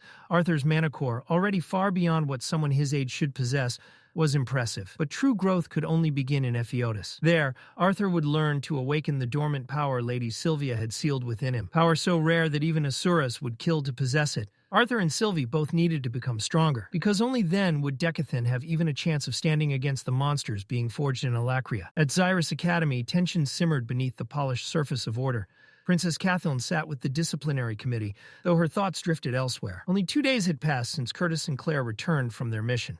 Yet the campus atmosphere had shifted dramatically. Reports of hate-driven attacks were rising. Students were being targeted for their lineage. Claire's earlier words echoed in Kathleen's mind. Denton, an elf and a commoner, had been assaulted, beaten, and tied to a statue outside their dormitory simply for who he was. Curtis had been furious. The extremist group behind these attacks was growing bolder, but Kathleen struggled to focus. Since returning from the dungeon, Curtis had withdrawn completely. He had spoken to no one, not even her. She remembered the quiet confession he had made. They had been forced to leave Arthur behind. The weight of that choice still haunted him. The investigation into the hate crimes had stalled. Without undeniable proof, the professors refused to intervene. The Academy's benefactors held too much influence, and no one wanted to risk political backlash over suspicion alone. Kai had been observing carefully, especially keeping an eye on Charles Ravenpour, but nothing concrete had surfaced. Acting prematurely would only strengthen the radicals' position. Frustration boiled over. Theodore slammed his fist against the table, fury flashing across his face. What was the point of holding authority if they were powerless when it actually mattered? Claire remained composed, though tension tightened her jaw. Acting recklessly would only make things worse. Until Director Goodsky returned, their options were limited. Ferrith muttered bitterly that the attackers were using recent changes at the Academy as justification. What disgusted him most was that Arthur's name had become their rallying cry. The room fell silent. Kathleen's voice cut through it, heavy with restrained anger. Arthur had earned his place through merit, his background, his status. None of it had been handed to him. Yet radicals twisted his success into fuel for resentment. Ferrith, normally competitive with Arthur, spoke with rare sincerity. He resented it too. Rival or not, Arthur didn't deserve to be weaponized as a symbol for hatred. Claire's composure wavered slightly. She admitted what they were all thinking. They didn't know what to do anymore. Kathleen lowered her head. In moments like this, Arthur had always brought clarity. His presence alone steadied chaos. Curtis gently reminded her that they couldn't rely on him right now. Whatever had happened in the dungeon, they had to move forward without him. Still, Kathleen whispered to herself that Arthur would return. He had to. A quiet voice interrupted the tension. Everyone turned. Elijah stood at the doorway below, Arthur's closest friend. Relief softened Claire's expression as she gestured for him to come up. Elijah apologized for arriving late, explaining he had just returned to the academy. His expression carried both anxiety and hope. He began to speak about Arthur, about how worried they all must be. The explosion cut him off. The building shook violently. Reinforced walls trembled as a deafening blast echoed across campus. Dust rained from the ceiling. Instinct took over. Theodore was already moving, shouting for everyone to head outside. Claire ordered them to regroup beyond the structure. They ran. As Kathleen sprinted through the corridors, her heart pounded. But not only from fear. Her thoughts drifted to her mother. Queen Priscilla's voice echoed in her memory. The lessons she had been taught as a child. There had been a time when Kathleen refused to study beside non-royals, blinded by childish pride. Her mother had corrected her firmly. Before being a princess, she was a person. Status did not determine worth. Not kings, not servants, not humans, elves, or dwarves. Every race, every class, equal in value.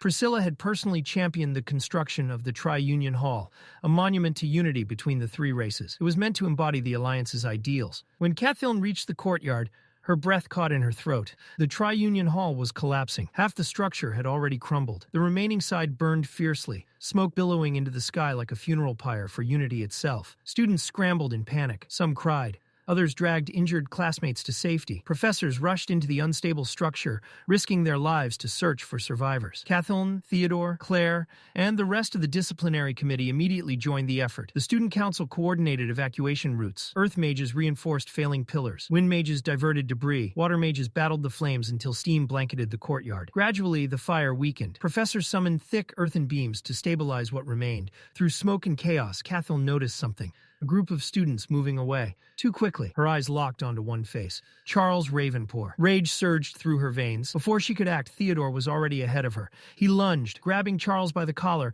and yanking him backward, nearly lifting him off the ground. Theodore's eyes blazed. He demanded answers. Charles sputtered, claiming innocence. He insisted he had barely escaped the explosion himself and knew nothing about it. Theodore wasn't convinced. Charles had been seen repeatedly with known radicals. Now he and several of his associates were conveniently present at the epicenter of the attack. The coincidence was too glaring. Enough! A sharp voice sliced through the chaos. Professor Malkenheim stepped forward, wand drawn, and pointed directly at Theodore. His expression was livid. He accused the Disciplinary Committee of assaulting a student without evidence.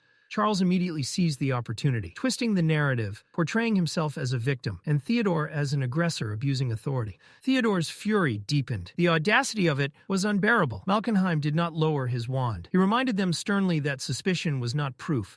No matter the circumstances, students had rights. Reckless accusations and physical aggression would not be tolerated. Before the confrontation could explode any further, Professor Glory stepped between them. Her presence alone eased the tension, forcing both sides to pause. She acknowledged Theodore's frustration. Anyone with eyes could see how shaken he was, but she reminded him that anger was not evidence. The academy was already fractured. Acting on emotion now would only deepen the divide. Around them, students whispered. The spectacle had drawn attention. Murmurs spread quickly through the crowd. Questions about whether the Disciplinary Committee had just tried to assault a fellow student before a professor intervened. Perception was shifting. Catherine still stood rigid, wand clenched tightly in her hand. Suspicion burned in her chest, and every instinct screamed that Charles was involved. But before she could utter a spell, Curtis stepped in front of her. His voice was steady. There were more urgent matters. People could still be trapped inside the Tri-Union Hall. Saving lives came first. Theodore exhaled sharply through his nose. He didn't argue. With visible restraint, he shoved Charles back toward his companions and turned away, though not before shooting Professor Malkenheim a final, frigid glare. Charles stumbled but was quickly steadied by his group. As they led him away, Catherine watched closely. For a brief moment, through the curtain of hair falling over his eyes, she caught it. A faint, self-satisfied smirk. Her grip tightened.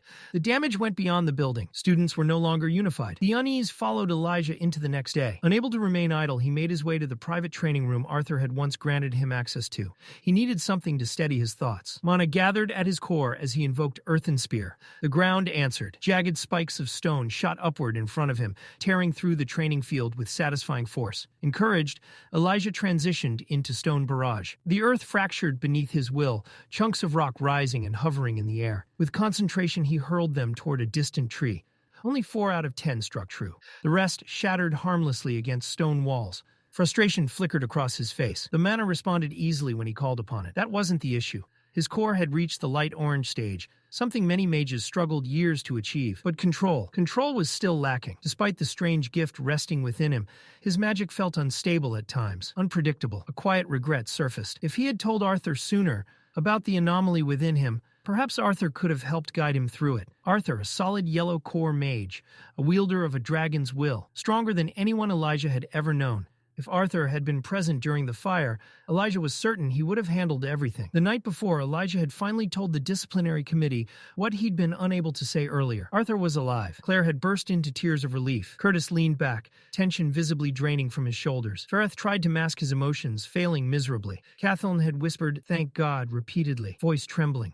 Doradrea insisted they needed to stabilize the situation so Arthur wouldn't return to chaos. Even Theodore admitted, with reluctant respect, that he never believed Arthur would fall so easily. Now, alone in the training chamber, Elijah reflected on their reactions. Would they have worried as much if they truly understood Arthur's strength? Probably, because it was never just about power. Arthur wasn't admired solely for what he could do. He was valued for who he was. That realization stirred something uncomfortable inside Elijah. Both he and Arthur were different, both unique, yet Arthur was seen as a miracle. Elijah often felt like a burden. Dark thoughts crept in before he could stop them. Envy, resentment, words he despised echoed in his mind, growing louder until a sharp pain stabbed through his skull. He clutched his head, teeth clenched as memories twisted unpleasantly. Then other memories surfaced. Arthur standing beside him. Arthur believing in him. Arthur never once looking down on him. The storm quieted. Elijah inhaled deeply and resumed casting. Spell after spell. Some were practice. Most were release. He didn't want to surpass Arthur. That had never been his goal. He only wanted to be strong enough to stand beside him. Arthur carried burdens no one else saw. Elijah had noticed that weight too many times. As his closest friend, he wanted to become someone Arthur could rely on when things turned dangerous, not just during peaceful days. Arthur staggered slightly as he stepped out of the teleportation gate. The world steadied beneath his boots, though the fatigue of transit lingered in his limbs. Beside him walked the young elf girl, assigned as his escort. They made their way along the outer walls toward the kingdom's main entrance. A crowd had gathered there. Merchants grumbled loudly about delays. One man, Roger, complained that they'd been waiting for hours. Another doubted they'd even gain entry before nightfall. As Arthur passed near the group, moving directly toward the gates with quiet confidence, Roger noticed a boy, accompanied by an elf, walking straight toward entry while everyone else remained stuck in line. Irritation flared instantly. Roger stormed forward and grabbed Arthur by the shoulder. Arthur turned slowly, composed, but there was something in the way he stood that made it clear he He wasn't someone who could be bullied. The young elf beside him immediately stepped forward, trying to explain that Arthur was an honored guest of El Anwar and had urgent business inside the kingdom. She barely got a few words out before Roger roughly slapped her hand aside. Duke attempted to intervene, urging Roger to calm down, but the man was beyond reason. He shouted that everyone waiting in line had valid documents and important matters to attend to. Why should this boy, this child, walk straight through while they had been standing there for hours? Murmurs rose from the crowd. Frustration thickened into hostility. Arthur didn't allow it to spiral. With a clean, sharp motion, he knocked Roger's hand off his shoulder. The gesture wasn't aggressive, it was decisive. He wasn't in line because he didn't need to be. That was all. But Roger wasn't finished. In one last flare of temper, he sneered, mocking Arthur's upbringing. He spat insults about his family, calling him spoiled and entitled. Then he grabbed Arthur by the collar and lifted him clean off the ground. Mana flared violently around Roger's body. Flames ignited, swirling hot and unstable as heat rippled through the air. His voice dropped into something threatening. He promised not to burn Arthur alive. Not yet. Arthur didn't blink. He stared into Roger's eyes with chilling calm. The next instant, blue fire erupted from Arthur's body. Not wild, not unstable, controlled, pure, intense. The force blasted outward in a concentrated wave, slamming Roger backward. He hit the ground hard, his own flames extinguished by the sheer difference in power. Panic replaced anger. Arthur landed lightly on his feet, blue fire flickering around him like a living aura. Power radiated off him in suffocating waves. Roger understood immediately. He had made a catastrophic mistake. Arthur extinguished his flames, and as if nothing had happened, he continued toward the gates alongside the elf girl. But his thoughts were elsewhere. He glanced at Sylvie, who rested quietly near him, and his mind drifted back to his conversation with Winsome. He had questioned how Winsome took so long to find them, especially when Sylvie carried Sylvia's mana signature. Winsome had explained the truth. Arthur himself had unknowingly concealed that signature. By covering Sylvie's insignia with one of Lady Sylvia's feathers, he had masked her presence completely. The concealment was powerful enough to hide her from detection. Winsome had praised his caution. But now that they had located him, there was no more hiding. He was expected to prepare for the journey to Epheatus. The elven royal castle lay deep within the kingdom, far from the outer gates. The journey took hours. By the time they reached the towering tree castle, the sun had shifted across the sky. Guards blocked their path immediately, demanding to know Arthur's identity and purpose. Arthur didn't waste breath explaining. He reached into his cloak and withdrew a compass, the one given to him by Grandpa Varian. Its surface bore the royal crest. The guards' expressions changed instantly. That compass was not an ordinary token. It symbolized trust from the royal family itself. They bowed and stepped aside, but peace lasted only a heartbeat. An explosion ripped through the castle. Part of the structure burst outward, debris raining from above. Guards dove for cover, shouting warnings. One of the very guards who had questioned Arthur froze in shock beneath falling rubble. Arthur reacted without hesitation. Mana surged. Wind gathered and compressed around him, forming a protective dome. The barrier deflected chunks of stone and splintered wood before they could strike. Despite their earlier suspicion, he was relieved they weren't malicious, just cautious. From a shattered ledge above, a figure leapt down and landed heavily nearby. Grandpa Varian. He spared Arthur only a brief glance before demanding his help and turning back toward the destruction. Arthur asked if it was an intruder. Varian scoffed irritably. If it were merely an intruder, it wouldn't be this difficult. Another explosion thundered from within the mansion. Then she appeared. From the heart of the chaos, Tessia emerged. Emerald green mana spiraled violently around her. Tendrils of glowing vines burst outward in every direction, wild and uncontrolled. They tore through stone and wood alike, writhing like living creatures. Arthur froze for a split second. Tessia shouted for help, struggling to restrain the power consuming her. Varian explained rapidly. Her body had fully merged with the Elderwood Guardian's beast will. It had happened far too quickly. Integration at that level should have taken much longer. An S-class beast will fully assimilated? Arthur's mind raced. Something wasn't right. He couldn't ignore the possibility that the marble Winsome had given her had accelerated the process unnaturally. Varian continued, voice strained. Tessia was conscious, aware, but she had no control. Varian ordered Arthur to step in. He would support from below. The royal guards, shaken but loyal, offered assistance. Varian dismissed them immediately. This was beyond their level. He commanded them to clear the area and prevent anyone from approaching. Fewer witnesses meant fewer complications. One guard hesitated, worried for Arthur's safety. Varian snapped back sharply. Arthur was staying. Sylvie asked quietly if she should follow. Arthur shook his head. The castle staff were already panicked. Her presence might worsen the situation. He promised to call her if needed. With that, he signaled Varian. They moved. Wind surged beneath Arthur's feet, lifting him across the ruined grounds, toward the shattered mansion. The vines reacted instantly. They lashed toward him like predators sensing prey. Arthur focused strictly on wind magic. No lightning. He refused to risk mischanneling aura through unstable sources. Fire was out of the question. The entire structure was surrounded by trees. Wind blades sliced outward in precise arcs, cutting through the tendrils cleanly. But the moment one wave fell, another erupted, faster, denser, more aggressive. Each strike felt pointless. Seeing that cutting the vines apart was accomplishing nothing, Arthur forced himself to stop attacking. He pulled back, drawing in a deep breath as he gathered his mana. For a brief moment, he entrusted the defensive pressure to Varian and began preparing something far more taxing. Thunderclap Impulse. The spell ignited through his core like a violent current. Mana drained rapidly, sending a sharp tremor through his nerves as lightning pulsed along his pathways. And then the world slowed. The thrashing tendrils that had seemed impossibly fast now moved as if submerged in water. Even Varian's powerful strikes appeared dulled and delayed. Arthur launched forward. With heightened perception and sharpened reflexes, he threaded through the chaotic forest of vines. Every step required flawless precision. Clusters snapped toward him from blind angles, but he twisted and pivoted through narrow openings that shouldn't have existed. At last, he reached Tessia. She stood at the epicenter of the storm, emerald mana spiraling wildly around her. He began forming another spell, intending to pull them both out. The vines reacted violently. They recoiled all at once, compressing like a coiled spring. He tightened his hold around Tessia and formed a mana barrier around her body, shielding her from the debris and backlash. Her scream echoed faintly over the city. Arthur narrowed his focus one final time. Absolute zero. Cold erupted outward in an instant. The pursuing tendrils froze solid mid-lash. Arthur twisted his body and drove a precise kick through them. The frozen vines shattered. Fragments burst apart like glimmering diamonds, scattering through the golden evening light of the kingdom below. Silence followed. Tessia remained in his arms, trembling, not from fear alone, but from frustration. When she spoke, her voice carried something heavier than exhaustion. She hated this. Hated always being the one who needed saving. Arthur didn't blame her.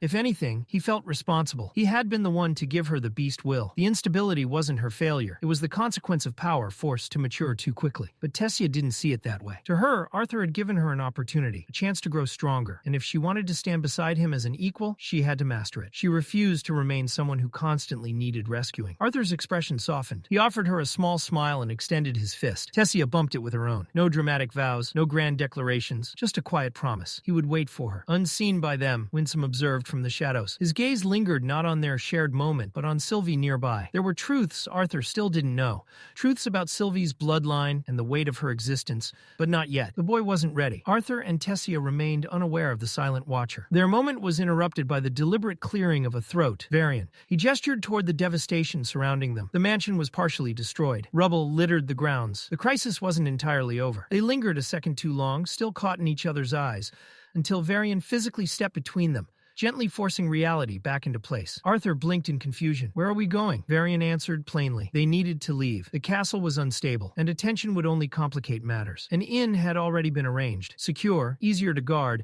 and away from unnecessary scrutiny. Later, seated in silence, Arthur felt guilt settle heavily in his chest. This had started with him. He had encouraged Tessia to use the first phase of her beast will. Varian accepted part of the blame. He too had believed she could handle it. Her body had fully integrated the will, and he assumed he could intervene if things escalated. They had both miscalculated. Arthur replayed the integration in his mind. It had been accelerated. Tessia had skipped the gradual training phase, the period meant for balancing foreign mana and adapting to it. That missing foundation worried him. If she lost control again, it wouldn't just endanger her. It could endanger everyone nearby. Varian clenched his jaw, frustration evident. He admitted to himself that pride had clouded his judgment. He had been too eager to celebrate his granddaughter's growth. Now he had to think ahead. A mana suppression seal came to mind, something that could restrain her power if necessary. But that solution carried its own risks. In a real emergency, such a seal could leave her defenseless. Perhaps a better alternative would be a protective artifact, something capable of shielding her during instability without restricting her abilities. Arthur agreed immediately. An artifact was the smarter path, and to reassure Varian, he promised to remain by Tessia's side as much as possible. Varian chuckled at that, teasing that Arthur would protect her even if she weren't his granddaughter. Then his tone shifted, more serious. He asked Arthur something personal. What did he truly think of Tessia? Not as a friend, but as something more. Had he ever imagined a future with her? Marriage? Arthur froze, caught off guard by the abrupt change in direction. Before he could fully respond, Varian continued. Tessia had flaws. She was still impulsive, perhaps too sheltered at times. Her family might have indulged her excessively, but she was kind. And what she and Arthur shared, history, trust, understanding, those weren't easily found. Arthur attempted to deflect by mentioning that elves traditionally didn't marry young. Varian laughed softly at the idea of clinging to tradition. The world was changing far too quickly for rigid customs. The real question remained simple. Did Arthur like her? Arthur answered honestly. He did, but he also admitted he didn't yet understand what love truly meant. He needed time to grow, to mature, to become someone worthy before deciding something so important. For now, his focus was on improving himself. Varian studied him for a long moment. Then he nodded. It was the answer of someone who refused to rush into feelings he didn't fully comprehend. Someone determined to strengthen himself before making promises he might not yet be ready to keep. A mature answer, and one Varian respected. Arthur's priorities were clear. Even so, his eyes drifted toward Tessia, a faint worry surfacing as he wondered whether she had overheard any part of the conversation. Varian noticed the glance and calmly reassured him. She was fast asleep. In truth, Tessia was anything but. She lay perfectly still, eyes shut, breathing measured. But inside, her thoughts were in complete chaos. Arthur had admitted he liked her. The words replayed over and over in her mind. Her heart pounded so loudly she was certain it could be heard. Heat crept across her cheeks. She forced herself not to move. Varian, however, noticed the sheen of sweat forming on her forehead and commented on it. Arthur glanced at her, uncertain, then dismissed it as a possible nightmare. He didn't dwell on it, but his own thoughts weren't calm either. He knew his feelings toward Tessia were different, more protective, heavier, more serious than what he felt for anyone else. That difference alone meant he couldn't afford another mistake when it came to her safety. The idea of crafting a protective artifact returned to him, something reliable, something constant. It would give her security and give him peace of mind. That line of thought drifted naturally to his family, his mother, Ellie. They had the Phoenix pendants, powerful, yes, but single use, a last resort. And Ellie wasn't even awakened yet. If Winsome's warning about war was true, Ellie would be vulnerable. Arthur's thoughts deepened. Ellie would need a bond. Not just any bond, but something powerful. Varian glanced at him and narrowed his eyes. He told Arthur to stop whatever strange scenario he was building in his head. They had arrived. The carriage rolled to a halt. The door opened. Alduin and Marial stood waiting. The moment Tessia stepped out and saw them, all composure vanished. She rushed into her mother's arms, her earlier turmoil forgotten in the warmth of reunion. Marial held her tightly. Alduin greeted Arthur kindly, noting with amusement that he always seemed to be present whenever something happened involving Tessia. Marial thanked Arthur sincerely, though confusion soon crossed her face. They had been redirected mid-journey and informed that their manor was under construction. She wanted answers. Alduin laughed lightly, half-jokingly asking whether Tessia had somehow destroyed their home. Tessia hesitated and admitted, well, not completely. Before things could spiral, Varian stepped in smoothly. He claimed it had happened during a training session.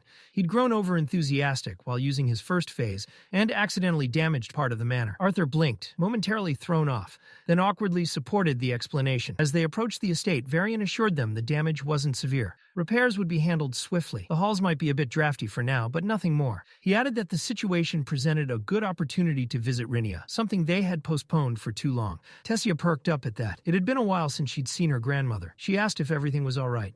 Varian smiled faintly and explained that Rinia had been preoccupied. Lately, she'd shown particular interest in Arthur's future. That caught Arthur off guard. Why would Rinia concern herself with him? He glanced around as they traveled, realizing the forest path felt unfamiliar. It didn't resemble the routes from previous visits. Mariel gently explained that it had indeed been years since they last saw Rinia. She had moved. Varian added that Rinia had chosen to isolate herself near the kingdom's edge. Even he didn't know the exact reasons. The last time he'd visited without warning, he had nearly lost his life to her traps and layered defensive spells. This time, at least, he had notified her beforehand. Still, he warned everyone to remain cautious. Precautions that extreme meant Rinia feared something significant, something dangerous enough to warrant isolation. Arthur grew quiet. What kind of threat would push someone like Rinia to hide? They ventured deeper into the woods, sunlight filtering through the thick canopy above. Conversation continued lightly among the adults, until Sylvie abruptly stiffened. Her instincts flared. Something moved in the brush. A small creature darted away, attempting escape. It failed. Sylvie released a brief stream of fire, precise and controlled, instantly roasting the fleeing prey. With bright, satisfied eyes, she trotted over to inspect her catch. Alduin watched with visible interest, commenting that Arthur's bond continued to surprise him. Arthur could only agree. Sylvie remained a mystery, even to him. As they walked side by side, Alduin spoke more quietly. There was something he hadn't properly said before. Arthur looked at him, confused. Thank him? For what? Alduin's gaze shifted to Tessia. He spoke as a father. His daughter had faced danger more than once, and from everything he had learned, Arthur had been the reason she returned safely each time. Arthur brushed it off, saying Tessia had helped him as well, especially in keeping his mind steady during difficult moments. Alduin chuckled, clearly surprised. Those weren't words he expected from a 13-year-old, but Arthur didn't feel like a child to him. There was something older in his presence, in the way he spoke. Arthur simply thanked him, but Alduin's expression turned more serious. He clarified that it wasn't entirely a compliment. No parent wanted their child to grow up too quickly. No parent wanted to see them burdened with struggles meant for adults. Arthur said nothing. His youth had ended more than 30 years ago. Then Alduin revealed something unexpected. It was because of Arthur that the council had even been formed. Arthur stopped slightly, confusion surfacing. He didn't understand. What did he have to do with that? Alduin didn't leave it there. After the war, he said, he had lost faith in humans entirely. His mother had died because of them, and that wound had never truly closed. Then, years later, slave traders had dared to step into the elven forest and nearly taken his daughter from him. The hatred he carried had felt justified. And then Arthur appeared, a human child who saved Tessia, and then had the audacity to lecture the elven king to his face. That moment had shaken Alduin more than he cared to admit. Being scolded by someone from the very race he blamed forced him to confront his own prejudice. It was a wake-up call he hadn't expected, and one he needed. That was why he wanted Arthur to understand something clearly. He wasn't opposed to the idea of Arthur becoming part of their family. Before Arthur could properly process that, Mariel stepped in with a teasing smile. She revealed that Alduin hadn't mentioned Arthur just once or twice. It had been frequent, almost wistful. Alduin blinked, surprised she had been listening. Mariel simply smiled and said that if he truly wanted privacy, he should have cast a wind barrier. The way he'd spoken, it almost sounded like he wanted to be overheard. The atmosphere lightened until Varian suddenly raised his hand. Everyone froze. The forest fell into a tense silence as they shifted into formation. Then it came, a faint rustle of leaves, soft at first, then clearer. A single snap echoed from somewhere ahead. Varian turned sharply toward the sound. Another snap followed, louder, closer, this time from their right. The vines nearby shifted. From the curtain of greenery, a hunched figure slowly emerged.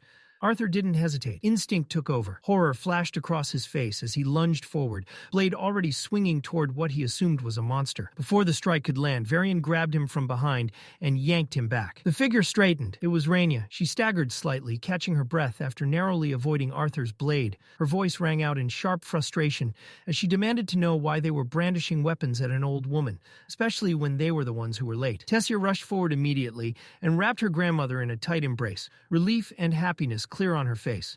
Raina softened at once, returning the hug with a gentle smile. Varian stepped forward, asking why she had come so far when they were supposed to meet at the entrance. Raina waved it off. They had taken too long, so she came to ensure they hadn't gotten lost. Then her gaze shifted to Arthur. A familiar glint sparkled in her eyes as she reached out and pinched his cheek affectionately. She remarked on how much he'd grown and joked that if she were 100 years younger, she might have stolen him away for herself.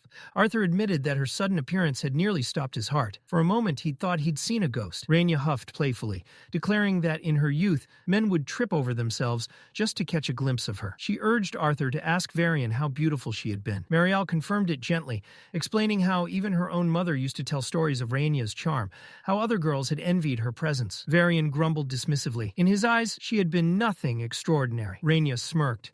Of course he'd say that. Varian had only ever truly looked at one girl. The words left her mouth, and immediately her expression shifted. Silence fell. She reached out and placed a hand on Varian's shoulder. Regret softened her voice as she apologized for bringing up old memories. Varian responded quietly, admitting that he should be the one apologizing. Raina had her own share of pain as well. The air grew heavy. Even the forest seemed to still around them. Questions formed in Arthur's mind, questions he knew better than to ask. Mariel gently rested a hand on his shoulder. Her smile was soft, though clearly forced. Raina broke the tension, announcing they were nearly there. They resumed walking. Leaves crunched underfoot. The occasional snap of a twig echoed in the quiet. Gradually, the trees thinned. They stepped into a clearing, and the distant sound of rushing water grew into a roaring presence that filled the air. It felt as if the forest had been holding its breath until this very moment. Raina moved ahead, eyes focused forward. They had arrived. Her voice turned firm as she gave one clear instruction. No one was to conjure light. They entered a dark tunnel, guided solely by her voice echoing through the cold stone corridors. The path twisted endlessly. Arthur quickly lost track of the turns and abandoned any attempt to memorize them. At last, a faint flicker appeared in the distance. The tunnel opened. Raina welcomed them into what she casually referred to as her cottage. The interior was far larger than the narrow entrance suggested. Arthur's eyes sharpened. That wasn't normal. Raina distributed a warm herbal tonic. One by one, they drank. The liquid soothed their bodies, easing tension from the long journey. Arthur drank as well, but his mind remained alert. The space was impossibly large.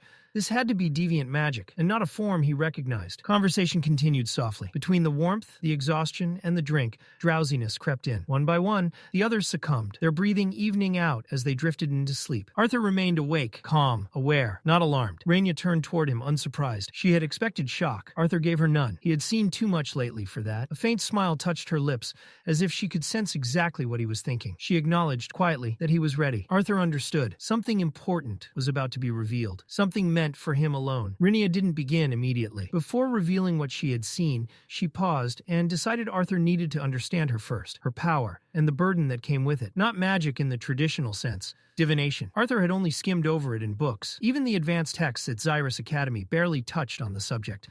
It was classified as one of the rarest deviant arts in existence, and now he was sitting across from a true diviner. Rinia noticed the spark of curiosity in his eyes and smiled faintly. Setting her cup aside, she began. Deviants, she explained, were fundamentally different from elemental mages. Elemental users drew mana from the atmosphere, shaping it into fire, wind, earth, or water. Deviants did not. They relied on something internal, a personal source, something uniquely their own. She gave him an example he would understand. His mother, Alice, was an emitter. Her healing abilities far surpassed conventional recovery spells because they weren't simply structured mana techniques. They were fueled by her own internal reservoir. Rinia had met many deviants over the years. Despite their varied abilities, they all shared that same trait, a personal pool of power separate from the natural flow of mana. Arthur, she noted, was an elemental deviant. He manipulated higher forms of natural elements. Diviners were different still. Their gift didn't awaken through training or discipline. It could manifest suddenly, even late in life. And when it did, it came in flashes, unpredictable, fragmented glimpses of the future. They couldn't control when the visions appeared. They couldn't summon them. They didn't even require mana. The images simply came. Rinia admitted that, on its surface, it sounded like a useless ability, random fragments of an uncertain future. She reminded Arthur of the spells she once used, so he could speak to his parents as a child. That projection, those illusions, were techniques she created herself. But that wasn't true divination. True divination was something far more dangerous. It was the conscious act of looking ahead. Arthur frowned, trying to reconcile that with what she'd said earlier. If visions didn't require mana, then what powered them? Rinia met his gaze calmly. Lifespan. Every time a diviner deliberately chose to see the future, they paid with their own time. Years shaved away. Moments never reclaimed. That was the real cost of her gift. Everything else she did, illusions, projections, minor tricks, were secondary abilities she developed to compensate.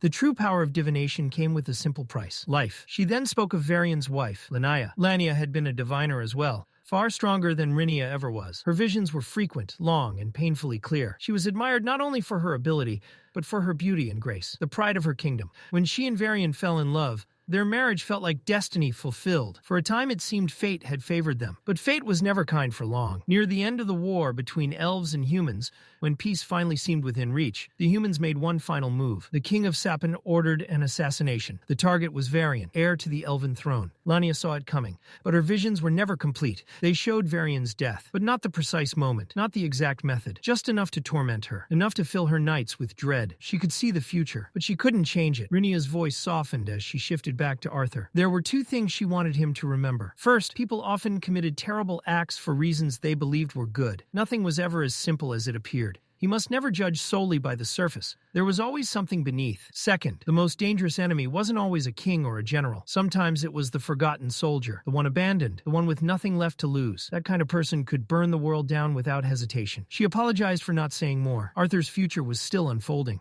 Too many details could disrupt what was meant to happen. He and Tessia would be leaving the next day. Arthur remained silent. The conversation lingered in him like a bitter herbal tonic, necessary, but difficult to swallow. Far from Xyrus Academy, beyond the depths of the forest, a gathering had begun. A group of cult followers stood assembled in the shadows. Beneath the cold night sky, they gathered in a tight circle, tension hanging thick in the air. Wykes stood among them. In his hand was a small vial containing the same experimental drug that had already claimed Marcos's life. Charles explained that Marcos had volunteered to take it, but his body simply hadn't endured the strain. Lucas wasn't impressed. He laughed at them openly, mocking the fact that none of them had been selected to try it themselves. To him, that alone proved their weakness. When he realized the drug's power far exceeded their limits, his disdain only deepened. Their mana cores were too fragile, too pathetic. The drug would tear them apart instantly. Charles's patience snapped. He reminded Lucas that they hadn't asked to babysit him. A larger operation was already in motion. Their informant had warned them that DC officers were growing suspicious. Time was short. Lucas didn't care. A sudden streak of fire sliced through the air, grazing past Charles's shoulder. He and the others barely avoided being scorched. Charles whipped around in alarm. Lucas hadn't moved. He stood there calmly, unaffected. He called Charles what he believed him to be, a mere errand boy. While they wasted time squabbling, their leader was already advancing the true plan. Then, without hesitation, Lucas uncorked the vial and swallowed the drug. The reaction was instant. His heartbeat thundered violently against his ribs. Agony tore through him like molten iron flooding his veins. He collapsed to the ground, convulsing, body twisting under unbearable strain. Charles watched and smiled. There was something satisfying about seeing Lucas suffer. He mocked him, returning every insult. Even someone as arrogant and powerful as Lucas couldn't withstand it. Certain of his impending death, Charles stepped forward and pressed his foot against Lucas's head. He told him to die quickly. Lucas's hand shot up. His grip clamped around Charles's ankle with monstrous strength. Bones cracked. Charles screamed. With a flick of his wrist, Lucas hurled him across the clearing. Charles smashed into a tree, the impact knocking the air from his lungs. Lucas rose slowly. A memory surfaced. His brother, Baron. Baron's voice echoed in his mind, calling him weak, accusing him of relying on their parents' wealth instead of forging his own strength, challenging him to prove himself without privilege. That humiliation ignited something darker inside him. A twisted grin stretched across his face. Then he began to laugh. The sound was unstable, unhinged. Flames erupted from his body, deep crimson, violent, and alive. This wasn't simple magic anymore. It was raw devastation given form. Juno panicked. He drew his sword, but his hands trembled. Instinct screamed at him to run. He dropped the weapon and fled. Lucas raised a single finger.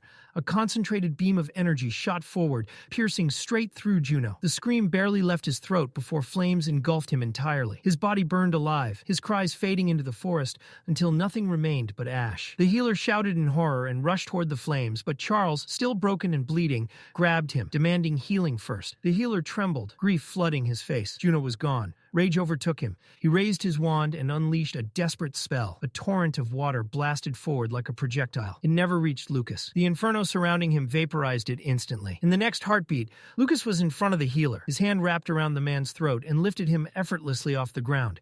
He slammed him down with crushing force, splitting the earth beneath them. The impact shook the clearing.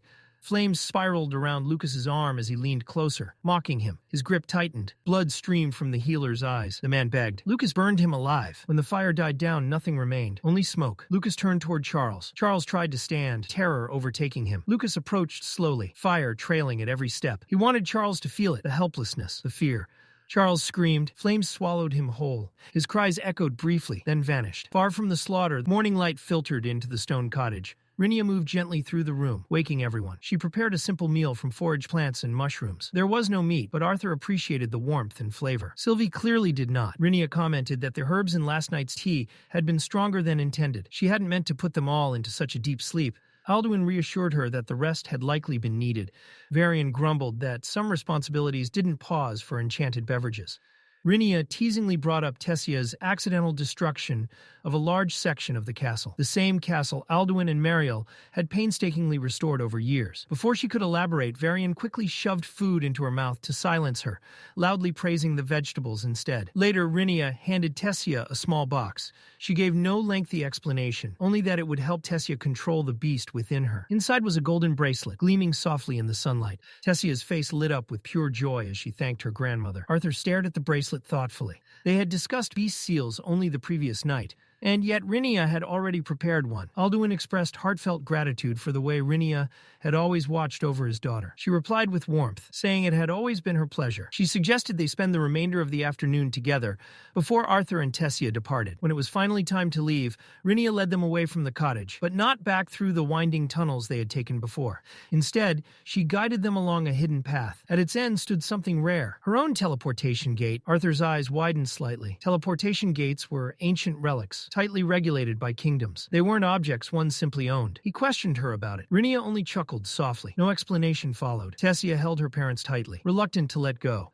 Marielle stroked her hair and promised they would visit soon. Before Arthur and Tessia stepped through the gate, Varian reminded them to stop by Director Goodsky's office before classes resumed. He hadn't received word from her in some time and wanted confirmation that she was well. Tessia thanked Rinia sincerely for everything, wishing they could have stayed longer. Rinia smiled with quiet affection, telling her that every moment they shared was precious. As they prepared to depart, Sylvie glanced up at Arthur, sensing the weight lingering in him. She asked softly if he was all right. Arthur brushed a hand over her head and assured her he was fine. With final farewells exchanged, Arthur, Tessia, and Sylvie stepped into the teleportation gate. The transition struck like a sudden drop in gravity.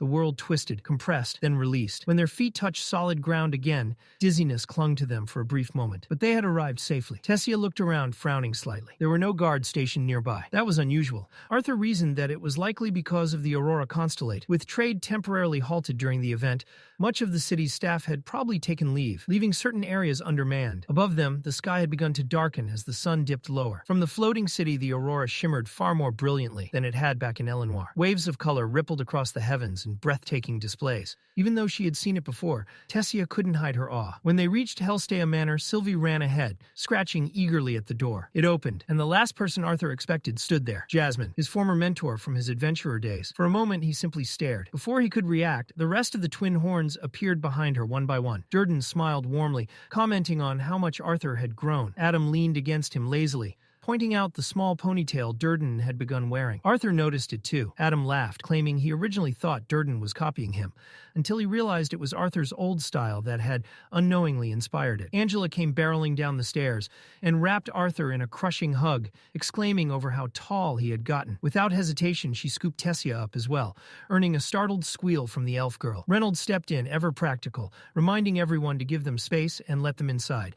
Ellie greeted her brother next, grinning as she teased him for once, returning home without looking half dead. Helen followed, calmly guiding the excited group upstairs. Arthur felt a rare sense of ease. It had been over a year since they had all been together like this. Tessia, however, declined the invitation to stay long. She explained politely that she needed to return to school. Student council duties were waiting, and she still had to meet Director Goodsky. Others, like Lilia, were already working diligently. As president, she believed it was her responsibility to set the standard. Arthur watched her carefully. He asked if something was wrong. She dismissed the concern with a gentle shake of her head. She simply wanted help adjusting to the suppressor device. She would need to wear it for some time, and it would take getting used to. Arthur remembered his promise to Varian, to stay close, especially while her magic was restrained. Still, Tessia reassured him, it was only one night. She would manage. He reminded her not to push herself.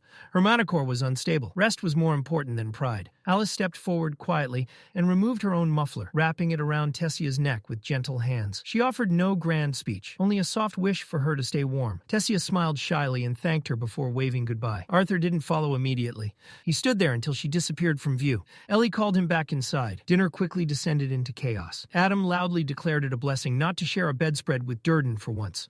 Durden raised his glass and thanked the gods in exaggerated relief, sending the table into laughter. Arthur tried and failed to suppress his own laughter when Ellie tackled Adam to the floor and somehow pinned him. As the evening wore on, both Durden and Reynolds became thoroughly drunk. The atmosphere grew louder, looser. Jasmine had been quiet for most of it, but eventually she approached Arthur. Her steps were slightly unsteady, her eyes glassy. She repeated more than once how much she cared about him, how worried she had been during his absence. One by one, the group drifted away to their rooms. Only Helen and Arthur remained seated among the aftermath of overturned chairs and half-empty glasses. Helen suggested stepping outside for fresh air. Arthur agreed. The cool night breeze was a welcome contrast to the warmth and noise inside. Helen mentioned almost casually that Arthur had unknowingly taken over Reynolds' role in constantly worrying Alice. Arthur admitted that seemed to be the one skill he was consistently improving.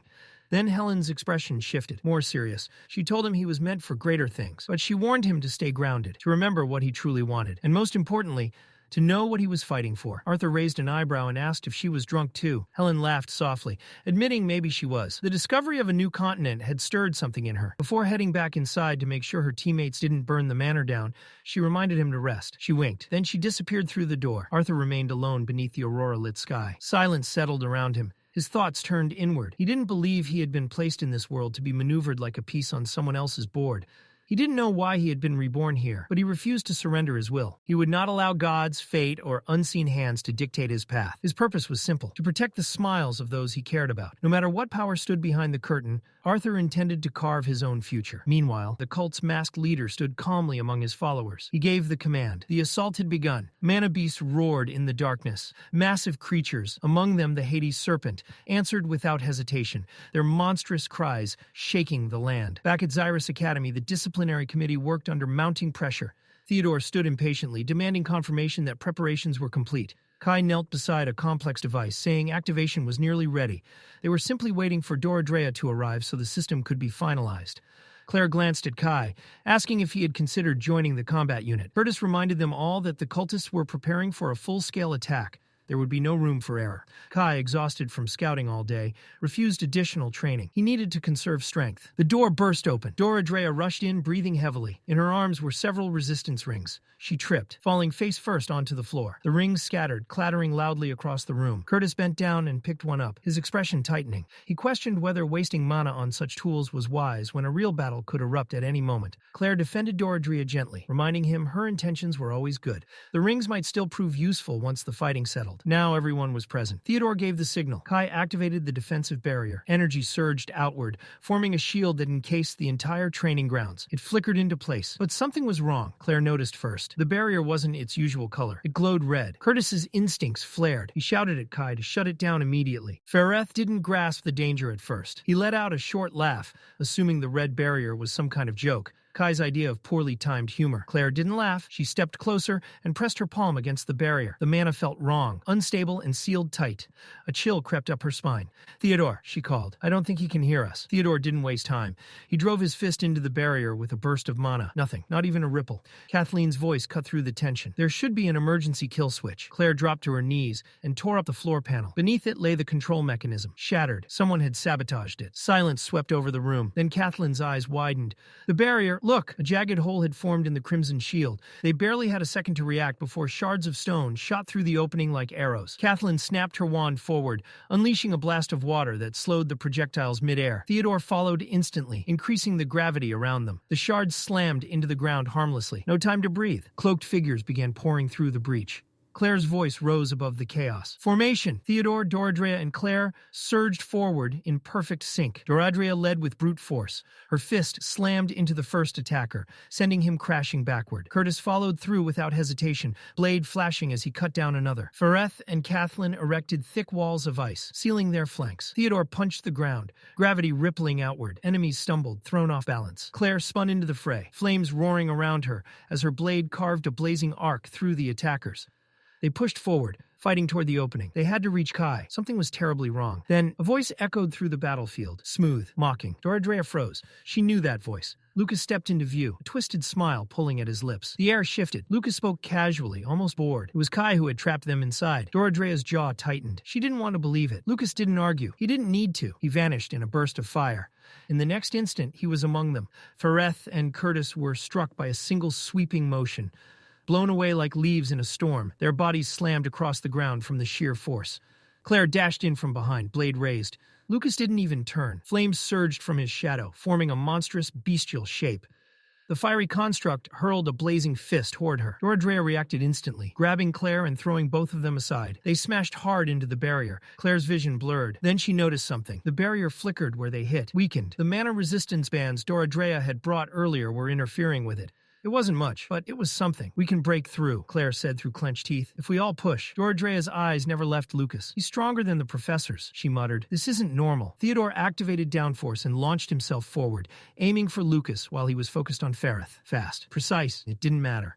Lucas turned midair and caught Theodore by the throat, stopped him, like swatting a fly. He lifted Theodore effortlessly, amusement dancing in his eyes. "You're nothing," Lucas said quietly. A communication artifact at his side blinked. Lucas glanced at it, then he smiled wider. The target had arrived. His grip loosened. Theodore collapsed to the ground. Without another word, Lucas stepped through the barrier breach, fire curling around him as if the world itself parted to let him pass. "Kai!" someone shouted outside. Kai's voice rose, confused and furious. "You were supposed to help capture them." Lucas didn't answer. He was already walking away. Back inside, Dora Drea felt the shift in the battlefield. More enemies were coming. "Move!" she shouted. "Now!" Claire nodded sharply. "Defensive cover! We break through together!" Theodore forced himself up and slammed his palm down, gravity crushing a wave of incoming attackers flat. Kathleen and Fereth raised their wands, unleashing torrents of ice that formed a temporary wall of frost and jagged spikes. Dora Drea charged the weakened barrier. She hit it like a battering ram. The crimson shield cracked. Once, twice. On the third impact, it shattered open just wide enough. "Go!" she roared. The others rushed through. Behind them, wind and fire magic tore apart the ice wall. Enemies surged forward again. Claire turned. Dora Drea hadn't moved. "What are you doing? Get out!" Dora Drea shouted. Theodore ran back toward her. She punched him square in the chest. He flew through the opening. "I said go!" An assailant cloaked in wind mana lunged at her, screaming. Before he could strike, a cannon-like blast of water slammed into him, sending him flying across the room. Dora Drea staggered from the recoil. Fereth stood beside her, wand raised. He'd come back. She glanced at him sideways and scoffed.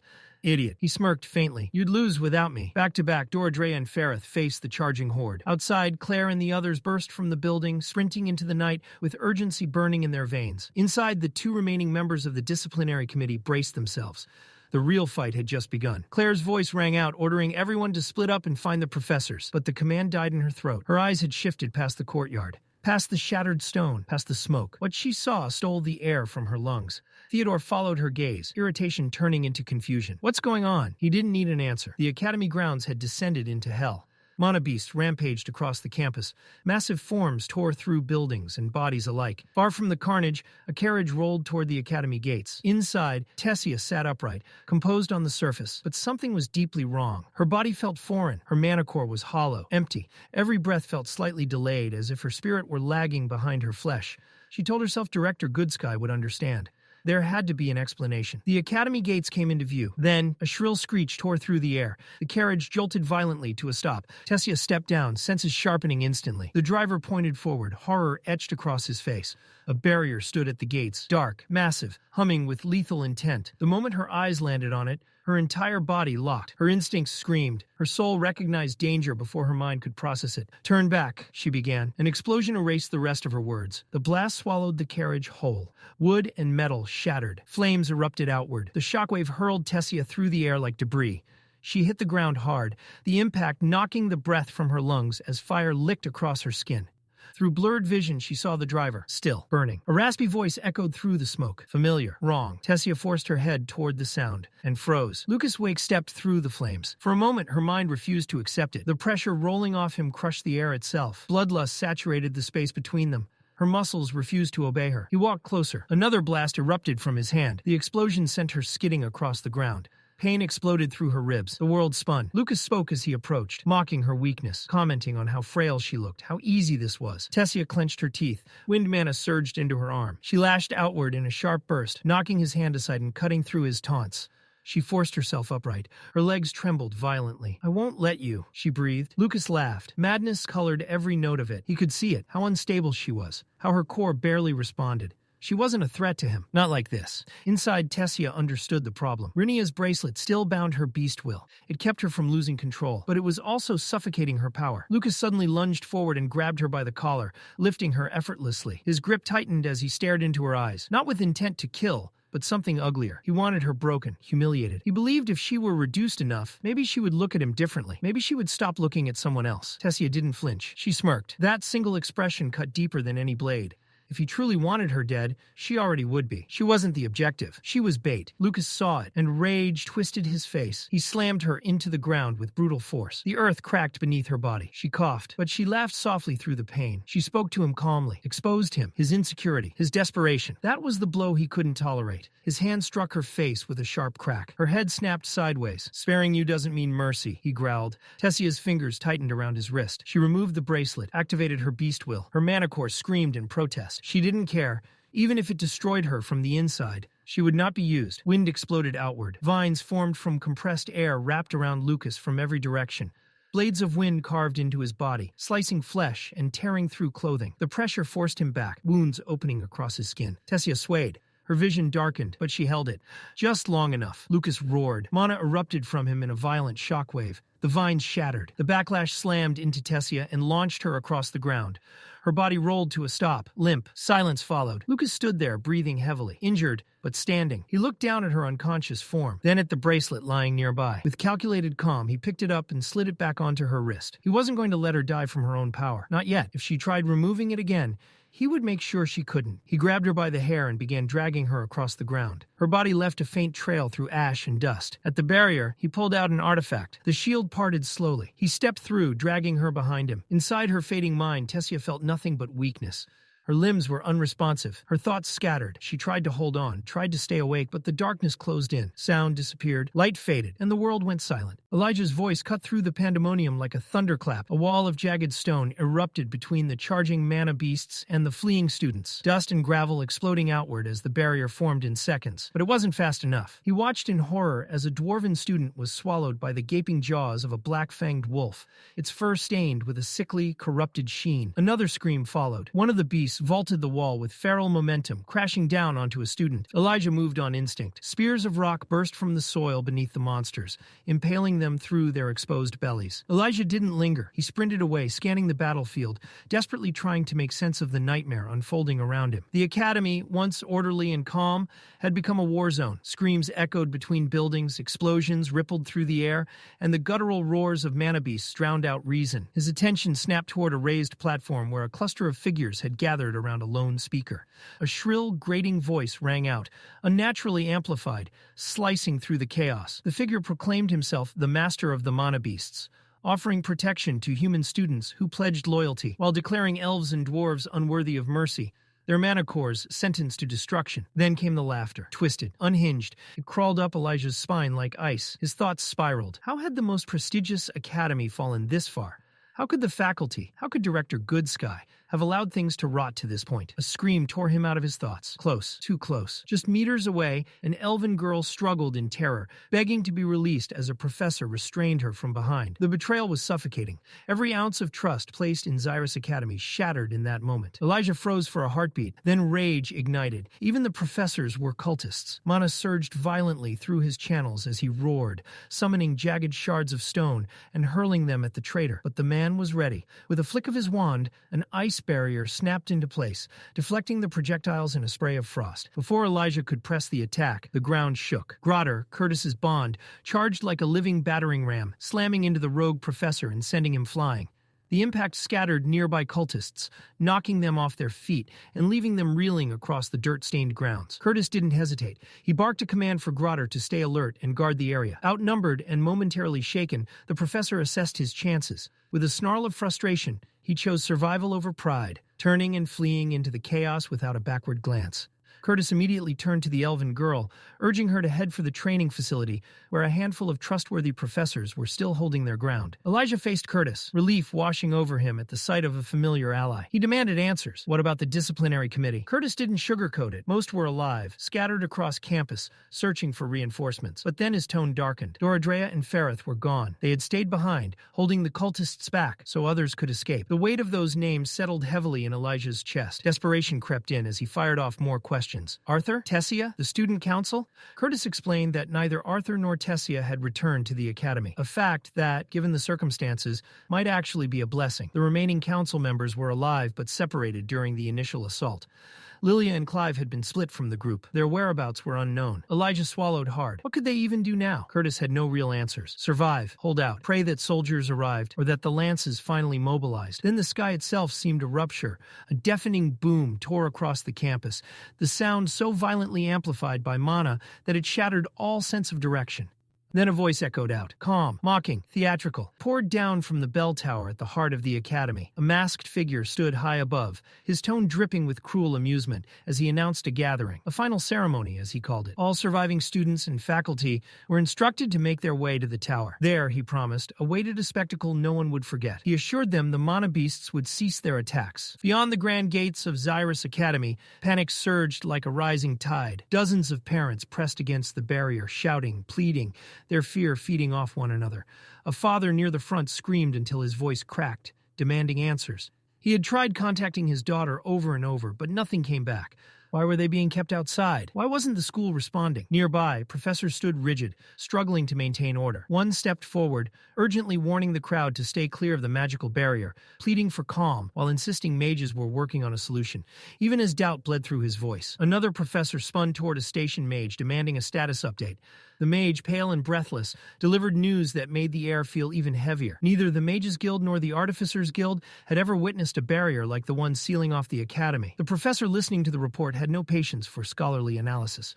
His jaw tightened as he cut straight to the point. Could it be broken? The mage hesitated, then shook his head. Not with what they had on hand. The artifacts available were useless against something like this. Reinforcements had already been requested. There was no telling how long help would take to arrive. Desperation crept into the student mage's voice as he offered another option. Perhaps a lance could intervene. With power on that level, maybe the barrier could be shattered outright. The professor shut him down instantly. Every lance was occupied, scattered across the continent. The realization struck the mage mid-thought. His eyes widened as the implication formed. This wasn't an isolated incident. This was coordinated. Before he could say it aloud, the professor stepped forward and clamped a hand over his mouth, silencing him with a sharp glare. There was no room for panic. Not now. Whispering about continent-wide conspiracies would only ignite hysteria, and hysteria would cost lives. The mage swallowed hard and steadied himself. In a quieter voice, he explained that guild teams had already been deployed around the entire perimeter of the barrier, searching for weak points. It would take time, but they would find a way through. They had to. The professor gave a grim nod. He didn't speak his thoughts, but they were etched plainly across his face. Just hope they aren't already too late. Inside the academy, Curtis sat atop his world lion, Grotter,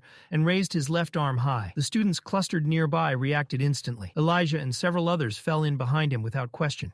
There was only one direction left to go, toward the bell tower, the epicenter of the madness. Elijah shouting as he helped clear a path. Curtis slowed, then stopped, turning back just long enough to meet Elijah's gaze. His expression was firm, resolute. He was going to search for the remaining members of the Disciplinary Committee. Elijah was to stay behind.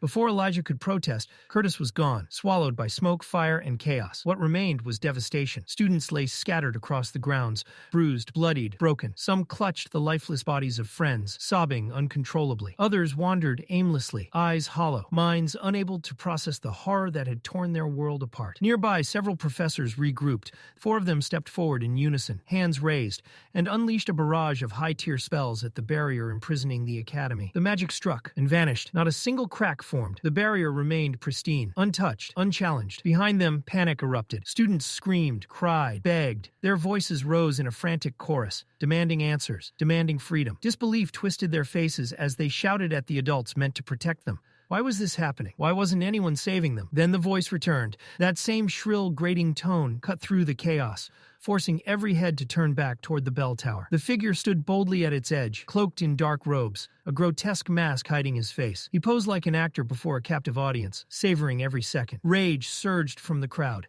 Students raised trembling hands and unleashed spells of their own. Spears of earth erupted upward. Blades of fire and wind screamed through the air. It was a final, desperate act of defiance. And it meant nothing. The attacks shattered harmlessly against a translucent shield, breaking apart like glass against stone. The man's shoulders shook. He was laughing, not nervously, not fearfully. He was delighted. His laughter deepened, dripping with mockery as he reveled in their despair. Then casually, he reached behind himself and tossed something over the edge. The object struck the ground, bounced once, and rolled to a stop near the front of the crowd. Silence fell. Then they saw it. Those closest recoiled in horror. It was a severed head, cleanly cut, eyes dull, lifeless. Recognition spread like poison. Elijah stared, frozen, his mind refusing to process what his eyes were seeing, until reality crashed into him. His knees buckled. He collapsed forward, retching violently as bile burned his throat. His entire body trembled. Somewhere deep inside, he prayed it wasn't her. But someone else already knew. A scream tore through the field, raw and agonizing. Theodore surged forward, fury and grief tearing him apart. He shoved past students, slammed into the barrier, and began pounding it with his fists. Blood smeared across the unyielding surface as he screamed her name, voice breaking under the weight of his pain. Dora Drea. Her head lay at the masked man's feet. Theodore's fists kept striking the barrier, knuckles split. His voice reduced to shattered cries as he demanded the murderer face him. The laughter stopped. Slowly, deliberately, the man lifted his hands and removed his mask. The face beneath was no stranger to madness, but it was no mere lunatic either. Draneeve. His eyes burned with twisted pride as he announced his name, as if it were a title meant to inspire awe. He spoke like a man reborn, powerful, untouchable, destined for greatness. Across the barrier, Theodore stood his ground. His voice cut through the silence, calling Draneeve what he truly was, a coward. But the words never fully landed. In the span of a single breath, the world warped. Draneeve vanished and reappeared directly in front of Theodore. One instant, Theodore stood safely behind the barrier.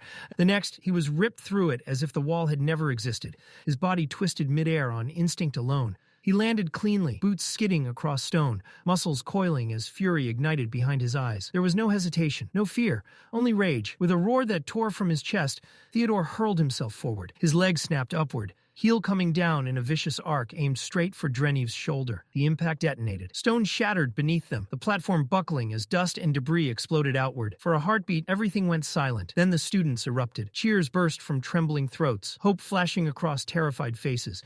Some shouted in disbelief, swearing that even a professor would have struggled to stop a blow like that. Then a scream tore through the dust. It wasn't Draneeve. As the cloud settled, the truth revealed itself in brutal clarity. The platform had fractured, but Theodore's leg had paid the greater price. Bone punched through torn flesh, his calf mangled beyond recognition, twisted at angles no body should ever bend. He collapsed, breath tearing from his lungs. Draneeve stood above him, unharmed. A shadow fell over Theodore's face as Draneeve lifted his foot and brought it down, pinning Theodore's skull to the broken stone. The pressure was merciless, crushing. Draneeve looked down at him with open amusement, his smirk never wavering. He mocked him, mocked his courage, mocked his defiance, mocked the foolish belief that he could matter. Then, almost lazily, Draneeve raised a hand and snapped his fingers.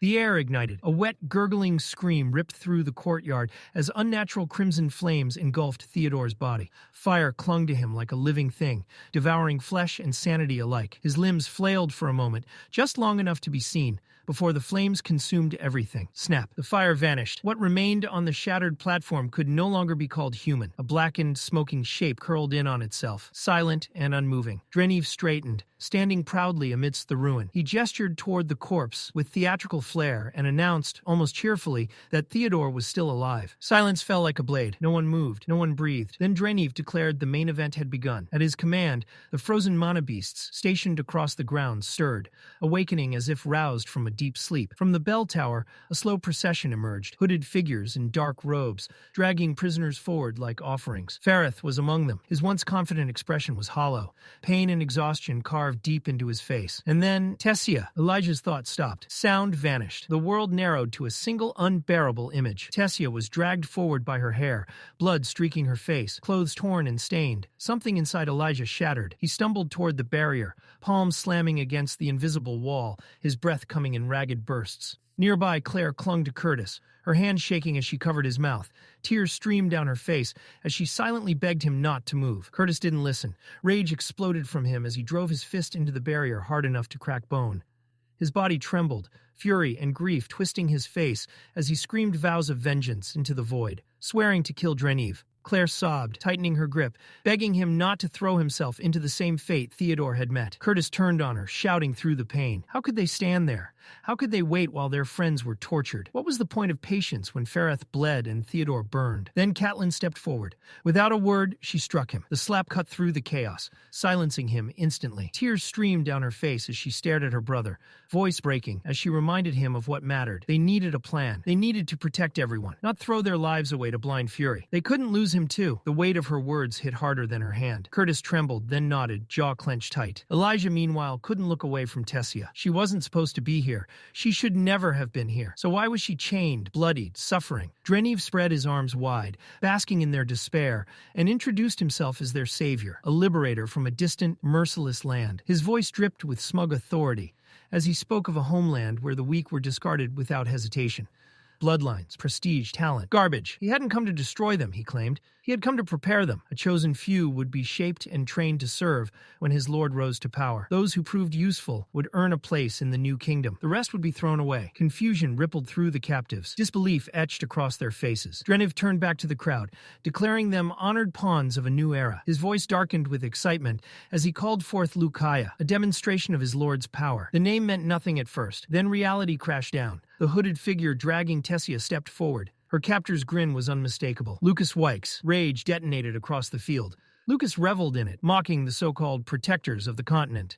The Disciplinary Committee had failed. The Academy had failed. Even Tessia, the elf princess, lay broken at his feet. Elijah's fury broke free. And the moment Lucas leaned closer to Tessia, still gripping her hair, all restraint vanished. Lucas dragged his tongue slowly along her neck, deliberate and intimate, his eyes never leaving Elijah's. The sadistic amusement etched into his grin was unmistakable. Something in Elijah snapped. The world bled red at the edges of his vision as rage flooded in, drowning thought, drowning reason. Heat surged behind his eyes. Then everything went eerily cold. Somewhere deep inside, a presence stirred, ancient, hateful, and utterly foreign. A whisper echoed through his mind, not spoken in his voice, yet unmistakably clear. The air changed. On the platform above, Draneeve's smug composure fractured. Fear crept across his face, raw and unguarded, as he felt it too. Elijah was no longer in control. His body moved with terrifying serenity, as though guided by something far more precise than emotion. The voice inside him grew louder, sharper, urging violence, promising ruin. Without warning, jagged black spikes tore through the ground around him, ripping upward like living spears. Students too slow to flee cried out as dark magic lashed through the area, blood staining the shattered earth. Somewhere, Elijah's conscious mind recoiled in horror. He hadn't meant to hurt them, but his body didn't stop. His gaze was locked onto Lucas Wykes. The rage had chosen. The barrier separating them hissed as dark plasma gathered around Elijah's hand. The magic dissolved the barrier, as if it were nothing more than mist. Chaos followed. Mana beasts hurled themselves forward from all sides, summoned in desperate defense. None reached him. With a single, effortless sweep of his arm, the ground erupted again. Black spikes surged skyward, impaling the creatures midair, freezing them like shattered marionettes before they could even strike. The robed figures faltered, hands loosened. Prisoners were dropped as hesitation rippled through their ranks. They prepared to rush Elijah together, but Draneeve stopped them. Whatever he saw now terrified him. Inside Elijah, the storm reached its peak. Pain exploded through his body, white-hot and merciless. Muscles seized, cracks formed beneath his skin. He was tearing himself apart. He was reaching the limit. Fast. Still, his focus never wavered. Lucas. If this power was going to destroy him, then he would take one thing with him. Just one strike. Elijah raised his hand. Darkness condensed, sharpened. A long black spike screamed through the air. It didn't kill Lucas, but it struck with overwhelming force, sending him tumbling backward in a violent sprawl. That was all Elijah had. His body shuddered. Breath came shallow and uneven as exhaustion crushed down on him. Blood loss, agony, and fatigue blurred the world into shadow. Numbness crept through his limbs. He tried to move. Nothing answered. As his consciousness slipped away, Draneeve caught him before he hit the ground. The last thing Elijah felt before darkness claimed him was a hollow ache and a single thought. Arthur, Claire Bladeheart, stood frozen. Inside her, a war raged louder than any clash of steel. The tenets of her lineage echoed relentlessly. Humility, loyalty, resoluteness, courage. Words drilled into her since childhood. Before she had even held a practice blade, she had believed in them once, believed she could live by them. Now they mocked her. The barrier broken by Elijah's unknown power sent a ripple of hope through the crowd. This was it, the opening they had waited for. Yet Claire couldn't move. What seized her wasn't just fear. It was self-loathing. Her heart screamed at her to step forward, but her body refused to obey. Then the professors advanced. Grenier led the charge, a massive figure with a staff blazing with radiant energy, blood pouring from his side as if it didn't matter. Beside him walked Professor Glory, grim and unyielding. They marched straight toward death. Claire's chest tightened. They had to know the odds, and yet they went anyway. Was that duty or pride? Was this courage or madness dressed as valor? The truth slipped from her lips in a whisper she barely recognized. It still felt hopeless. Curtis looked at her then. He didn't need to ask. She saw it in his eyes. Lead us. Tell us what to do. Clive watched her too, searching for certainty, for a plan, for hope. Claire stumbled back, crushed beneath the weight of expectation. They were ready to follow her. And she was breaking. Why couldn't the professors handle this? Why did it have to be them, the students, throwing their lives into the fire? Chaos churned around her, but her gaze stayed fixed on the professors, advancing toward the breach. They looked unreal, like heroes from the bedtime stories her mother once told. Grenier led. The formation professor followed. Then Professor Glory. Their eyes met. Professor Glory gave her a single solemn nod and drew a second sword from her dimension ring. That gesture pierced Claire's soul. No words were spoken. None were needed. The Bladeheart creed screamed in her mind. Humility, loyalty, resoluteness, courage. Frustration burned hot. At her fear, her hesitation, her shame. A true Bladeheart would fight. So why had she frozen? The answer didn't matter anymore. Hesitation burned away. Something hardened in Claire's chest. She turned to the frightened crowd behind her and raised her voice, cutting through the chaos. Those injured, those unable to fight, stay back. Her choice was made. Far above, untouched by doubt or fear, Draneeve remained chillingly calm. His voice, detached and cold, drifted across the battlefield as he informed Lucas, casually, he would leave first, abandoning Lucas to deal with the resistance closing in behind him. And before departing, he issued one final order, cold, precise, and merciless. Dispose of Tessia. Several robed figures gathered around her unmoving body, shouting in frustration, barking commands as if volume alone could force life back into her limbs. But Tessia didn't stir. She lay there, limp and unresponsive. Lucas bristled. Arrogance flared as he opened his mouth to protest, only for the words to die instantly. A crushing force seized him without warning. His knees slammed into the ground as terror flooded his eyes. He reminded Lucas of his place, a tool, nothing more. Obedience was not a choice, and defiance would be punished. Nearby, one of the robed mages signaled that everything was ready. The anvil pulsed, radiating an ominous glow. Draneeve warned him once more not to disappoint. Then he turned away, snorted with disdain, and stepped toward the portal without another glance. Professor Grenier felt it first. Something was wrong. He shouted a warning and charged forward, staff raised. 3 professors followed instantly, surging toward the breach in the barrier, with spells primed and weapons drawn. Lucas rose, but the fear was gone. With unnatural calm, he lifted one arm. Fire exploded upward in a roaring column, a blazing wall that swallowed the path ahead. With his other hand, he summoned more. 2 massive fire dragons coiled into existence, their incandescent bodies twisting as they surged forward to annihilate everything in their way. Grenier reacted without hesitation. He slammed his staff into the ground. A massive beast of stone erupted from the fractured floor. One fire dragon vanished into it. Beside him, another professor snapped his wand forward.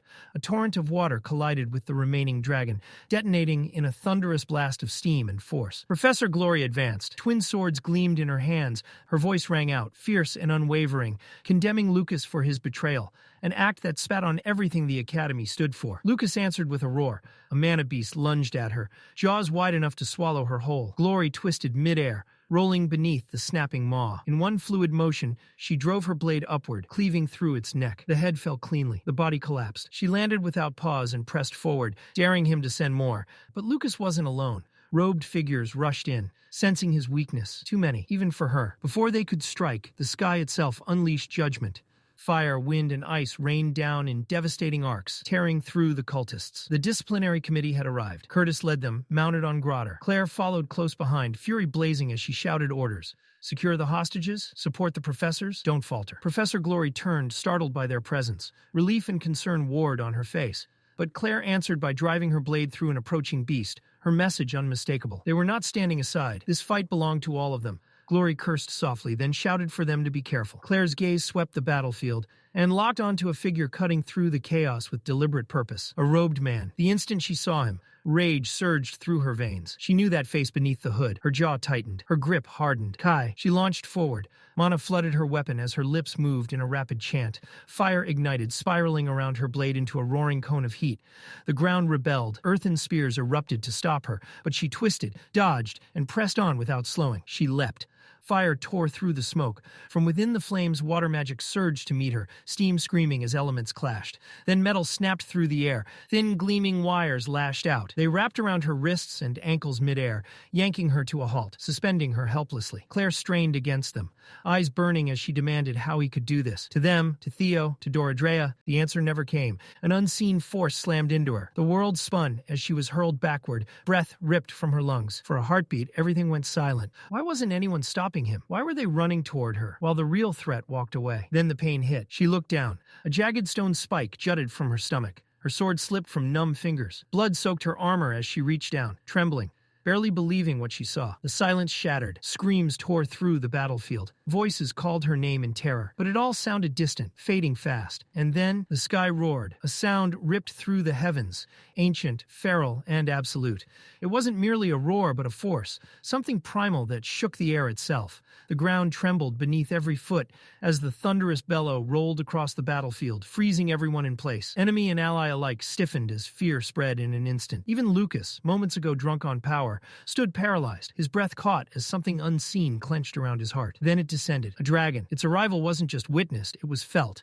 Its presence crushed the air, eclipsing the battlefield, drowning out all else. Yet even then, it wasn't the beast alone that drew every gaze. Beneath it walked a boy. He moved with terrifying calm, like a storm restrained by sheer will. Arthur. As Claire's vision dimmed and her strength slipped away, one final thought flickered through her fading mind. Not of pain, not of fear, only regret. She wouldn't live long enough to see the look of absolute defeat carved into Lucas's face. The grounds of Xyrus Academy lay in ruin. Once pristine marble was smeared with blood, lifeless bodies strewn across it. Students, professors, elites reduced to broken remains. And above it all stood Lucas, framed by destruction like a mad monarch surveying his domain. Inside his mind, calculations raced unnaturally fast. His thoughts sharpened, reflexes honed beyond human limits. Draneeve's elixir burned through his veins, flooding him with mana that felt endless. He felt untouchable. And yet, something was wrong. An icy sensation coiled deep within him, foreign and suffocating, as if his very core recoiled from what he had become. His body screamed warnings, but Lucas laughed them away, too intoxicated by power to listen. Then he saw him. Arthur Leywin stood before him, a dragon at his side, radiating ancient authority, as if the battlefield itself bowed in recognition. Lucas barked out a laugh, wild and mocking. Arthur didn't respond. He didn't even look at him. Arthur walked past without a single glance, as though Lucas didn't exist at all. That indifference cut deeper than any blade. Rage boiled over. Arthur should have trembled, should have begged. Instead, he walked through death and ruin as if it were meaningless. His silence screamed louder than mockery, tearing at Lucas's pride until it frayed into madness. Around them, the cloaked followers faltered, their confidence shattered beneath the dragon's presence. Whispers of fear rippled through their ranks as the truth sank in. This wasn't an illusion, nor a summon. It was a dragon, and their bodies refused to obey, even when instincts screamed to run. Arthur ignored them all. He went to Tessia. She lay unconscious amid the wreckage. Arthur knelt beside her, gently brushing blood-matted strands from her face, searching desperately for signs of life. A pulse. Tessia was alive. Drugged, suppressed, bruised, but alive. Peace didn't last. Lucas's voice slithered through the air again, dripping with venom and delight. He boasted that Tessia had cried out for Arthur, that he had spared her only because Draneeve ordered it. And beneath his words lurked something worse. A desire to break Arthur not through strength, but helplessness. Sylvie roared. The Academy's foundation shuddered under the fury of it. Arthur didn't react. His eyes never left Tessia. That disregard shattered something inside Lucas.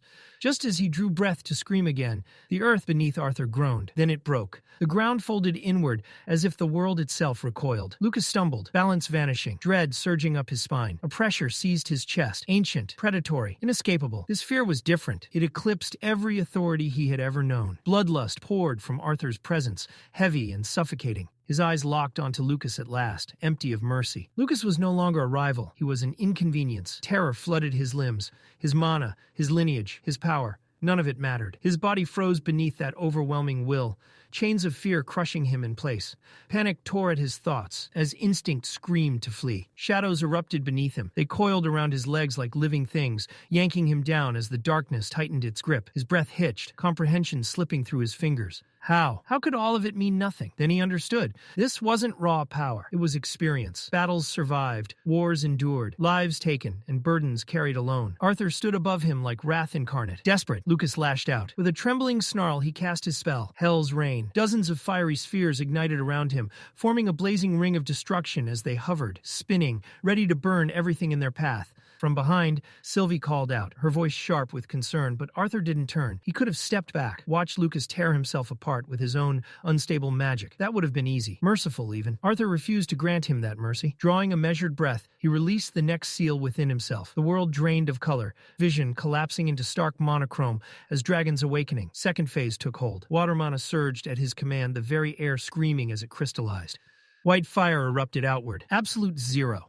A curtain of frost bloomed around Arthur, just as Lucas's bombardment crashed down. The spheres detonated on contact, yet not one passed through. Flame met cold and died, hissing into vapor, annihilated before it could threaten him. Lucas froze, his mouth opened, lips trembling as his mind failed to grasp what he was seeing. Ice. Arthur was wielding ice. Panic clawed at Lucas's thoughts. He dragged together every shred of mana he had left, forcing it into his right arm. The glow there became violent, unstable, pulsing like a dying star as he attempted a creation form spell. Mana condensed, screaming under pressure, shaping itself into a spear of blue fire. Volatile, barely contained. Arthur didn't hesitate. He cast two spells at once. Lightning crackled around one hand, ice coiled around the other. Lucas hurled the spear. Arthur caught it mid-air with his left hand. The impact shoved him back a single step. That was all. From Arthur's right hand, black lightning detonated outward. It shrieked through the air and slammed into Lucas's arm, severing it instantly. The limb tore free, charred and ruined, as Lucas was hurled across the stone. He hit the ground, screaming. Arthur advanced. Lucas collapsed, clutching empty air where his arm had been, blood pouring freely as terror hollowed his gaze. Lightning crawled along Arthur's forearm, his expression terrifyingly calm. Lucas understood then. A quadra elemental. The realization broke something inside him. Arthur reached down and seized Lucas's remaining arm. The flame around his hand shifted, its heat inverted into killing cold. Frost raced along flesh and bone in a blink. Then Arthur crushed it. The arm shattered into frozen fragments, exploding outward like glass. Lucas stared at what remained, unblinking, before his body went slack and crashed to the ground. He tried to speak, tried to breathe, choking on his own blood. Arthur stepped on his leg. Gravity surged through his foot. He gave a single command. The bones snapped with a wet, grotesque crack. Blood sprayed across the broken floor as Lucas screamed, the sound shredded and animal. Pinned and helpless, Arthur leaned closer. He demanded answers. About Draneeve, about everything. Lucas's fear twisted into spite. Through ragged breaths, he grinned, madness flickering in his eyes as he tried to taunt him. Arthur crushed the other leg. The sound echoed. Arthur stood over him, the storm overhead mirroring the weight in his chest. The world would change again. It always did. He couldn't stop that. But this was his choice. He positioned his foot between what remained of Lucas's legs. Lucas trembled, stammering in broken terror. Arthur met his eyes. His sentence was simple, that this suffering would follow him into his next life. Mana surged.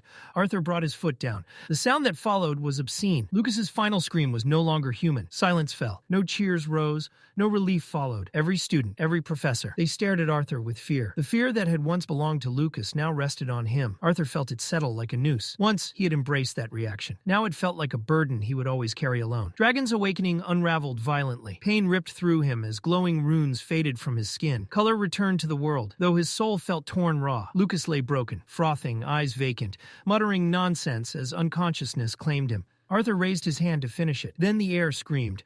A sharp, piercing resonance shattered the silence. The crimson barrier fractured and exploded into light. From above, through the falling shards, 3 figures descended. Arthur didn't need to see their faces. Only one force carried that kind of weight. The lances. Lucas gasped weakly, a single word spilling from his ruined mouth. Brother. The air around Baron ignited. Fury tore through him, lightning and flame erupting as the ground cracked beneath his feet, his rage shaking the battlefield itself. Arthur barely had time to register the word Lucas had forced out before everything went white. A lance of condensed light slammed into his chest. The impact erased sound, erased thought. Arthur's body was ripped from the ground and hurled through the air like debris, smashing straight into the bell tower. Stone exploded. Metal shrieked. His consciousness fractured, flickering in and out as the world blurred into streaks of shadow and light. Through the haze, he sensed movement. A figure approached, its shape warped and indistinct through his fading vision. Before the follow-up strike could land, a roar split the air. Sylvie. She tore across the battlefield like a living comet, wreathed in blazing fire, fury pouring from her in waves. Sylvie charged straight for Baron and the other lances. She never made it. With surgical precision, Varai moved. Mana surged, and a dome of reinforced ice snapped into existence around Sylvie, sealing her inside a frozen prison. Arthur lay crushed beneath the rubble, breath shallow, strength gone. Every muscle screamed. If only he could trigger his second phase again. The thought gnawed at him, cruel and unreachable. Then the storm came. Lightning tore through the air as Baron charged, grief and rage distorting his face into something feral. He looked less like a man and more like a force of judgment given form. Arthur braced for the end, but Ulfred's voice cut through the chaos like a blade. The command stopped Baron mid-stride. Ulfred had seen enough. Baron turned on him, eyes burning, demanding justice. And to him, justice meant blood. Ulfred didn't yield. He reminded Baron that Arthur had stopped Lucas, that everyone still breathing owed him their lives. That power did not excuse madness. The words failed. Grief drowned reason. In Baron's mind, Arthur's death was the only closure left. He turned back toward the shattered tower. Before he could move, the ground erupted. 2 coal-black knights burst upward, summoned constructs of stone and mana, clamping down on his arms. Lightning crackled uselessly against their grip as Baron roared Ulfred's name in fury. Then he exploded. A shockwave infused with fire obliterated the knights instantly, scattering fragments across the battlefield and forcing even Ulfred to skid backward. Unrestrained, Baron's hand reshaped itself, fingers flattening as lightning condensed into a crackling spear of raw destruction. He raised it high. Curtis and Catelyn screamed from the sidelines, voices breaking in helpless terror. Baron brought the weapon down, and the world froze. Ice surged upward in an instant, an impenetrable wall snapping into place between Arthur and annihilation. Before Baron could react, ice coiled up around his neck, sharp and precise, locking him in place without drawing blood. Varai stood before him, eyes cold, expression unreadable. She made it clear, judgment was not his to pass. Neither Arthur nor the dragon were his to execute. That authority belonged to the council alone. The reminder struck harder than any blow. Baron trembled, fury still burning, but eventually he relented. With a breath thick with resentment, he nodded once. The battle was over. Within the hour, Ulfred's summoned knights secured the Academy's perimeter. Rapid response teams from the Adventurers Guild and Mages Guild flooded the ruins. Healers moved tirelessly among the wounded, stabilizing the living and covering the fallen. The air filled with clashing emotions. Some families collapsed in relief upon finding their children alive. Others screamed in grief beside lifeless bodies. Joy and heartbreak bled together across the shattered grounds. Arthur survived, barely. Drained of mana and racked with pain, he was treated quickly. No fatal wounds, just exhaustion carved deep into his bones. As he rested amid the wreckage, Varai approached. She asked if he required further medical attention. Arthur shook his head. Without ceremony, Varai produced a pair of mana-restricting cuffs and secured them around his wrists. Her tone remained neutral, but the finality of her actions carried a clear warning: do not resist. She then pressed an artifact against his chest. Power surged. Glowing mana threads wrapped around Arthur in an intricate seal, binding not only his body, but his mana itself. The suppression was absolute. Arthur didn't protest. His gaze shifted instead to Sylvie, still trapped within Varai's ice. With a flick of her hand, the spell unraveled. The frozen dome cracked, splintered, and melted away. Sylvie stepped free at once, placing herself between Arthur and the lances, her stance defiant despite the imbalance of power. Arthur spoke calmly, gently. He told her it was useless, that this fight was over, that they couldn't win here. Reluctantly, Sylvie yielded. Light shimmered around her as she reverted to her smaller, fox-like form. The transformation drew a brief flicker of surprise from Varai. Sylvie patted to Arthur's side, pressing against his leg, eyes filled with worry. Arthur met her gaze with quiet reassurance. Using a magical link, Varai bound Sylvie's form to Arthur's restraints. The two were now shackled together. Then Varai turned and motioned forward. Arthur followed without resistance. Summoned knights and lances closed ranks around them, forming an unbreakable escort as they moved toward the Mage Guild's temporary camp, where judgment would await. As Arthur was led away, the weight of judgment pressed in from every side. The air beyond the courtyard was thick with whispers. These weren't idle rumors anymore. They were shaping a story, one that painted Arthur as a criminal who had slain a student. And not just any student, but a Wykes, a noble. Even when a few voices tried to push back, pointing out that the Wykes boy had been involved with terrorists, they were quickly drowned out. Prejudice rose louder. Disdain followed close behind. Then a familiar voice cut through the noise. Arthur's head snapped toward it on instinct. Behind the iron gate stood his family, Reynolds, Alice, and Ellie. Relief warred with terror on their faces, hope trembling on the edge of collapse. For a brief moment, the world narrowed to just them. Arthur turned to Lance Varay and asked calmly for permission to speak with his family. She met his gaze and gave a polite nod. Before Arthur could take a step, Baron's voice lashed out, sharp with fury and contempt. The tension spiked instantly, but before it could erupt, Ulfred intervened. His voice carried authority born of age and wisdom. Arthur approached the gate. Reynolds spoke first, his voice trembling despite his effort to stay composed. He asked what had happened, why his son was bound like a criminal. Arthur answered lightly, brushing it off as a misunderstanding.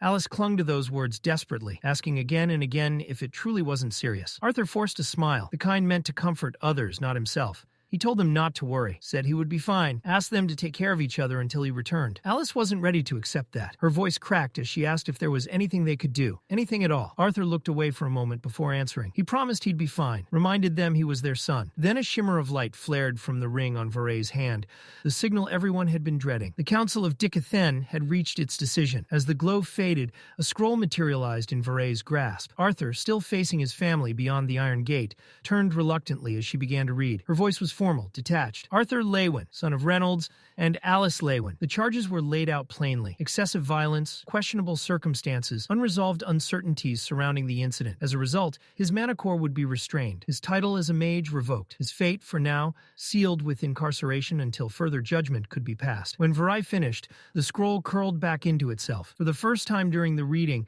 her eyes met Arthur's, and with that look, the council's judgment became real, effective immediately. The cold finality of her voice settled over the courtyard like a suffocating fog. Alice cried out from behind the gate, disbelief tearing from her chest. This had to be a mistake. Her son, imprisoned? Reynolds tried to reason aloud, his voice steadier but no less shaken. There had to be an explanation. There had to be. Their protests were soon joined by others. Students who had fought beside Arthur, instructors who had seen the carnage firsthand. Outrage rippled across the courtyard in rising waves. Varai did not move. Her gaze stayed fixed forward, untouched by the storm of voices crashing around her. Then another voice cut through the chaos. Catelyn Glader stepped forward, fury blazing in her eyes. Her words struck like lashes as she accused the very authority standing before her. Without Arthur, she said, there would have been no one left for the lances to save. Varai responded by slowly unrolling the scroll again.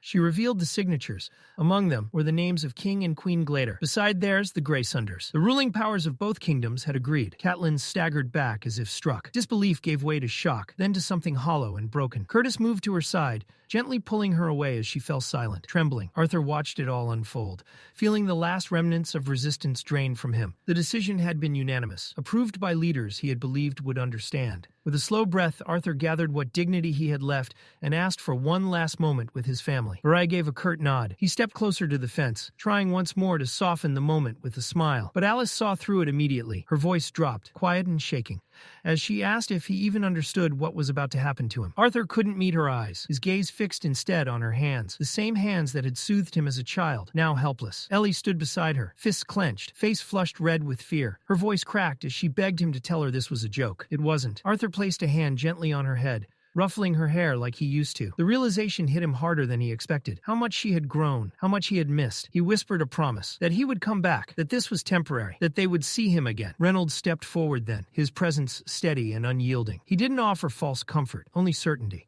No matter what the world decided, no matter what judgments were passed, their family would stand by him. He told Arthur to come home. That was all that mattered now. Arthur turned away, blinking hard against the sting in his eyes. He refused to let the tears fall. Not here, not in front of them. With a quiet nod that said more than words ever could, he walked back toward the lances, each step heavier than the last. Nearby, Baron was already speaking. He announced, in a voice stripped of emotion, that he would be taking a detour, returning to his family's estate, with his brother's body. Lucas's remains were wrapped in cloth, carried not with tenderness, but with grim obligation. Ulfred stiffened, clearly ready to object. The body should have gone to the council. There should have been procedures, questions, an investigation. Virai silenced him with a single subtle wave of her hand.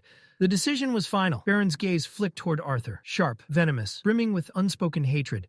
But no challenge followed, no words, no outburst. Instead, mana flared violently around him, and with a thunderous release, Baron launched skyward.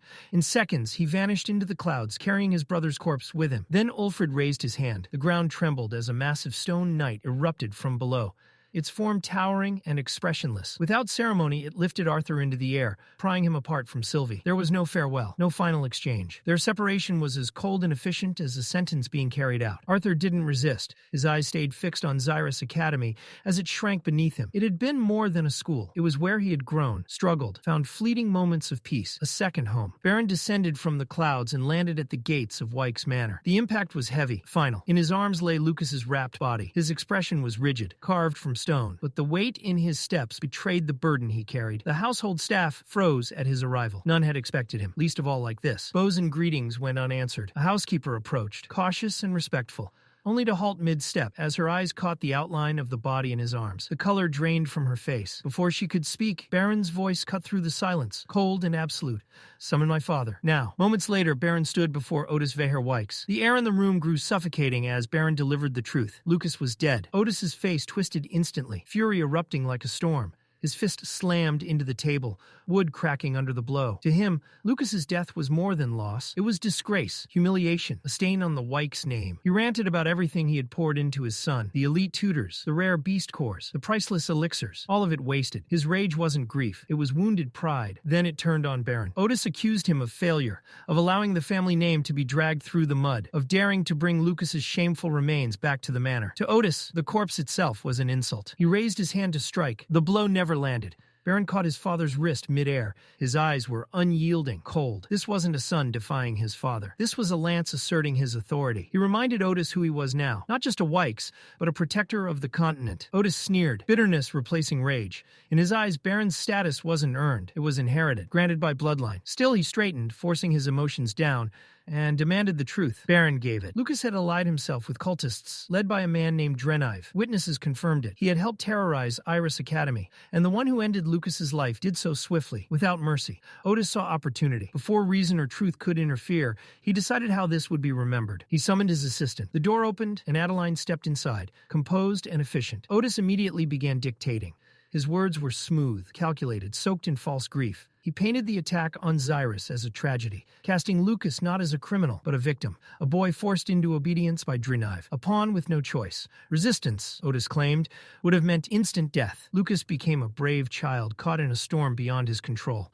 Then Otis sharpened his blade. He condemned the manner of Lucas's death, calling it merciless brutality. He named Arthur Leywin a rogue, a blackguard, a lawless threat unfit to exist within civilized society. The letter swelled with righteous fury, vengeance cloaked in the language of justice. He ended by noting plans for a private funeral and expressed hope that the council would reach a fair conclusion. When he finished, Otis turned to Baron and asked if the account was acceptable. Baron hesitated, then nodded. Adeline bowed, offered her condolences, and promised swift delivery. She exited quietly, leaving father and son alone once more. Otis immediately returned to his work. When Baron cautiously asked about funeral arrangements, Otis dismissed him without looking up. Adeline would handle it. Baron was to leave. He did. Without a word, without protest, Baron lowered his head and left the study. Far away, unaware of the narrative being forged behind closed doors, Arthur was still in the skies. Bound in suppressive restraints, escorted like a criminal rather than a savior, he soared alongside the lances. The horizon stretched endlessly around them, the sky painted in the soft hues of dusk, and somewhere beyond those clouds, a storm was quietly forming around his name. Arthur flew in silence for a while, surrounded by the rigid, unreadable expressions of the lances. Eventually, he broke it, asking how much farther they had to go. Ulfred answered without looking back. They were close now. Arthur glanced down at the mana-restricting cuffs weighing on his wrists, and remarked that they were unnecessary. Escaping midair, especially from 2 lances of Dickathon, would be suicide. He wasn't that reckless. Ulfred didn't argue, but he didn't agree either. Calmly, he explained that the restraints weren't about distrust, They were about precaution. Their flight path crossed over the beast glades, and even accidental mana fluctuations could provoke things they didn't want to deal with, complications they couldn't afford. Arthur frowned, questioning how even lances, guardians at the very peak of the continent's power, could struggle with mana beasts. Ulfred didn't take offense. Instead, his tone darkened, steady and honest. Lances, he reminded Arthur, were still mortal. The beast glades were ancient, unpredictable. There were creatures there, older than recorded history, threats that didn't care about titles or reputations. Then he shook his head and gave a quiet chuckle, dismissing himself. He was sharing too much, he said. Arthur was still just a boy. Arthur responded dryly, pointing out that being called a boy was strange, considering he was currently being escorted as a prisoner. That earned a soft laugh from Ulfred. Both could be true, he admitted. Arthur seized the opening, remarking that compared to the stiff, unapproachable presence of the other lances, Ulfred was surprisingly tolerable company. Ulfred smiled, conceding the point. The others weren't exactly talkative. Then his tone shifted. He asked Arthur how someone so young had become such a capable mage. Arthur answered carefully, noting that Ulfred hadn't actually seen him fight. Ulfred replied that he didn't need to. He'd already heard enough. Baron's account of Lucas, reports from students who had survived the chaos. The stories alone were enough to build a reputation. Arthur's eyes narrowed slightly. With quiet irony, he wondered aloud what those stories must have sounded like, given that he was still being marched to judgment in chains. Ulfred acknowledged the contradiction without denying it. The conversation faded into silence. Despite his friendliness, Arthur noticed how deliberately Ulfred chose his words, like a man acutely aware that every sentence carried weight. Then, without warning, their flight halted. Varai, flying ahead, stopped mid-air and raised her hand. Mana flared, and the sky itself seemed to peel apart. An illusion dissolved, revealing a spiraling staircase of gleaming ice suspended among the clouds, leading into a massive structure hidden from sight. Arthur stared, awe slipping past his composure. Ulfred caught the reaction and smirked knowingly. This was it, the floating stronghold of the council, the true seat of power in Dicothan. Ulfred urged them to move quickly. Perceptive mana beasts could sense the disturbance, and lingering was dangerous. Varai answered with a brief nod and pressed forward. Arthur was lowered gently to the base of the towering stairs. The moment his feet touched the surface, the stone construct carrying him crumbled into sand, then flowed upward, reshaping itself into a heavy mantle that fastened neatly across Ulfred's shoulders. A dwarven practice, always carrying one's earth with them, especially in places where the surroundings couldn't be relied upon. Varai led the ascent without a word. Arthur followed beside Ulfred, their footsteps echoing against the cold stone. As they climbed, a seam in the wall shimmered open, spilling pale light into the stairway. The passage beyond revealed itself slowly, and Arthur's breath caught. The corridor stretched endlessly ahead, its ceiling arched like a cathedral. Every surface was etched with ancient runes that glowed softly, not decorative, but reverent, sacred. The space felt less like a hallway and more like a monument, an homage to lives long forgotten. Ulfred leaned closer, his voice barely above a whisper. He warned Arthur not to speak casually anymore, not to the lances, and especially not within these walls. Arthur didn't respond, but something deep inside him stirred. The atmosphere, the power, the isolation, the silence, reminded him of the citadels from his past life. Grand, beautiful, and unbearably lonely. They walked on until Varai stopped before a plain door, indistinguishable from the rest. She knocked once, firmly. The door opened to reveal a stark chamber. At its far end stood a long table, and behind it sat the 6 members of the Council of Dicothan. Varai and Ulfred bowed deeply, formally announcing Arthur's arrival. Arthur followed suit, lowering himself in respect. As he straightened, a sharp voice cut through the room. King Dossid Graceunder sneered, mocking Arthur's formality. A bow, he declared, was insufficient. Someone of Arthur's station should kneel, not stand alongside lances. Arthur's jaw tightened, pride flaring. A retort hovered on his tongue. Then his eyes met King Alduin Eralith's. The Elven King gave a subtle shake of his head. Arthur exhaled, lowered his gaze, and admitted his ignorance of court etiquette. He apologized calmly, claiming no disrespect. King Blaine Glader waved the tension aside. He acknowledged the length of their journey and ordered the hearing to begin. In a composed, authoritative tone, he instructed the lance to remove Arthur's restraints. With a flick of Varay's fingers, the cuffs dissolved into nothing. Sylvie, however, remained sealed within her crystalline prison. Alduin tried to steady the storm before it could break. When he spoke, it wasn't as a king, but as a father. He thanked Arthur for saving the students of Xyrus, his own daughter, Tessia Eralith, among them. Dossid Graceunder slammed his fist into the armrest, the sound echoing like a gavel. He reminded the council that they were not gathered as parents, but as rulers, as arbiters of law. Beside him, Glandhara Graysunder spoke without hesitation. Her voice was sharp, stripped of sentiment. Arthur had brutally mutilated and killed another student. Gratitude, she said, had no place here. Dawson seized the moment. His voice rose as he listed the damage in gruesome detail. Priscilla Glader tried to interject, but Dawson ignored her entirely, pressing on until Alduin finally shouted for silence. Then Tessia Eralith spoke. She reminded the council that regardless of how brutal the act appeared, Arthur had saved lives, her daughters included, and preserved what remained of the academy. Dawson scoffed. He dismissed Arthur's actions as opportunistic, accusing him of using chaos as a veil to settle a personal grudge. Alduin rose from his seat, frustration bleeding into his voice. Motives could be debated endlessly, he said, but the result was undeniable. Without Arthur, Xyrus might have fallen entirely. Glandhara remained unmoved. She stated coldly that she did not call for Arthur's execution, but she proposed something else, a solution that would ensure safety. Arthur Leywin should be crippled, not punished as a boy, but neutralized as a mage. Dawson latched onto the idea instantly. Arthur was too dangerous, he declared. What would happen if Arthur and his dragon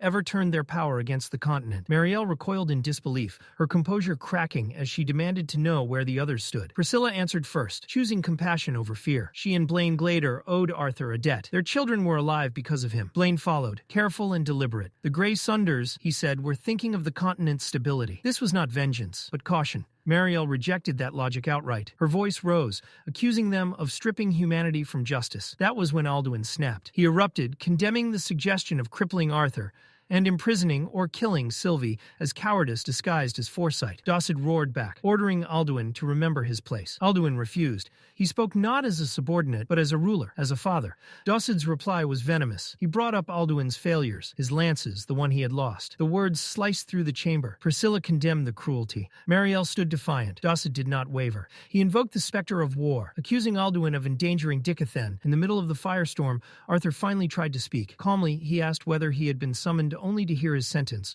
or if he was allowed to defend himself. Dawson shouted him down instantly. Arthur was not to speak. No explanations, no justifications. Alduin accused Dawson of losing all reason, of breaking the council's balance. Still composed, Arthur raised his voice again. If he was forbidden from speaking, he said, then his presence was meaningless. Glandhara ended it. With cold finality, she declared Arthur's presence unnecessary. He was to be imprisoned, his bond, Sylvie, sealed away in a vault. Alduin surged to his feet, fury unrestrained. From behind him a shadow moved. Aya stepped forward, silent and ready. Dawson reminded Alduin of the truth that mattered. He had only one lance left. The room fell into suffocating silence. Slowly, Alduin sat back down.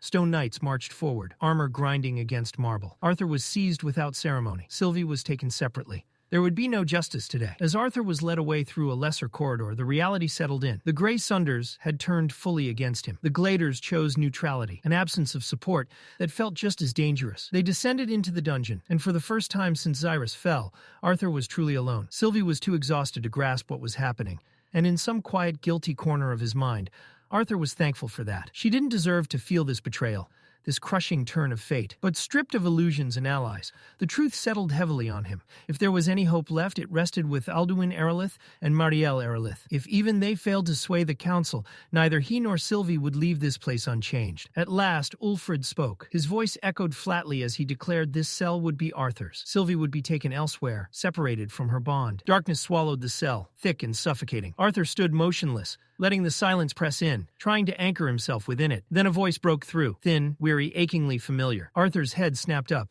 Director Cynthia Goodsky. Her voice was faint, worn down by confinement, yet unmistakable. She was imprisoned too, trapped within the same dungeon. She told him she'd been held there for days, cut off from all news. Even the destruction of Xyrus Academy had been kept from her. Arthur told her everything.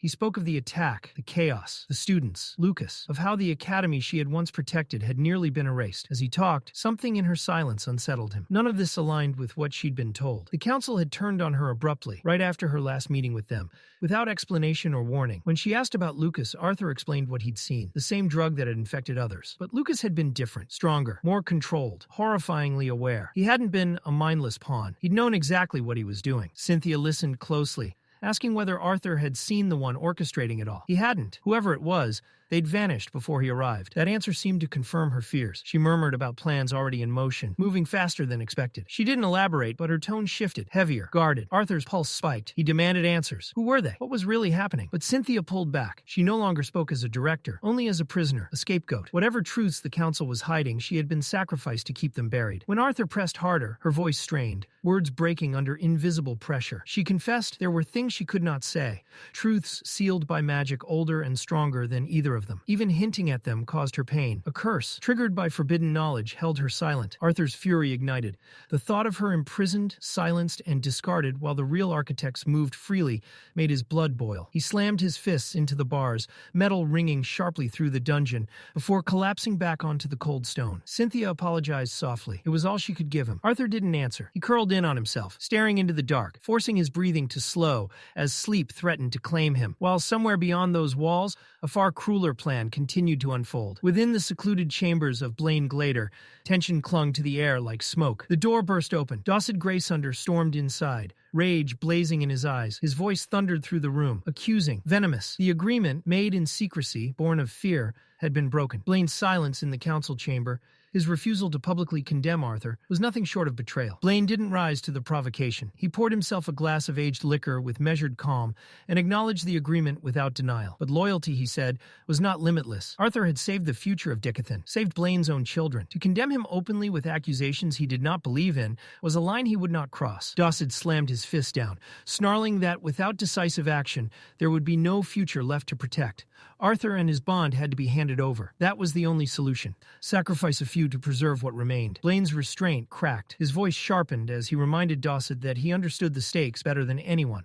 What they were planning, what they had already done, was treason against their own people. Dawson exploded. There was nothing left to betray, he shouted. The continent was already on the brink of annihilation. They were merely salvaging what they could from a war already lost. If survival meant bowing to a higher power, then so be it. That was leadership. Blaine met the outburst with cold disdain. Survival bought through submission was not salvation. They weren't protecting their people. They were abandoning them. Calling it strategy didn't change its nature. It was cowardice. Dawson sneered. He admitted it helped him sleep at night. Under this new order, he claimed, they would gain knowledge, wealth, power. A new world awaited, one forged by sacrifice. But Blaine's thoughts were already elsewhere. What would become of Sapin and Darv once Arthur was handed over? Of Elenoir, already scarred and burning? He didn't trust the unseen force Dawson pledged himself to. There were too many shadows behind those promises. And Blaine knew one thing for certain. Whatever was coming would not spare the innocent. Dawson brushed aside Blaine's objections with a careless flick of his hand. To him, the elves had always been sanctimonious idealists, too obsessed with moral purity to survive the real world. Beneath the dim glow of the chamber, Dawson Graysunder's eyes burned with feverish obsession. His thoughts no longer belonged to his people or his crown, but to visions of eternity, ageless flesh, unfathomable power, and wealth so obscene it would eclipse every kingdom in history. But Blaine was not so easily seduced. Blaine Glader stood apart, weighed down by a conflict that hollowed him from the inside. His protest never pierced Dawson's deafened conscience. But inside, Blaine was screaming. He wasn't driven by greed. His path was shaped by inheritance and fear, the crushing responsibility of preserving the Glader bloodline. A father first, a king second. The sacrifices he had already made clawed at his soul, yet he clung to the fragile hope that his ancestors would understand, that they would forgive him for trading his conscience for his children's safety. His wife's desperation had eclipsed her loyalty to a kingdom already rotting at its foundations, and Blaine found himself walking that same desperate road beside her, unable or unwilling to turn back. When Dawson finally left, the silence he left behind was suffocating. Alone in his study, surrounded by luxury that now felt obscene, Blaine confronted the emptiness within himself. Once he had dreamed of becoming the strongest mage in Dickathan, not out of vanity, but to honor his father's legacy. And yet, despite endless elixirs, enchanted tools, and the finest tutors money could buy, he had barely reached the red stage. The truth gnawed at him relentlessly. In his darker moments, envy crept in. Envy toward his wife, toward his children. He remembered how power had consumed his father, and how he had sworn never to lose sight of why strength mattered. Not for domination, but for peace, for family, for the people. Yet now, even commanding 2 lances, Blaine could not escape the shadow of inadequacy. The fear that perhaps he too had begun to crave power. When Blaine rose to leave, his unsteady footing betrayed him. He stumbled and fell hard. The crystal glass slipped from his hand and shattered an instant before he hit the floor, a jagged shard slicing into his arm as he tried to brace himself. Blood spread across the polished stone. How pitiful, he thought. Reduced not by magic or war, but by his own weakness. As he stood there, memories surfaced, unwanted and vivid. Long before his children returned home, speaking in awe of Arthur Leywin, Blaine had already sensed something different about the boy, and now, that same child stood at the center of a conspiracy vast enough to crush nations. Despite Arthur's overwhelming talent, his fate seemed governed less by power than by cruel circumstance. Caught in a scheme far beyond his making, he was being prepared as an offering, an unwilling sacrifice. Blaine told himself it was for the greater good of the continent, but even in the solitude of his own thoughts, the lie rang hollow. While guilt gnawed at Blaine in the waking world, Arthur's mind sank into something far worse. Darkness swallowed him. The world around Arthur dissolved into cold shadows, and ahead loomed a colossal structure, an ancient castle drowned in black. At the peak of its tallest tower, a lone banner fluttered in dead air. The gates were massive, cruelly adorned with spikes and barbed iron.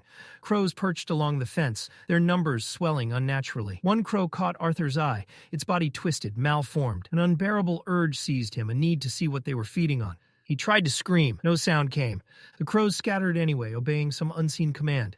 That was when he saw them. Impaled atop the gate were severed heads. Tessia Eralith, his mother, his father, his entire family. Their mouths hung open, empty and lifeless, until they weren't. As Arthur reached for them, milky eyes snapped into focus, locking onto him. They screamed. From their throats, insects poured forth in writhing torrents, their voices blending into a single accusing chorus. They blamed him for everything. Arthur's grip failed. He fell. Even as he plummeted, their eyes followed him, judging, condemning, watching. He woke with a violent gasp. Arthur lay on the cold stone floor, soaked in sweat, heart hammering as though it might tear free. His hands trembled as he stared at them, grounding himself in their reality. It had only been a dream. Then something shifted. Arthur turned sharply. A figure stood within the shadows of the cell, half hidden, unmoving. It stepped forward. Her lips never moved, yet her voice echoed directly inside his mind. Precise, quiet, telepathy. It was Aya Greffin, the second elven lance. She didn't hesitate. Gliding out of the shadows, she closed the distance between them and slipped a small parchment into Arthur's palm. Her lips never moved, but her voice cut cleanly into his mind, precise and urgent. The message was from Leywin Eralith. Then, just as quickly as she had appeared, Aya vanished back into the darkness. Arthur unfolded the note and read. Leywin expressed sorrow for the tragedy at Xyrus Academy. In a matter of hours, the council would officially name Arthur and Cynthia Goodsky as the masterminds behind the attack. Cynthia would be executed publicly. Arthur, along with Sylvie, would be imprisoned indefinitely. Worse still, Leywin had overheard a private exchange between Blaine Glader and Dawsid Graysunder. They intended to hand Arthur over to someone else. That, Leywin revealed, was the only reason Arthur was still alive. As repayment for saving Tessia Eralith, Leywin had already sent his own father with trusted escorts to move Arthur's family to a hidden location. It wasn't enough. Leywin knew that, but he hoped it would bring Arthur some small measure of peace. The letter ended with an apology. Even if Aya tried to free him, the moment Arthur stepped beyond the cell, the other lances would be alerted. There would be no escape without bloodshed. Arthur's fingers tightened. The parchment crumbled into ash, slipping through his grasp like the last fragments of hope. Then the quiet shattered. Standing where Aya had been was Baron Wykes. He gave Arthur no time to think. The council was waiting. Without a word, Baron turned and marched down the corridor, forcing Arthur to follow. Their footsteps echoed heavily against the stone. At the council chamber doors, Baron finally stopped. He turned, a twisted satisfaction curling across his face. He spoke of the coming trial with open relish, already savoring the sight of Arthur behind bars. And once that was done, he promised his attention would turn to Arthur's family. Arthur couldn't help himself. He questioned the absurdity of a grown man waging a personal vendetta against someone half his age. Baron snapped. He seized Arthur by the collar and slammed him down, his grip iron tight, his eyes blazing with venom. Arthur's fate was sealed, he said. Words wouldn't change that. Arthur didn't look away. He met the lance's glare head-on and spoke the truth they all refused to acknowledge. It was Lucas Wykes who had chosen betrayal. Lucas who had joined the enemy. Lucas who had slaughtered innocent students. Arthur hadn't sought revenge. He had stopped a monster. The words struck deep. Without another word, Baron hurled Arthur to the ground. Before Arthur could fully rise, a voice echoed from within the chamber, heavy with finality. The verdict had already been passed. Cynthia Goodsky was to be executed for her silence. Arthur staggered upright just in time to see her being escorted away between guards. Cynthia met his gaze, fierce, unbroken, though her clenched jaw betrayed the fury she restrained. When Arthur was brought before the council, his expression was unreadable. He studied each ruler carefully, seeing who carried power and who lacked the courage to wield it justly. Dawsid refused to meet his eyes, shuffling papers as though Arthur's life were a clerical inconvenience. In a voice dripping with hollow grandeur, he declared the council's mercy. Arthur would not lose his monocore. Instead, he would be stripped of his mage title and all honors, and imprisoned until further notice. Arthur broke the silence calmly. Until further notice? What did that even mean? Blaine answered. They would monitor public sentiment. Once memories faded, Arthur would be quietly released. Arthur asked about Sylvie. The response was cold. Queen Glandra slammed her palm against the desk, outraged that Arthur would dare ask for anything more. Alduin spoke next, his voice heavy with regret. Without his status as a mage, Arthur no longer had the legal right to a bond. It was law. Arthur nodded. He did not argue. Dossid followed, smug and cruel, assuring Arthur that his bond would be handled by someone powerful enough to control her. Baron was ordered to escort Arthur back to his cell, in chains. As Arthur was dragged away, he caught the exchanged glances between the dwarf king and queen. Their satisfaction was unmistakable. In that moment, certainty settled cold and sharp in his chest. They were working with the Vritra. Baron remained silent during the march, his rage simmering just beneath the surface. When they reached the cell, he threw Arthur inside without restraint. The stone walls closed in around him. Iron bars, cold floor. Strangely, it felt more real than the sterile white confinement he had once endured. In a bitter twist, he almost preferred this. Then came footsteps, soft, unhurried, familiar. Arthur looked up as a tall figure emerged from the shadows. Recognition struck instantly. Winsome had arrived.